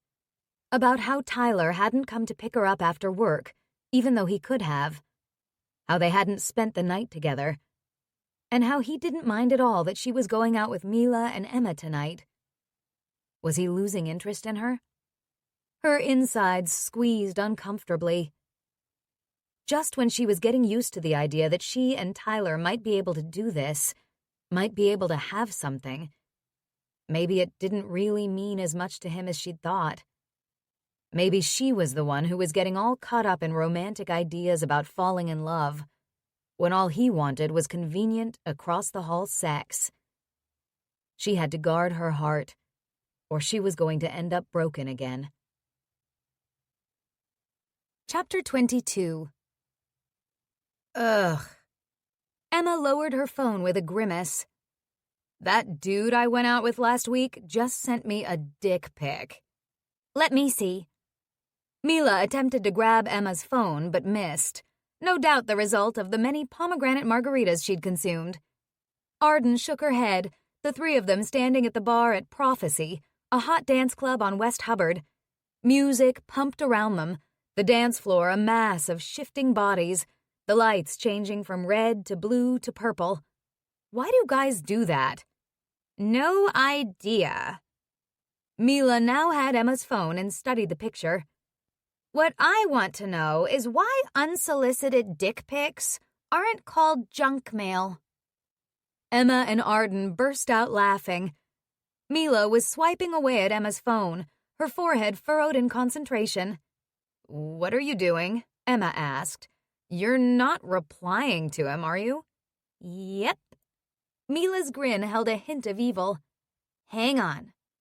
She gave one final tap to the screen, and handed it back to Emma.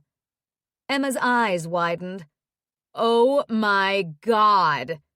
Then she collapsed against the bar, laughing. Arden reached out for the phone to see what Mila had done. She saw the reply to the junk mail, a picture of an obscenely huge penis. Ah! Where did you get that? I just searched in your browser and saved it. Gimme. She wiggled her fingers. Emma handed the phone back. The reply from the dude came quickly. WTF.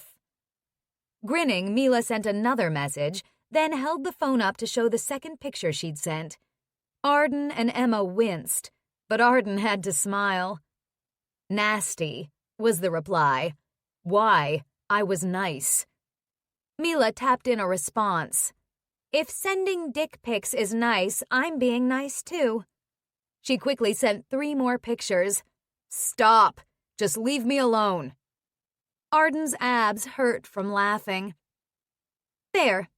He won't bother you again. Mila handed the phone back. Mila? Emma lifted an eyebrow. Yeah? What if I liked that guy? Mila stared at Emma, her mouth open. No. Kidding. Emma collapsed into giggles. Oh, you bitch. You scared the shit out of me for a second there. Mila grabbed Emma and hugged her. Well, that was the most fun I've had all night. You're not having fun with us? Arden stared at her in dismay. Of course I am. And the dancing was fun. But I thought I was going to pick up some random guy for hot, meaningless sex, and nobody's interested. That's not true. You're the one who's not interested. A couple of guys had tried to talk to Mila and asked her to dance, and she'd rebuffed them all. I'm not good at this. Mila set her elbow on the bar and rested her head on her hand. I don't know how to have meaningless sex. I've spent my whole life looking for a boyfriend. You'll find another boyfriend, Emma said. I don't want another boyfriend. I'm done with relationships. I give up on that. I'm taking it off my checklist. Arden and Emma exchanged glances. Okay, Arden said. Then you're going to have to be open to sleeping with guys who approach you. I can't sleep with just anyone. There has to be some attraction there. Arden swallowed a sigh, because she understood Mila only too well. She wasn't interested in any of the men who flirted with her either, because she kept thinking of Tyler. And wouldn't you know it, on a night when she had zero interest in hooking up, she'd been approached by one man after another. I'm with you, she said. No relationships, just hot sex. Yeah, but you've got Tyler for that. I've got no one. Okay, maybe getting Mila drunk hadn't been such a good idea. She seemed to be sliding into depression when the whole point of the evening was supposed to be to cheer her up with a little fun and flirting. We should have gone to a comedy club. The Punchline's not far from here, Emma said. Let's do it. We can still catch a late show. Mila nodded eagerly. Really? That's what you'd rather do? Actually, I'd rather go home to bed. That's not happening, Arden said firmly. Fine, let's go listen to some jokes. I was so ready for sex tonight, Mila grumbled, out on the sidewalk as they headed down West Hubbard toward LaSalle. I even took some of that stuff, honey pot. What? Arden and Emma said together, heads whipping around to stare at Mila walking between them. What is honey pot? Some kind of marijuana? No. Mila laughed. Honey pot. It's a supplement that gives your, secretions a fruity taste and a nice smell. You have got to be kidding me. Arden's jaw slackened. Why? Emma demanded. Mila shrugged, and to Arden's horror, a tear trickled out of her eye and tracked down her cheek. Garth didn't like going down on me. You think it was because of how you taste? Emma asked, her tone laced with disbelief. He sort of implied that. Mila swiped at her face. Sweet Jesus in the lap of Mary. Change of plans. Emma stopped walking. What? Arden and Mila came to a halt, too. We're going to Garth's place, and the three of us are going to beat the ever-loving shit out of that motherfucker. Emma's jaw set. Much as I love the idea, no. Arden linked arms with Mila and started walking again. I want to, Emma muttered. Jesus Christ. I hear you, Arden said. Mila, you have to know that was his problem, not yours. It made me self-conscious, Mila said in an uncharacteristically small voice. Arden's heart squeezed. He's a douche-noggin. Of course, now she had to think about Tyler going down on her. How into it he'd been. How he'd told her he loved her taste, her smell. How he'd lingered there and made sure she came. God. Gratitude and appreciation swelled inside her, and a little heat gathered in her core, remembering how good it had been.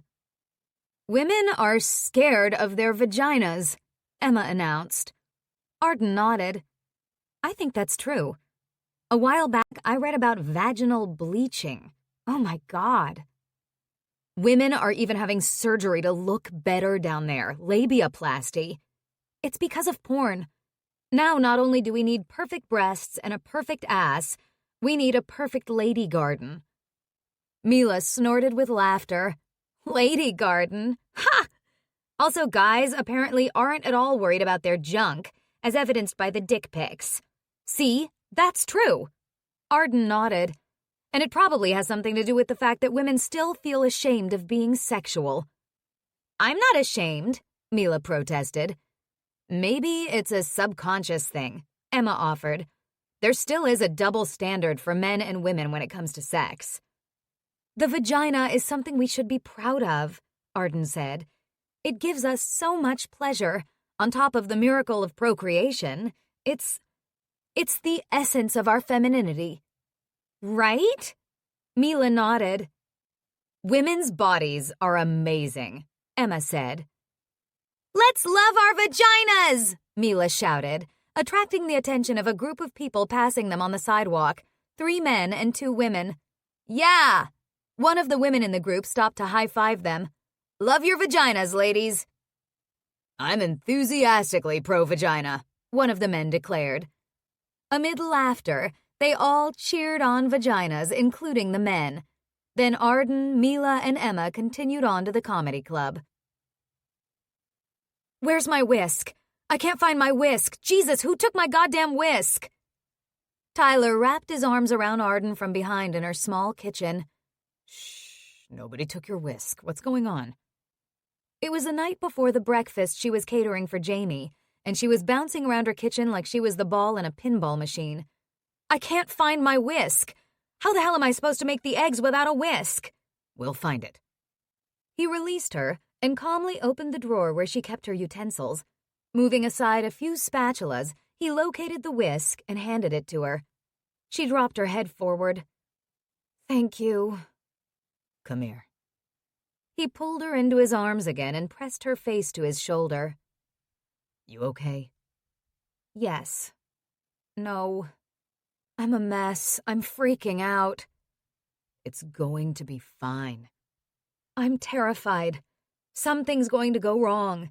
I'm going to be totally humiliated, and I'll embarrass Jamie and his whole company. Her voice quivered as she talked. Tyler rubbed slow circles on her back. You have a plan, he reminded her. I know. What's left to do? Can I help? The list is on the counter. She gestured vaguely, not lifting her head. I'm so nervous. I know. It's okay. Nervous is good. We get nervous every time we go into a fire. You have to use that energy the right way. I don't know how to do that. Sure you do. Let's go through your plan. I probably forgot 10 things. She drew back and faced him. Probably not, but let's see. The next morning, Arden's alarm went off for a painfully early wake-up call. Bleary-eyed and foggy-headed, she didn't bother getting dressed, stumbling out to her kitchen to start coffee. That was the first thing. As it brewed, she tied her unbrushed hair back in a ponytail, then got to work on the food. She'd done as much as she could the night before, but some things had to wait until morning.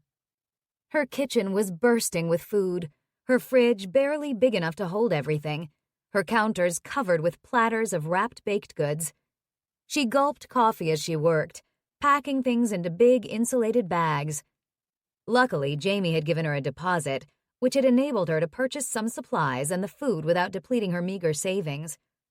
She'd protested the deposit, but he'd convinced her by telling her most businesses wouldn't do anything without some kind of deposit. What if she went out and bought a bunch of things, and then he canceled on her? She needed something to protect herself. Not that she was running a business, but that was true. She leaned against the counter with her coffee mug in hand, surveying things. Okay, time to get herself ready. She needed to look professional when she took this all into Jamie's office. Her apartment door opened and Tyler appeared. Her jaw dropped at seeing him. He was dressed in his work uniform, navy pants and a crisp, short-sleeved navy shirt. Why had she never seen him in uniform before? Sweet baby Jesus, he was gorgeous at the best of times. But now, looking all authoritative and confident, he was panty-meltingly hot. Hey, how's it going? Need any more help? Holding her mug in two hands, she stared at him as he walked toward her. Are you okay, babe? He brushed a strand of hair off her face. She tried to gather her thoughts and ignore the clenching of her inner muscles. Fine, she croaked. His gaze dropped and lingered on her breasts. She was still wearing the ribbed tank top and cheeky panties she'd slept in, and her nipples were doing their best to push through the cotton. His eyes darkened. Jesus, he muttered. You better not be going out like that. She snorted softly, liking that she had an effect on him, because he had just destroyed some of her brain cells. Nope, I was about to go get ready. Did you do this? He held up the banana she hadn't noticed he was carrying, a smirk on his lips. She grinned. Yeah. The other day, she'd taken a black Sharpie and printed on the banana, "You put this banana to shame." He shook his head, still smirking. You're nuts. Maybe so. Want me to carry some of this stuff down? That's okay. I don't want to make you late for work. He took the mug from her hands and gulped down some of her coffee. Sure? I'm sure. He eyed her as if he wanted to argue, but he didn't. He swallowed another mouthful of coffee and handed the mug back. He leaned in to kiss her forehead. Good luck, Arden. It'll be great. See you tomorrow. Last night, he'd totally busted her for being a nervous wreck. He'd calmly talked her down, making her go through her preparations to reassure herself that she'd thought of everything and had a solid plan. In her bedroom, she paused. Seeing him dressed in his uniform made her anxieties about this job seem trivial. He was about to go to work where he could be called out at any time to a dangerous situation, a situation where he wouldn't hesitate to put his own life on the line to save someone else. The uniform was sexy because it was a symbol of the courage and integrity Tyler possessed, his commitment to his career, his valor and strength. He was a superhero, and she was serving people breakfast. She wasn't demeaning herself. All kinds of work were important, and she was proud of what she was doing, but it did help put things in perspective. What was the worst thing that could go wrong, for heaven's sake? Well, she could kill someone with food poisoning. No, she was not going to think like that. She tugged her tank top off over her head and tossed it onto the bed, then shimmied out of her panties, smiling. It was all going to be fine. She dressed in narrow black pants and a white shirt, similar to what she wore to work at Shenanigans. It was boring, but she wasn't being judged on her fashion sense for this job. It took several trips to load everything into Jamie's car, and she had to crank the air conditioning up full blast as she drove to his office building to cool the perspiration that dampened her skin. Luckily, she'd pulled her hair up into a bun. It was a bit of a drive to the building where Jamie's offices were, off South Michigan and Van Buren.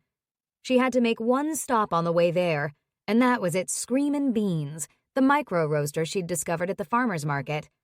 They imported fair trade coffee beans, roasted them in small batches, and ground them, and she wanted to show off the local business's delicious coffee. She texted Jamie when she parked in the loading zone, and he and a few other people came down to help her carry the food and beverages up to the meeting room. The building was old, with scarred hardwood floors and exposed ducts in the ceiling, but had newly renovated offices with lots of glass and dark metal and funky furnishings. The meeting room was bright and airy, with a wooden trestle table and black leather chairs, trendy suspended lights, and big framed black and white photographs of Chicago architecture on the old brick wall.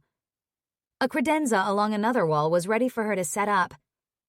"Hey, Arden." Mila appeared. "This looks great." "Thanks." "Jamie," Mila said, "we need to talk. BMN is on the phone again." Jamie scowled. "Again? Jesus." Arden's eyebrows rose. "They're persistent," Mila said. "I think you need to meet with them." "I'm not interested," Jamie said. "We've talked about this." "You haven't heard their pitch." Arden had no idea who BMN was and what they were pitching, but this was obviously a source of tension between Jamie and Mila. Come to think of it, Jamie had seemed stressed lately, which was unusual. Was he having some kind of problem with the business? Jamie blew out a breath and shoved a hand into his dark curls. "Fine, let me talk to them." He and Mila disappeared out of the meeting room. "What can I do to help?" Jamie's assistant Destiny asked. Happy to have extra hands, Arden gave Destiny directions about unwrapping and setting out food, coffee, and juices. "This looks fantastic," Destiny said as she helped. "And smells great, too. I'm dying here." "Take a muffin," Arden urged her. "Or whatever, there are lots." "Thank you." Destiny's heartfelt gratitude amused Arden. Jamie strolled back in looking at his phone. "All set?" "Yep, I'll come back at 10 to clean up." He lifted his head and sniffed the air. "Smells good, and looks good, too." She smiled. She was proud of her presentation. Jamie had said it was fine to use disposable plates and cups, but she'd scouted out some really nice ones in black and white to match the Stat Tracker logo, and she matched serving platters, chafing dishes, and utensils to them. Not required, but she'd also included a small black vase with a few stems of white Phalaenopsis orchids at one end of the table. It did look nice. Now she had a little over 2 hours to kill. She could go all the way back home, or maybe do a little sightseeing, since she was so close to Millennium Park and some shops. Not that she could afford to shop. Hell, she was pretty sure there was a DSW nearby. She could at least look at some shoes. This so outclassed any other caterer we've ever used. Arden smiled at Destiny a couple of hours later, back to pick up the things she needed to keep and clean up, although Destiny had pretty much taken care of that. "Thanks." People were raving about the food, Jamie confirmed, strolling into the meeting room. "You did good, sis." She beamed. "I'm so glad," and relieved. "And people loved that it's mostly local, sustainably grown food," Destiny added. "That's an excellent branding strategy, especially for this demographic." Arden felt like she'd grown an inch taller. "Thanks." "You're good at it," Jamie added. "You love shit like this." "Shit like this," she grinned. "Thank you, I do love it." "You should have had business cards." Destiny added the last of the leftover plates to a stack. "People were asking." Arden's mouth dropped open. "Really? Shit, I never thought of that." "Really? I took their names and email addresses and said I'd send them your information. So give me your email address and phone number and I'll pass it on." Oh my God, I can't believe that. She pressed her hands to her face. Would this really lead to more business? And if it did, could she even do that? It had been a big undertaking, and her little kitchen wasn't really equipped for much more. She gave Destiny the information to pass on nonetheless. If something came of it, she'd deal with it. Probably she'd never hear anything. She carried the chafing dishes and leftover supplies home, made an attempt to clean up the disaster in her kitchen, then got ready for work. "Hello, Arden, darling." Liam greeted her when she walked into Shenanigans. His mood seemed to have recovered since their outing to the Firefly Supper Club. "How did your breakfast go?" "It went great." She filled him in on it and shared the feedback she'd gotten from Destiny. "I don't know how I'd manage much more than breakfast or maybe a cocktail party with my small kitchen, but I'm sure nothing will come of it anyway." "You could use the kitchen here." She blinked at him. "What? Really?" "Sure." He hitched one broad shoulder. "The only times we're really busy is lunch and dinner. In between, things are quiet. And the kitchen's bigger than what we need for the size of this place anyway." Wow, that would solve a lot of problems. Refrigerator space, counter space, ovens. But still, she shook her head. She'd done one favor for her brother, and yeah, it had gone well, but nobody else was going to call her. What if she actually sought out jobs like that, though? Small catering jobs. Not big dinners or fancy parties. Business breakfasts or lunches, cocktail parties. There were all kinds of things. Excitement curled in her belly at the thought. "Better look after table 2, Sorcha said, passing by with a tray full of food. Right. She had a job to do. She'd daydream about possibilities later. Chapter 23. I love my vagina. Tyler choked. Arden rubbed up against him, both of them naked in his bed. Good. I love it too. I believe you. Why wouldn't you believe it? Some guys are assholes. Like Garth. Garth? What the fuck? What did Garth have to do with... Okay, just stop right there. Wherever this is going, I don't want to hear it. Arden smiled. I just want you to know that I appreciate your appreciation of my vagina. Babe, I more than appreciate it. He flipped her onto her back and moved over her. He met her eyes. I worship your vagina. Her lips parted and her eyes darkened.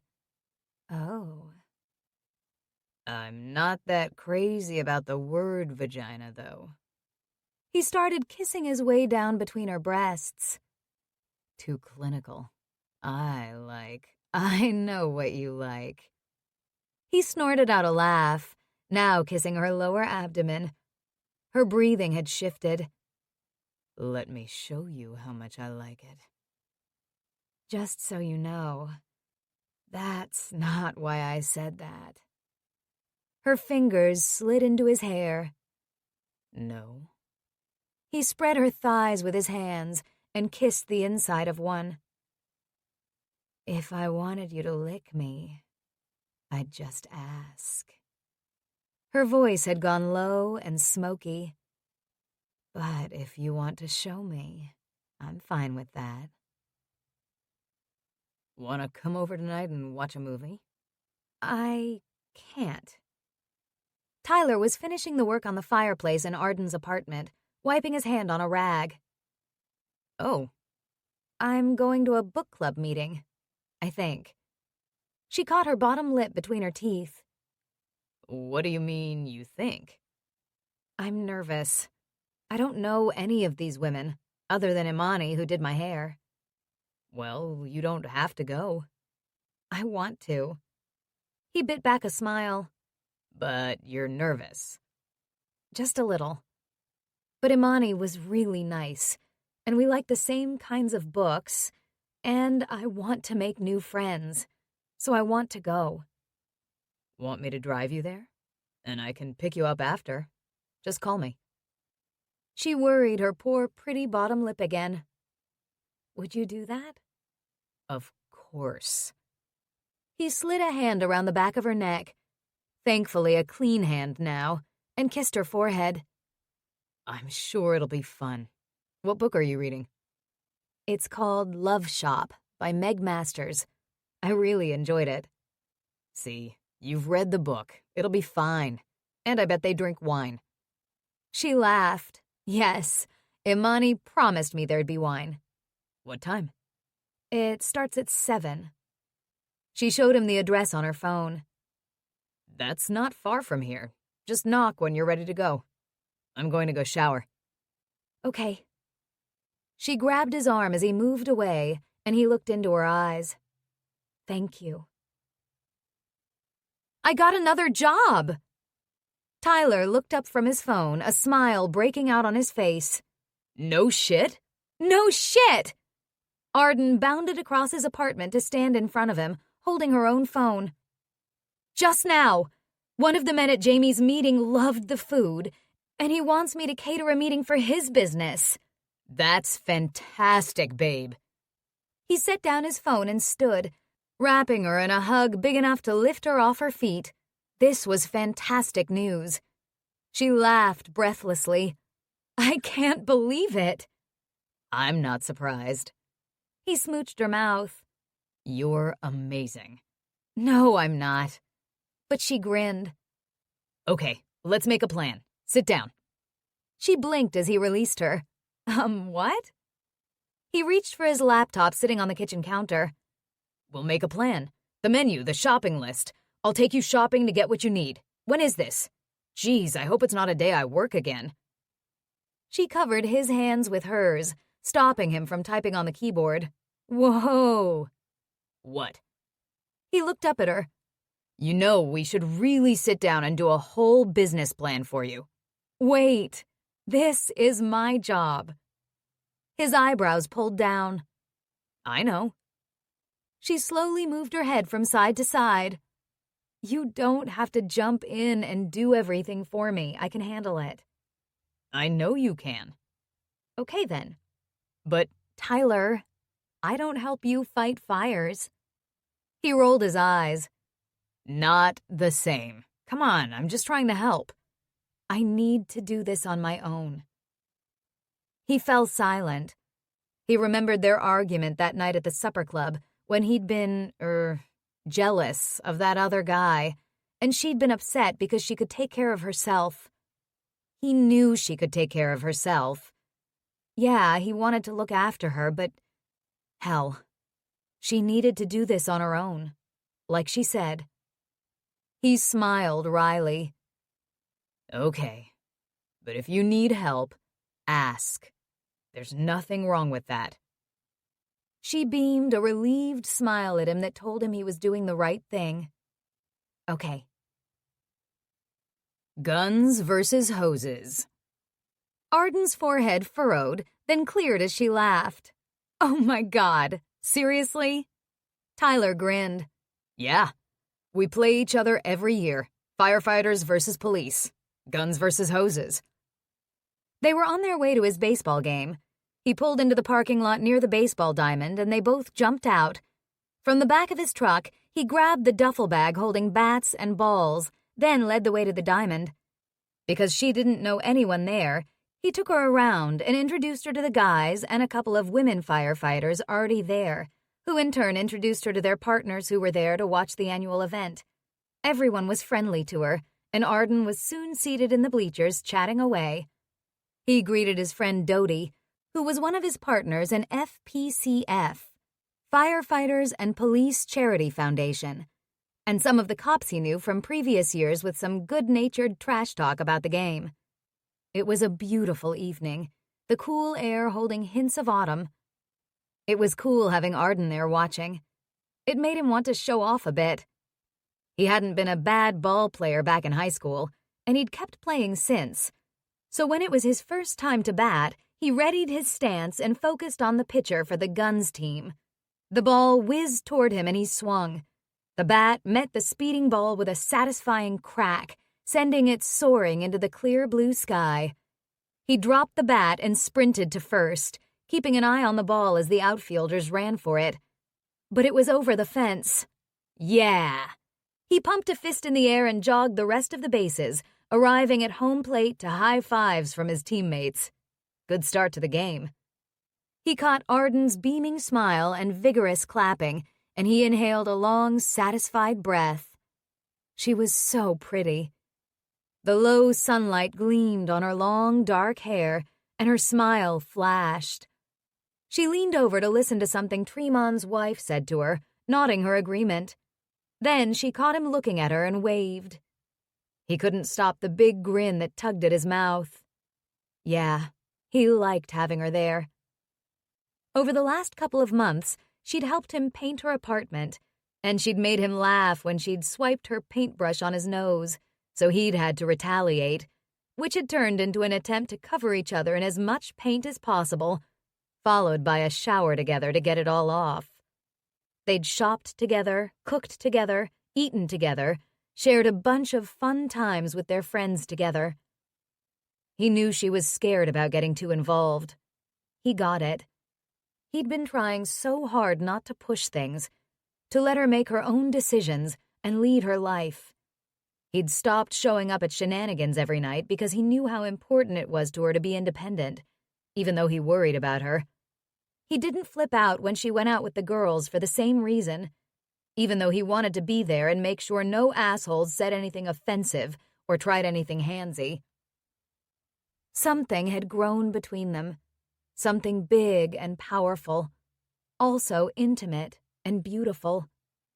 His crush had deepened, and as he got to know her better, as they became closer and closer both sexually and platonically, and he learned more about her, he was falling for her. Hard. And it was getting harder and harder not to tell her how he felt. Playing second base, he made a nice catch to tag one of the Guns out and quickly threw the ball to first, so Tremon had Doty out. 3 out, and they were up to bat again. It was a close game, ending up 6-5 for the Hoses. After the game, they all went to a nearby tavern for beers and more trash talk. You know what they say about cops and firefighters, one of the cops said to Arden. What? The reason they made police is so firefighters could have heroes too. Ha ha. She smiled as she sipped her beer. Funny. Doty grinned too. Firefighters are the guys who couldn't pass the police exam. Hold on, Rhonda said. Not just guys. Everyone laughed. Okay, men and women who couldn't pass the police exam, Doty replied. Well, Tremon said, everyone knows police are the people too out of shape to be firefighters. What do cops and firefighters have in common? Tyler asked. They both want to be firefighters. More laughter rose around them, and Arden leaned into him. He slid an arm around her waist and pulled her closer still. I have to stop at my mom's place on the way home, he told Arden when they were in the truck again. Her cheeks were pink from sitting in the fresh air, her eyes sparkling. Her toilet won't stop running, and I need to have a look at it. Sure, no problem. He drove to North Center and parked in front of the house. Arden made no move to get out of the truck when he opened her door. Coming in? I thought I'd just wait here.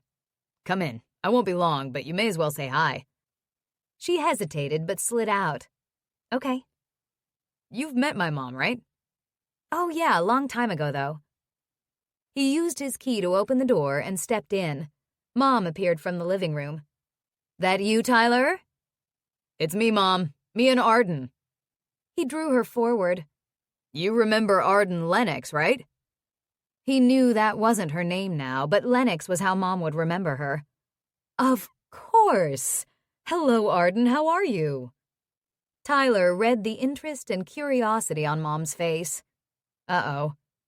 Very well, thanks. It's so nice to see you again. Come in. I was just watching a Netflix show. She led the way into the living room. Have a seat. Who'd like something to drink? Coffee, iced tea, beer or wine? We just had a couple of beers, so I better not have more, Tyler said. We're good. Won't stay long. I'm just gonna have a look at the toilet. I already called a plumber. Mom said. He's coming tomorrow. What? He frowned. I told you I'd come by. You had a baseball game. I know you're busy. Mom. He swallowed his frustration. I can do things like this for you. You have your own life, she protested, as she always did. He wanted to look after her. She was his mom, and she was on her own now. Well, I might as well look at it while I'm here. He blew out a breath as he turned away. As he left, Mom said to Arden, I'm sorry he dragged you here. It's fine, Arden protested. Damn. He had dragged Arden here, and it turned out he probably didn't even have to come. He jogged upstairs to the bathroom, lifted the lid of the tank and peered in, then flushed the toilet. Water spilled into the overflow tube. Should be easy to fix. He just needed a screwdriver. He ran down 2 flights of stairs to his dad's old tool bench in the basement and grabbed one, hearing the muted conversation from the living room. Hopefully Mom wasn't interrogating Arden. He adjusted the fill level in the tank, flushed again, and boom, fixed. He washed his hands and returned the screwdriver before heading into the living room. All fixed, he announced. Thank you. Mom shook her head but smiled. I appreciate it. Now I don't have to pay a plumber. No problem. He sat beside Arden on the love seat. I don't mind helping, Mom. I know. Are you enjoying being back in Chicago? Mom asked Arden. I really am. I love Chicago.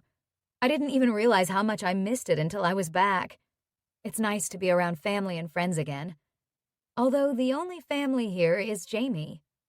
Well, if you need a mom-cooked meal or help with anything, you just come on over, Mom said. Oh, that's so sweet of you. Thank you. We were just at a baseball game, Tyler said. Our annual guns versus hoses game. The hoses won, Arden added. Tyler got 2 home runs. She turned and met his eyes. You played great. Pleasure expanded in his chest. He shrugged modestly. It was a team effort. Mom's avid gaze darted back and forth between them. Hopefully she wasn't going to start talking about grandchildren. Guns versus hoses. It's so funny, the rivalry between the firefighters and the police. Arden chuckled. Both such admirable professions, but they pretend to hate one another. Not sure it's all pretend, Tyler muttered. I think those guys really do believe we just sit around watching TV all day.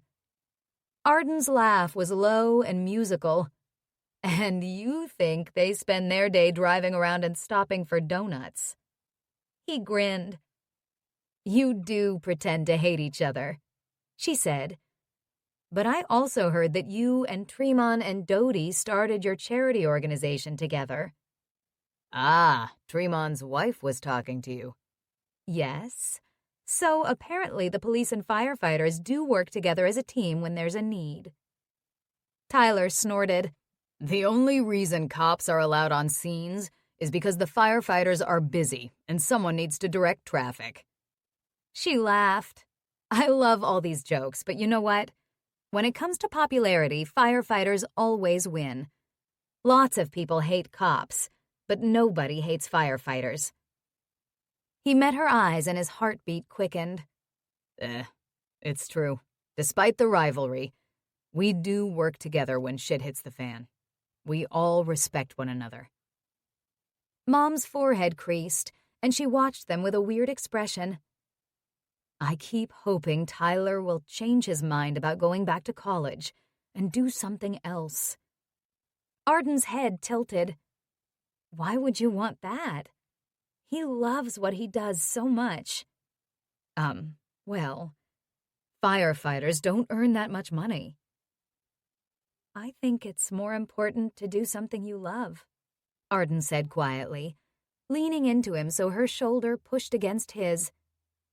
And Tyler really does love his job. Mom's face tightened.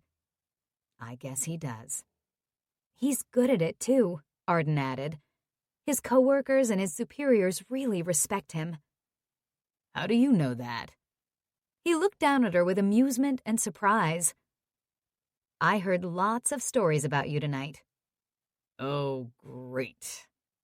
He rolled his eyes, but apparently they hadn't been all bad. He's a very smart firefighter, she added, and brave. Mom's face wore a look of worried confusion, like she'd never realized that he was smart and brave.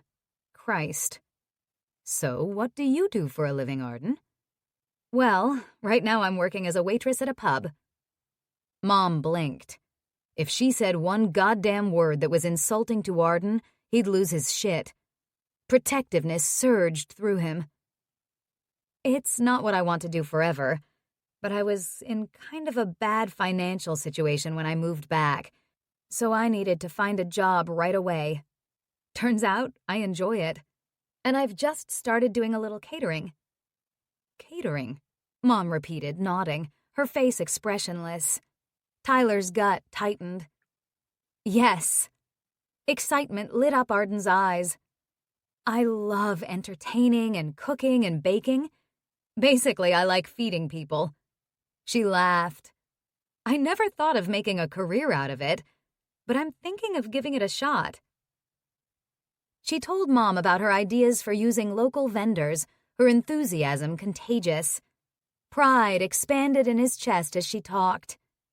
Well, that sounds really promising, Mom said with a smile. Arden lifted a shoulder, smiling. We'll see, I guess. But it's nice to have a sense of direction. After my husband died, everything felt a little aimless. I'm sorry for your loss, Mom said quietly. So tragic to lose your husband at such a young age. Arden nodded. Thank you. It was really difficult. Tyler wished he could tell his mom the whole story so she'd know how amazing Arden was.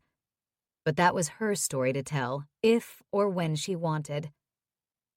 Well, he said, we should get going. He and Arden stood, and Mom rose too. Come again, please.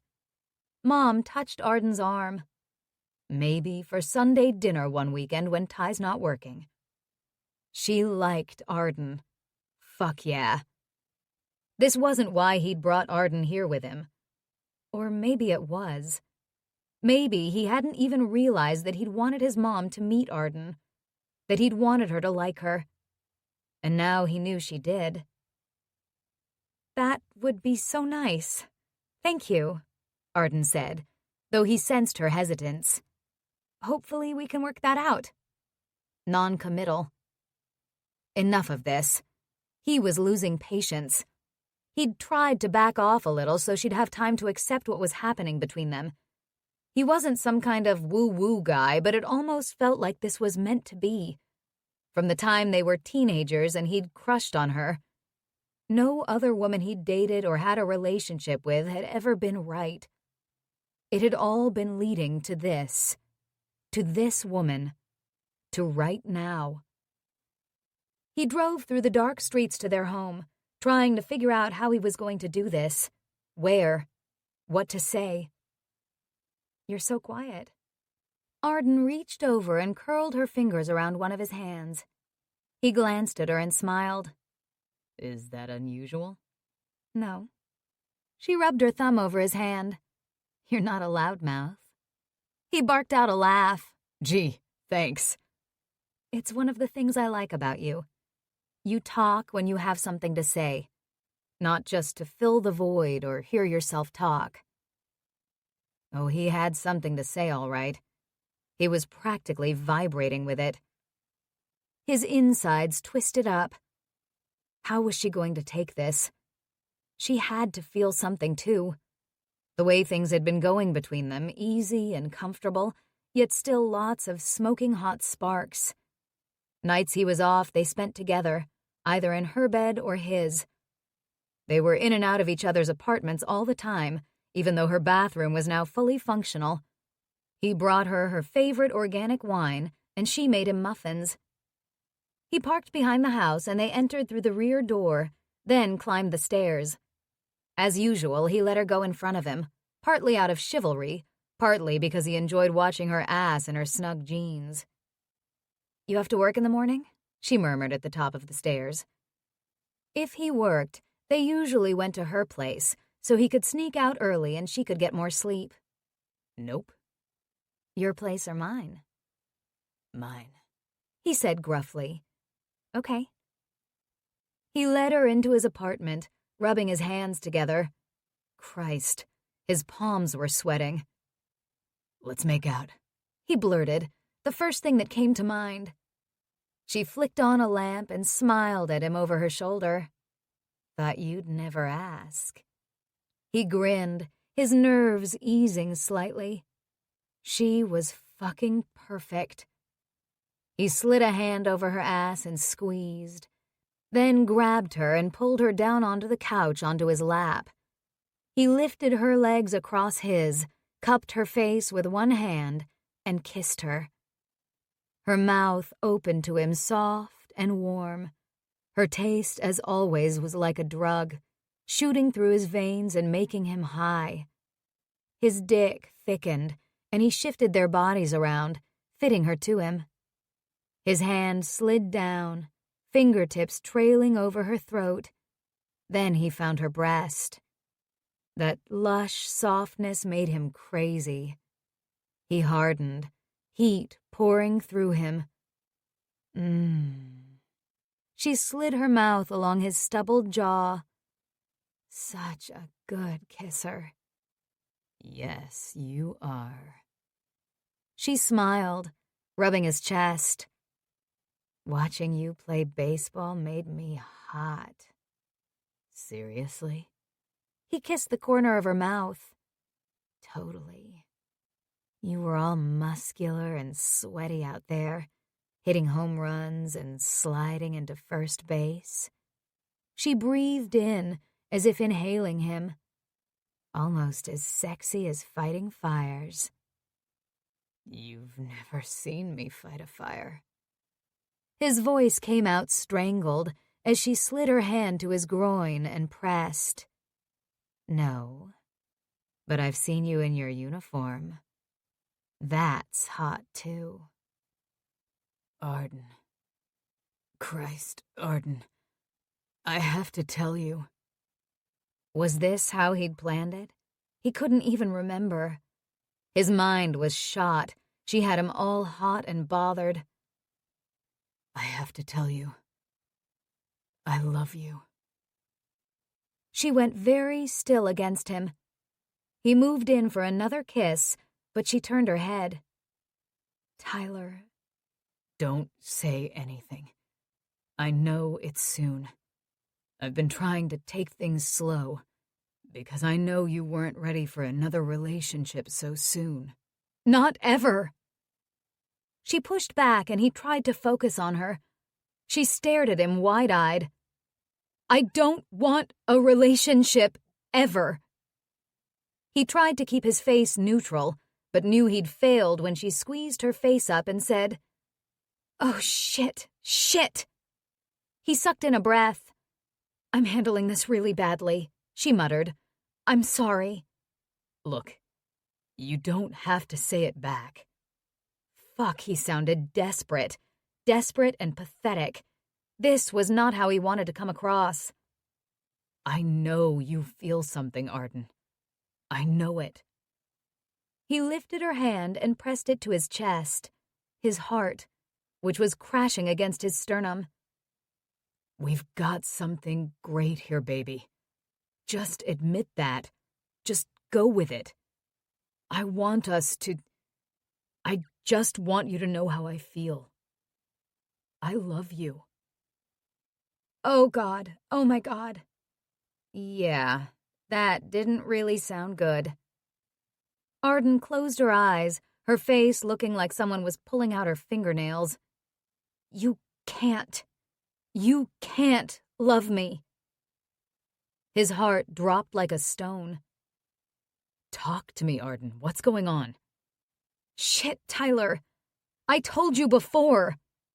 She pushed away from him, scrambling off his lap and back into the corner of his sectional like a cornered animal. I'm trying to get my life together, figure out who I am, what I want to do. So do it. What's stopping you? You! She pressed her lips together and gazed at him. You, she said more quietly. You're stopping me. I can't lose myself again. He felt like someone had just plunged a jagged blade into his chest and twisted it. He stared at her. That's fucking bullshit. I love you. I want to look after you. I want to walk you home and make sure Liam is treating you right and help you set up your business and...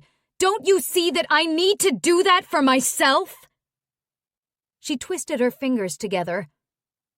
I don't need a hero. I need to be my own hero. I've said that to you and you keep not listening. You're always trying to jump in and fix things for people. You know what happened to me. You know how important it is to me to stand on my own 2 feet and get my life together. Is that really what you think? That I'm the one who's stopping you from doing that? He lifted his chin, his jaw set. You think you're the only one trying to figure things out? You're not. We all are. You're just not being honest. Chapter 24. Arden glared at Tyler, actual spots flashing in front of her eyes. Her breath had all left her body, and her chest strained. For a moment, she couldn't even speak. She tried to swallow, tried to breathe. Her hands curled into fists. That's not true, she whispered. I am honest. I'm not lying. Arden. His face contracted and he reached out a hand. She couldn't let him touch her. Her chest now burned like a hot knife was slicing through it. But she didn't want him to know that. She didn't want him to know how much his words hurt her. She'd tried so hard not to feel sorry for herself, not to dwell on the negatives, not to let her past drag her down. She'd told herself over and over again that life was good and precious, and she was strong enough to get through it all, and one day she'd figure out where she was going. Lately, she'd started to feel like she was getting there. So for him to say that to her, that she wasn't being honest, that hurt. You're the one who's full of shit. She tossed her hair back, straightened her legs, and slid off the couch. I'm sorry if you thought there was more between us than there is. I'm sorry I gave you the wrong impression, but don't make me feel like crap because... She couldn't say it. Don't blame me. I've blamed myself for enough stuff, but I've never lied to you. Arden. His voice was low and rough, his face drawn into tight lines. I never said you lied to me. She shook her head, sliding her hands into her hair. Fuck! I knew we shouldn't have done this. She sucked in a shaky breath. I'm sorry. For everything. She'd just told him not to blame her, and yet she was apologizing. On some level, she recognized that this was fucked up. Whatever. I didn't want things to be messed up for all of us, she choked out as she stumbled toward the door. For Jamie and Mila, I'll figure out something. Her voice was shaky and thin as tears threatened. She had to hold it together. Arden? She stopped and leaned her head against the wall next to the door, her hand on the doorknob. You need to be honest with yourself. She squeezed her eyes shut. What the hell did that mean? Sure. What the hell was she supposed to say now? Goodbye? There was going to be no avoiding each other, living right across the hall from each other. Thanks for the memories and the great sex. She finally settled on, "Good night, Tyler." She wrenched open the door, shut it, and staggered across to her own place. Inside, it was blessedly dark and quiet. He wouldn't follow her, would he? She turned the deadbolt lock on the door, something she hadn't done since she'd first moved in. Probably not needed. Why would he follow her? She'd just crushed him. He'd told her he loved her, and she'd rejected him. What could be worse than that? She closed her eyes again as pain washed down through her in a river of heat. He didn't really love her. He couldn't. He'd be fine. Wait. Another slice of pain burned through her. Or maybe that was shame. Was that what he meant about being honest with herself? Was she telling herself lies to make herself feel better about hurting him? Oh, God. She was a terrible person. A terrible, awful person. She hadn't been able to keep a marriage together, and now she couldn't even have a fling without it becoming a complete goat fuck. Her face wet with tears, she made her way into the bedroom through the dark, a hand on the wall. She didn't want light. She wanted her bed, covers pulled over her head, while she tried to figure out how she was going to put her life back together. Again. She slept like crap, tossing and turning and having the same dream over and over. She couldn't even remember what the dream was, but it had been disturbing. In the morning, she dragged herself out of bed and into the bathroom. God, she looked like crap, too. Mascara smeared around her eyes, which were red and swollen. Her nose was pink, her lips puffy. It all could have been from a night of wild sex, except that the slope of her eyebrows and the downward tilt of her lips radiated sadness. She washed her face, finishing with cold water, her heart like a stone in her chest, her stomach tight. She had to work at noon today, a nice, early shift she'd usually be glad for, because it meant she'd have an evening off to do something with Tyler or her friends. How could she face any of them after what she'd done to Tyler? Jamie was going to be so pissed at her. Probably they all would be, and she totally deserved it. Once again, she was falling into that blame game. What she'd told Tyler was true. She had been honest with him. She'd told him she wasn't ready for a relationship. She'd let him talk her into going on that date, and then everything had just kept going. He was the one who hadn't been honest. He'd told her he didn't want a relationship either, but clearly he did. And now everything was fucked up. So why did she feel so guilty? Because it wasn't his fault. It was her fault for letting things progress to the point he wanted more than she could give. She wanted coffee, but couldn't stomach eating anything before dressing for her shift at Shenanigans, trying to hide puffy eyes with dark eyeshadow and loads of concealer. Bright blusher and some shiny lip gloss would help, too. Liam eyed her as she walked into the empty Shenanigans. Jesus, you look like you've got a bad case of the Irish flu. Or maybe not. She fluffed her hair. Gee, thanks. Rough night, love. His forehead creased as he studied her face. Wasn't the best. She sucked in a breath and squared her shoulders. I'm afraid I have to give my notice. Notice of what? Of quitting. I have to quit. I don't know how much notice you need, but it would be great if today could be my last day. What the fuck are you going on about? Liam's jaw jutted. You can't quit. Who's quitting? Sorka appeared. Just when we hired a bunch of new people, someone quits. Of course we can never get ahead of things. I'm quitting, Arden said quietly. I'm sorry. Sorka's mouth fell open wide enough to see her molars. What? Why? I'm going to Florida. Brother and sister now both gaped at her. Florida? Sorka finally said. Today? Liam added. No, She tried for a breezy smile, showing her teeth. Tomorrow. Ah. You can't quit, Sorcha said. You're the best waitress we've ever had, besides me, obviously. Obviously. This seems a little rash, Liam said. Something is clearly arseways. One corner of Arden's mouth kicked up. I love you, Liam.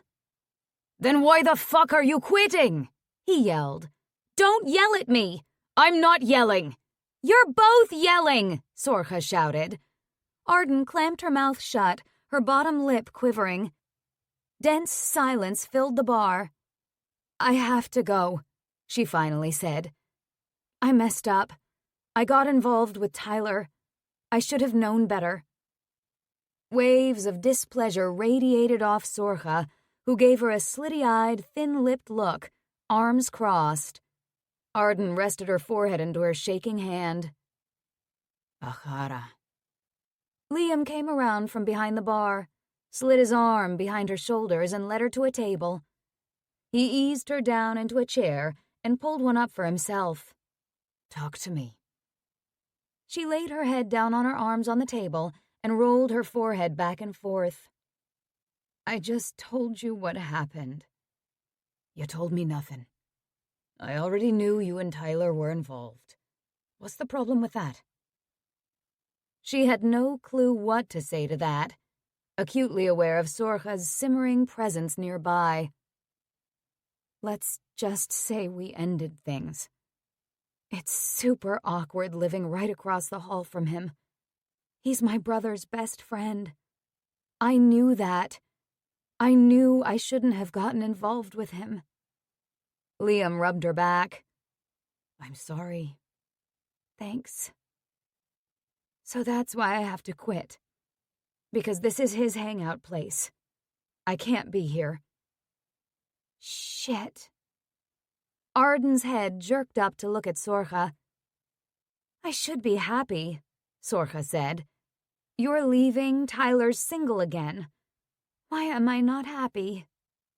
Because you knew you never had a chance with him, Alyanov. Liam rubbed another circle on Arden's back. And you care about both him and Arden. Sorcha huffed. Maybe. The door opened and their first customers of the day walked in. Time to get to work. Sorcha jerked her head. If this is your last day, make it good. Arden's heart squeezed. Damn it. She was going to miss Sorcha and Liam as much as anyone. Not as much as she was going to miss Tyler. Arden leaned back into the lounge chair next to the pool at her parents' retirement complex.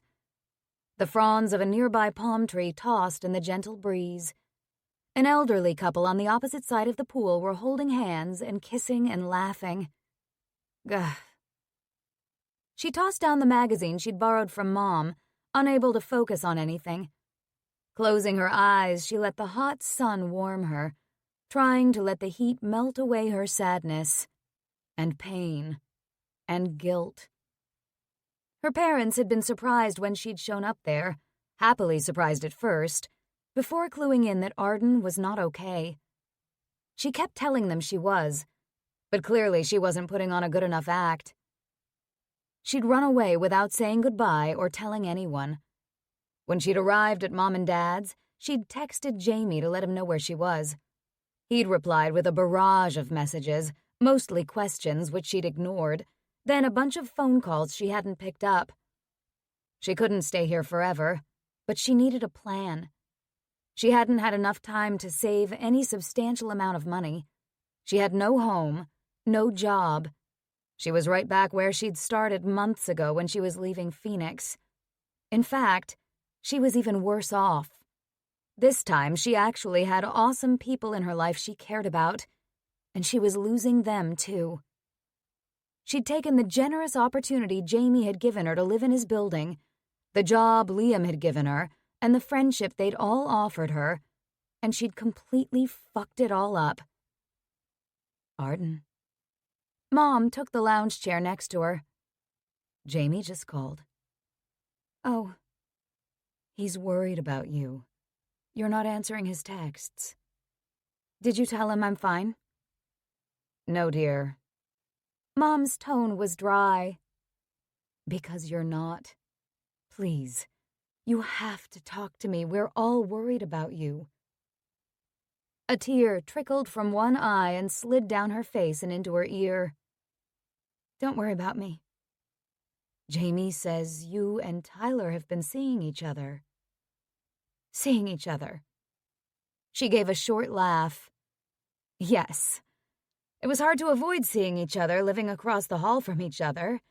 And when he was renovating the apartment I was living in. You know what I mean. And what do you mean the apartment you were living in? Are you not planning on going back? Shit. I can't. What happened, sweetie? Something with Tyler? Mom's voice sharpened. I know you were devastated by what Michael did. Tyler hasn't hurt you, has he? No. The word came out on a sob. Good, because if any other man hurts you again, I'll have to kick his ass. She sniffled out a laugh. Thanks, Mom. But he didn't. It was me. I'm the one who was an asshole. After a beat, Mom said quietly, How so? After what happened with Michael, I didn't want to get involved with someone again. I guess I can understand that you'd need time for that, and that you might be afraid of getting hurt again. It's not that I'm afraid of getting hurt again. I mean, maybe I am a little, but I trust Tyler. Then what's the problem? He shouldn't trust me. I don't trust myself. Mom's eyebrows knitted, and she waited patiently for Arden to go on. I never realized how unhappy Michael was. She twisted her fingers together and stared at them. He must have been so miserable, so desperate. We were married, and I never even noticed how unhappy he was. Mom closed her eyes briefly, her lips thinning. Arden pulled in a slow breath. I should have known. I should have known how bad things were.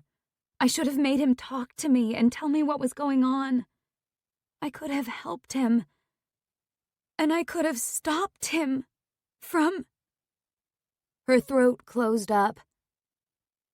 You don't know that, Arden. Mom's low, steady voice eased her tension. A little. You can never really know what's going on in someone's head. You can't take responsibility for what happened. But I do. I let him down. I should have been there for him, and I wasn't. And now I hurt Tyler, too. I was just letting things go on, not even realizing he was falling in love with me. I am a spoiled, selfish princess, just like he said. Mom's eyebrows flew up. He said that? No, I said that. I mean, he did call me princess, but in a nice way. I'm the one who felt spoiled and selfish. When Michael died, I lost everything. And I realized I just coasted through life, letting other people look after me. I didn't even have a job. I felt like I was nobody. Oh, sweetie. I wanted to take charge of my life. I wanted to prove I could do it, be a grown-up, and I failed. Her voice cracked. I didn't realize how much you were blaming yourself, Mom said quietly. Arden squeezed her eyes shut and nodded. Obviously, Michael was very unhappy with his life. I didn't see it. Mom reached for her hands and squeezed them. That's because he didn't want you to. Dad and I were there 2 months before he died. We didn't see it either. But loving someone, doesn't mean you can keep them from ever being unhappy. If that's what you think, you'll never have a healthy, happy relationship. Love is wanting the person you love to always be happy. Mom cast her a shrewd look. Yes, of course you want that. Since the day you were born, that's all I wanted for you. But realistically, as a mother, I knew that wasn't possible. What kind of relationship would we have had? What kind of life would you have had if all I'd ever done was try to keep you happy? Arden thought about that. Maybe her life had been easy compared to some, but she'd had her share of hardships. Mom was right. There was no way she could prevent those from happening to her, and she shouldn't. Love is encouraging the one you love to live their best life. But you don't have control if he chooses to live his life in a way that's unhealthy and destructive. Arden's heart contracted so painfully she couldn't breathe. Mom's words played over in her head. Love is encouraging the one you love to live their best life. You've been so strong through all of this. I know how hard it's been. Arden couldn't talk. She pressed her trembling lips together. But the whole time you held your head up and did what you had to do. I guess I didn't tell you how much I admired you. Arden's mouth fell open. Admired me? Yes. Mom stroked her hair. Dad and I talked a lot about how strong you were. But running away isn't the way to be a grown-up. Ouch. I don't know what you're running from, other than maybe yourself. Arden flinched at that, because Tyler had said something similar, that she wasn't being honest with herself. But I do know that you're strong enough to handle pretty much anything after what you've been through. I don't know if I am. If you learn from your mistakes, you are, Mom added. I also know you can't stay here forever. Arden laughed. Gee, thanks, Mom. Mom smiled. But you can stay as long as you need. Arden's heart swelled as Mom pulled her in for a hug. Thank you. Tyler was cooking bacon for sandwiches for supper when the tones alerted them to a structure fire. With a resigned sigh, he was really looking forward to bacon, he turned off the stove and set the pan on a rear burner, then headed out to the apparatus bay to step into his bunker boots and pants. It was dinner time and probably a false alarm. Residential fire alarms were almost always the result of someone overcooking food, so this could be as benign as burned toast. He threw on his jacket, and then he, Cliff, Tremont, and Evan jumped on the rig. Cliff let dispatch know they were en route, and they listened for other information coming in. They heard from dispatch that it was a working structure fire, and they'd started the clock to time the fire. The radio crackled. Single-story, single-family dwelling, multiple callers, heavy smoke and fire coming from the front door. This meant another engine would be added to the call. It also told them it probably wasn't burned toast. Adrenaline spiked through Tyler's veins as they turned a corner and sped down the street, lights and siren going. Ahead, they could see the column of thick, black smoke. Their mobile display terminal showed information about the structure and hydrants. When they arrived, police were already there and told them there was a possible occupant trapped inside. Shit. Cliff took control of the incident. Go meet with the captain from 22, Cliff told Tyler and Evan. Stretch a line between the homes in case there's a rescue. Tyler nodded, and as the two captains talked, he pulled the pre-connected hose line and stretched it to the front door of the house. Then he started donning his mask while the rest of the crew joined him. Masked up, he opened the bail to expel any air in the hose line and adjusted the nozzle to a straight stream. Tyler advanced the hose line to the door, Crenshaw behind him backing him up. Let's go, hit it! He, Cliff, and Crenshaw moved into the house. Inside, they discovered the fire had self-ventilated, having burned a hole in the roof, and they could see right through the rooms on the main floor to a back bedroom. Jesus Christ. Everything in the room was on fire. The wall, the clothes in the closet, the bed was a pile of flaming ash, and flames crawled around the door. It was quite a sight. Adrenaline flowed through Tyler's veins, making his limbs tingle and his heart beat faster. He opened the lineup. The fire roared and the water hissed. Clouds of smoke billowed. He made his way forward, putting out flames. In the bedroom, flames lit up the smoke. Behind him, Cliff said, "I'm gonna go past you. Work on the fire." Tyler did that, Cliff moving into the smoke. Seconds later, Cliff shouted, "Evan, give me a hand!" Tyler's gaze landed on the body on the floor. Fuck. Tyler covered Cliff with the nozzle as he crouched. Jesus fucking Christ. The body, a man judging by the size of it, was black. Tyler swallowed the bile that rose in his throat. His face, his body, was it just covered in soot? Evan stood there frozen, staring. "Help him!" Tyler yelled at Evan, dividing his attention between the hose, the fire, and Cliff struggling to get the body up. "For Christ's sakes, help him! We have to get him out of here!" Evan still didn't move. Fuck! Anger flashed through Tyler at Evan. What the fuck was wrong with him? Then he realized there was something wrong with him. He was paralyzed with fear. Thoughts blazed through Tyler's mind as he weighed options. Acting largely on instinct, he shoved the hose at Evan. "Here, take this, cover us!" Thankfully, Evan grabbed the nozzle. Hoping to hell he was with it enough to protect them, Tyler leaped over to help Cliff lift the body. "I'm here." "Thanks, right here, grab his feet," Cliff said. "Let's drag him." "Okay." They shifted the weight, and Tyler shuffled backward through the smoke and water and debris breathing through his mask. "Keep going, Tyler," Cliff encouraged. Outside, the smoke lighter, the air cooler, they laid him on the grass. They both dropped to their knees next to him. Once again, Tyler's stomach roiled, but he started chest compressions. "This is Engine 25. We have one victim," Cliff announced. Rhonda and Cam rushed up, Rhonda dropping to take over the compressions, Cam going to the victim's head. "No," Cliff said, sitting back on his heels.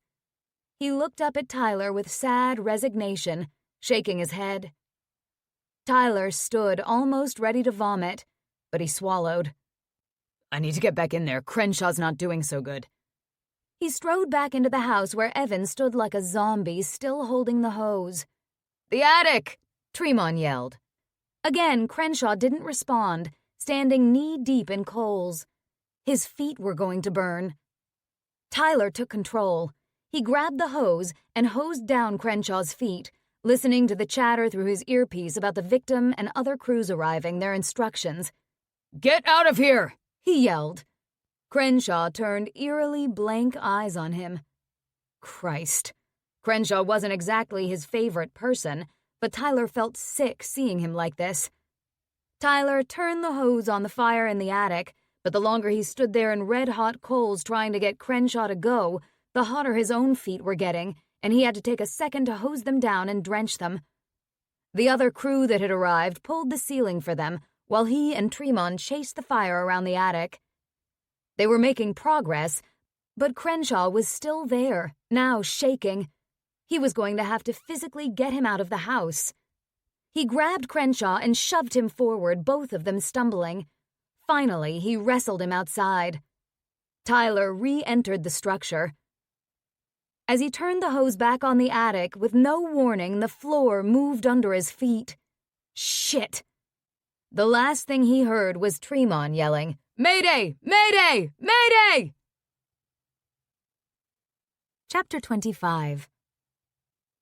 Arden slid a tray of chocolate chip cookies into the oven, because it was National Chocolate Chip Cookie Day, and no matter how shitty things were, there was always something to celebrate. Sure. The last few days she'd made a couple of cakes, some lemon bars, banana bread, and now cookies. It was a comfort baking frenzy. It also gave her time to think. Love is encouraging the one you love to live their best life. Tyler did that for her. He encouraged her. He cared enough about her to let her walk home alone even though he wanted to protect her. He encouraged her to try her new business. He encouraged her to make new friends and go to the book club meeting. He supported her in so many ways, small ones and the most important ones. Maybe he tended to butt in a lot, but he did it with good intentions, with a good heart. The best heart. She'd overreacted about him trying to help her, and Tyler had been right. That wasn't the real reason she was afraid of getting involved with him. She was terrified of messing up again, of letting someone down in the worst way. Was Mom right? She didn't have control over how Michael had lived his life. She could only encourage him and support him. And honestly, Tyler didn't have control over her life. He encouraged her and supported her, but he didn't control her. She moved about the kitchen, washing the bowls she'd used to make the cookie dough, loading the dishwasher, wiping the counter, her mind working. Tyler wanted to be a firefighter against his mom's wishes. Arden had encouraged him in that. If it was what he wanted, she wanted that for him, and she'd do anything to help him achieve his goals. Because she loved him. And he'd do anything to help her achieve her goals. Because he loved her. She pressed her fingers to her mouth and froze in the middle of the kitchen. Holy hell. She'd gone and done what she hadn't wanted to happen. She'd fallen in love with him. And then she'd screwed things up so badly. He loved his job so much. He was so brave. She wanted him to be happy, to have everything in life he wanted, because she loved him. And maybe that was why he was such a pain. Because he loved her, and he wanted those same things for her.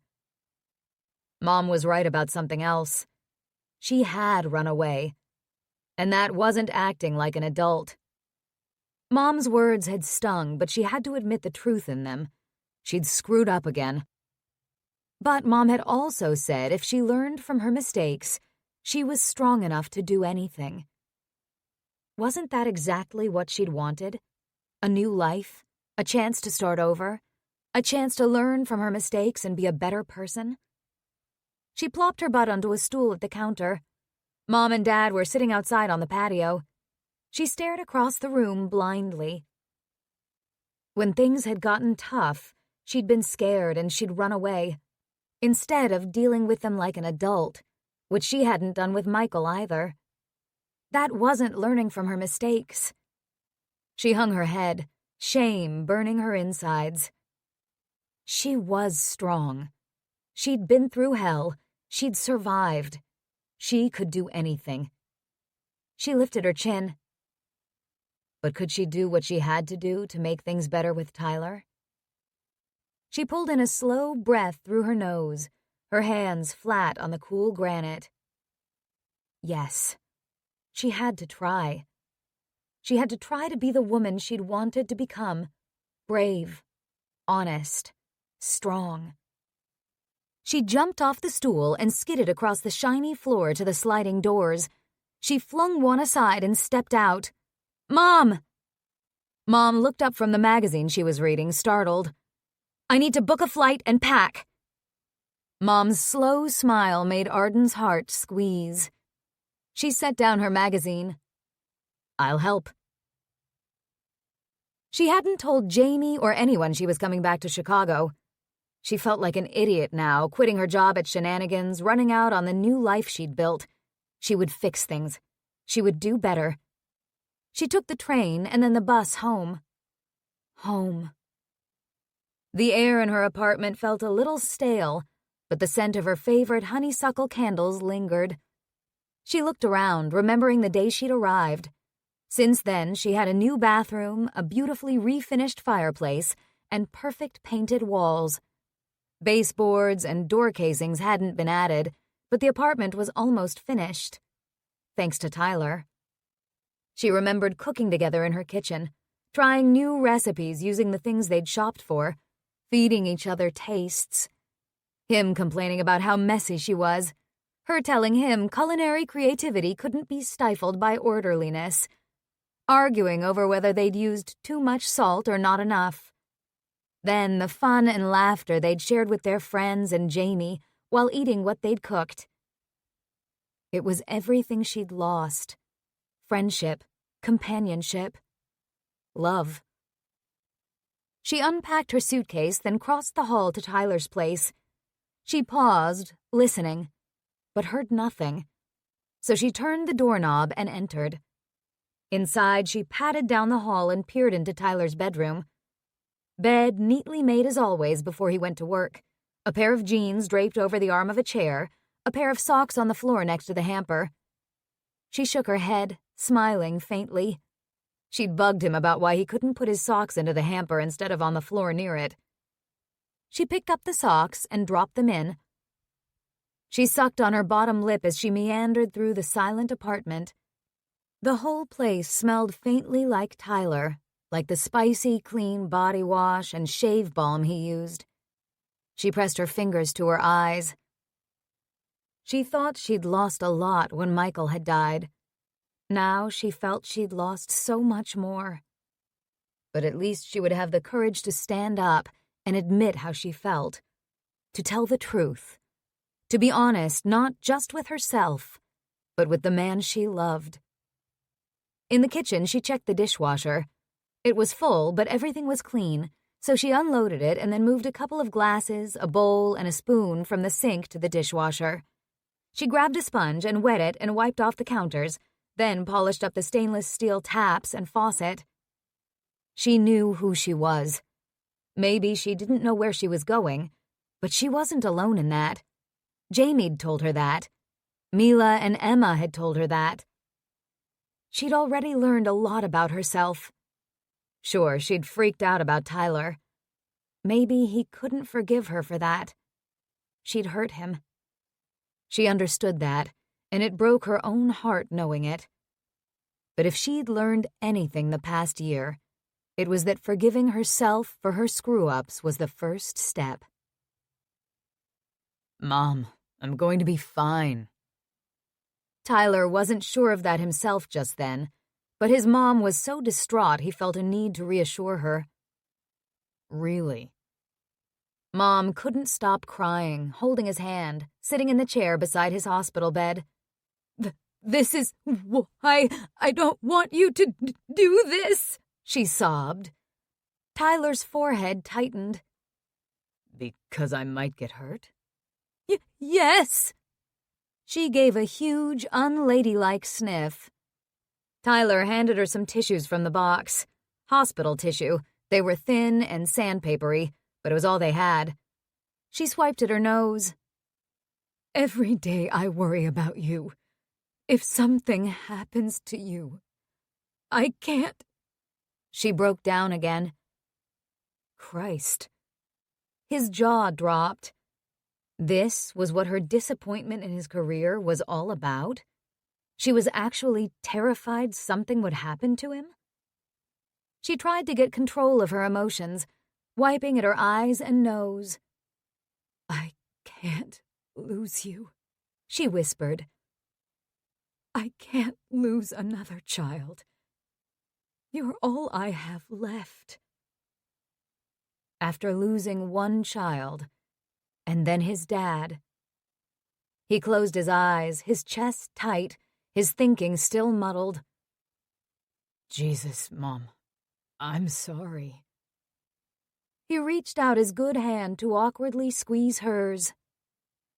I'm fine, he said again. I mean, I will be. His injuries weren't life-threatening. He'd recover from the concussion, broken wrist, bruises, and minor burns. It might take longer to recover from seeing that body, that corpse. His mind kept going there, filled with guilt and grief. Please, I don't want you to do this. This just shows why you shouldn't. You should be working in an office somewhere. Tyler's eyes burned. I'm sorry, Mom. She laid her head down on the bed and wept. His belly nodded. "I'm sorry," he said again. "I didn't do this to make you miserable. I did it so I could help people. So I could make a difference." "I know," Mom sobbed. "I am proud of you, Ty." Emotion swelled inside him, and his throat constricted. "Thanks, Mom." She stayed a while longer, hovering around his bed, asking if he needed anything. He closed his eyes. His entire body throbbed, mostly his head. His stomach roiled and the room spun around him. Fuck. He hated feeling like this, like a weak, puking baby. He wasn't sure, but he might have slept for a while. Something made him pry his eyes open, and he saw Jamie and Mila standing beside his bed, Mila holding a huge bunch of flowers, Jamie a Nintendo Switch. Mom was gone. "Jesus Christ, Tyler," Jamie said. "What the fuck, man?" Tyler tried for a smile. "Are you gonna freak out too?" Mila set the flowers on the windowsill and turned to face him. She looked shaken, but wore a determined smile. "We're not freaking out. Much." "Here, brought you this." Jamie tossed the Game Boy on the bed. Then he winced. "Can you play one-handed? I'll figure out a way." Jamie's gesture touched him, even though there was no way he could focus on a little computer screen right now. "You're okay?" Mila asked, her smile fading. "I'm okay. Other than the headache, nausea, vomiting, and dizziness. The pain meds were doing their thing for the other injuries, so that was good." He drifted out again. "What else can we get you?" Mila asked, touching his arm. "Arden. I need Arden." Oh, shit. Did he say that out loud? He kept his eyes closed. Probably he just thought it. "Oh, Tyler," Mila whispered. "Fuck, man, you don't look so good," Jamie muttered. Tyler dragged his eyes open and took in Jamie's almost green pallor. "Sit. Put your head between your knees, man. You're about to pass out." "No, I'm not." His forehead gleamed with sweat and his eyes were dark. Mila moved over beside him and pushed Jamie's head down. "Don't be an ass." In contrast to her blunt words, she rubbed Jamie's back in a surprisingly tender gesture, biting her lip as she gazed down at him. Jesus, she looked more worried about Jamie than about him. "Good thing you never wanted to be a doctor," Tyler quipped, using all his energy. "We'll never speak of this again," Jamie said. He sucked in a long breath and straightened. "You scared the shit out of us, asshole." "Yep, that was my plan." "What happened, Tyler?" Mila asked. "Or do you not want to talk about it?" "I don't remember some of it, which really pisses me off. Apparently, the floor collapsed and I fell into the basement." "Dear God." Mila pressed a hand to her chest. "You're lucky it's not worse." "Yep." "The man who died?" Tyler blew out a breath. "Turns out he was dead before the fire started." He'd learned this from his captain and Cliff and Tremon, who'd visited him earlier. "Cops say it was a homicide.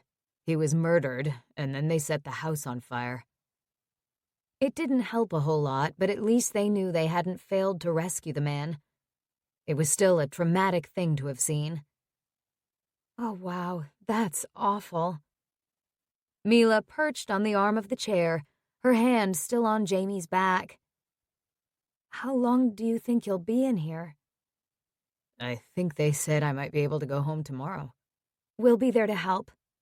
"Thanks." A wave of dizziness swept over him and he closed his eyes again. "But Mom said I can go to her place for a few days." "What else do you need?" Jamie asked. "What can we do for you?" Arden. He needed Arden. "Water." He heard noises, then Mila said, "I'll find some ice." He gave a tiny nod, head hurting too much to move. Then she was back. It felt like an hour, but maybe it was a minute, who knew? A straw touched his lips and he opened, closed them around it, and sucked down some deliciously cold water. He dozed off and woke up, hearing low voices talking. Mom and Jamie. "He was asking for her last night," Mom whispered. "I didn't know what to say." Jamie gave a low growl. "I'm so pissed at her." Tyler drifted back into a medicated sleep. The next time he woke up, Mom was there, Mila and Jamie gone. "Your friends will be back later," Mom told him, now calmer. "They told us to let them know if there's anything you need." She paused. "They're good friends." "Yeah," Tyler croaked. His throat hurt. "Can I have more water?" Mom helped him drink. "I need to talk to Arden," Tyler said to his mom a little desperately. "I need my phone." Mom bit her lip. "I don't think it's here, Ty." "Oh." "Probably still at the station." "You can use mine," Mom said, digging it out of her purse. He gazed blankly at the phone. "I can't remember her number." Pain sliced through his chest, and it wasn't from his injuries. She was gone. He couldn't call her. She didn't love him. He drifted again. Those pain meds were really something. Too bad they didn't help a broken heart. The sound of the front door opening and closing reached Arden's ears. She frowned and checked her watch. It was only 3 o'clock. Then Jamie's apartment door opened and closed. She knew the difference between his and Mila's sounds now. What was Jamie doing home so early? But this was good. She needed to talk to him. She dropped the towels she was folding in her apartment and raced downstairs. She opened Jamie's door and called out, "Hi, I'm back." Jamie whirled around where he was looking at mail and gaped at her. "What the hell?" "I came back." She advanced into the apartment, closing the door behind her. "I know I screwed up. I was an idiot. I came back to apologize. To everyone. But mostly to Tyler." She twisted her fingers together and sucked her bottom lip briefly. "I feel terrible about how I reacted." Her throat squeezed. "Maybe he won't forgive me, but..." The expression on Jamie's face stopped her. "What?"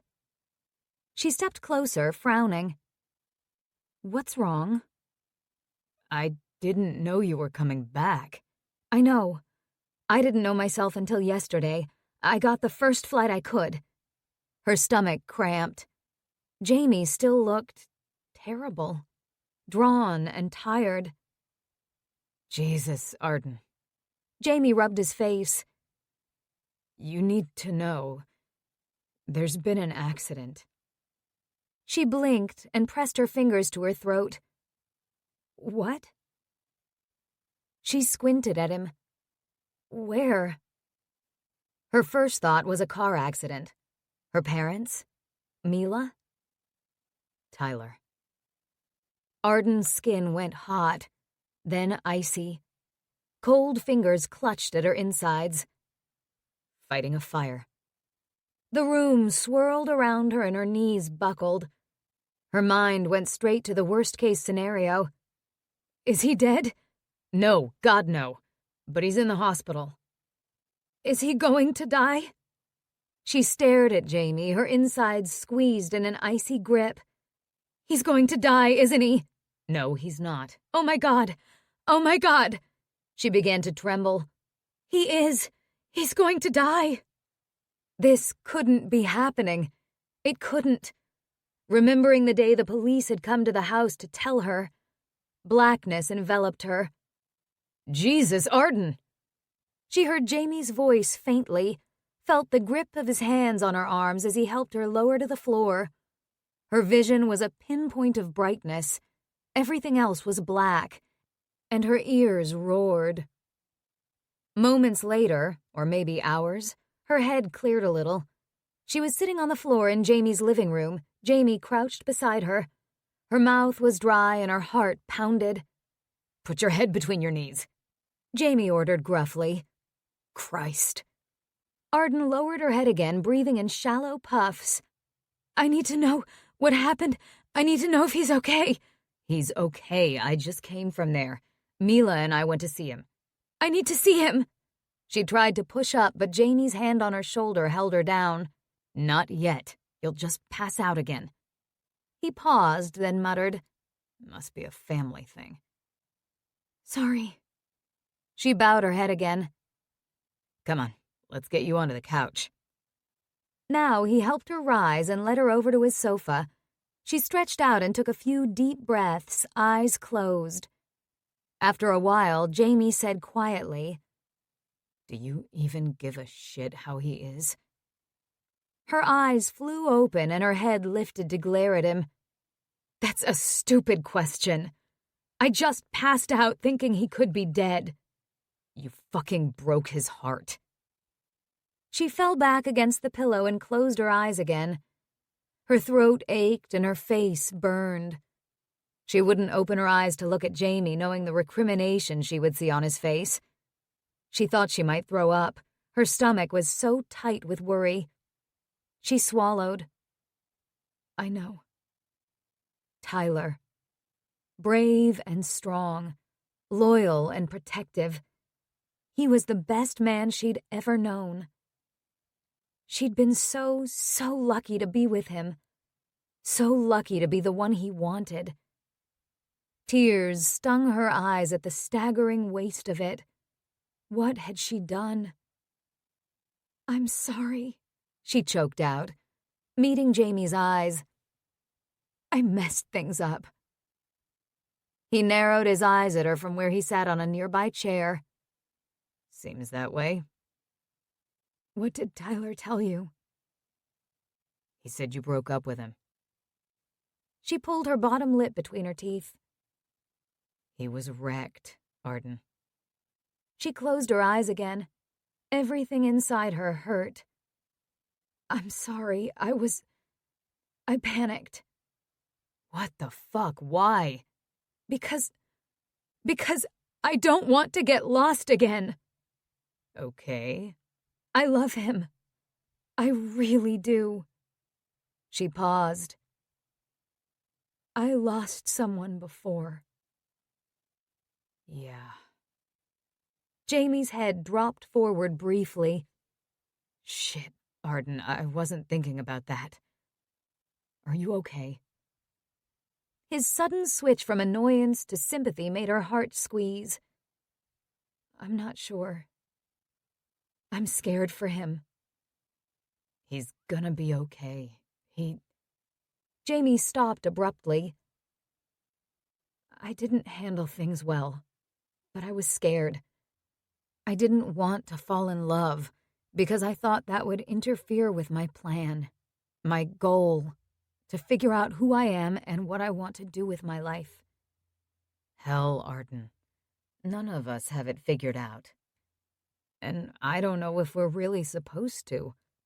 None of us know where we're really going in life. And even if we think we do, shit happens and it all changes. But it's not about that. It's about getting there. It's about learning and growing. He paused. Maybe Tyler is part of figuring things out. She nodded, her throat thick. "I think I know that now. And I realize I was also scared because I feel guilty about what happened with Michael. I talked to Mom about it, and maybe it wasn't my fault he took his own life." Jamie gaped at her. "You blame yourself?" "I was his wife. I should have known what he was going through. I feel like nobody should love me." After a shocked beat, Jamie shook his head. "Lots of people love you, Arden. One corner of her mouth lifted. Even you? She tried for a teasing tone, but it maybe came out a little needier than she wanted. Even me. He smiled. I love you too, she whispered. And I'm an idiot. Yeah. His smile went crooked. But at least you're smart enough to know when you screwed up. So, what are you going to do to fix it? I need to see him. She sucked in a breath and lifted her chin. Take me to the hospital. Chapter 26. Tyler wasn't one to lie around in bed a lot, unless he had company. But obviously he was messed up because all he did was sleep. Got up to take a leak every once in a while. Stared out the hospital window. Slept some more. He felt marginally better than yesterday, less nausea. Still had the occasional ringing in his ears, which was annoying as fuck. Still dizzy sometimes, but that could also be the painkillers. He wanted off the drugs. They fucked with his mind and made him have weird dreams. He'd been sure Arden had been here in his hospital room last night, naked.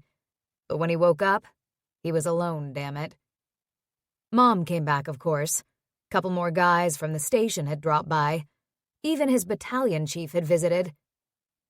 But not Arden. She was gone. He was having a very pleasant dream involving a blowjob. Arden's hot little mouth wrapped around him, her fingers caressing him, her hair tickling his thighs. I don't know if I can do this, Arden whispered. You can do it, gorgeous. He lifted his hips. Just open a little wider. A throat clearing made him open his eyes. Jamie and Arden were staring at him. Fuck off, Jamie. He frowned. You can't be here. Major ick factor, since Arden was his sister. It was just a dream, but still. Dude? Arden's gaze was on his dick, tenting the hospital sheets. As it should be if she was about to... Fuck. This was real. His dick wilted. I'm out of here. Jamie held up his hands. Good luck. Tyler watched his friend's back disappear. He swiveled his gaze back to Arden, eyes now determinedly focused on his face. Hi, she said weakly. I'm not dreaming, am I? No. She swallowed, her hands so tight on the handle of her purse her knuckles were white. Damn. Her eyes widened. I mean, I was having a really good dream. I got that. Her eyes flicked to his groin, then back up. Good to know you're not that injured. He still wasn't totally convinced this was real. The drugs are really good. She lifted an eyebrow. What are they giving you, Viagra? He choked out a laugh, first one in quite a few days. Then he sobered. Apparently this was in fact really happening, and he was pissed at her. What are you doing here? She bit her lip, slid her gaze away from him, then back, shifting her purse from one hand to the other. I had to make sure you were okay. I'm fine. He waved a bandaged hand. Her gaze caught on the bandages, then moved to his splinted wrist. Her eyebrows drew together and one hand went to her throat. You're not okay. You're hurt. You came back from Florida. Yes. She ran her tongue over her teeth. He gritted his teeth at the flare of anger inside him. What do you care if I'm okay? Tyler. God. She took a step and dropped into the visitor chair, setting her purse on the floor. Of course I care. That's not what you said last time I saw you. She closed her eyes, looking like she might puke. He was kind of feeling the same. There's an emesis basin over there. He rolled his head toward the small table next to the bed. A what? Emesis basin, for puking. She grabbed it and jumped up to hold it out to him. Not me. You looked like you need it. Her forehead creased. I'm not going to throw up. Oh. She went to set the tray back down. Wait, I might need it after all. He closed his eyes, willing the nausea to pass. He did not want to hurl in front of the prom queen. Okay, I think I'm okay. Oh, God. Tyler. She dropped the tray on the table and sat again, leaning forward. This is awful. What happened? Don't want to tell it again. She blinked and nodded. Okay, that's okay. You don't have to. Thank God you're all right. Or you will be. Right? Yep. This was sucking the energy out of him, and he was so fucking confused. So you can go now. I'm going to be all right. Her eyes widened and her face tightened. I didn't come here just to make sure you're okay. Now she looked like she was facing a gang of bangers with semi-automatic machine guns aimed at her head. I mean, I did because I was worried stupid about you, but also because I have to tell you something. Sure, go for it. Her forehead creased. Are you sure you're okay? Yeah, like I said, good drugs. Hey, is that a raccoon looking in the window? Her head jerked around, then back, eyes wide. He gave a dry laugh. Just messing with you. Although I was pretty sure you were here last night. And you were pole dancing. Naked. Oh. Her cheeks flushed pink and she bit her lip. Okay. She inhaled a big breath. I wanted to tell you. Her posture stiffened, but her shoulders went back and she lifted her chin. I want to tell you that I'm sorry. I'm sorry I hurt you. I'm sorry I was an idiot. I'm sorry I didn't realize that I love you too. Her voice trembled. My mom helped me see how stupid I was and helped me woman up and come see you and be honest with you. She met his eyes and hers shone. You were right, Tyler. I wasn't being honest with myself. His insides clenched. When it came to loving someone, I was terrified. I still am. She met his eyes. I let Michael down. I didn't know what he was going through. I should have known. I should have been able to help him. I felt it was my fault that he died. He couldn't speak for a moment. His throat closed up. You feel responsible for him dying? Yes. She closed her eyes, looking like someone was sawing off her arm. I talked to my mom about it. I probably should have talked to someone about it a long time ago. Instead, I've been carrying this guilt around, thinking I can't be in a relationship because of that. Christ. I know. She nodded. I know I wasn't responsible for how Michael lived his life and the choices he made. I felt like I should have known, should have done something. Mom made me realize that's not what love is. You can't ever keep someone you love from hurting or making bad choices or being unhappy. You can only support them, encourage them. I realized that's how I feel about you. I love you. And I'm sorry I hurt you. He gazed back at her, a weird out-of-body sensation possessing him. This was Arden, the woman he loved, telling him she loved him too. what he'd always wanted his whole fucking life. And he was afraid to believe her. It had taken something like this for her to tell him she loved him. But did she really? Or was she just reacting to the fact that he'd been injured? It still fucking hurt that she'd rejected him and then totally bailed on everything, running away because he'd screwed up and tried too hard to control her life. Over and over, she'd told him she wanted to be independent and prove she could do things on her own. And over, he kept butting in.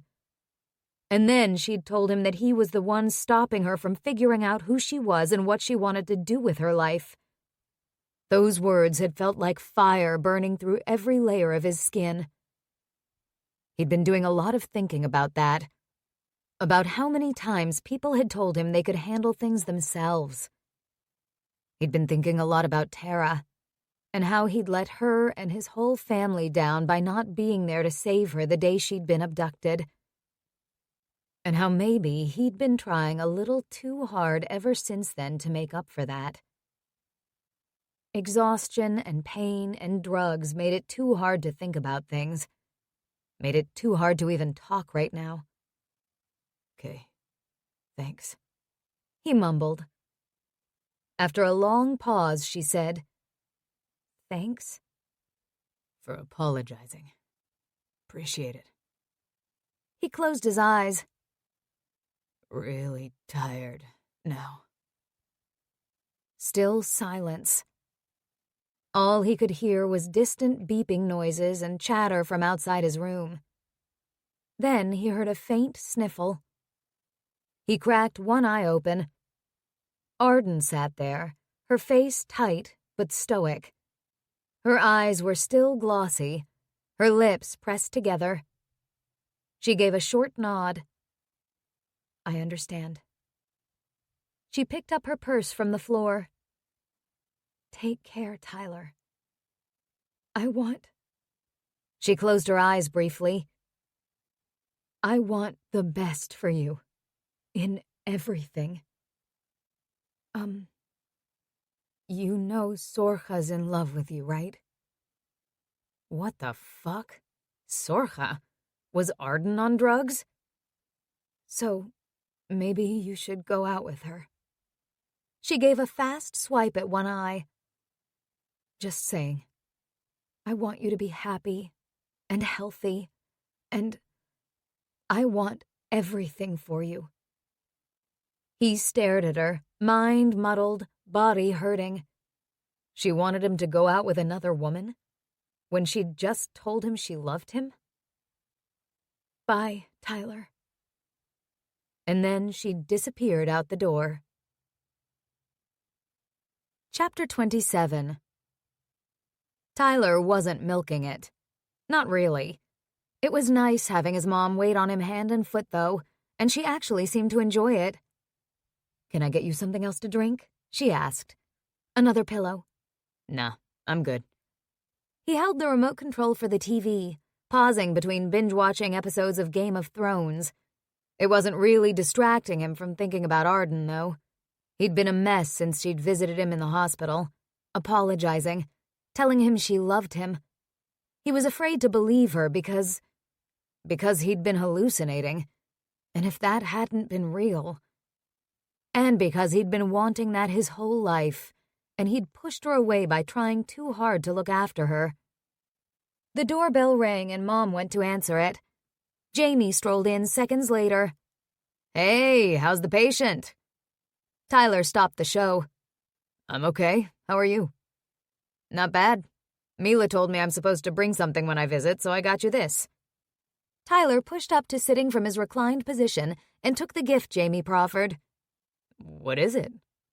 "It's a plug-and-play retro TV games arcade kit. It comes with 200 games." Tyler grinned, checking out the tiny handheld controller. "Retro is right. You just plug it into your TV." "Cool. Thanks." It was crazy, and Tyler would bet it set Jamie back a few $100, but that was him. "Can I get you a drink, Jamie?" Mom asked. "Beer, scotch, Coke?" Coke would be great, Mrs. Ramirez, thanks." He threw himself down into an armchair. Mom brought him a drink and then disappeared. So, how are you healing? Jamie asked. Good, I guess. He held up his arm. Got my cast on this morning. That's good? Tyler shrugged. They just splint it until the swelling goes down. Then they put a cast on it. How long for the cast? 6 to 8 weeks. Jesus, are you going to be off work that long? I guess so. He sighed. But the concussion symptoms are a lot better. Burns are healing fine. That's good. Yep. He paused and eyed Jamie, who tapped his fingers on the armrest of the chair. He waited, one eyebrow raised. What is it? Arden. His heart bumped. What about her? She's not good. Tyler swallowed, his heart rate quickening. What's wrong? You. Tyler frowned. She came to see you in the hospital. Yeah? To tell you that she loves you. Yeah. Funny how it took me getting hurt for her to realize that. A burning sensation hit his gut. She came back before she knew you were injured, asshole. His tense jaw loosened. What? Yeah. I was the one who told her. She was standing in my apartment, all excited to be back and try to apologize to you and fix things, because she knew she'd messed things up, and I had to tell her you were in the hospital. She thought you were dying. I think she had a flashback or something. His face tightened. She passed out on me and scared the shit out of me when she heard. Tyler's gut clenched, remembering Arden's face when he'd opened his eyes and looked at her in the hospital room. She'd been scared, but she'd tried to be so brave. She was already here? Yeah. I guess after a talk with Mom, she realized she had to come see you. She got back the morning after your accident. She didn't even know about it. Shit. He closed his eyes on a wave of hot shame. Shit. Yeah. And you rejected her. It's for the best. He swallowed. She told me I interfered in her life too much, and I was stopping her from being able to start over. She kept saying she wanted to prove she could do things on her own. I screwed up. Jamie fell back into the chair, eyes closed. Jesus Christ. I'm an idiot. I'm sorry. She's your sister. Jamie rolled his head side to side. You do tend to be a bit overprotective of people. I know. I've been thinking about that, believe me. I lost. His throat clogged up and he coughed. I lost the best thing that ever happened to me because I just couldn't stop butting in all the time to try to help her. Shit. Jamie sat forward now, bowing his head. I knew she was trying to prove herself. But the thing is, she doesn't have to prove a goddamn thing. She's strong and determined. Even though she's been through hell, she still believes everything is going to be okay. Everyone else can see that too. In the end, she's the only person she has to prove anything to. And she needs to do that on her own. So she was right to end things between us. Jamie heaved a sigh and pinched the bridge of his nose. She wants me to go out with someone else. Jamie's eyes opened and his head jerked up. I don't believe that. She said that. She told me to go out with Sorcha. What? Yeah. After you told her to get lost. I didn't tell her that. Whatever. Am I right? Tyler let out a breath and closed his eyes. It's kind of fuzzy. I was on a lot of drugs. I'm right, Jamie muttered. She says Sorcha's in love with me. Everyone can see that, dickhead. She said she wants me to be happy. Jamie was silent for so long, Tyler opened his eyes to peer at him. Wow, Jamie said. You sure that concussion didn't cause brain damage? Tyler scowled. I never thought you were slow, Jamie said. You told her to fuck off, and what she said was she wants you to be happy, even if it's with another woman. Don't you get it? A tightness spread through Tyler's chest, and he rubbed his hand over it. You're saying she really loves me? Yes, she loves you! Jamie pulled in a breath and lowered his voice. She was worried about you, terrified you were going to die. She screwed up and she came to tell you that, and you fucking let her down. And here I thought you imagined yourself to be some kind of hero. Heat swept up into Tyler's face in a hot flush. Jamie set down his empty glass on the coffee table. Well, I better go. He stood. Fuck, Jamie was pissed at him. Not as pissed as he was at himself. Jesus, he'd had another chance with Arden, and he'd fucked that up too. A sharp stabbing in his heart made him wince. But if she really loved him, maybe he could still fix things. Not by taking over her life. He wanted to spend the rest of his life showing her that he believed in her and believed she could do anything she set her mind to. He wanted to be her partner, her lover, her support when she needed it. Could he have the chance to do that? His muscles twitched with the need for action. His heart beat a rapid, uneven rhythm. He rubbed his mouth. Take care, buddy. Jamie started toward the door. Let us know when you're coming home. Tyler shook his head and focused on Jamie again. Is she still here? Halfway across the room, Jamie turned. Arden? Yeah. Tomorrow. Jamie's head cocked. I'm coming home tomorrow. But wait. Jamie took 2 steps back toward him, one eyebrow cocked. Come back. Tyler jerked his head and swallowed. I might need some help. Liam's jaw dropped when he looked up from the bar and saw her standing there. Hi. Arden smiled tentatively at him. Ahara, you're back. She gave him a crooked smile. I don't suppose you need a waitress? I'm looking for a job. He smiled slowly. As a matter of fact, we could use some help. Someone experienced. Someone beautiful who charms the customers. You'll do. Thank you. Her throat clogged up and she swallowed as she climbed onto a bar stool, setting her purse on the bar. I screwed up. Yes, that you did. But screw-ups can be fixed.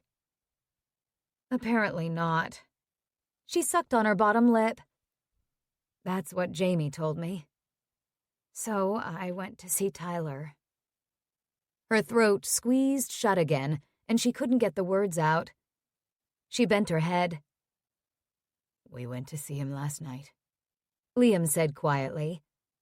He seemed a little narky. She nodded, even though she didn't know exactly what that meant. Probably bollocks from the drugs, he continued, as if he knew she couldn't talk. But it sounds like he's going to recover. She nodded miserably. Did you tell him you screwed up? She nodded again.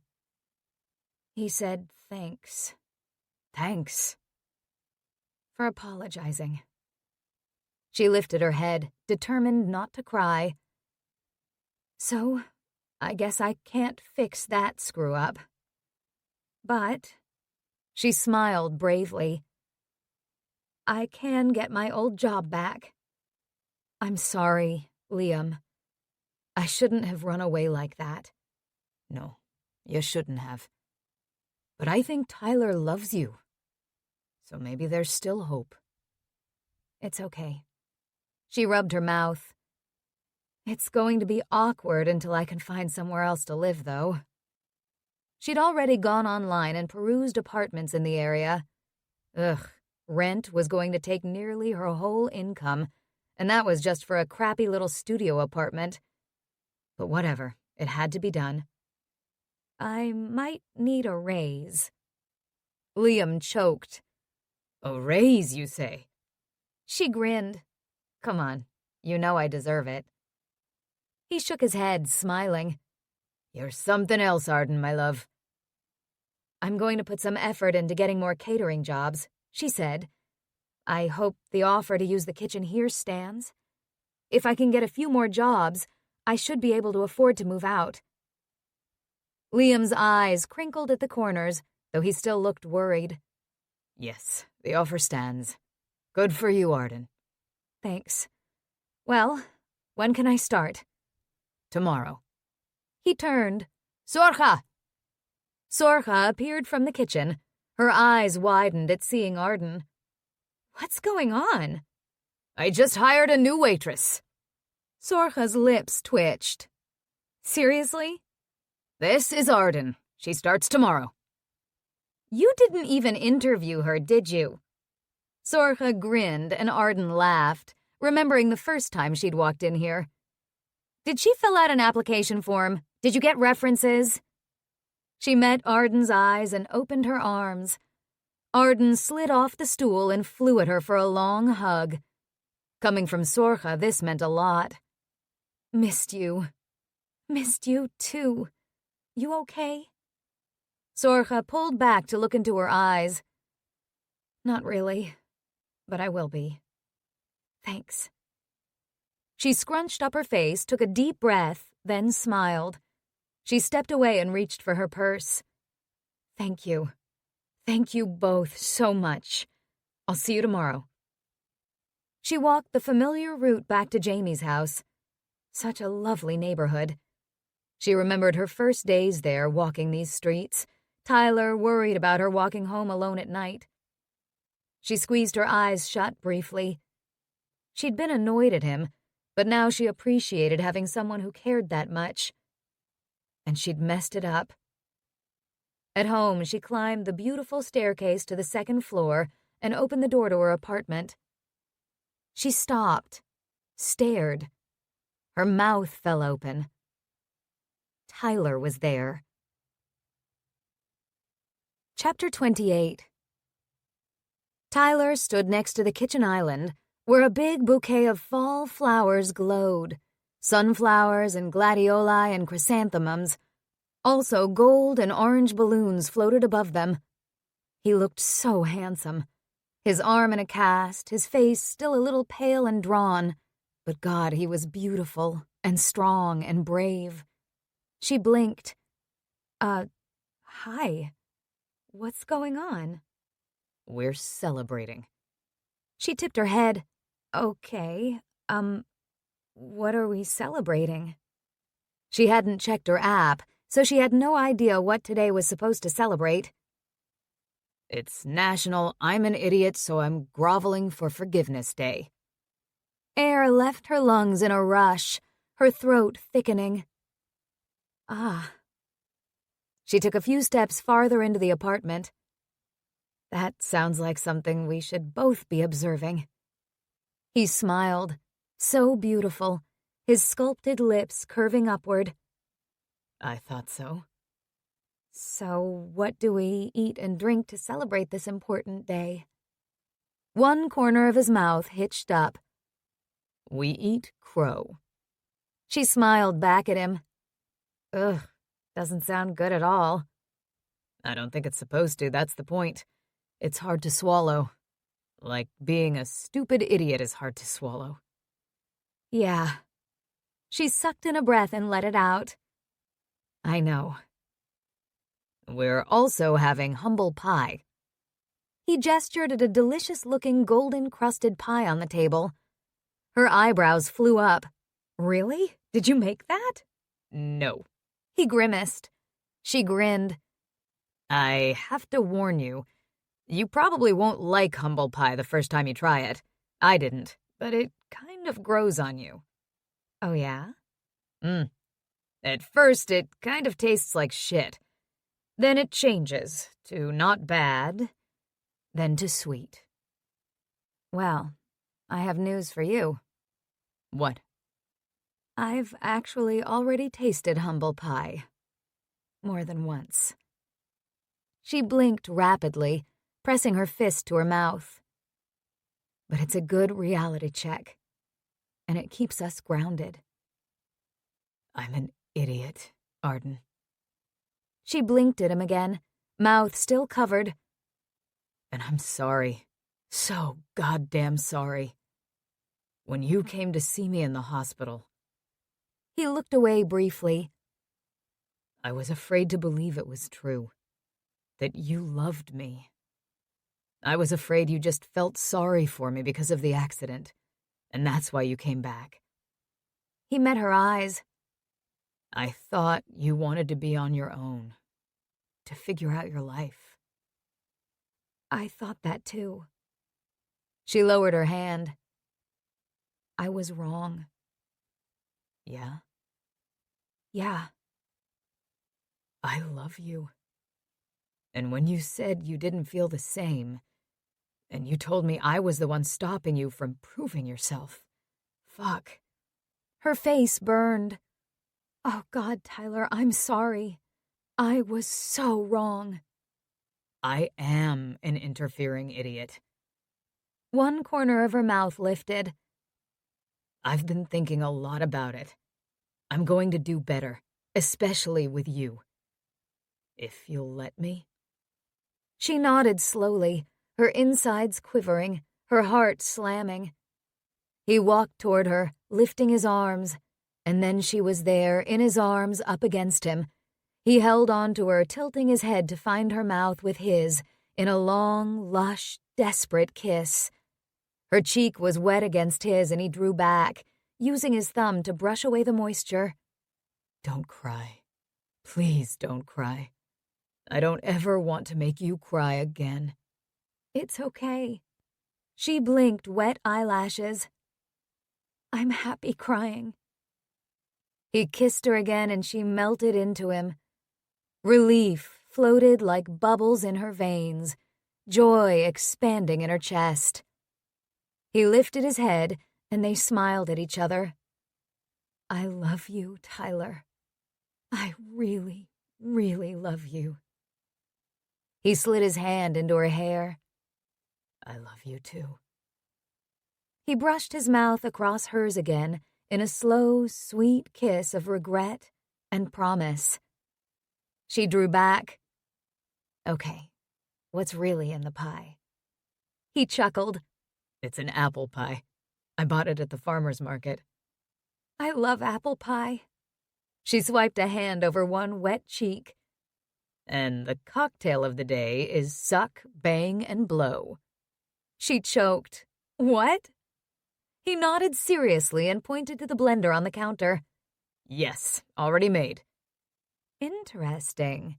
Suck, bang, and blow. Let's try it. Later. The kind of sucking and banging and blowing I want is gonna happen in the bedroom. Right now. He eased her backward back down the hall. I'd pick you up and carry you, but I'm a bit gimped out right now. He held up the cast. She laughed. I can walk. In the bedroom, Tyler stopped next to the bed and set about undressing Arden, pulling her t-shirt over her head, unzipping her jeans while she unfastened her bra. She tugged off his t-shirt while he wrestled her snug jeans down her thighs and off, mostly one-handed. Then he undid his own jeans. Looser, they dropped to the floor and he kicked them aside, then spun Arden around and fell to his back on his bed, pulling her down on top of him.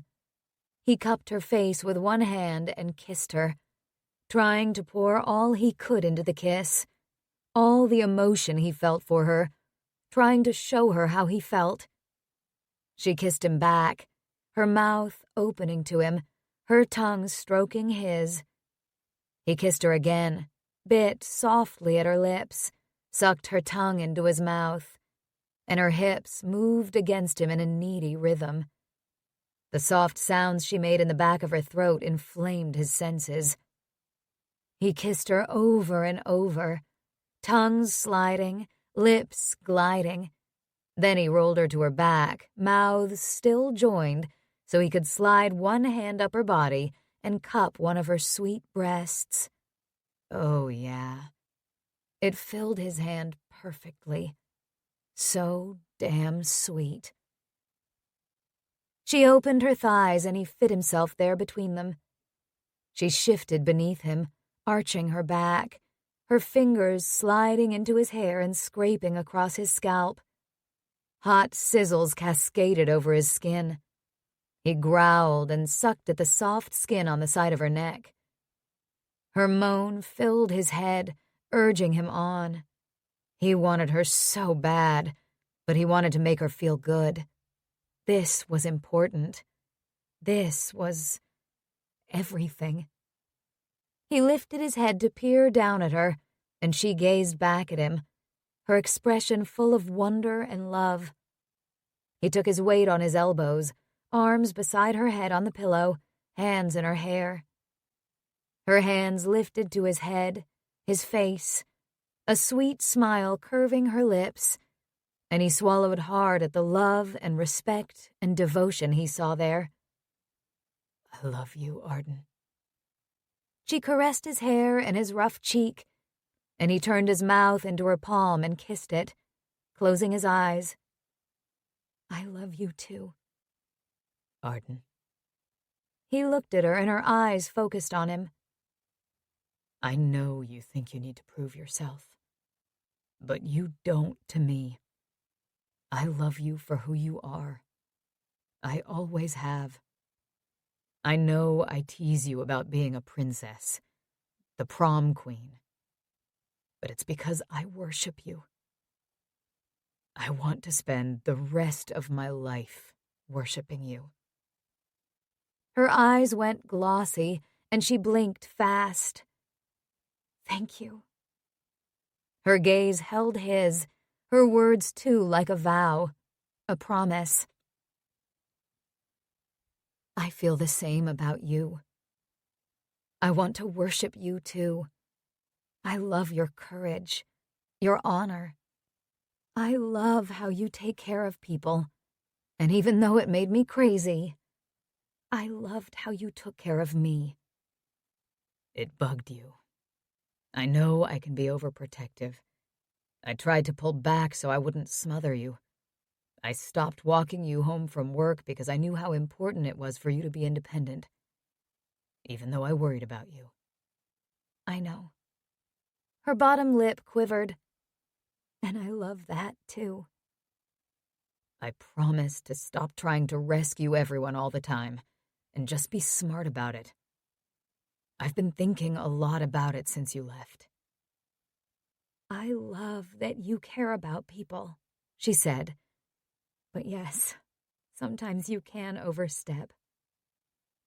They'd done away with condoms weeks ago, thank God, so nothing was between them when she raised her knees, her hands resting on his shoulders, and he pushed inside her, a long glide of exquisite pleasure.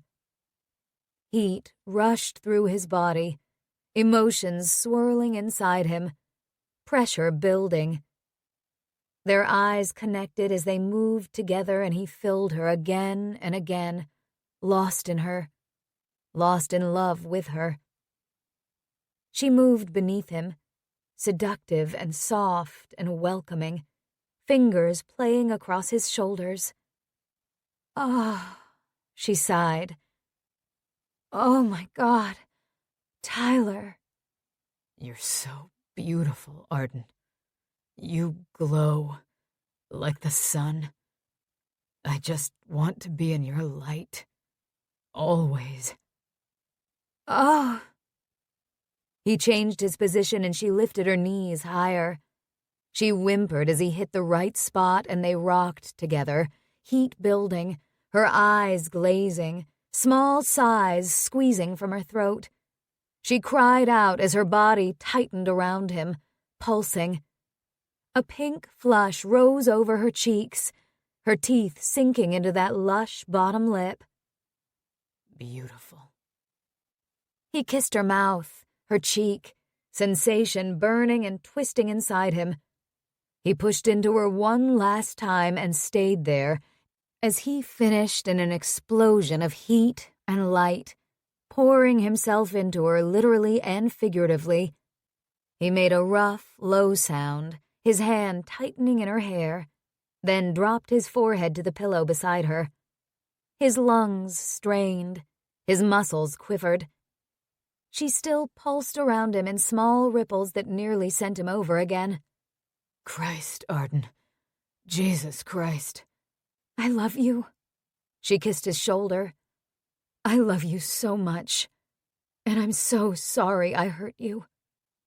I'm sorry, too. Fuck. He was still trying to breathe. You also need to apologize for lying to me. What? His head lifted to glare at her. You told me you didn't want a relationship. Oh, yeah. He sank his teeth into his bottom lip. Yeah, that was kind of a lie. She pursed her lips. And I'm sorry. Sort of. He hesitated. The truth is, I've loved you forever, Arden. She stared at him, her lips quivering. What? I guess it was more of a crush when we were younger, but hell, I've loved you since I was 14 years old. Getting to know you better now as adults, it became so much more than a teenage crush. Oh, Tyler. She sucked her bottom lip between her teeth, her eyes bright. I didn't know that. Didn't you? He smiled wryly and brushed her hair back. Jamie figured it out. Did he? Wow. He's pretty clueless about stuff like that.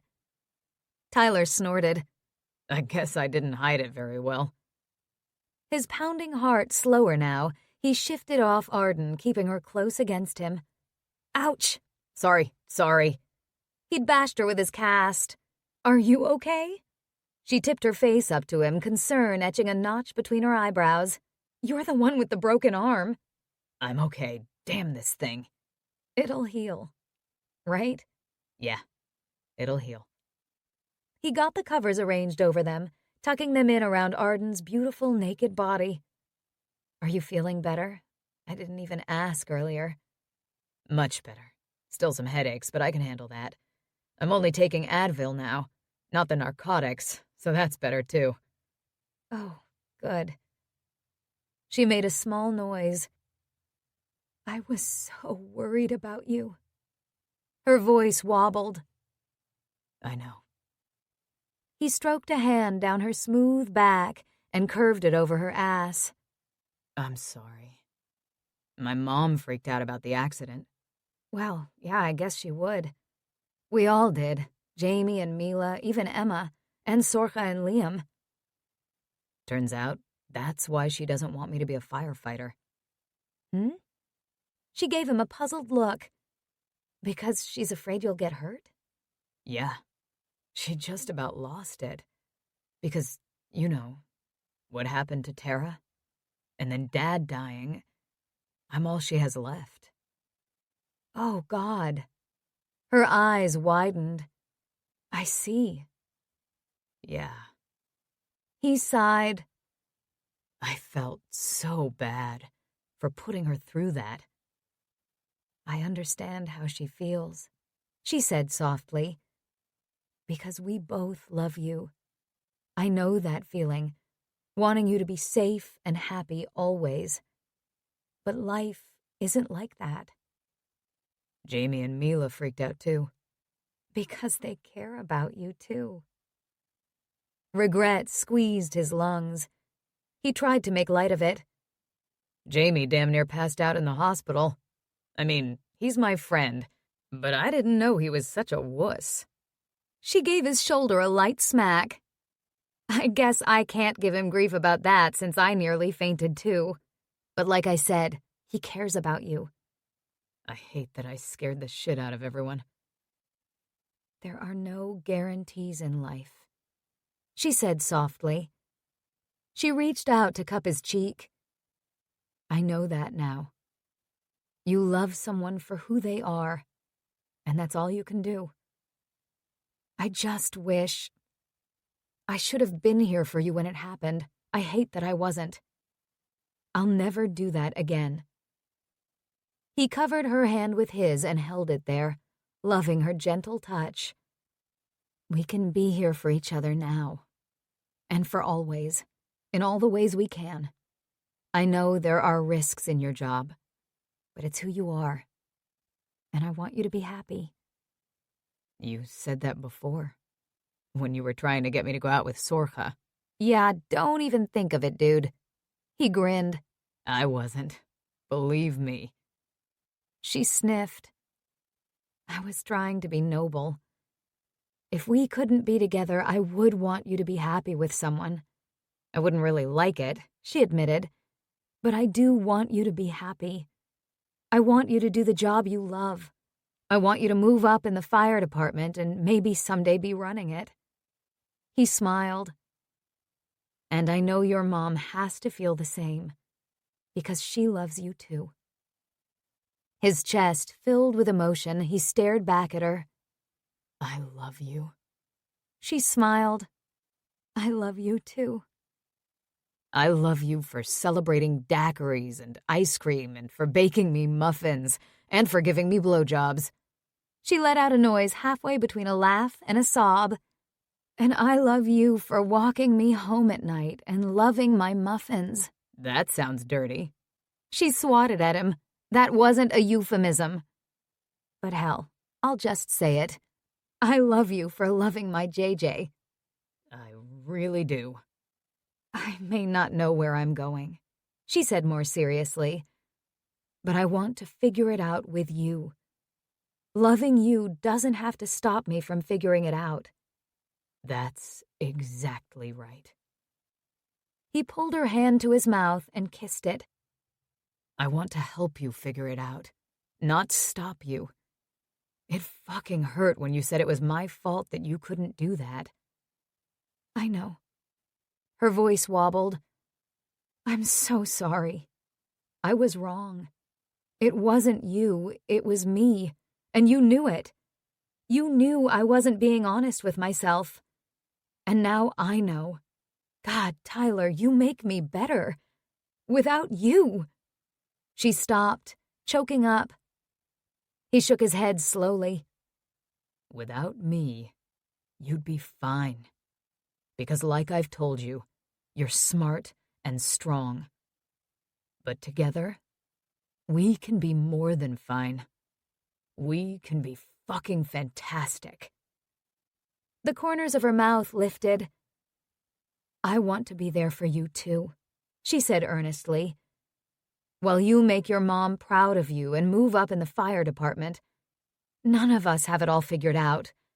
But maybe we're not supposed to. It's the journey where we learn the things that help us grow and prepare us for the destination, even if we're not sure what the destination is, even if it changes along the way. If life is a journey, I want to take the journey with you. He gathered her back into his arms. Yeah. Hell yeah. Let's do it. Together. Epilogue. I guess I need a new wingman. Jamie morosely regarded Tyler. Seems like you're out of the running now. Arden laughed. They were all seated around the fireplace at Shenanigans. Arden was working, but was taking her break for a few minutes, leaning against Tyler's chair. Jamie, Mila, and Danny were there too. They were celebrating Tyler's promotion, informally since Arden was working. She and Tyler would celebrate properly some other night. Evan Crenshaw had been off on leave since the fire where they'd found the body, getting treatment for PTSD. Tyler had been commended for how he'd taken control and had gotten Evan out of that house. There were times when his need to fix things was definitely a benefit. Tyler was sympathetic to the guy and felt a little guilty about being promoted ahead of him, even though he knew he was a better candidate than Evan. This wasn't how he'd wanted it to happen. I'll be your wingman, Mila offered. I'm single now. You can't be my wingman. Jamie frowned. Why not? Because you're not a man? Thank you, Captain Obvious. Mila wrinkled her nose at him as she sipped her cocktail. I'll have you know I can wing as well as any man. Everyone else laughed. No, Jamie said patiently. The idea of having a wingman is to help keep the target girl's friend occupied.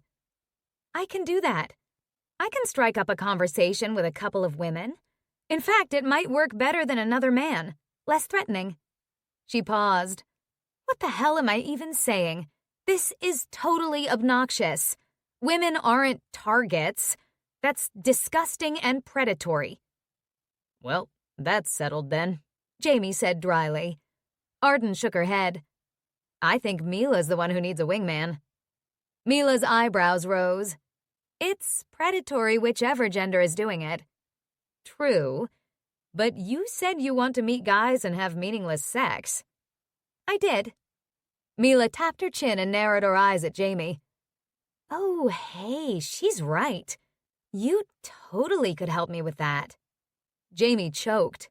What? Me? How? Arden felt Tyler's big body vibrating with suppressed laughter. We could go out together, Mila said. Just as friends, you know, which we are, friends.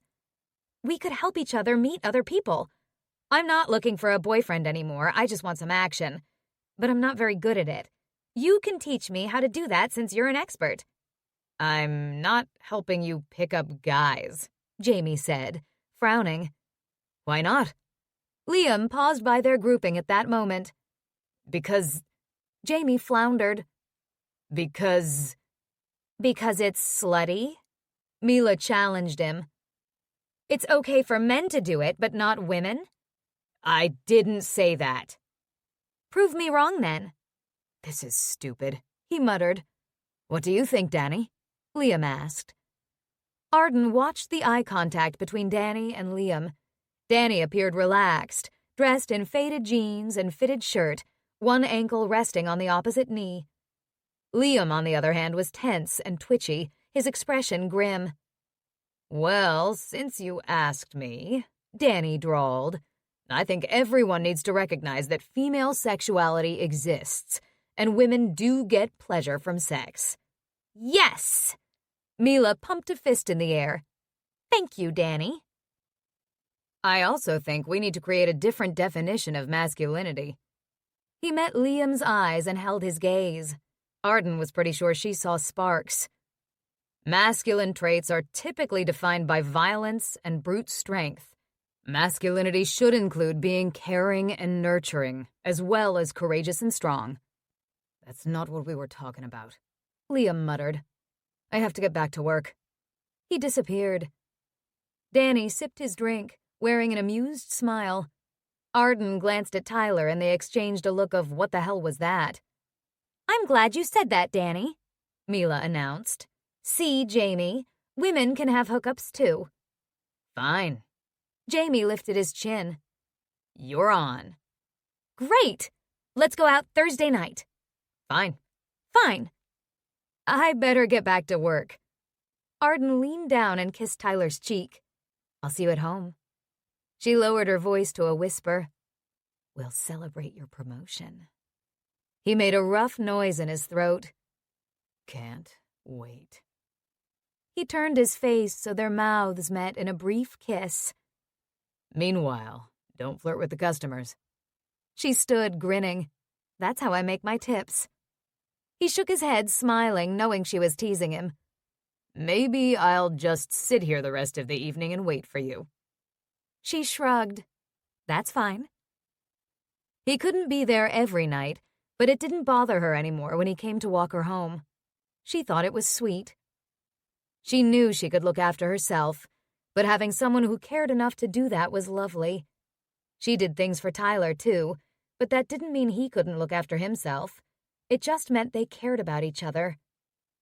She was just a waitress at Shenanigans, but she loved her job, and she loved Liam and Sorcha. She had some new clients in her catering business, and she hoped she could grow the business. Maybe she didn't know exactly where her life was going, but that was okay. Goals were good. Working toward her goals was good. But even if she wasn't sure what her goals were, love didn't have to interfere with figuring that out. Love was part of the journey, and she and Tyler were on the journey together.